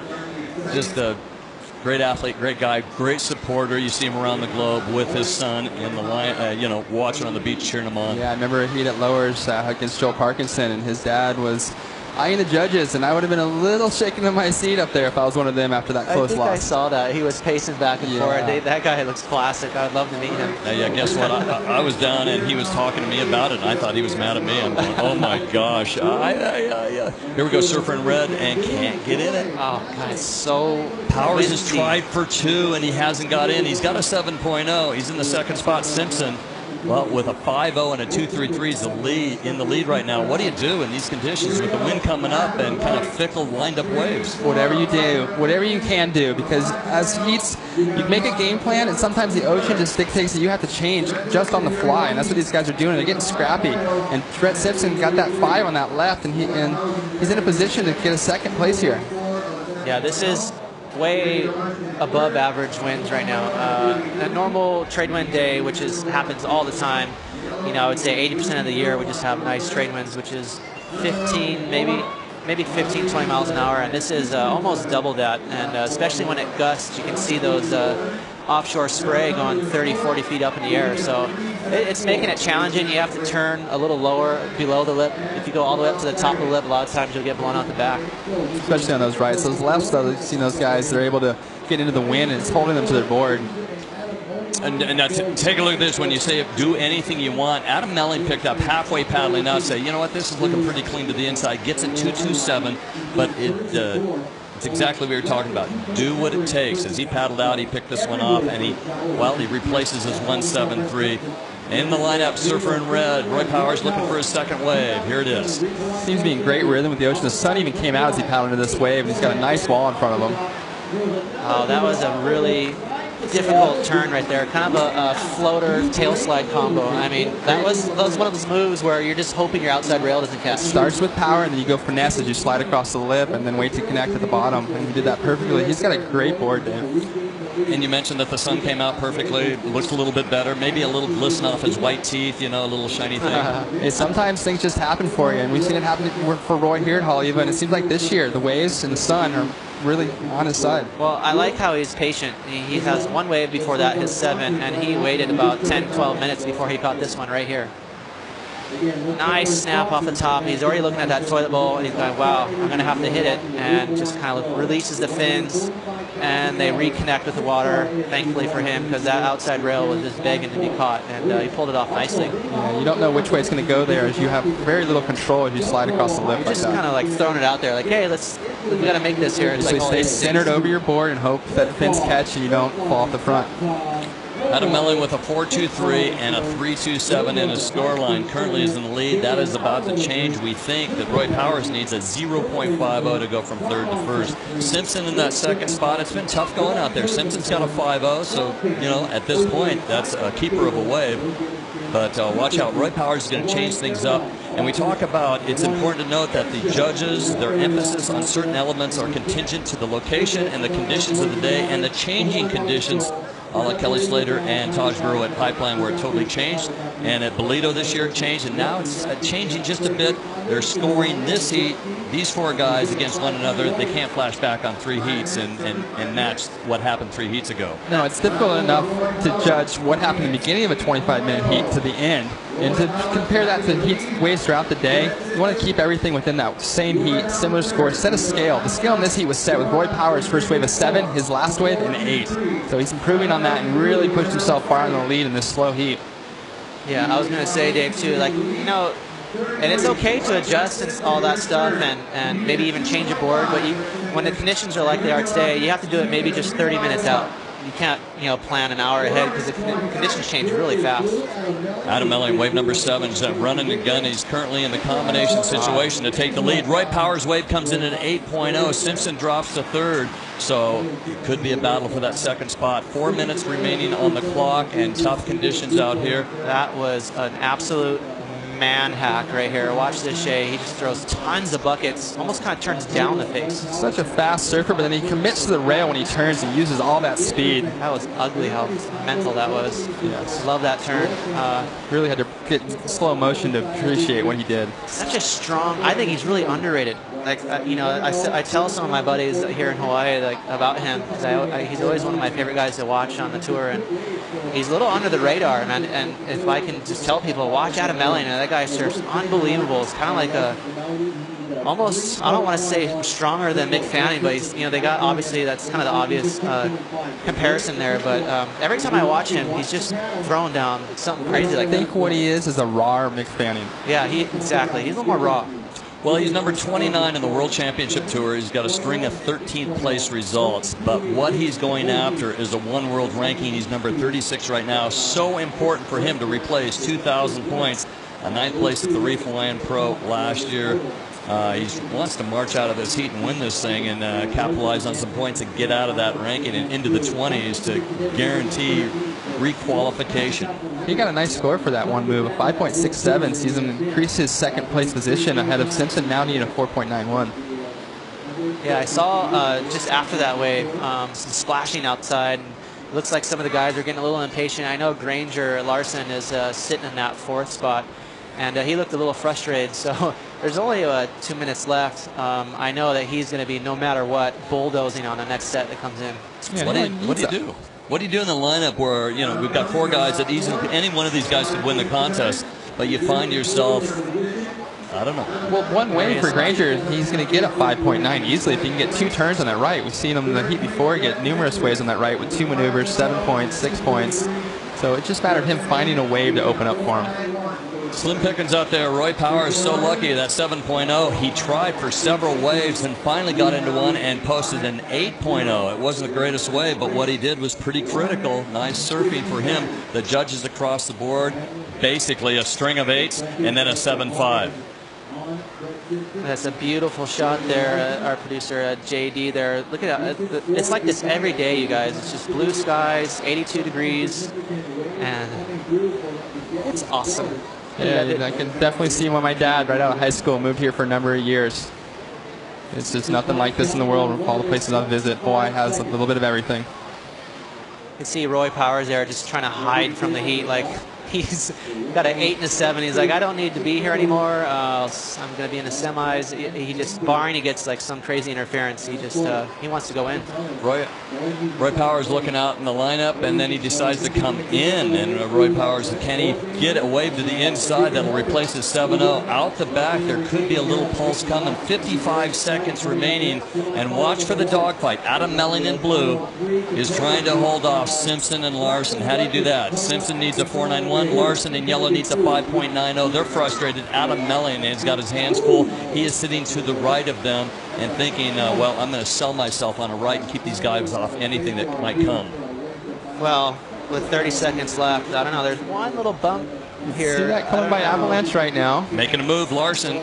Yeah, Granger sees it. I don't know, you guys. It's pretty small, but he does only need a 5.9. He's going to go. He's got to go. 20 seconds on the clock. It's going to take something special on this little left if he can get into it even. If he gets around this section, he might be able to flare out and do a big error. Oh, just pure frustration right there. Well, the ocean really didn't turn on for that heat. I was expecting big things, so all those competitors have been just on fire this entire contest. That was a horrible heat for waves, and nothing you can do. No, that's a hard one to swallow when you just weren't given the opportunity, and Granger Larson comes in with his head down. Well, one of the best with Reno Hayes in his corner. You can't beat that. Well, the Hawaiian goes out there, and frustrating for him, but making it happen on 2 waves. Roy Powers, and not everything was perfect for him. He had to run and gun out there. Yeah, that was a beautiful first wave for Granger, and he's unable to come up with that, and after that, he never got another chance. And for our surfer in white, Simpson a 5.0. All he was looking for is a 4.91 to advance, and it never happened. Roy Powers defending one of the champions here, and Adam Melling advanced through. Stay with us.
watching the Reef Hawaiian Pro right here in Haleiwa, Hawaii.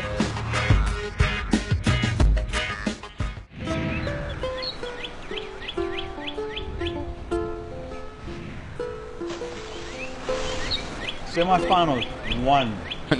And welcome back. Look at that down there, Dillingham Field. You can go sailplaning, you can go skydiving, you can go motorized kart flying, whatever. There's a lot of guys going in the air down there. In the air, well, they're going in the air here on some of these waves. Semifinal heat number 1, Taj Burrow, flyboy. John Florence, another flyboy. Nat Young, flyboy. Keiko Balcasso, the tank boy, ready to unleash.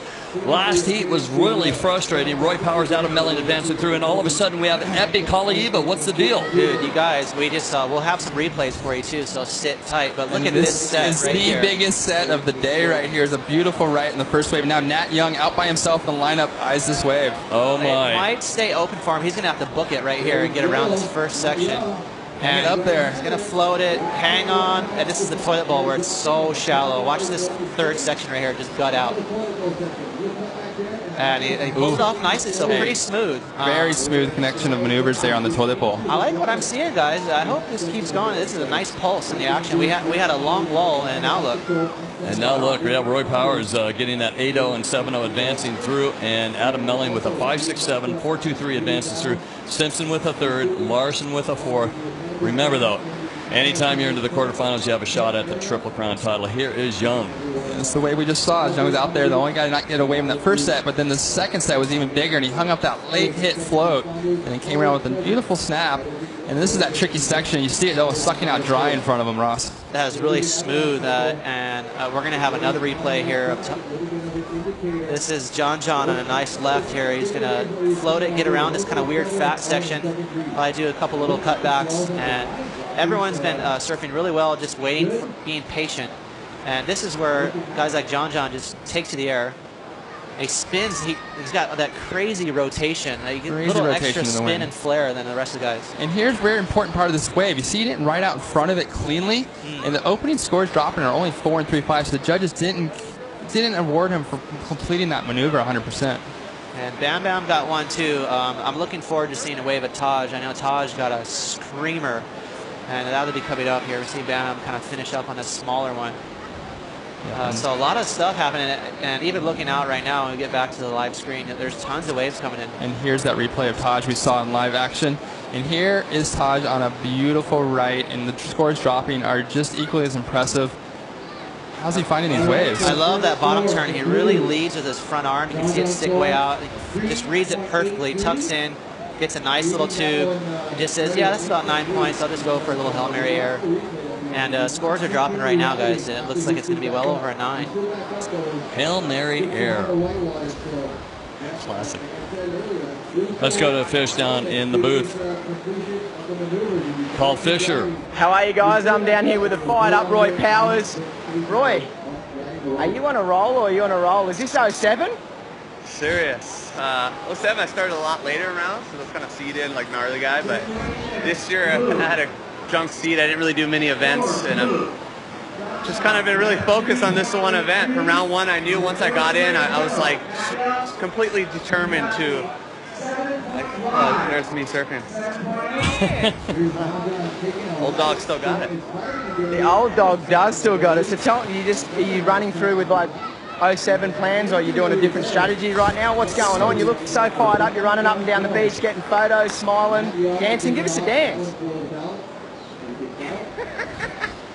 Wow. The dance that me and Fuller invented. It's called the shimmy. Shimmy? Yeah. So you're going to be shimmying on into the finals, huh? I hope so, man. I'm going to shimmy all up to the late dawns, too, after that. Talk me through that board. It looks amazing under your feet. What is that? That's a Xanadu X20. It's, I mean, I can't thank him enough for making a board that just fits for me surfing-wise. I jump on it. I still have wax from California on there. I ain't changing nothing on that thing. That thing's just ready to go at all points. Put the fins on, let's party. Ready for the danger zones. I've been to the danger zone. Roy Powers, we'll see him in the semis. Oh, Oh, Fish lighting things up, bringing the true Roy Powers out. Now, I think that dance was invented long ago. It's called Ants in Your Pants. He looks a little anxious for his next heat. Oh, my gosh, Roy, what a blast. Well, Roy Powers does win with a 15.02 waves, and he finds him. And Adam Melling squeaks through. Brett Simpson, unfortunately, a 7.33, and Granger Larson. Frustration. It's like looking at your lottery ticket. The numbers are there, except the last number to win the million is not the right number.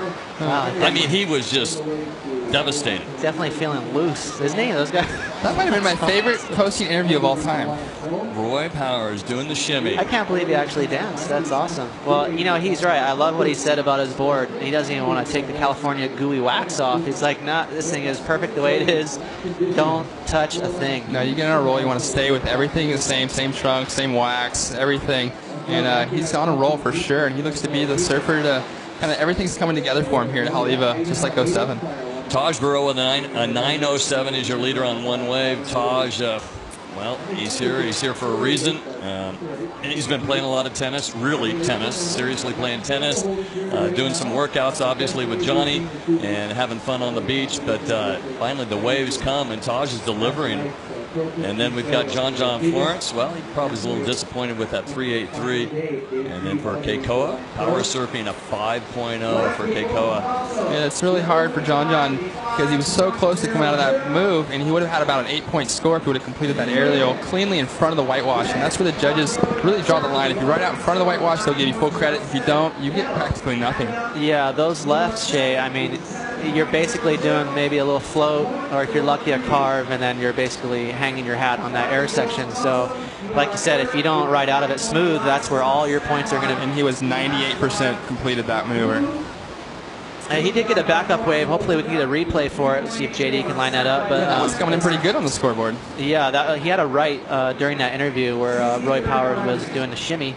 We got another score, quick nice one for little Young. spin. And yeah, so 2 waves to post right here, and there's a quick one, doesn't factor in for Young. And here comes something that will make a bit of a difference. John Florence wearing the blue singlet, 19 years of age. Here's that replay as JD just queued it up for us. Yeah, I love his attack, his positioning on the wave. It's so low, and he keeps his arms so quiet.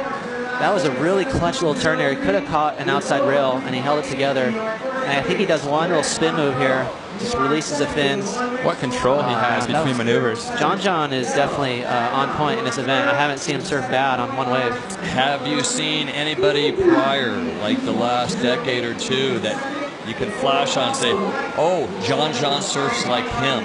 Or has he got his own style? And we're going to see a lot of kids. Uh-oh, school's out. And they've got some big shoes, the Reef. My daughter's in there somewhere.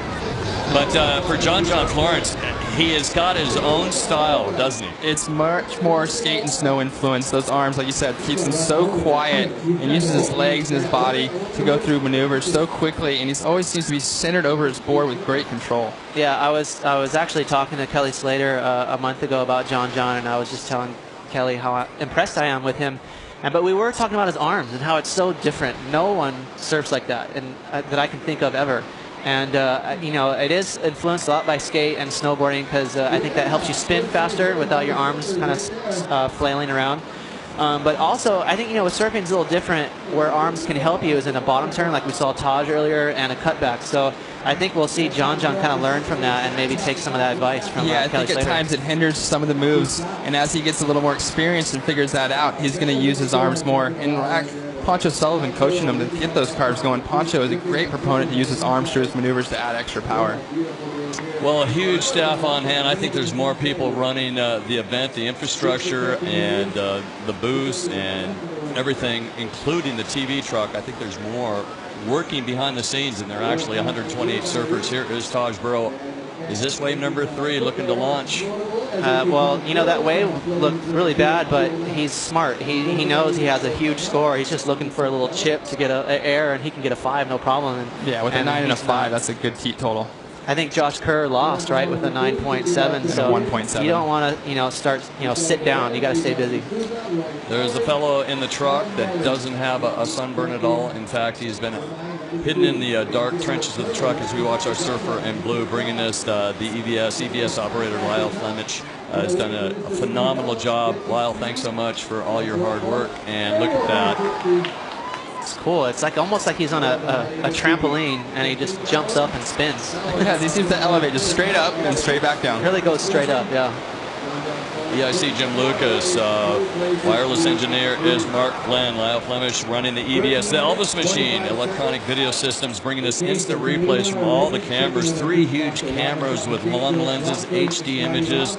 Wow, what a staff. Video playback, Charles Frank, Regano III. Chucky Regano, what are you doing here? And then I thought he was outlawed from the islands. No, he's back in.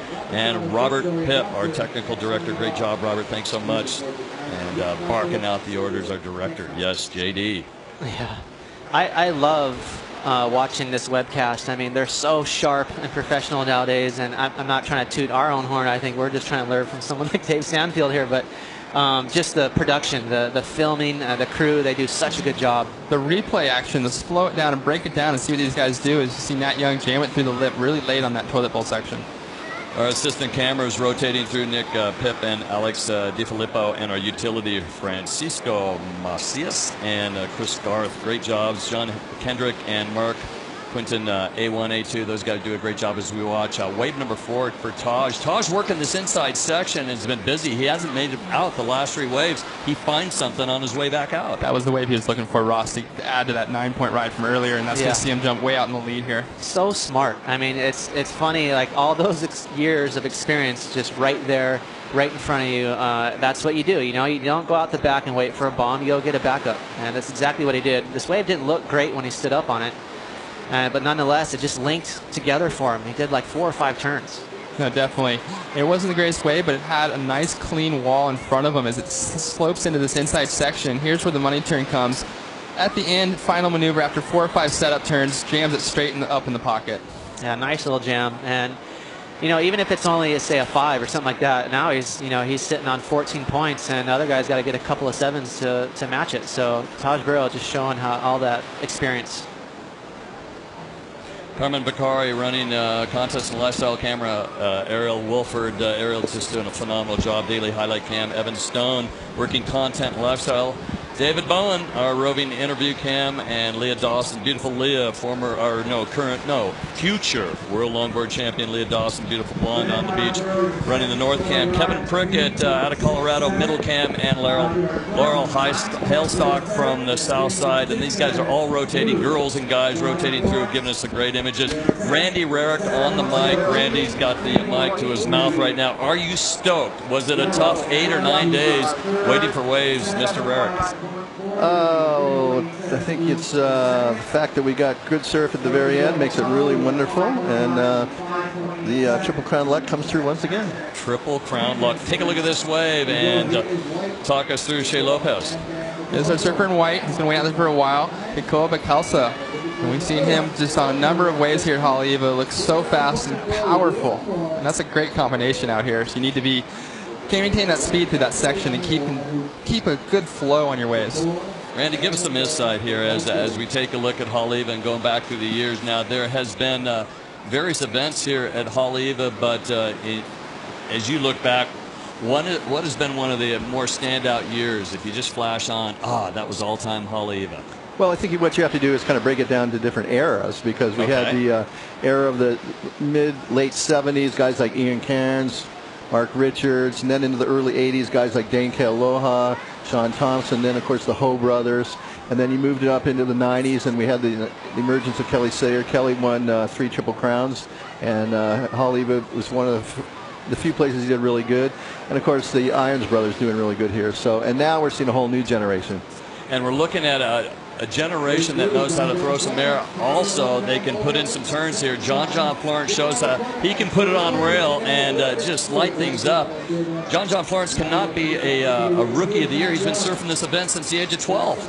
Yeah, he's no longer a rookie, that's for sure. I think John is setting the pace, and we might have to soon call him Mr. John instead of John. Yeah.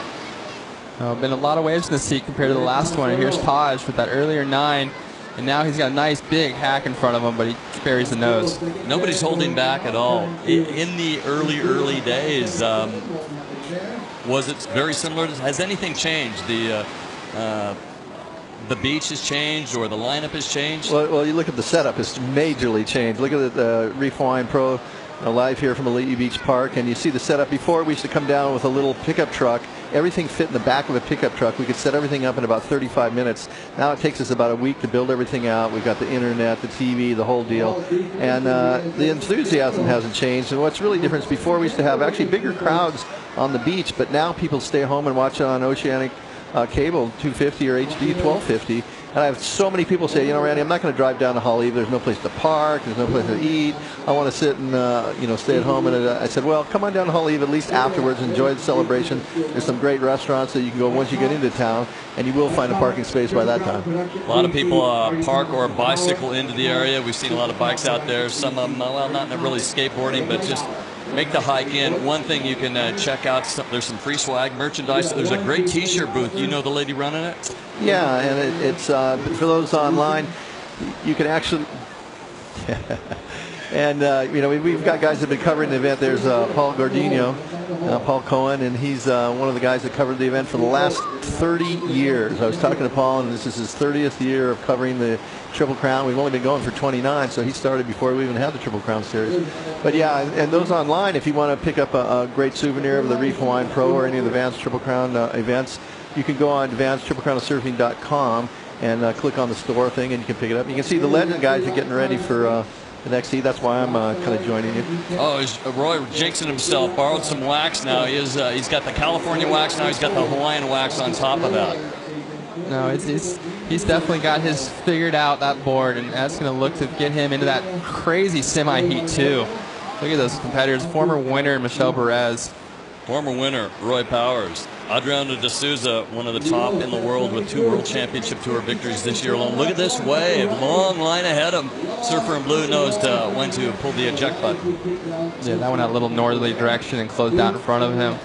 Taj Burrow looking to better a 5.77 his 4th wave. He's got that 9.07. Kind of a crazy opening wave for Taj to start things off. Boy, one heat seems to be kind of misfiring. You can't find the waves. You got to make something happen, and then all of a sudden, the next heat is just running on all cylinders. You get a couple of good sets. Yeah, there we see Roy Powers getting ready to head out in semi number 2. Roy, a champion here, and he run it 4 years ago when it was really big, and it was solid Haleiwa, 10, 12 foot, and really gnarly. Got a couple great barrels, and Roy kind of dropped off the tour, but coming back strong with a vengeance here at the Advanced Triple Crown for 2011.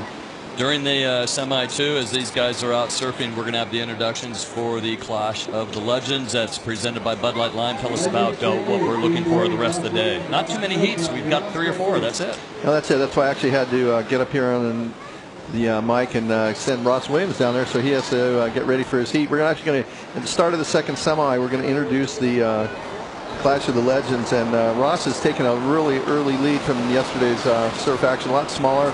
It's going to be interesting now because Ross has got the local advantage of surfing Haleiwa since he was a little kid. Of course, Shane Dorian, Rob Machado, and Kalani Rob, no slouches out here. So we'll be introducing them after the start of this heat number 2. Yeah, that'll be coming up shortly, and 5 minutes left in this heat right now. It sees yellow, Nat Young, trying to capitalize on his earlier 7-point ride on that big set right. Now it's a smaller left, and we saw in the heat before with a combination of big aerial maneuvers. Let's see if he can finish this in slower. No, caught behind that section. And couldn't get enough speed going. Meanwhile, John out the back, right behind him, similar size wave. John John's got a little bit more of an open face. See if he can get pumping down the line. You can see him setting it up, waiting for that big section, throws it up. Ooh, nice, but doesn't complete the maneuver. Okay, so he didn't have a lot of speed. The wind's backed off just a bit. He sees the section, and a great audible move to do that rotation. Yeah, and he got caught up in the lip, and like you said, not enough speed. And the speed's everything when you go and do these aerial maneuvers. You want to build it up and keep it into the air. Well, Dave, it's really interesting how we predicted if the waves are small here at Haleiwa, the air show would make the difference. The Hawaiian Airlines putting 250,000 miles up. I mean, that's like 6 trips to the mainland or a couple first-class trips all the way back to Australia. And the air show has definitely played out in this event with condensing the event from 4 days to 3 without any really huge surf. We've seen a couple waves in the 6-foot category. The air show is really what's made the difference. Line Airlines doing a great job supporting this event. And also, how about Hawaii itself, the tourism board? Yeah, those great commercials we've been watching on HTA, Hawaiian Tourism Authority. And it's not all about the North Shore, it's about the whole experience in the islands. For anybody coming to visit, North Shore is great for surfing, but there's so much else to do in Hawaii. And of course, it's a beautiful place to be. And you can see our visitors from Japan and elsewhere enjoying the show.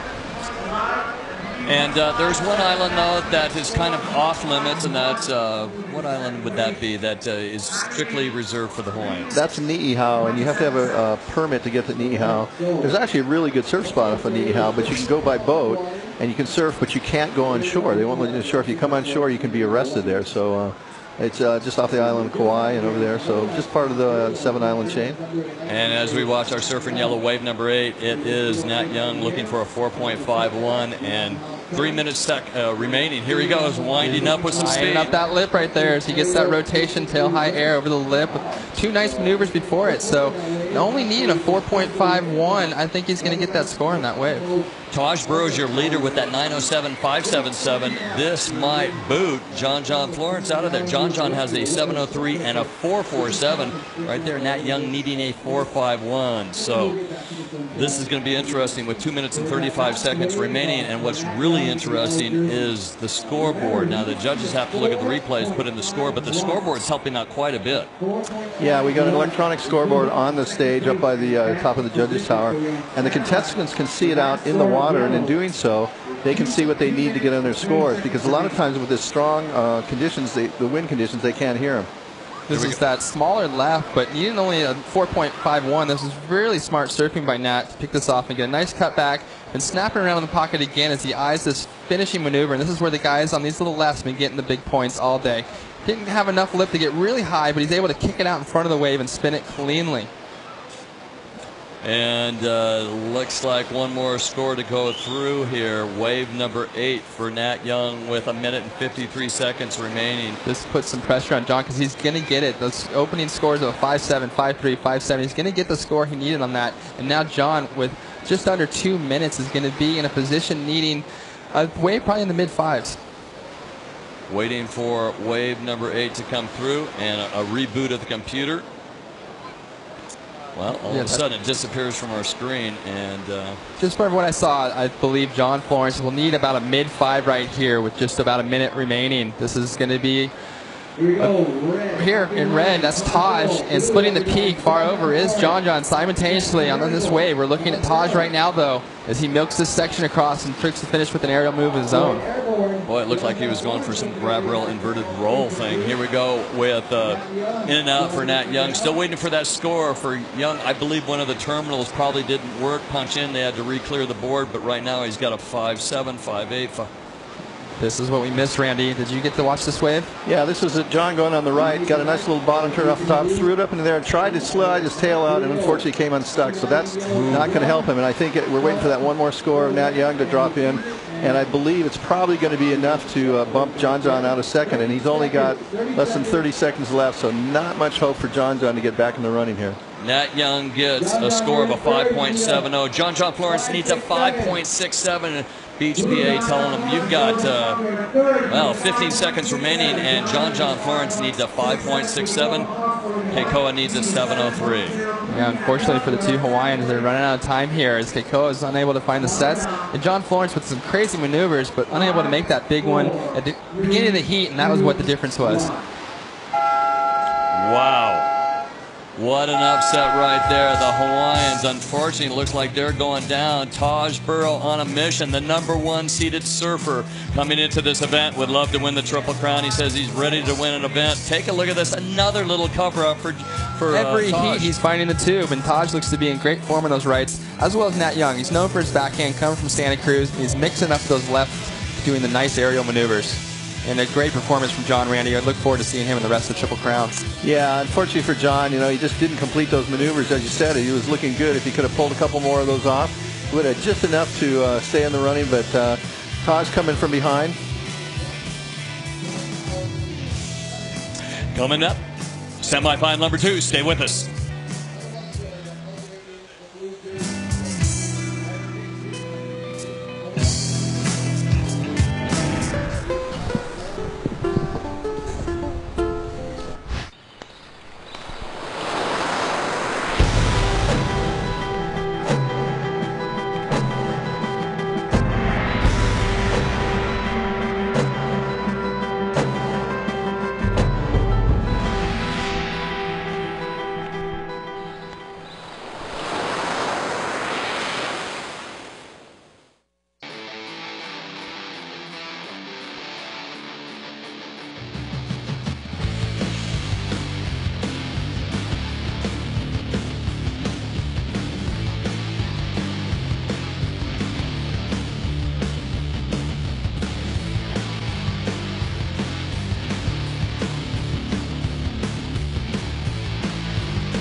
semifinals the kind too. Yeah, semifinal number 2, absolutely beautiful. Even when there's clouds and they go chance of showers, it's still sunny. Adriano D'Souza, Michelle Perez, Adam Melling, and Roy Powers, the lone Hawaiian. Will he get into the final? We'll have to wait and see. He is loose. He's funny. He's classic. Roy Powers feeling it, and right now he needs a little bit of luck from Mother Nature. Looking for those set waves out the back. Taj Burrow wins at last with a 14.84. Matt Young advances through, the 20-year-old with a 12.70, edging out John Florence, but John still in good position for possible qualification and a possible Triple Crown title. Keikoa as well. Keikoa Balcasso ends up with a 4th place result. Not bad at all. Here we go, a 25-minute heat. Perez in red, D'Souza in white, Powers in yellow, and Melling in blue. Melling making things happen. Yeah, he won a heat yesterday with interference. He came through in a tough heat earlier that saw him do some crazy maneuvers, just single maneuvers, but getting big scores for one maneuver waves. And there's that scoreboard you were talking about that's new to this event this year, and the beautiful scaffolding. Yeah, and the crowd enjoying some free goodies being handed out by the Reef crew. And we're going to be introducing the Clash of the Legends on stage here in a few minutes. Those guys are getting ready, so they're getting the crowd. That's one of the benefits of coming down and watching live action, some free swag. Yeah, they just threw out my backpack. What's going on? There we go, Surfer in Blue on the backhand, looking for this thing to stand up to the inside. Our Surfer in Blue is Adam Melling. Going for the throat and maybe over-rotate. Maybe he just got pushed right through that lip and the wind caught him and he was out the back before he knew it. Adam Melling opens things up. 25-minute heat, and coming up next, Clash of the Legends, the Momentum Generation. And they are just about getting ready. They're signing some autographs. There's Van's team rider and O'Deal team rider right there, John Florence. What a phenom he is. It's cool to see. He rides local shaper John Pizell, living down the street from him at Rocky Point. And one of the few surfers they see on tour just sticking with the shaper they grew up with. Yeah, no, he loves John. John's been working with him since he was a little Grom. And, he's really filled in. You can see how much bigger John is. And he's really growing up and really starting to fill in. But John Pizell, one of the local shapers who has worked with him all these years, and it seems to be working really good. Yeah, his boards don't look to be a hindrance at all. No. Well, coming into this event, number 27 in the world rankings. We'll see what happens after everything shakes out at the end of this heat. Keep an eye, ASPWorldTour.com, and give it a day or two and check the world rankings. Not the World Championship Tour, not the Women's World Championship Tour, but the world rankings, and see where everybody's at. We want to be in the top 32 after 5, correct? Look at Roy Powers. And just that, he's been so loose. And Michelle Perez, there's some great mug shots from everybody. So, good group of surfers we have here at Haleiwa. And Roy Powers, I think he's who I'm pulling for to win this event. Yeah, Roy's the only Hawaiian left in the running now, and so obviously he's going to be a local favorite. He's won here before, he knows the spot, and it's really interesting how Roy used to be on the World Tour. He fell off the tour, and he's so much looser now, and he's so much more relaxed. He goes, Randy, I was on the tour, I was all uptight, I was always stressing about it. He says, I fell off the tour. He says, I'd love to climb back onto it, but he says, even if I don't, I'm still going to have a lot more fun and just keep enjoying myself. So, a lot of people think, oh, this is just such a breeze, it's such a cruise. It is hard work. You've got to travel around the world. You've got to put up with living out of a suitcase. You've got to do all that. So it's kind of nice for these guys when they do fall off, they get to stay home for a while, kind of recharge the batteries, and a lot of times you see them come back on because they come on strong and refresh. So much goes into one heat, 25 minutes, hours and hours of preparation, sometimes days of travel. Yeah, no question. And everybody we've talked to that's entered this event, they said, oh, we're so glad to be in Hawaii. For the next 5 weeks, we can unpack our bags, settle in, have fun. I mean, we had 9 days of no competition here at Haleiwa, but at that same time, there was swell up on Laniakea, Rock Pile, Camulan, all the spots that were featured on the North Swell. We're getting in there, and the guys were having a blast. And even though the surf was only probably shoulder to head high up the line, at least they were getting wet. And we were down here for 9 days waiting for something to happen. It's actually worked out really good. These last 3 days of the waiting period, couldn't have asked for a better finish because it's just been building day by day by day. And the tide's going out. We should see in the next, it's about 10 to 3 now Hawaii time. And we're going to see some mid-tide sets in about 20 minutes, I predict. And so about the time this heat wraps up and the Legends get a chance to go out there, that's going to be interesting with this lower tide. Well, there's a legend right there, Randy Rarick. Randy, congratulations on a vintage surf auction. The Hawaiian Vintage Surf Auction taking place in July. What was the most expensive surfboard sold at the Vintage Surf Auction down at the Blaisdell in July? Yeah, we do that every other year where we gather together about 100 items of old boards and other vintage collectibles. And we had one board that belonged to John Kelly, the guy who was credited with creating the hot curl surfboard back in the 40s. And John's board went for $41,000. So we'll see if one of these guys' boards 30 years from now goes for that kind of money. $41,000, and didn't the fellow that bought the board said, hey, you know what, the guy I'm buying it for probably would have paid more for it, right? Oh, yeah, no, he wanted it. Here we go, action out in the water. This is Perez up from this little left. To see guys to be in that inside section, not much there, though. Surfer in blue looking at this. It's Adam Melling again. Melling for the throat, goes up vertical, and kaboom. Nobody really having any real luck out here. Roy Powers has had a good result so far. He needed to replace 651 points here at the Reef Hawaiian Pro, and at World Cup he's looking to replace 11,157 points. But right now he is charging and things are looking good. He came into this event 113, so watch it. After this, important for him. Oh, he is going to vault up the ratings.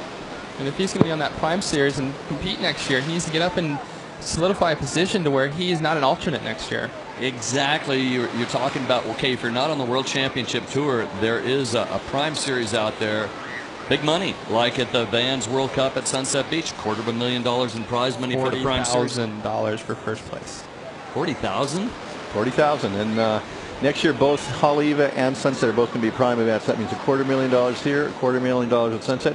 We're actually toying with the idea of flip-flopping the events and run Sunset first and finish with Haleiwa as the qualifying event. So, I was going to ask you about that, but I didn't want to put you on the spot. So having the audible moves north and south now, you know, you don't want to jinx yourself, though. Here, take a look at this wave. This is Roy looking for a lineup here across the inside section. He's going to float over this section, hollows out below him, and look to finish it strongly with his patented snap reverse. No, he made that one look pretty casual.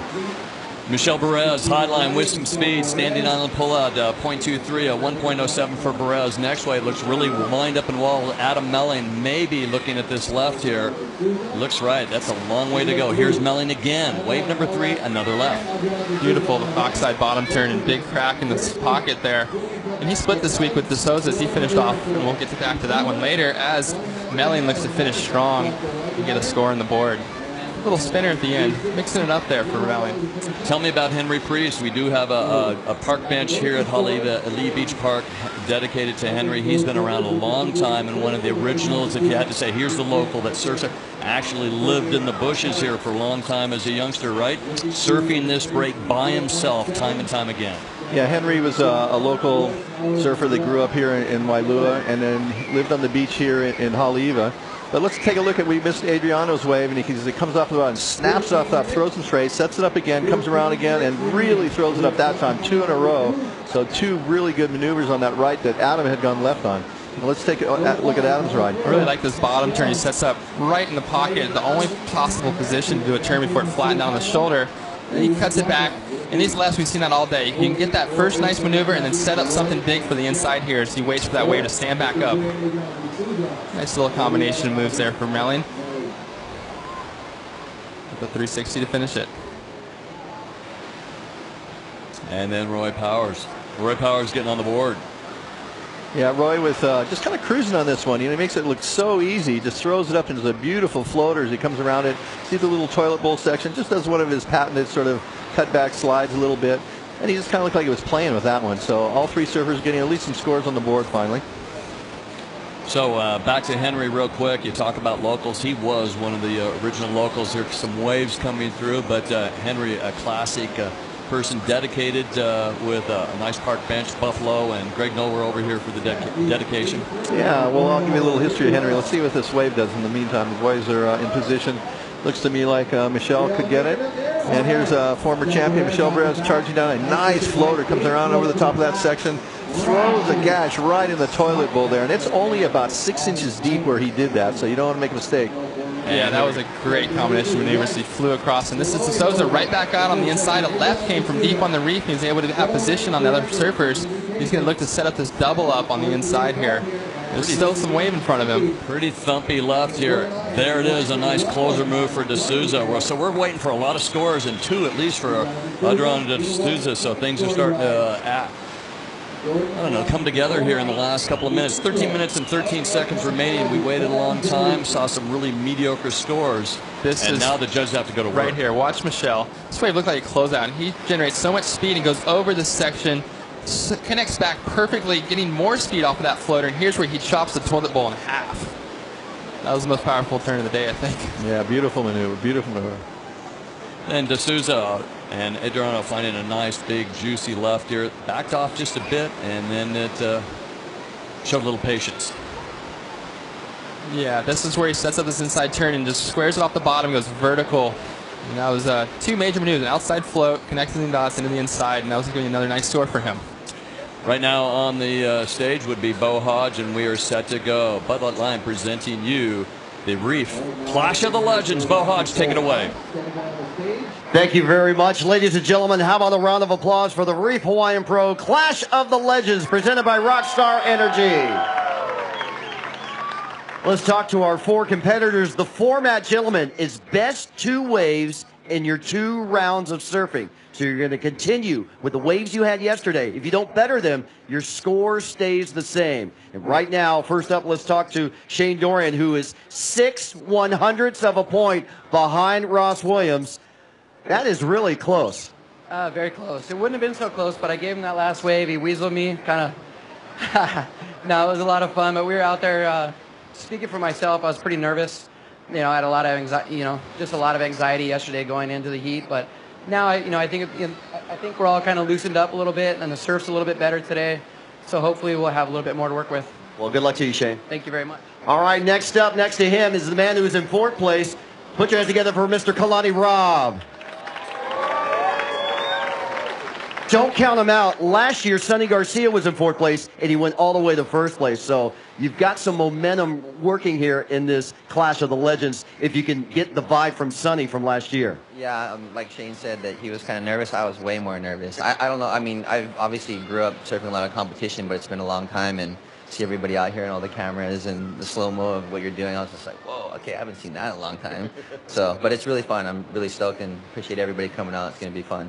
Well, good luck to you. Thanks. Ladies and gentlemen, one more time for Kalani Robb.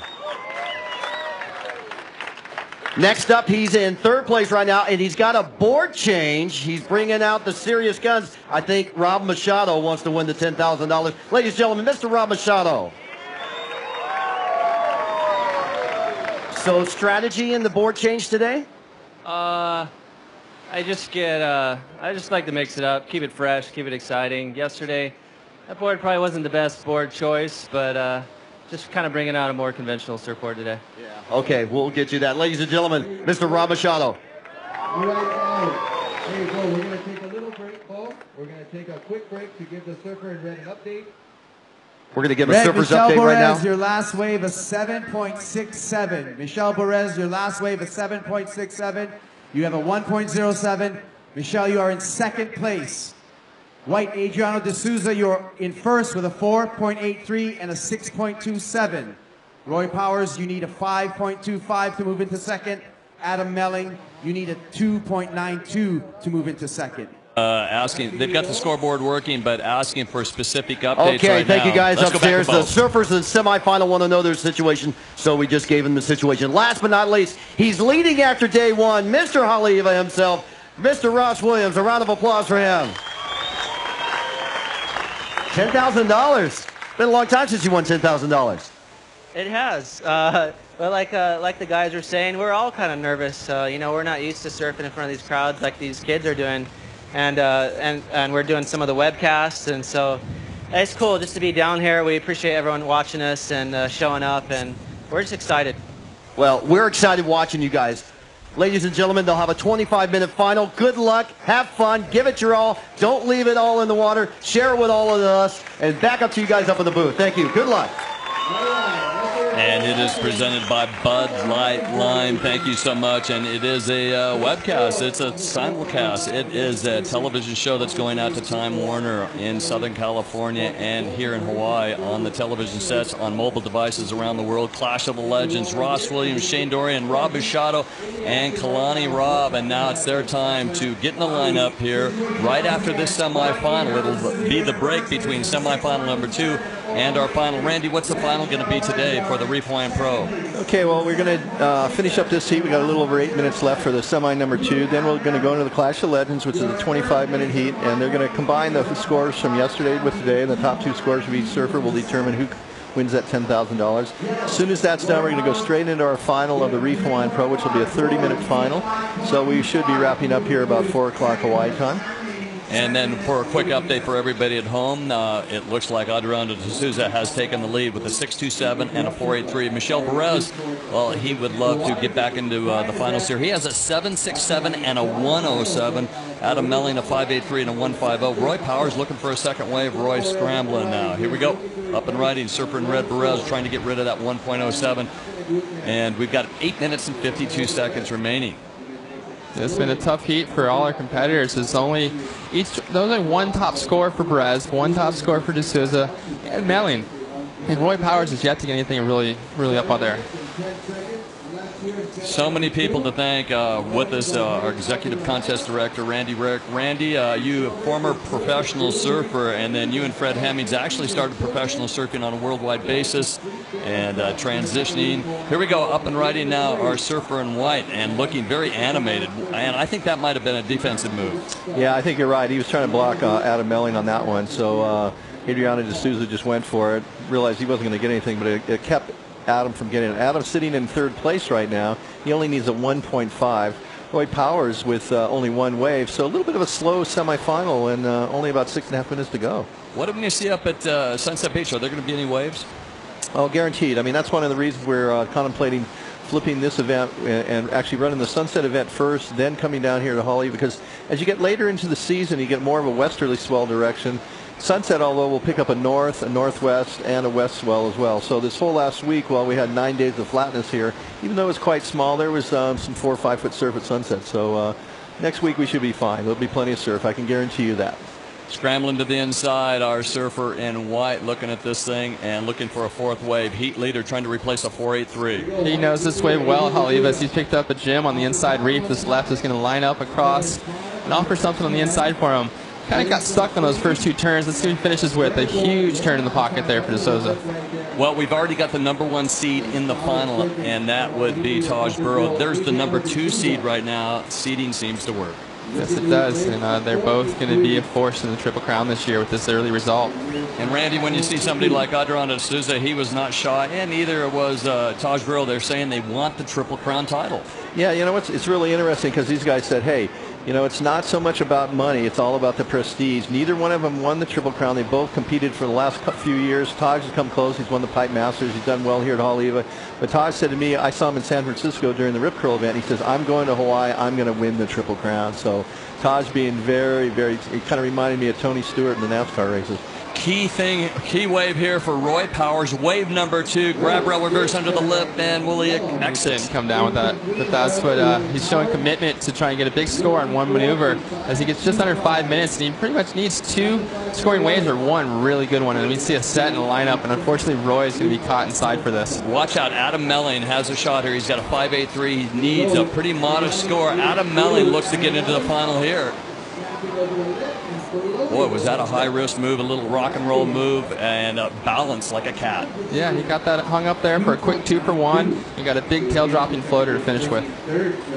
Yeah, so Adam going for it. Didn't need a huge score. Probably might have got enough to bump him to 2nd. That would unfortunately move Michel Perez down into 3rd, but we'll see what the judges think of that one.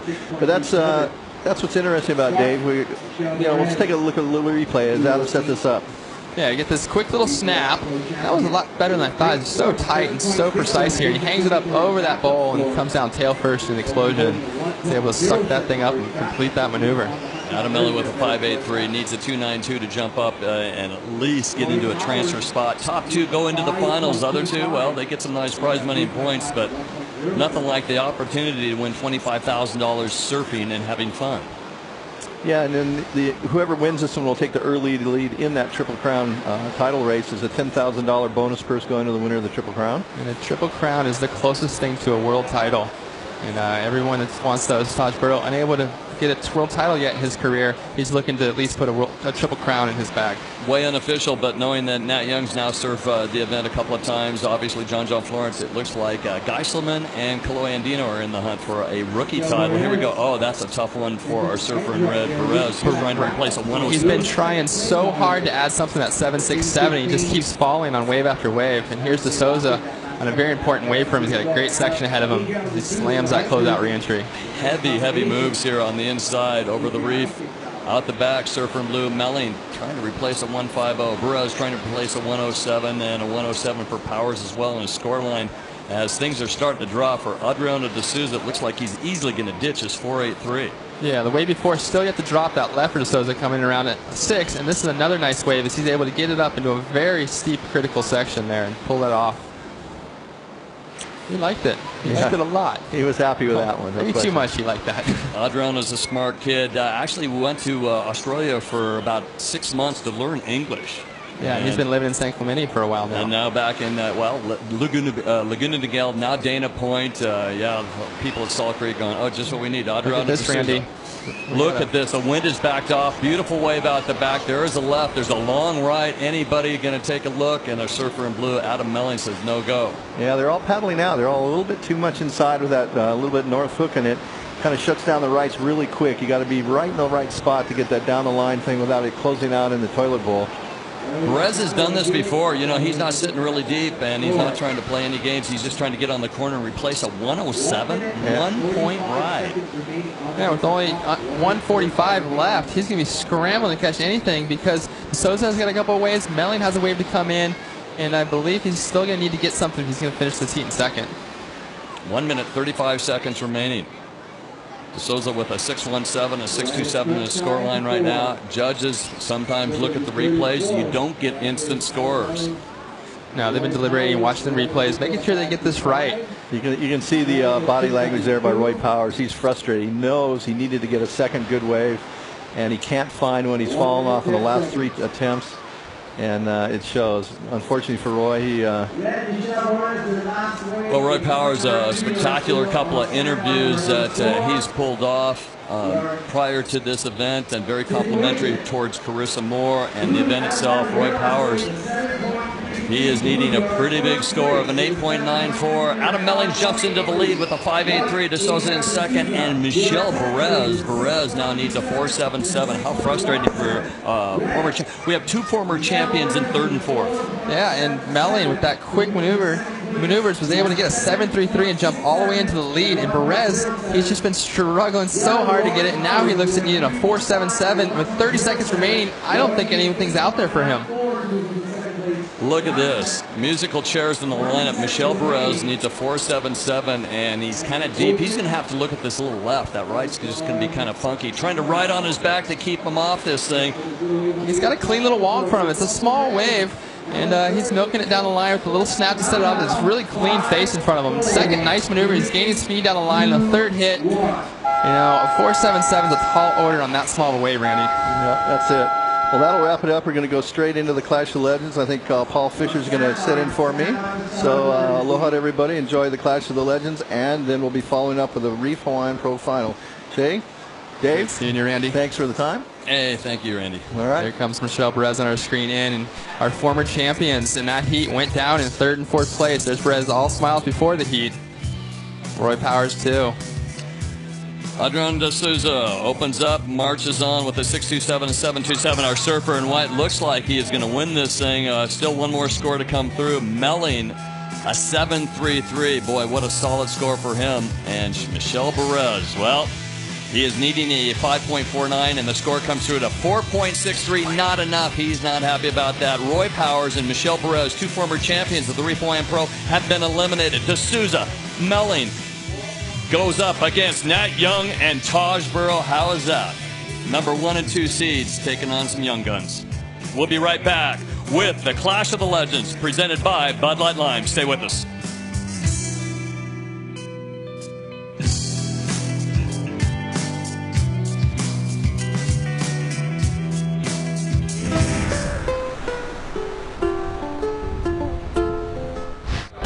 Twitter. It's probably one of the best events I've ever been to. Boom! Nice, Lawson. 1, 2. Got mic'd up in the water. He's hugging me. I'm gonna put my name on the list for the next 10 years.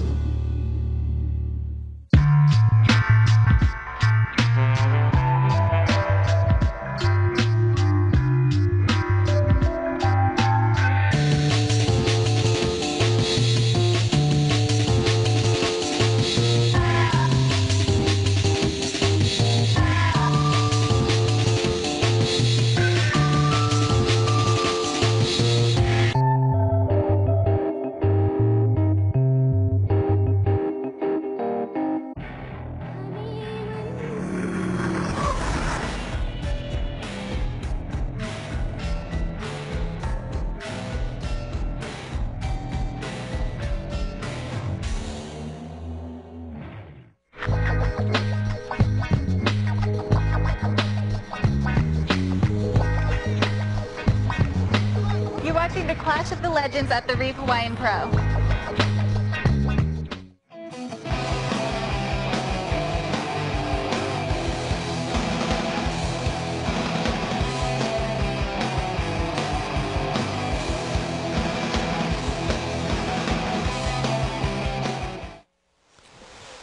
The Momentum Generation. Taylor? Yes, yes. You got a pretty cool name, too. I think you should have been a pro surfer. Steele, S-T-E-E-L-E? That's right. And that it would be Irish, maybe. Yeah, mostly Irish. Yeah. Mixed, mutt. You're one of the breeds. Well, you've been able to deal with surfers your entire life. You could have been a pro yourself, grab the camera, make things happen. And the generation out in the lineup, we're going to expect some stories here. Rob Machado, in, I believe, in blue. Shane Dorian in yellow. Kalani Robb in black and wearing gray, but it's white. Ross Williams starting things off. That would be a goofy footer, right? That's Kalani Robb on this little left. Grew up there surfing Rocky Point on similar conditions, and looked to spin a little maneuver there at the end. And it looked to have a better showing than yesterday, as his scores from yesterday at 3.33 and a 2. I think he was really nervous yesterday, and he was so nervous he didn't even want to take off. So today, he's just getting going early. He likes to have fun. He used to do a little bit of motocross, and I think he still has a passion for that. He's been putting the GoPro camera on his board and getting some great shots. The mojo's still there. Here's Shane Dorian. We missed this shot while we were away. Shane Dorian comes in as a legend. 21 years as a pro since 1990. That'd make 22 years from the Big Island. Just phenomenal charger in all conditions. Watch this finishing maneuver as he just extends into that maneuver over the lip. And Shane's one of those surfers, he doesn't even have to do anything to look good. Yeah, he'll be feeling good about that one. I know that he was really upset yesterday of giving Ross that wave, so he wants to start off strong and get those points. And Ross looks back and points to him like, thank you, buddy. And, you know, it's like, okay. I can't believe Shane Dorian, 39, and he's still doing what he's doing. Great family man, a phenomenal human being, but what he does at 39 is pretty exceptional. And Kelly Slade would say the same thing, wouldn't he? And you would say the same thing. He has longevity. He definitely does. He definitely does. I don't know what's going on the beach here, but looks. She's returning a mermaid to the beach. She was up here watching the contest, and she's going to be released into the ocean. Yeah, there you go. And swim off, honey. And I guess it works. There she goes, back into the water. Every little 4-year-old, 5-year-old girl on the planet right now, there is a mermaid. Yeah, It's not just the U.S. Open. Here at Haleiwa, we've got the full circus atmosphere going down. Shane Dorian in yellow, Rob Machado in blue, Kalani Robb, the youngest at 34, in black, and Ross Williams, 38, came into this with a slight lead of a 0.06. Those are the scores. They're trying to replace their 2 high scores of yesterday's heat, and now we're into heat number 2. Bud Light Lime, they know how to have fun. The Bud Light folks headed by Chris Conrad with Benji Weatherly as well, and the whole team. Hey, I see some hair flying. This is what we've been waiting for. Rob Machado, more traditional equipment. See him flying across this little left, still throwing in a little hand jive. I think yesterday he rode that different board, and I think his competitive nature came out today. He wants to really show what he's capable of. You got to tell me the truth here. Go to Rob's backyard, and you will see trophies in the garden. That's right. Yeah, he just yeah, they're everywhere, all over his yard. There are some trophies that he prizes. They'll be indoors. That's something to keep. But if you get a trophy and it looks like, oh, it was made down the street, and everybody from the soccer coach to whatever gets these things, they will go in the garden. Yeah, he's probably had 1,000 trophies. So what do you do with those? You can't put throw them away. So My mom threw mine away. They're pots for plants. That's right. Yeah, give them some use. And not pot, but they're pots we're using for plants, and he's got a beautiful garden, beautiful. So, yeah, that's where trophies go. If you got too many of them, Rob Machado, and living the life, and he is in great shape as well. Rob Machado at 38, 22 ASP victories, 8 on the World Championship Tour, 13 in the QS, 1 specialty, the 2000 Pipe Masters champion. Tell us about that.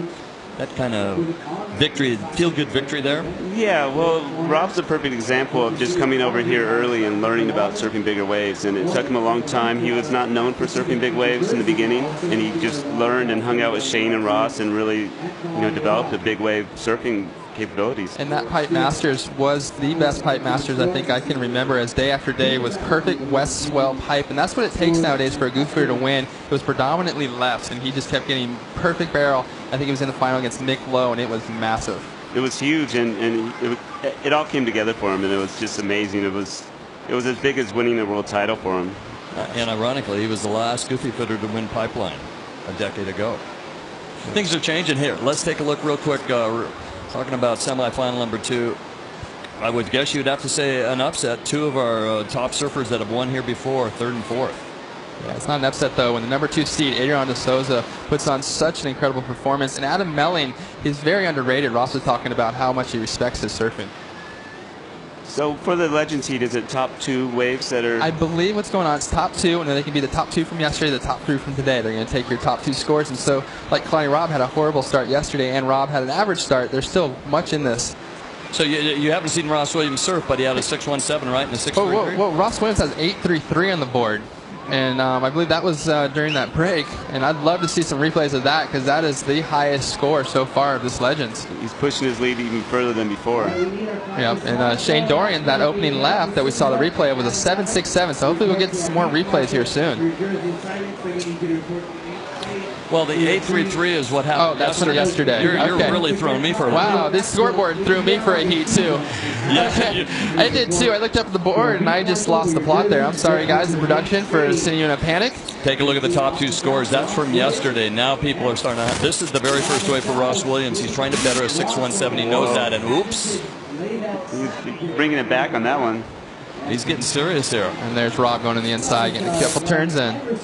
Well, Kalani easily has bettered what he did yesterday, a 3.33 and a 2.0. Now he's got a 4.5 and a 3.67. He's starting to chip away at it. So what you're saying is a 25-minute heat. They have 13 waves to better their 2 scores from yesterday. Here is Ross Williams.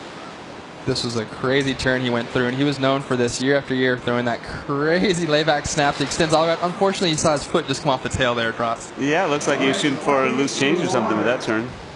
Yeah, he hasn't lost a step. Really cool to see him. We talked about that foot injury. That really is what saw him get off the tour. Then the family, and he's surfing as good as ever. And cool to see him at these webcasts and out in the water in this Legends heat. It's amazing. He's still got it. He's still as smooth as possible. He was my pick for this contest.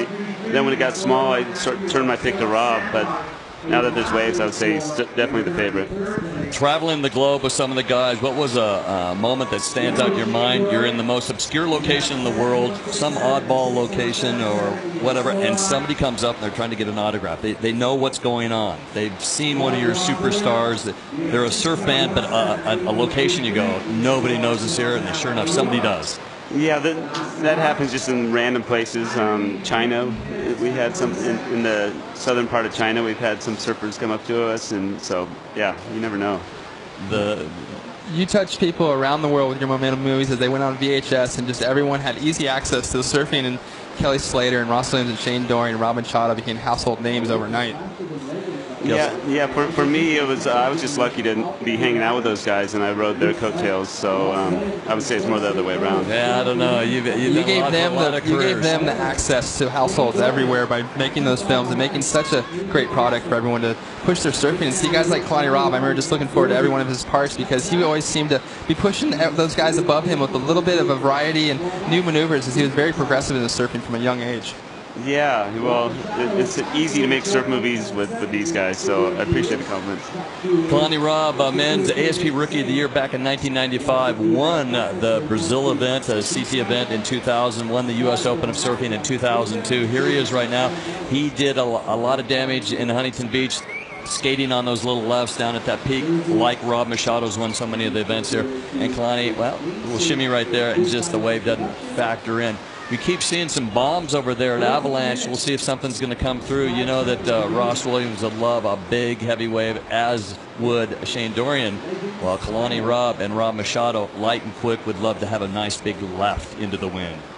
Definitely would, and I believe that Kalani, like you said, he was very nervous yesterday, but today out there, he looks much more relaxed in his waves. Yeah, I was talking to him before the heat, and I was just trying to get him motivated, and just saying once you catch a couple waves, you'll loosen up, and it looks like he's starting to loosen up. He's just looking for that right section. Yeah, that looks good. This will be more comfortable, and these guys have had quite a few days to get comfortable out here in Hawaii with their boards, and Kalani doesn't spend as much time on the North Shore as he used to. No, now he's living in Laguna, and he's just got married, and he's got a daughter on the way. So. Yeah, wonderful wife, Courtney's her name. Yep. So yeah, he's doing the Southern California thing, and he's loving it, and he's doing really well. Yeah, he's growing up into a fine man. Never thought Kalani Robb would be a grown-up. Never thought he'd enjoyed the traffic on PCH in Laguna. Yeah, he's still a little brother to me, so he'll always be that 15-year-old little rat. Me and my brother, we spent a year of school staying at his house and going to Kuku High and living right up there above VLAN with his dad and mom. And 3 of us slept in one room together, and it was quite torture for me as I had 2 younger brothers to pick on me. Ross Williams has not increased anything. He just has one wave of 1.23. He's trying to better a 617. Situation is the same as yesterday for our top 2 surfers with a 14.50. It's Ross Williams leading by 0.06. Shane Dorian, well, he has a 6.67. He was trying to better a 6.77. Specifically needing a 6.84. Came close, but he still finds himself in second. Rob Machado needs a 917, or a combination of 2 scores. And Kalani Robb out of the combination situation because his 2 scores much better than yesterday, a 4.5 and a 3.67.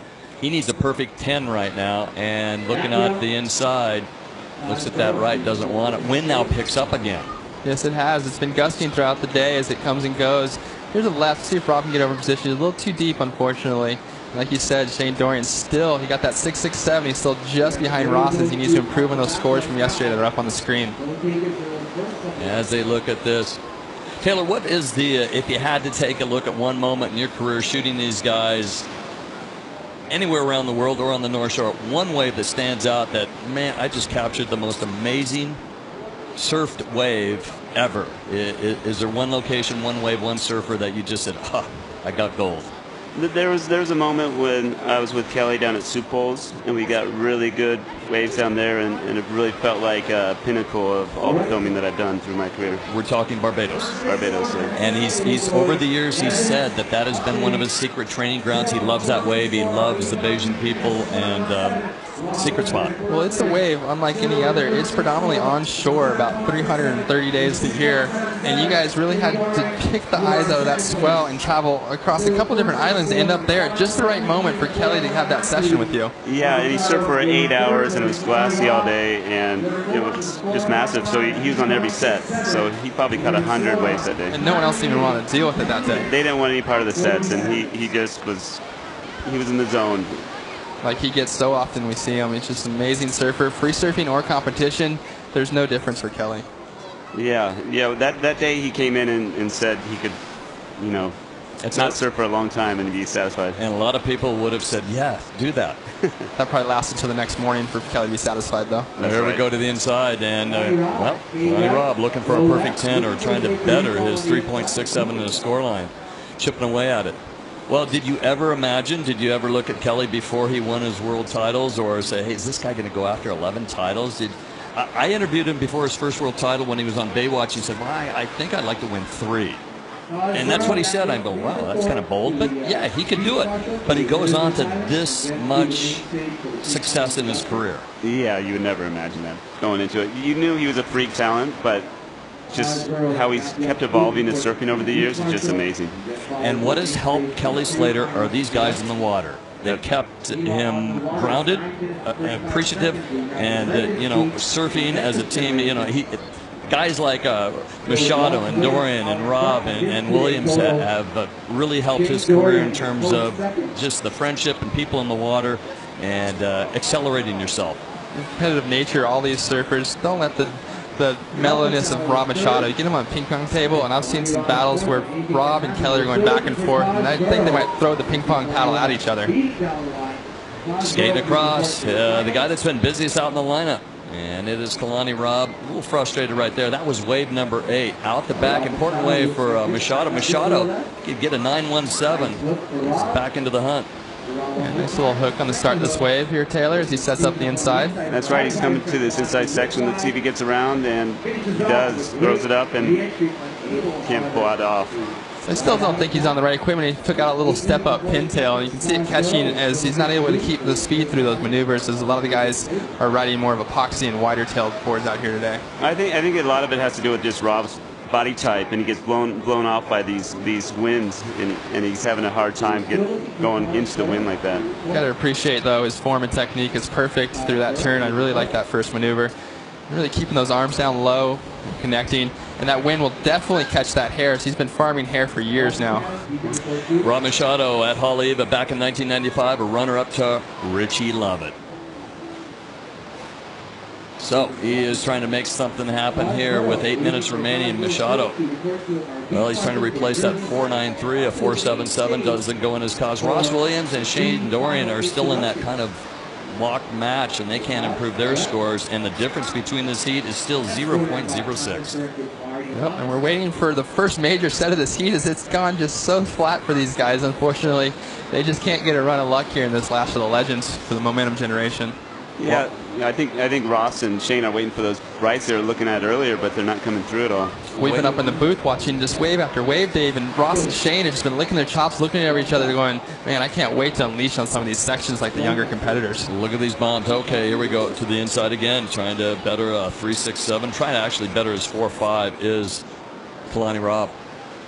Yeah, a couple nice snaps in the pocket here. He builds up some board speed. Let's see him go to the air here with a nice rotation grab. And able to pull that off. And now Rob at the back is just, both the Robs are just playing around here on these fun laughs. And Machado just so smooth, and that combination of maneuvers right there, you don't realize how difficult it is to do against that wind on that small wave. Oh. Close enough. You're lucky if you're out in the lineup, you have somebody that knows how to surf like that. If not, you're going to take a face full of fiberglass. Yeah, these two used to travel together all the time, and Rob would pick on Kalani most of the time and keep him humbled. It's hard to keep Kalani humbled back in the day, as he was a firecracker, and he was constantly getting in trouble with all of us. Yeah, he's definitely got that little brother attitude. Well, Kalani Rob, first contest, age 7 here at Haleiwa, the Minihuni. And here we go. Taking a look at this last replay of Rob Machado, a 4.40, not factoring in. Look at him gliding across these sections. Great combination of turns here from Rob. Still has that beautiful style and flow that's never going to go anywhere. Let's meet our 4 competitors in this final here at Haleiwa. First up in the blue jersey, hailing from Lennox Head, Australia. He's already won the O'Neill Coldwater Classic in New Zealand. Ladies and gentlemen, put your hands together for Mr. Adam Melling. Next up, in the white jersey, he's the only non-touring World Tour WCT surfer in this final. He's ranked number 63 from Santa Cruz. Give it up for Mr. Nat Young. Next up in the yellow jersey, from Brazil but living in California. He's already won 2 WCT events this year, the Billabong Pro in Brazil, and also the Rip Curl Pro in Portugal. From Brazil, top 10 surfer, ladies and gentlemen, Mr. Adriano de Souza. Last but not least, the former 2-time runner-up to the world title, the 2009 Pipeline Masters champion from Western Australia, in the red jersey, Mr. Taj Burrow. Gentlemen, you'll have 30 minutes. The winner walks away with $25,000 and the lead in this year's 29th annual Vans Triple Crown of Surfing title. Good luck. Give it your all. One more time for our 4 finalists. Back up to you guys. All right, so thank you, Bill. Just in time, check it out. Well, back to the action here. 4 minutes and 10 seconds remain. So those guys going to have 4-minute paddle out before we start our 30-minute final. We're wrapping up this Clash of the Legends, the Reef Clash of the Legends, presented by Bud Light Lime. And that looked like a little paddle battle with Ross and Shane there. I think they're starting to feel the end of the heat coming on. Well, Shane's still that 600th of the point behind Ross, and he hasn't been able to get in one of those big rights to get that score he's needed. And for Kalani Robb, he's got a 3.77 in the scoreline. Betters his two-wave total, does not jump up anymore. Still looking for that 10. There's something that's out there, another dynamic event that's going on in the surfing world. It's called Intersection. Yeah, it's just a great idea, and you talk about cyberspace and being able to know what's going on anywhere in the world with the great surfers.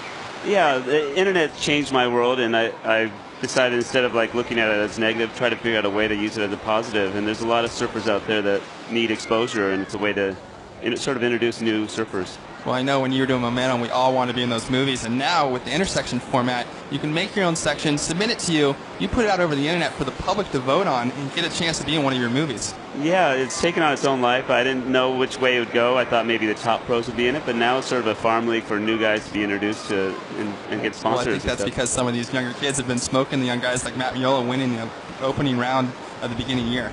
Yeah. So it's exciting. There's a whole bunch of guys that we haven't seen before, and we have a premiere on the 30th of November. And what's the prize this year? 100 grand again. Again, that's impressive dollar sign there. Yeah, so it's nice, especially for the guys that are unknown, to get that kind of prize money. It goes a long way. Huge incentive now, along with you're actually setting the standard of what happened in your generation working with these guys.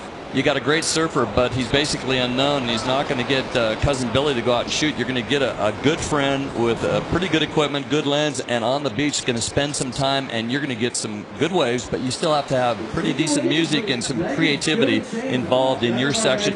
Is it max 3 minutes long? Or? Yeah, around 3 minutes. One song is what we just want, and it's a filmmaking thing just as much as it is a surfing platform, so it's nice to see. Give an opportunity for these young filmmakers to make a name for themselves as well. Yeah, there's a lot of guys that have jobs with all the big companies now from it, so it's very rewarding for me because I try to help out filmmakers where I can. I think it's been a great way to give back to the young surfers and filmmakers where you've come through the ranks and been so established. Yeah, intersection.com. There you go.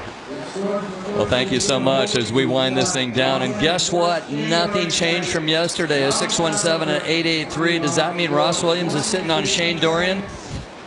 Yeah, watch the end of this heat. It's going to get fiery if there's a wave that comes through. I think Shane will do whatever he can to get it. Yeah, I would just give anything to see a set come through and see those guys getting a paddle battle right now. I think Rob and Kalani will get out of the way and let those guys go at it. Yeah, where's the water mics? The two goofies on the inside trying to maybe outdo one another, but the bottom line is Shane Dorian needs a 6.84 to overtake Ross Williams. He is down by 0.06. Well, there's somebody's going to be buying dinner tonight. It could be Ross Williams. There's going to be some happy daughters down there, Sevi and Lucy. I hopefully see them at the water's edge to cheer them up the beach. Yeah, I can't think of a better winner for this, though, really, because this is where he grew up surfing, and this is his local spot, and so it's Ross is talking some serious trash right there for sure. It's just amazing to see how this came down in .06, the wave that Shane gave him, and then today Shane had that great opening left that was just underneath the score needed. Yeah, just 0.2 of a point shy of what he needed. And there's the countdown there, Dave, and we have a Clash of Legends winner.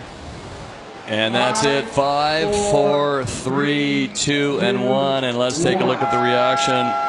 You know what? You got to keep it cool. There's your friends out there. You didn't win the world title, but you did make a statement here. 0.6 seconds. Let's take a look. Ross Williams. What kind of smack went down here? What kind of funny talk between these two? They were teasing one another nonstop for the last month. Shane got a great start to this heat as this left, and I really like the power and commitment as he finished off this closing reentry and really just pushed through the lip with so much speed here. Great to see Shane Dorian still surfing as good in 2-foot waves as he does in 80-foot waves. And Shane's thinking, why did I give him that wave yesterday? Well, things kind of stayed the same for our two front runners, and it is Ross Williams with the win. And Shane Dorian in second, Rob Machado third, and it looks like Kalani Rob just about gets run over by Rob. But fourth place, no losers. One big winner, though, in terms of the prize money, Ross Williams. We'll be right back with our finals. Stay with us.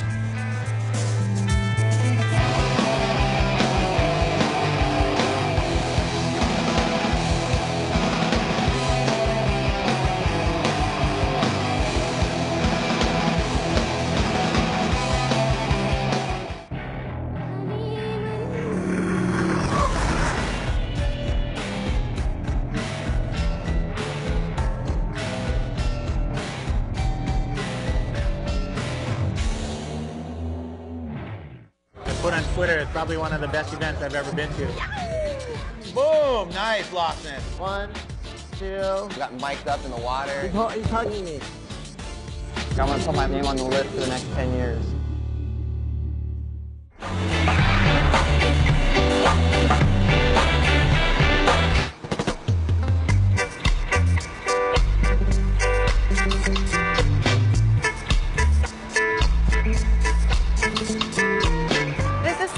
The owner, Joe, made the trophies for the Reef Hawaiian Pro. So come on in, let's go meet Joe. Hi, I'm Joe Green, owner of Surf and Sea and an ukulele luthier. So I was asked to make the prizes, contest trophies for the first and second prizes for the men's and the Legends division for the Reef Hawaiian Pro for 2011. I originally started it with one of the lifeguards from down at Chun's Reef. One day he came by, he said, you know, Joe, I got this old baritone I want to give you. I said, why? He says, I'm making one. I'm making my own. I said, really? Who's teaching you? I saw this guy, Leif Anderson. I'm going, I know Leif. He was right across the street from my store. He makes ukuleles. Man, I want to do it. You know, sure enough, Leif said, sure, no problem. Come over. They meet there twice a week. And he got me started, and I was completely bit by the bug. I realized that I have most of the equipment to do it, and being a carpenter pretty much all my life, it came pretty easily. You know, I always liked working with wood, but I never had a chance to work with fine woodworking like this takes. I am so enthusiastic about the idea that these guys that are going to win these are going to be able to take these things and play them, rather than putting them on a shelf and letting it sit there or whatever. But that's the best part about something that looks so good. It also feels good and it sounds good. This is Joe Green, and you're watching the Reef Hawaiian Pro 2011 right here in Hawaii.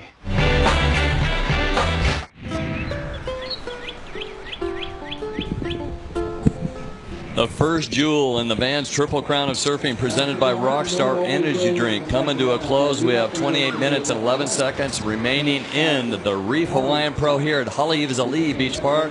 And it looks like we've got Paul Fisher with a mic on. Hi, Paul. And we've got the Giver. They call him the Giver. Here, take this way. Best of luck. Shane Dorian. Well, Shane, nothing changed there. The Legends, you gave Ross a wave, and it looks like he nipped you by 0.06 after 2 heats of surfing. Yeah, man, good on Ross. You know, Dave, this is really, you know, I mean, he's a local out here. This is his surf spot, and you know, unfortunately, that he was a little bit slow. I don't know if it looked slow, but it sure felt slow. You guys waiting for the bombs out the back. The goofy footers were on the inside, acting like it was Huntington Beach. That's right. Me and Ross made a big mistake. We both saw a lot of sets in the previous heats, and I was hoping for some big scores and some big sets. And you know, I knew I had a you know, some sort of 7-ish score and a 6-ish score, so I knew I had to, you know, step my game up, and I was hoping for a big set, and I should have stayed on the inside on those little lefts. Yeah, you guys, your age definitely showed in that final. Yeah, you're not wrong. You're not wrong.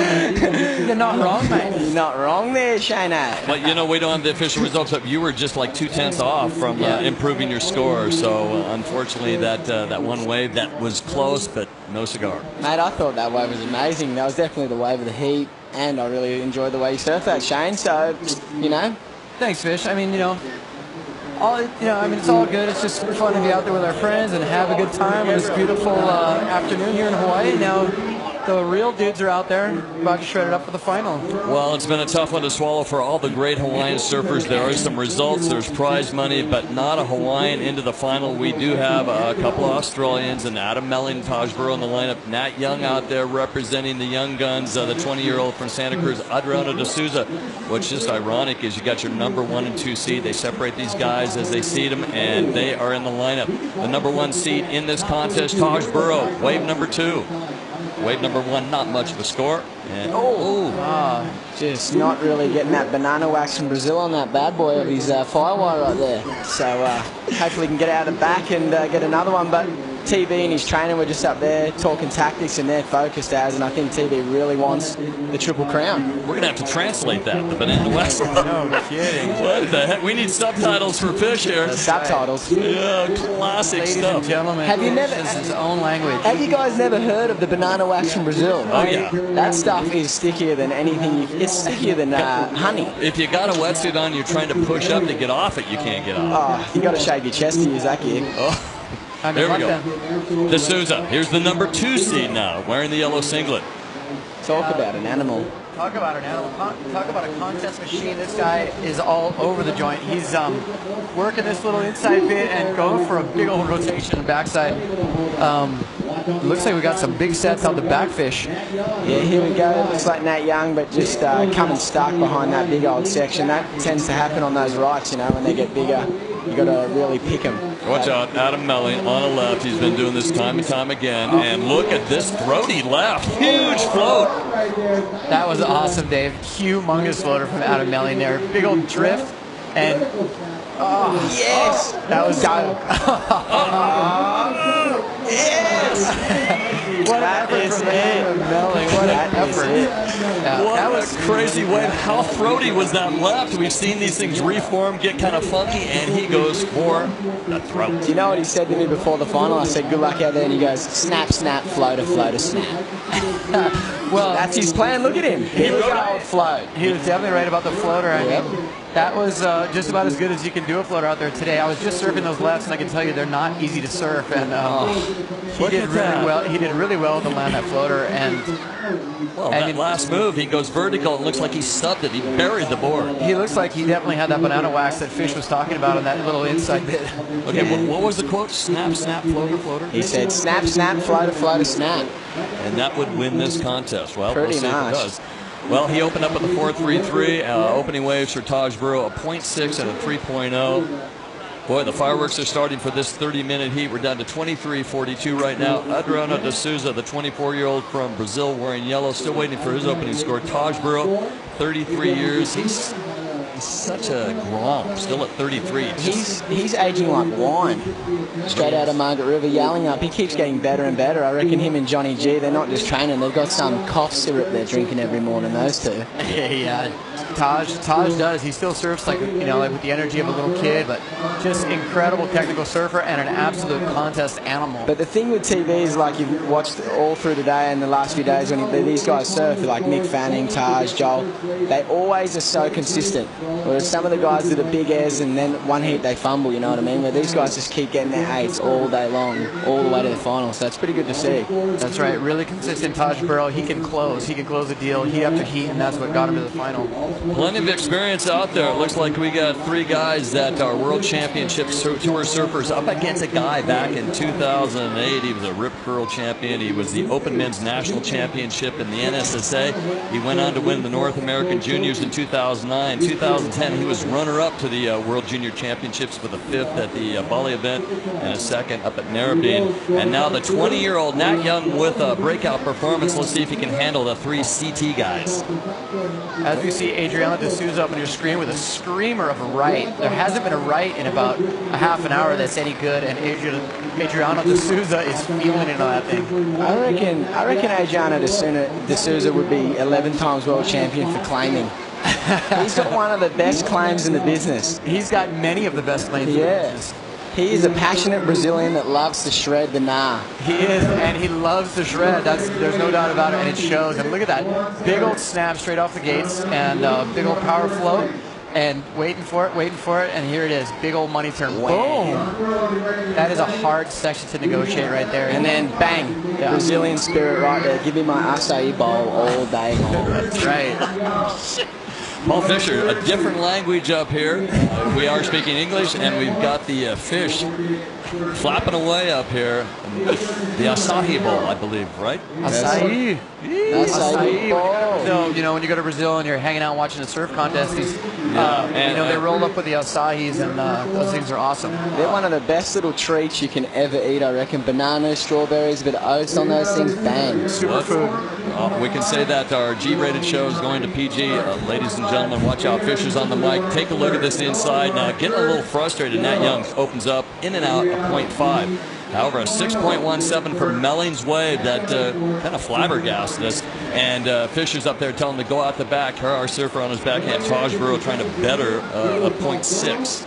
And he's looking at this left. Nice. Yeah, we got TB on this wind-swept left and trying to make something happen here. Got a nice inside section, a big old tail whip fish. Oh, but then Adam Melling out the back too, just coming unstuck on that right. I don't think Melling knew which way he really wanted to go. He was looking left, looking right, and then before you knew it, the wave was gone. Fish, are you Australian? I am definitely Australian. It sounds like you're kind of biased about who you want to win this heat. Oh, well, I grew up with Adam. He's been my tour partner for years. We used to travel together, and we obviously took different career paths, but I've known him since I was about 11 years old, so I'd love to see him win. What is your career? My career? No, we don't want to know. We're still trying to figure that one out. Let me just tell you about Paul Fisher. Kelly Slater out in the final at Huntington Beach, and Paul Fisher with a bullhorn on the pier, razzing him. Razzing him is right. He loves it. Kelly's one of my favourite guys to interview for sure. He loves a bit of comedy, and it's good. People have seen it. In New York, they didn't give you a press pass. They kept you outside the fence. And I remember you giving me big sticks on the mic all day long. Oh, so funny. Taj Burrow, how about that rotated move there where he just... I got to say, Dave, I love that move. I mean, TB, you know, there really wasn't a whole lot to work with on the back. You know, he made some moves and did his thing. On the inside, he had this really great punchy little section and just tucked in, whipped the tail out, all style, lots of power. I'm loving it. He is all time. Now, okay, you guys know, you know the answer to this. Oh, yeah, I'm not shaking your hand. The craziest piece of equipment Taj Burrow has ridden in the surf and cut a wave on. A door. A door. You take a door off a house and you can ride it. And he rode that in Fairbits. And I'm pretty sure that for years, Taj and all the boys used to have the cheeseburger challenge down here at Rocky Rights and that, so it's pretty funny to watch. Throw it over to Ross. Ross, where are you? Ross? Hey, guys. Yeah, I'm down here. Is there more surf than we had out there, Shano? Yeah, man. I believe that it's, the flurry that we were hoping for. That's what's happening out there in the water now. Ross, we're taking a look at the results. It looks like you got an interference in that last heat. I don't know. I felt the vibe there a little bit from Shano, but, we were psyched. Before the heat started, we thought we were going to get a ton of waves, and I think me and Shano were eyeing up those rights, and nothing came. That was the easiest final ever. Just sat there and did nothing. Hey, Ross, what about that loose change layback in the Dunny Bowl? You nearly pulled a hamstring on that one, yeah? I did. That was, got way too loose on that thing. But, yeah, I thought I'd get more than one wave. That was it. That was all I caught. That's all she wrote, mate. You did a good job, though, Ross. Congratulations, man. Yeah, thanks, Shano. That was fun. And we said out there in the lineup that at least we took one for the boys, and we sat there that whole time. That could have been the time that the final was out there. So it looks like they'll get more waves than we got. Nah, you definitely deserve the win, mate. I seen you yesterday afternoon down the beach waiting for the last heat to finish so you get practice on that little... what board is that, Ross? Yeah, it's just a little 6.0. It's maybe sort of a step down, but it's not like crazy wide or anything, but it's an epoxy too, so yeah, it goes good. It's fast. So is it your shout tonight? A couple of Mai Tais for the fish? It's my shout. Let's do it.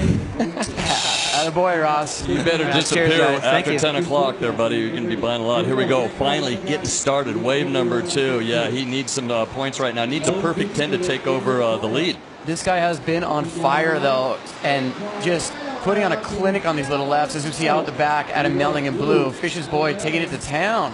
Oh, nice little fin drift right there, but Nat Young was looking good too then. He is. You know, he's found some huge scores on those little lefts, Fish. We've been seeing him all day doing those huge punts, full rotations, big old tail drifts, big old straight airs. He's got every variation of airs in the book. And, yeah, he can post any big score, so I know he's going to be looking at those little lefts. Adam Melling's got the game face on, doesn't he? I love it when they give you the full vision of their facials and they're going for it. It's just angry all day long. Yeah, man, you know, you can't tell how good those guys surf until you see the replay. And adding Melling's wave, I mean, he killed that wave.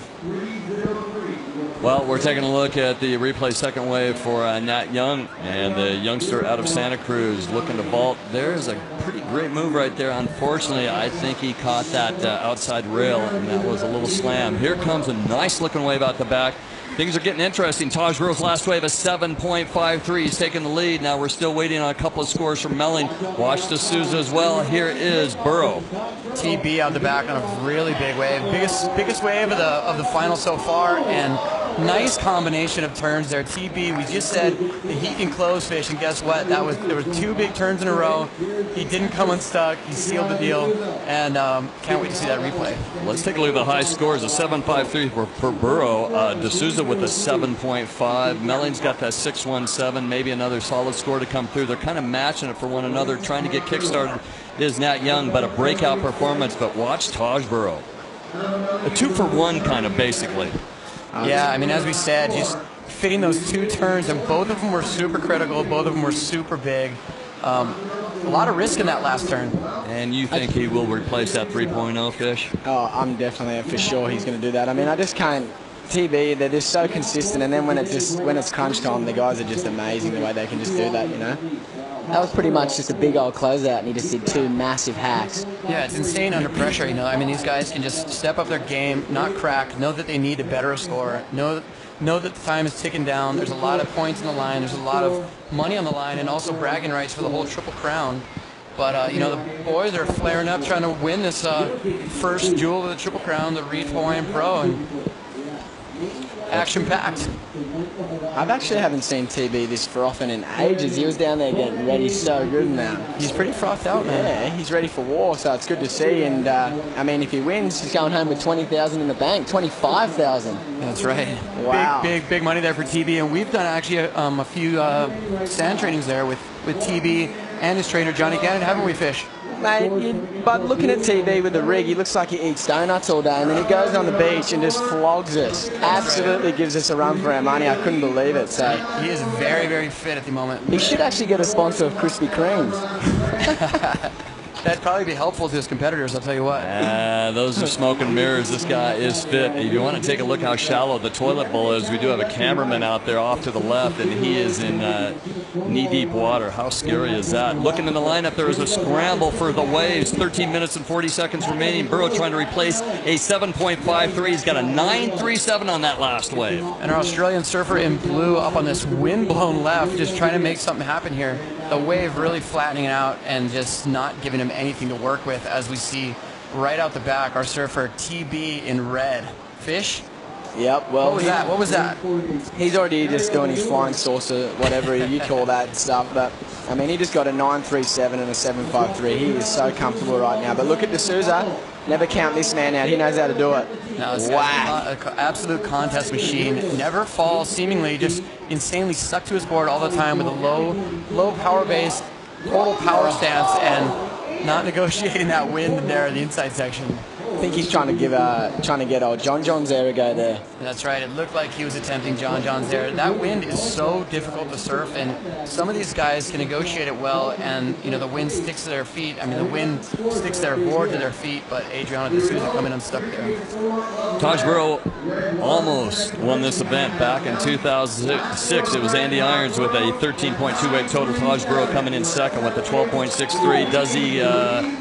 Does he remember that day where he just got nipped out by Andy? Yeah, he does. He would love to win this. There is the scoreboard.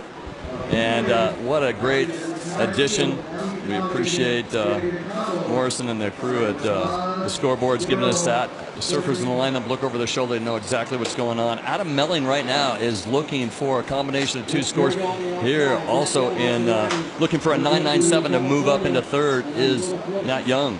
And things aren't working quite well for Nat. Taj Burrow just seems to be in sync. Adam Melling, though, is charging. Melling's got a 617 and another 617. He's in the combination situation to overtake the leader. He needs 2 waves.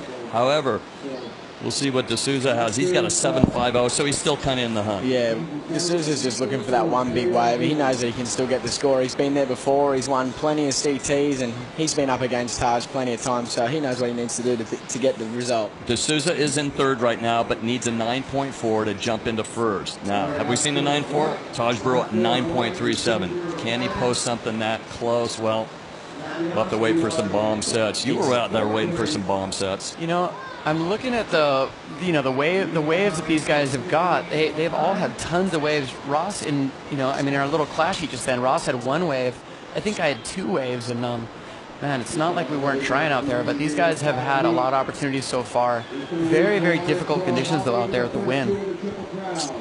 Well, what's ironic, when Taj Burrow came in second to Andy Irons a couple of years ago, 2006, his best wave, his best score was a 9.37. Take a look at the scoreboard.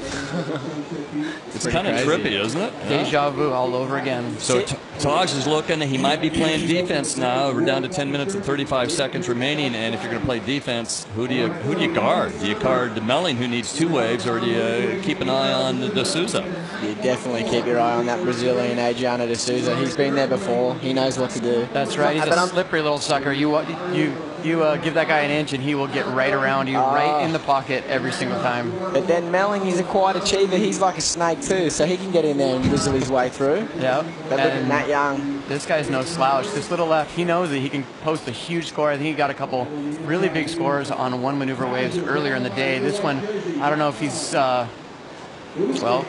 I just don't know if a 1 foot left is going to cut it with 1 air right now. He needs a big score. He needs to get weight for those sets, I think, and really just dominate this backhand. Boom. Attack straight to the dunny bowl. Well, he showed us he can do it in previous heats, that backside attack. Very vertical, very powerful, very stylish. Nat Young. Look out the back here, Shane. What do we got? We do. We got some sets rolling in. The boys jockeying for position. This first wave looking a little bit closed out, Fish, but maybe something out the back. Oh, here we go. 9 minutes, 30 seconds remaining. The final, the men's final, the first duel in the Triple Crown. Vans Triple Crown of Surfing presented by Rockstar Energy Drink, and it's the Reef Hawaiian Pro, and this guy right here needs a 9.40.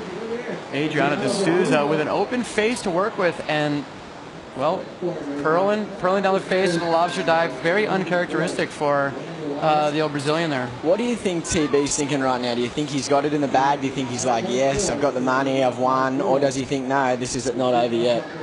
Well, when he hears the beach announcer saying that Adriano, that score won't factor in, he's going to keep an eye on Adam Melling. Although Melling needs 2 scores, you don't want him to fight back.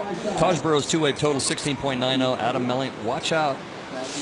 He knows Paul Fisher. Fisher's in his camp. Yeah, I sure am. I'm in Taj's camp too. It's always fun when TB wins an event. He always puts on a really good party and all the boys come together, the Aussie posse and everyone else comes in, so it's a good night. And, you know, I wouldn't mind seeing 2 Aussies do really well here because then they combine the coin and we get on the beers. It could be a big night, huh? I love it, yep. It could be. Although it's a 237 and a 207, 2 waves for Nat Young, this is a breakout performance. What he's done to get to this far, Nat Young, the 20-year-old, will vault in the rankings. He came in at number 63 in the One World rankings, and he was needing a quarterfinal finish, and he's trying to replace his World Cup 25th finish last year. So 1,253 points, boom, it's gone. He's going to jump up. Yeah, he's looking pretty good at this point.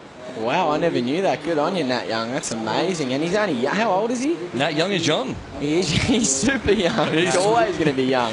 20 years of age, had a birthday last July, turning 20, and right now it's kind of hard to swallow. Adam Melling, when they're saying, hey, you have a combination, you're in the combination situation, because what? I'm in second. Well, you need a combination of 2 scores to overtake Taj Burrow. Taj has a 2-wave total of 16.90, and Taj's low score is a 7.53. Right now, Adam Melling has a pair of 617s. However, not in the combination situation, needing a 9.40 in third, Adriano D'Souza. And if he knows that, the wave comes through, he will give it his all and go for the suicide move. He has to go for the suicide move. I'd go for the suicide move if I was in that position. You've done it several times with the Reef girls. Uh-oh. Settle down. Look at this. The wind's backed off just a bit, and we've got some fluttering action over there at Avalanche. It looks like a set is coming through.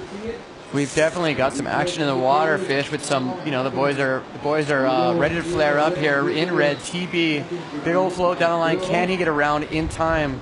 No, he does not. Defensive move. Nah, he was chasing it. Here we go. Adam Melling looking to get out of the combination situation. No. On the corner, though, watch out, D'Souza. On the corner of the toilet bowl, Adriano D'Souza playing it smart and getting a little score there. And here we go at the back, Nat Young. Big off the top right there. Can he get around this section? No, he can't. And he gives the wave a little, are you kidding me? Those rides just shutting down. They're so difficult to ride. Every now and then there's one that stays open enough to give you 2, maybe 3 big hits. Fisher was expecting D'Souza to do a little claim right there. I know. I looked at your face. You were waiting for it.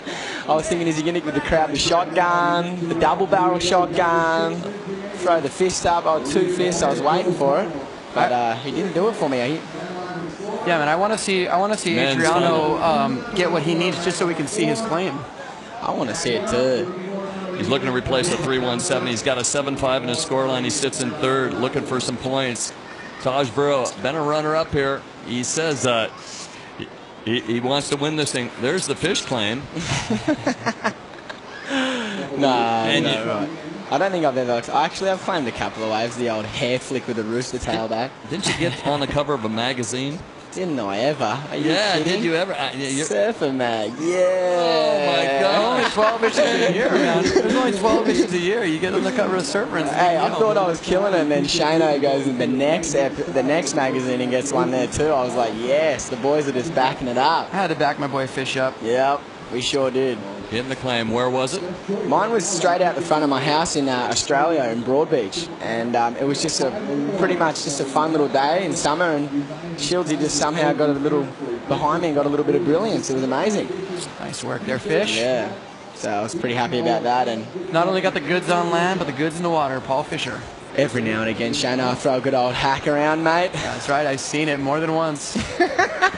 And real quick, shout-outs to Heath Nutty Walker. He is not here. He was here early this morning for 3 or 4 hours, had to fly out, and things are busy in his life. Oh, my God. He's taken on a new role at Reef. He's a marketing manager, and I've never seen the man work so hard, but he loves it. So, he goes to work frothing all the time, and it's good to see. And I mean, he was the best team manager in the world, I reckon, old Nutty. So it's good to see him, moving up in the world for Reef. And he's amazing at commentating too.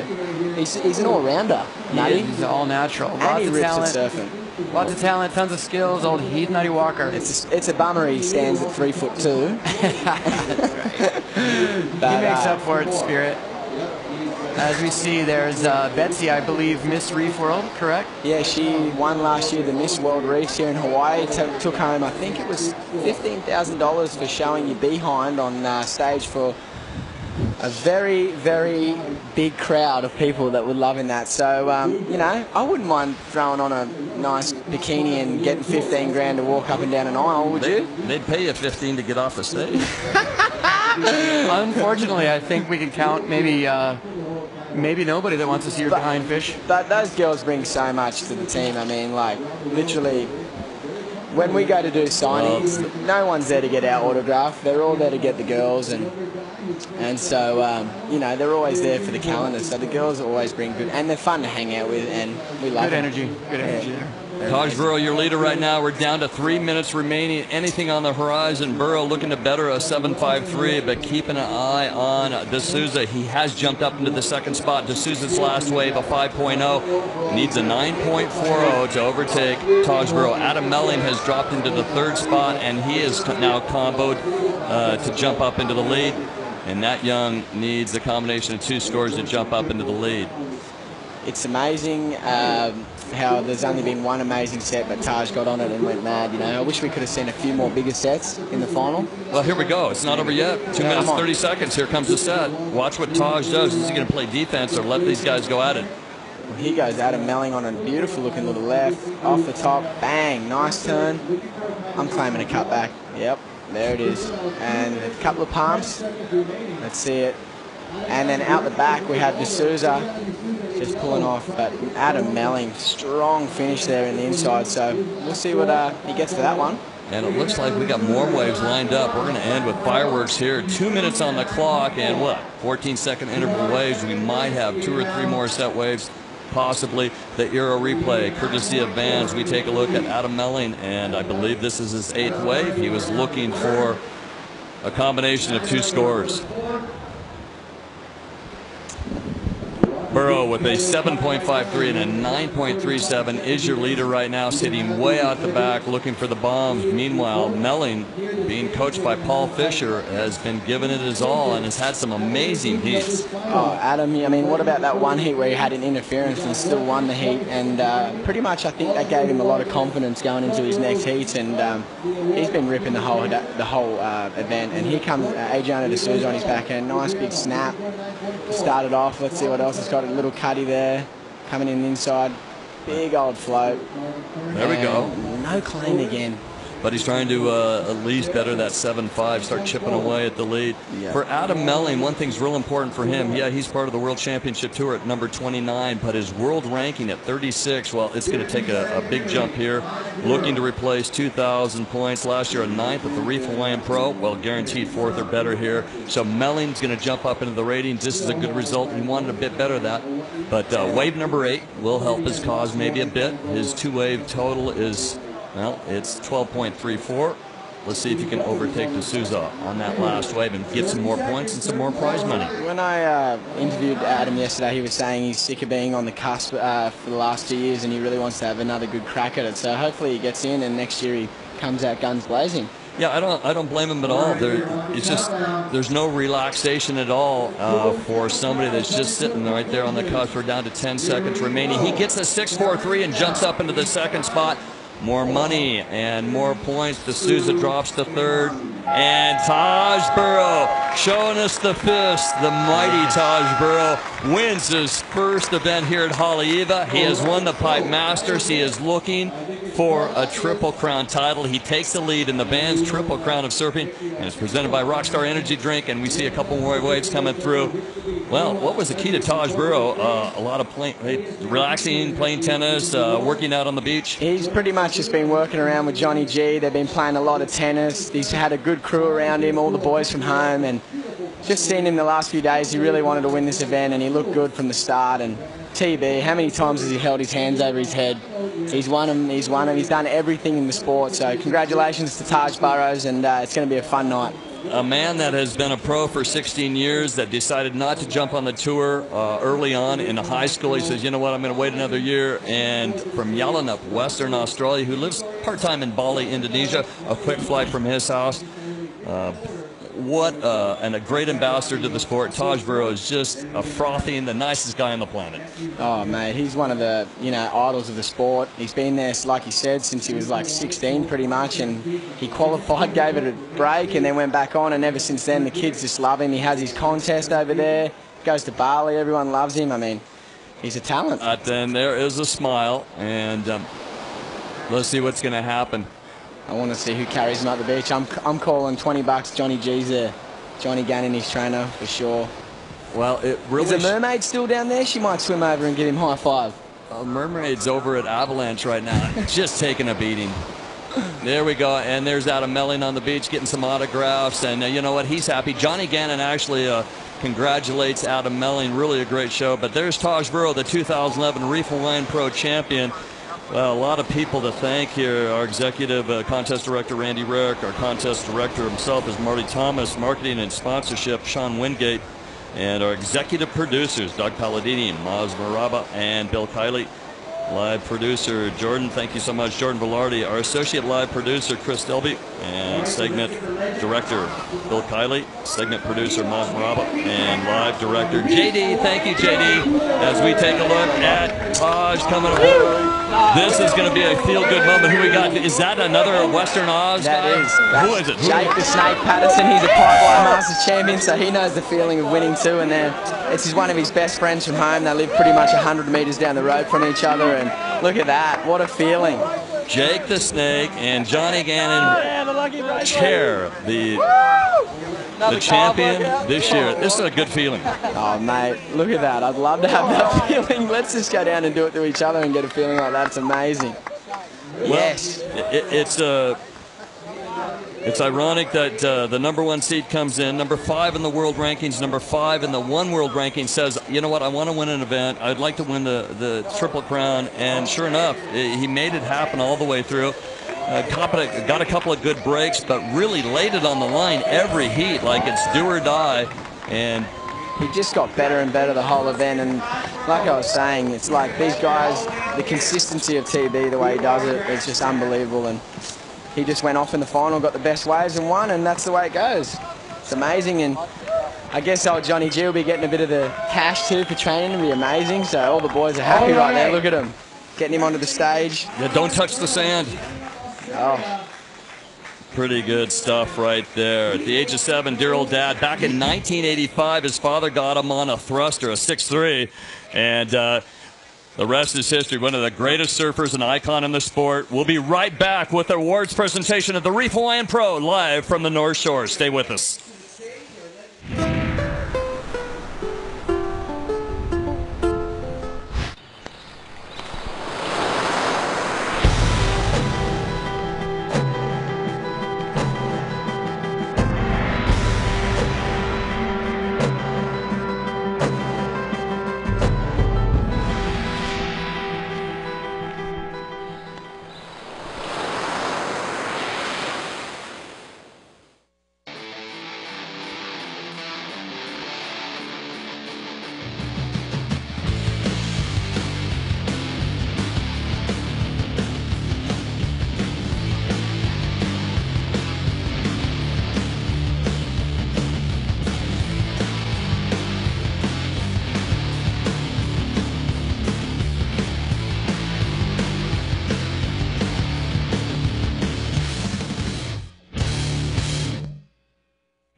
And we are back, and take a look at the stage right there. Beautiful afternoon sunlight conditions here. Finishing up the first jewel in the Vans Triple Crown of Surfing presented by Rockstar Energy Drink, and it is the Reef Hawaiian Pro coming to a close here. Great history of surfing in the lineup. All the kids, all the locals taking to the water, and we are focused on the stage right now, and I believe they're getting ready for the presentation. Taj Burrow does do it.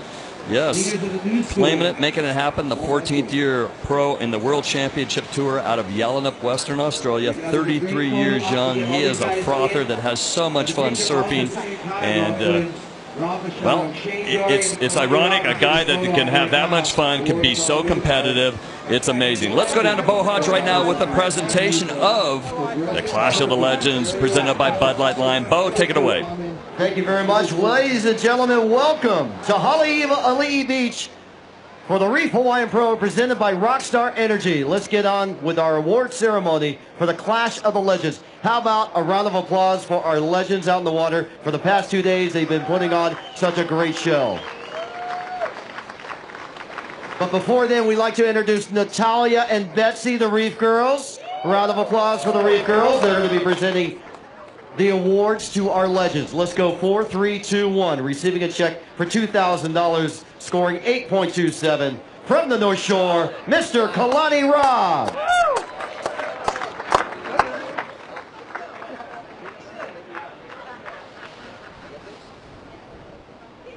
Third place, receiving a check for $3,000 with a score of 10.83 from Cardiff, California, Mr. Rob Machado.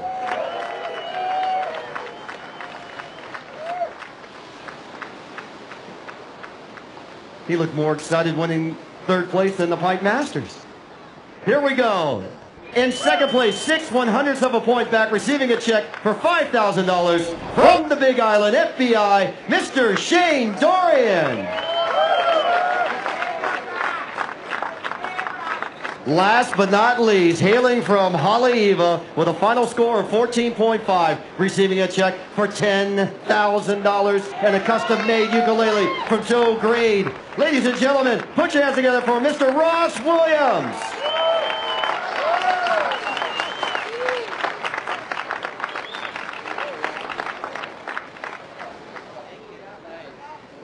All right, we'll get a photo op here, and we're going to get a solo jam. And then we'll talk with our competitor who has won the Clash of the Legends 2011. All right, we're going to move these guys up for a picture up in the sunlight.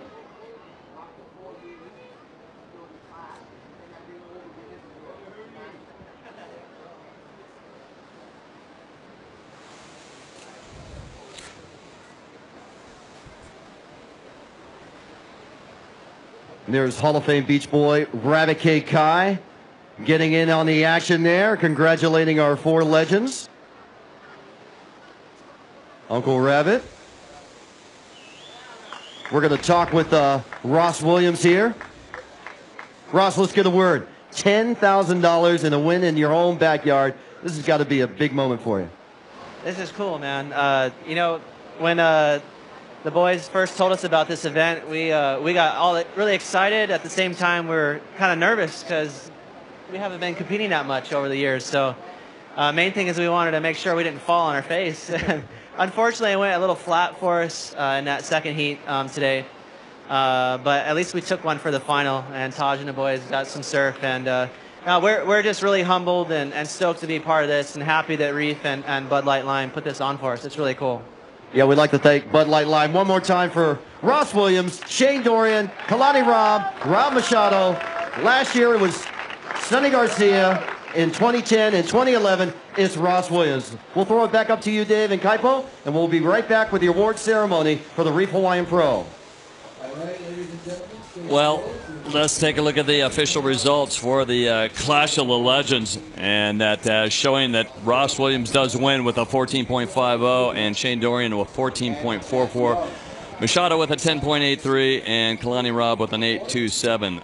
Definitely a clash of the legends of the momentum generation, and they do influence a lot of people and exciting a lot of people. Not only great free surfers, great ambassadors, but they've performed time and time again in the confines of a 20, 25, 30-minute heat. They've done some amazing stuff. Congratulations to our 4 legends. And Ross Williams here at his home break. Haleiwa is known for his tremendous performances out here. And like our Reef Hawaiian Pro, Taj Burrow, I'm sure all these guys have looked up to him.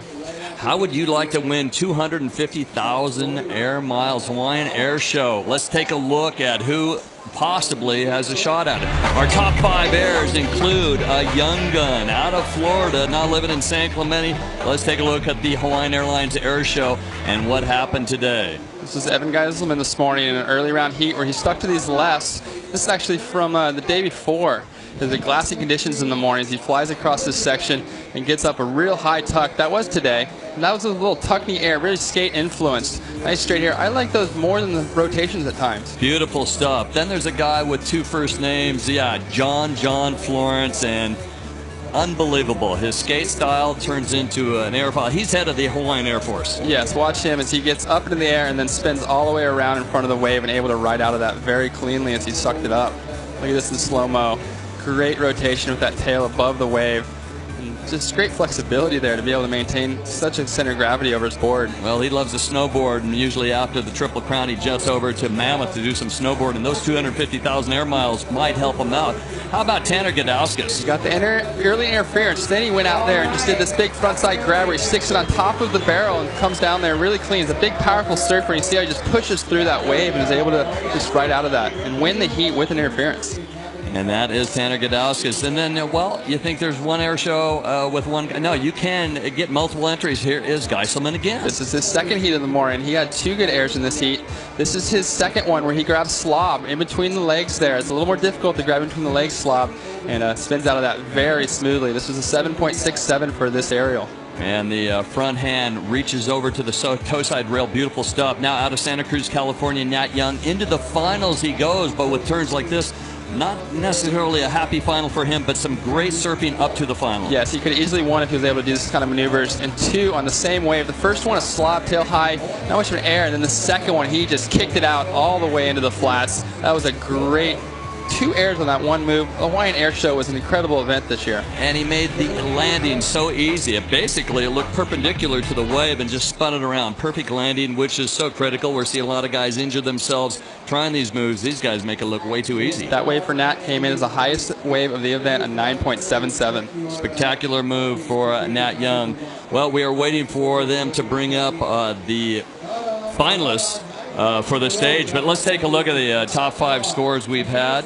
And this has been a really good contest. Our top 5 scores, obviously you mentioned Nat Young with that. And he had the highest heat combined total, the 17.7, and then the other fellow young American, Evan Geisman, with a 17, then our winner, Taj Burrow, just below him with a 16.9. So Nat at 20, John at 19 now, Taj Burrow 33, and Geiselman a teenager as well. Well, we'll say Taj Burrow is kind of a teenager as well. You got to watch out. Taj is getting now, he has motivated a lot of youngsters over the last decade to do what he's been doing, and now, like Kelly Slater, you get the motivation, and it kind of goes back and forth, and these young kids are motivating the Slaters and the Taj Burrows of the world. Yes, to really push their surfing. Like we've seen in the movies from Taj, we're going to see a lot more of that in heats now, as these kids are pushing him to bring out the best of him in competition. So, well-rounded surfer Taj Burrow comes in at the #1 seed. He is now onto the stage, sands free. The tradition of carrying the winner up onto the stage is a great tradition started in Australia. Yes, Australians, they are very passionate people in their competition, and we're going to see 2 Australians in this final up there on the podium. Let's go down to Bo Hodge, and Bo's going to take us through the presentation. Bo, take it away. All right, ladies and gentlemen, thank you very much. How about a round of applause for our 4 finalists in the 2011 Reef Hawaiian Pro, presented by Rockstar Energy, event #1 of the Vans Triple Crown of Surfing. First off, we'd like to acknowledge Reef and their sponsorship here at Haleiwa, Mr. P.J. O'Connell and also Heath Nutty Walker. How about a round of applause for Reef sponsoring this event? They're sponsoring the North Shore Surfing Series at the Vans Triple Crown of Surfing, and they'll be back next year. Of course, we got Natalia and Betsy of the Reef Girls. They'll be awarding leis and trophies, and of course, Mr. Joe Green from Hawaii Surf and Sea awarding these hand-custom, handmade ukuleles to all 4 of our finalists. Check that out. Thank you very much, Joe. First up, from 4th place to 1st place, receiving a check for $5,650 with a score of 6.1 from Santa Cruz, California, Mr. Nat Young.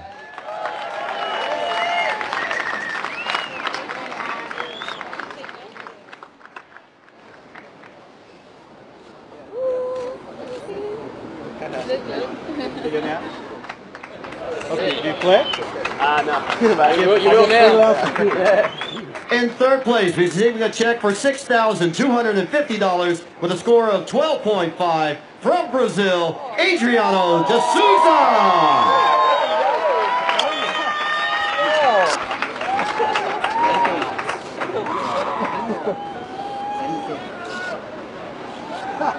Hey, brother, you got me.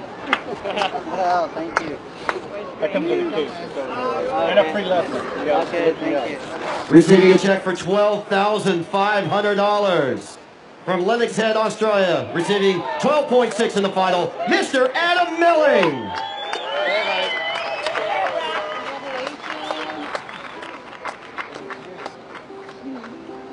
Last but not least, receiving a check for $25,000, 6,500 ASP world ranking points. He scored 16.9 in the final. He had a total of 9.37 on one wave, and he also had 3 other 9-point rides in the contest. He is leading the Vans Triple Crown of Surfing from Western Australia, Mr. Taj Burrow. The 2011 Reef Hawaiian Pro Champion, presented by Rockstar Energy.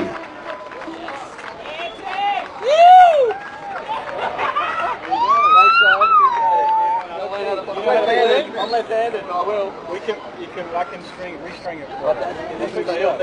I'll give you a free lesson too. There's Randy Rarick, Executive Director of the Vans Triple Crown of Surfing, shaking the hand of our champion here at Haleiwa. Let's get a photo op. Guys, hold up your ukuleles and look at the cameras. We'll get a photo op, and then we'll talk with our champion.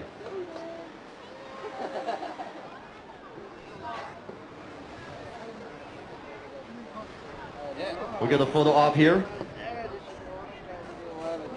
The first leg of the Vans Triple Crown of Surfing now complete with the Reef Hawaiian Pro champion, Mr. Taj Burrow. Can you come here real quick? Yeah, mate. Guys, can you step forward in the sunlight? Photographers really like that.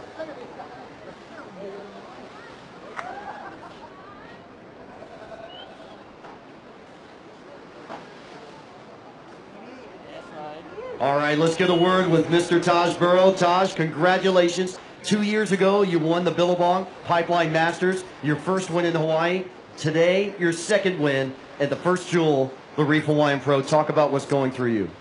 Thank you, mate. Yeah, it feels really good. I'm sure, as you'd assume, and, you know, winning contests is fun, and I've been trying really hard to win one this year. I had a couple seconds, and yeah, to win one it feels great. You know, especially in Hawaii, everyone's you know, really proud when they win in Hawaii. It's prestigious, no matter where it is or how big the surf is. It's really hard to win. So I'm feeling on top of the world, and it was awesome seeing the fans down here. And was psyched. Had a little good luck charm that a fan gave to me, and yeah, I had fun the whole event. So thanks for having me. Well, we love having you down here. You're a great champion. With Joe Parkinson not competing at the first leg, he's the 3-time defending Triple Crown champion. Now you take the lead into Sunset. How focused are you at winning this year's Vans Triple Crown of Surfing title? Oh yeah, 100% focused. I mean, that's why I'm here. You know, we do 6 weeks in Hawaii, which is unbelievable. But yeah, I want to go for it for sure.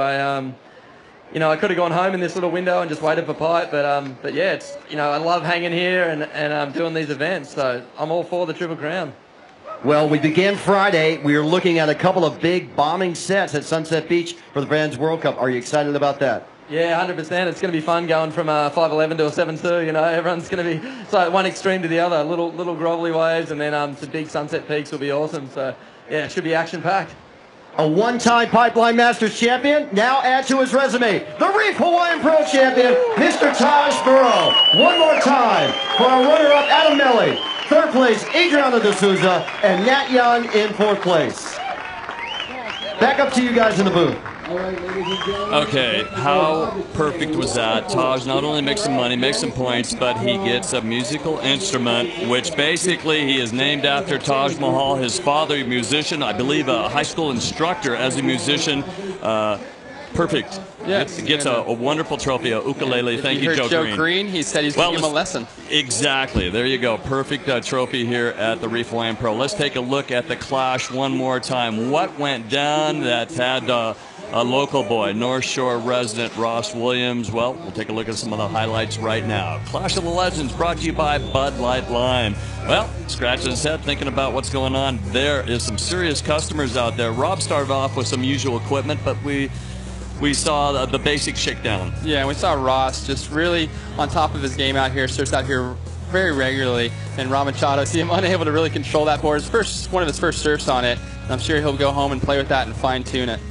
And then Shane Dorian, so close, color coordinated, and just lighten things up. A guy that can ride waves 2 feet to, well, basically 80 feet. Yeah, as big as they'll come. As he's searching to ride the biggest waves. We talked about that air bladder he's developed to increase his safety in those big waves. Yeah, those big hold downs are tough. And then, well, this is the wave that decided it. There's the gift, and he kind of faked like he was going to take it. But right here, watch the claim at the end, the point finger, thank you. Oh, 3 powerful moves on his backhand. There you go. There it is. Thanks so much. And that's like the home run hit, 0.06, and the high five. And that, well, that's $10,000 in your pocket. Yep, and there is 91-year-old Rabbit Kakai in the middle of those legends. Thanks. Great to have him here this year. Legendary Beach Boy. Now, they did go out for a second time, and basically nothing changed. They couldn't find the waves. The goofy footers were working the inside, finding some little skate ramps, but nothing really changed. Well, this wave right here came 2/10 short of bettering his second wave and taking the lead. I really like those turns. He showed so much commitment to the lip there. Great surfing from Shane, narrowly defeated by his close friend Ross Williams. And Claudia Robb came out today and had a much better performance, doing some nice snaps on these lefts. Almost made this big aerial maneuver. Very entertaining for these great surfers to come out. And then the classic Rob Machado, one of the most recognizable surfers on the planet and a great ambassador himself. Ross can't believe it. He's won his over the moon, as the Aussies would say, and up there on the stage. Nice to see him back up there. You know, it's a place that these guys all spent many years winning events around the world. There we go. Gonna learn the ukulele. Well, the first stop in the Vans Triple Crown of Surfing, presented by Rockstar Energy Drink, had some serious faces, some serious money and points. Again, a 6-star event, but with prime points, and these guys take to the water. We've got a youngster out there into his real second year, Nat Young out of Santa Cruz, taking on 3 veterans of the World Championship Tour. Yes, Adam Melling came in this event needing a result, and the second place here is going to see him in an excellent position to qualify for next year's tour. Great clutch performance from Adam Melling, getting second here in this event. And Adrian de Souza was on fire this entire heat after heat, just getting those wide bowl rights and being so fast on his feet and powerful, able to fit in those moves across the toilet bowl. And here's the guy that made things happen. And he had a couple of close calls, squeaked through a couple of heats, but had some spectacular waves. If he has to say, who found the barrels out there? There weren't a lot. He found some nice nuggets. And he fit in this big finishing maneuver for the highest score of the final, that 9.37, and that was what decided a victory for him.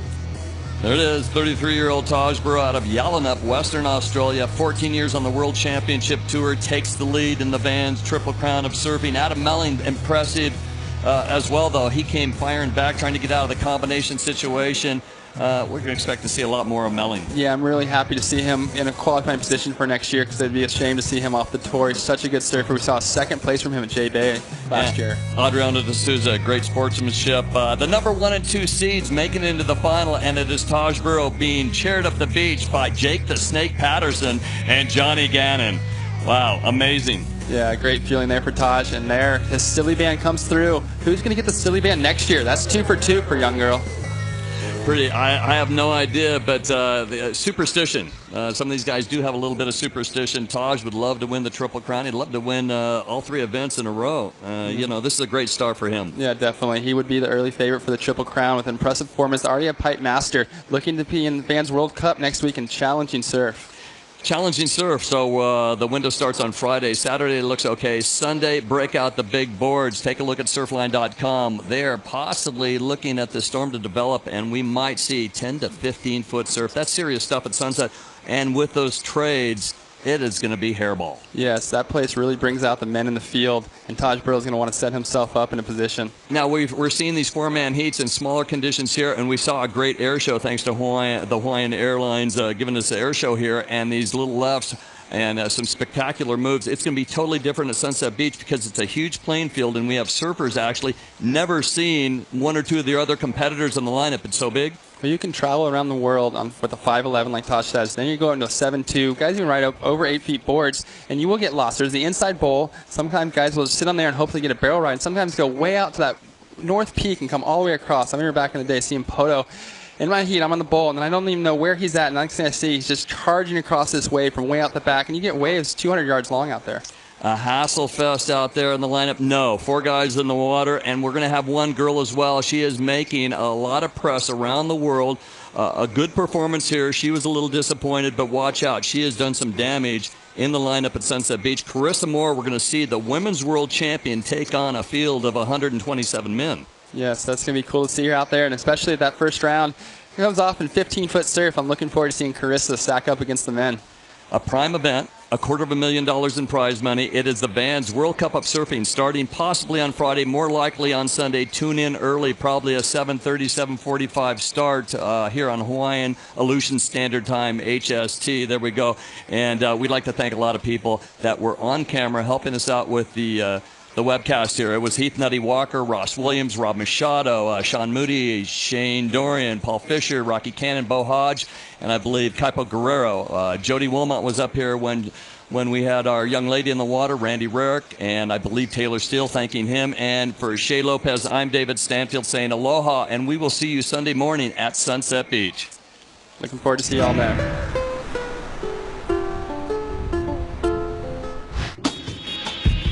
The Vans Triple Crown of Surfing, presented by Rockstar Energy Drink.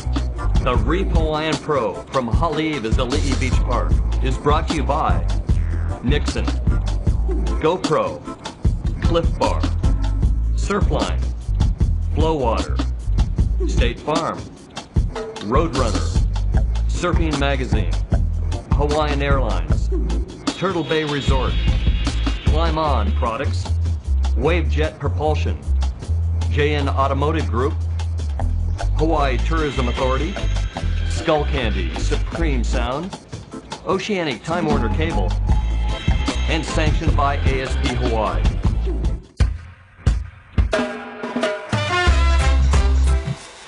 Oh yeah, I put people something now. Boy, state of emergency, but that can't stop the hustling now.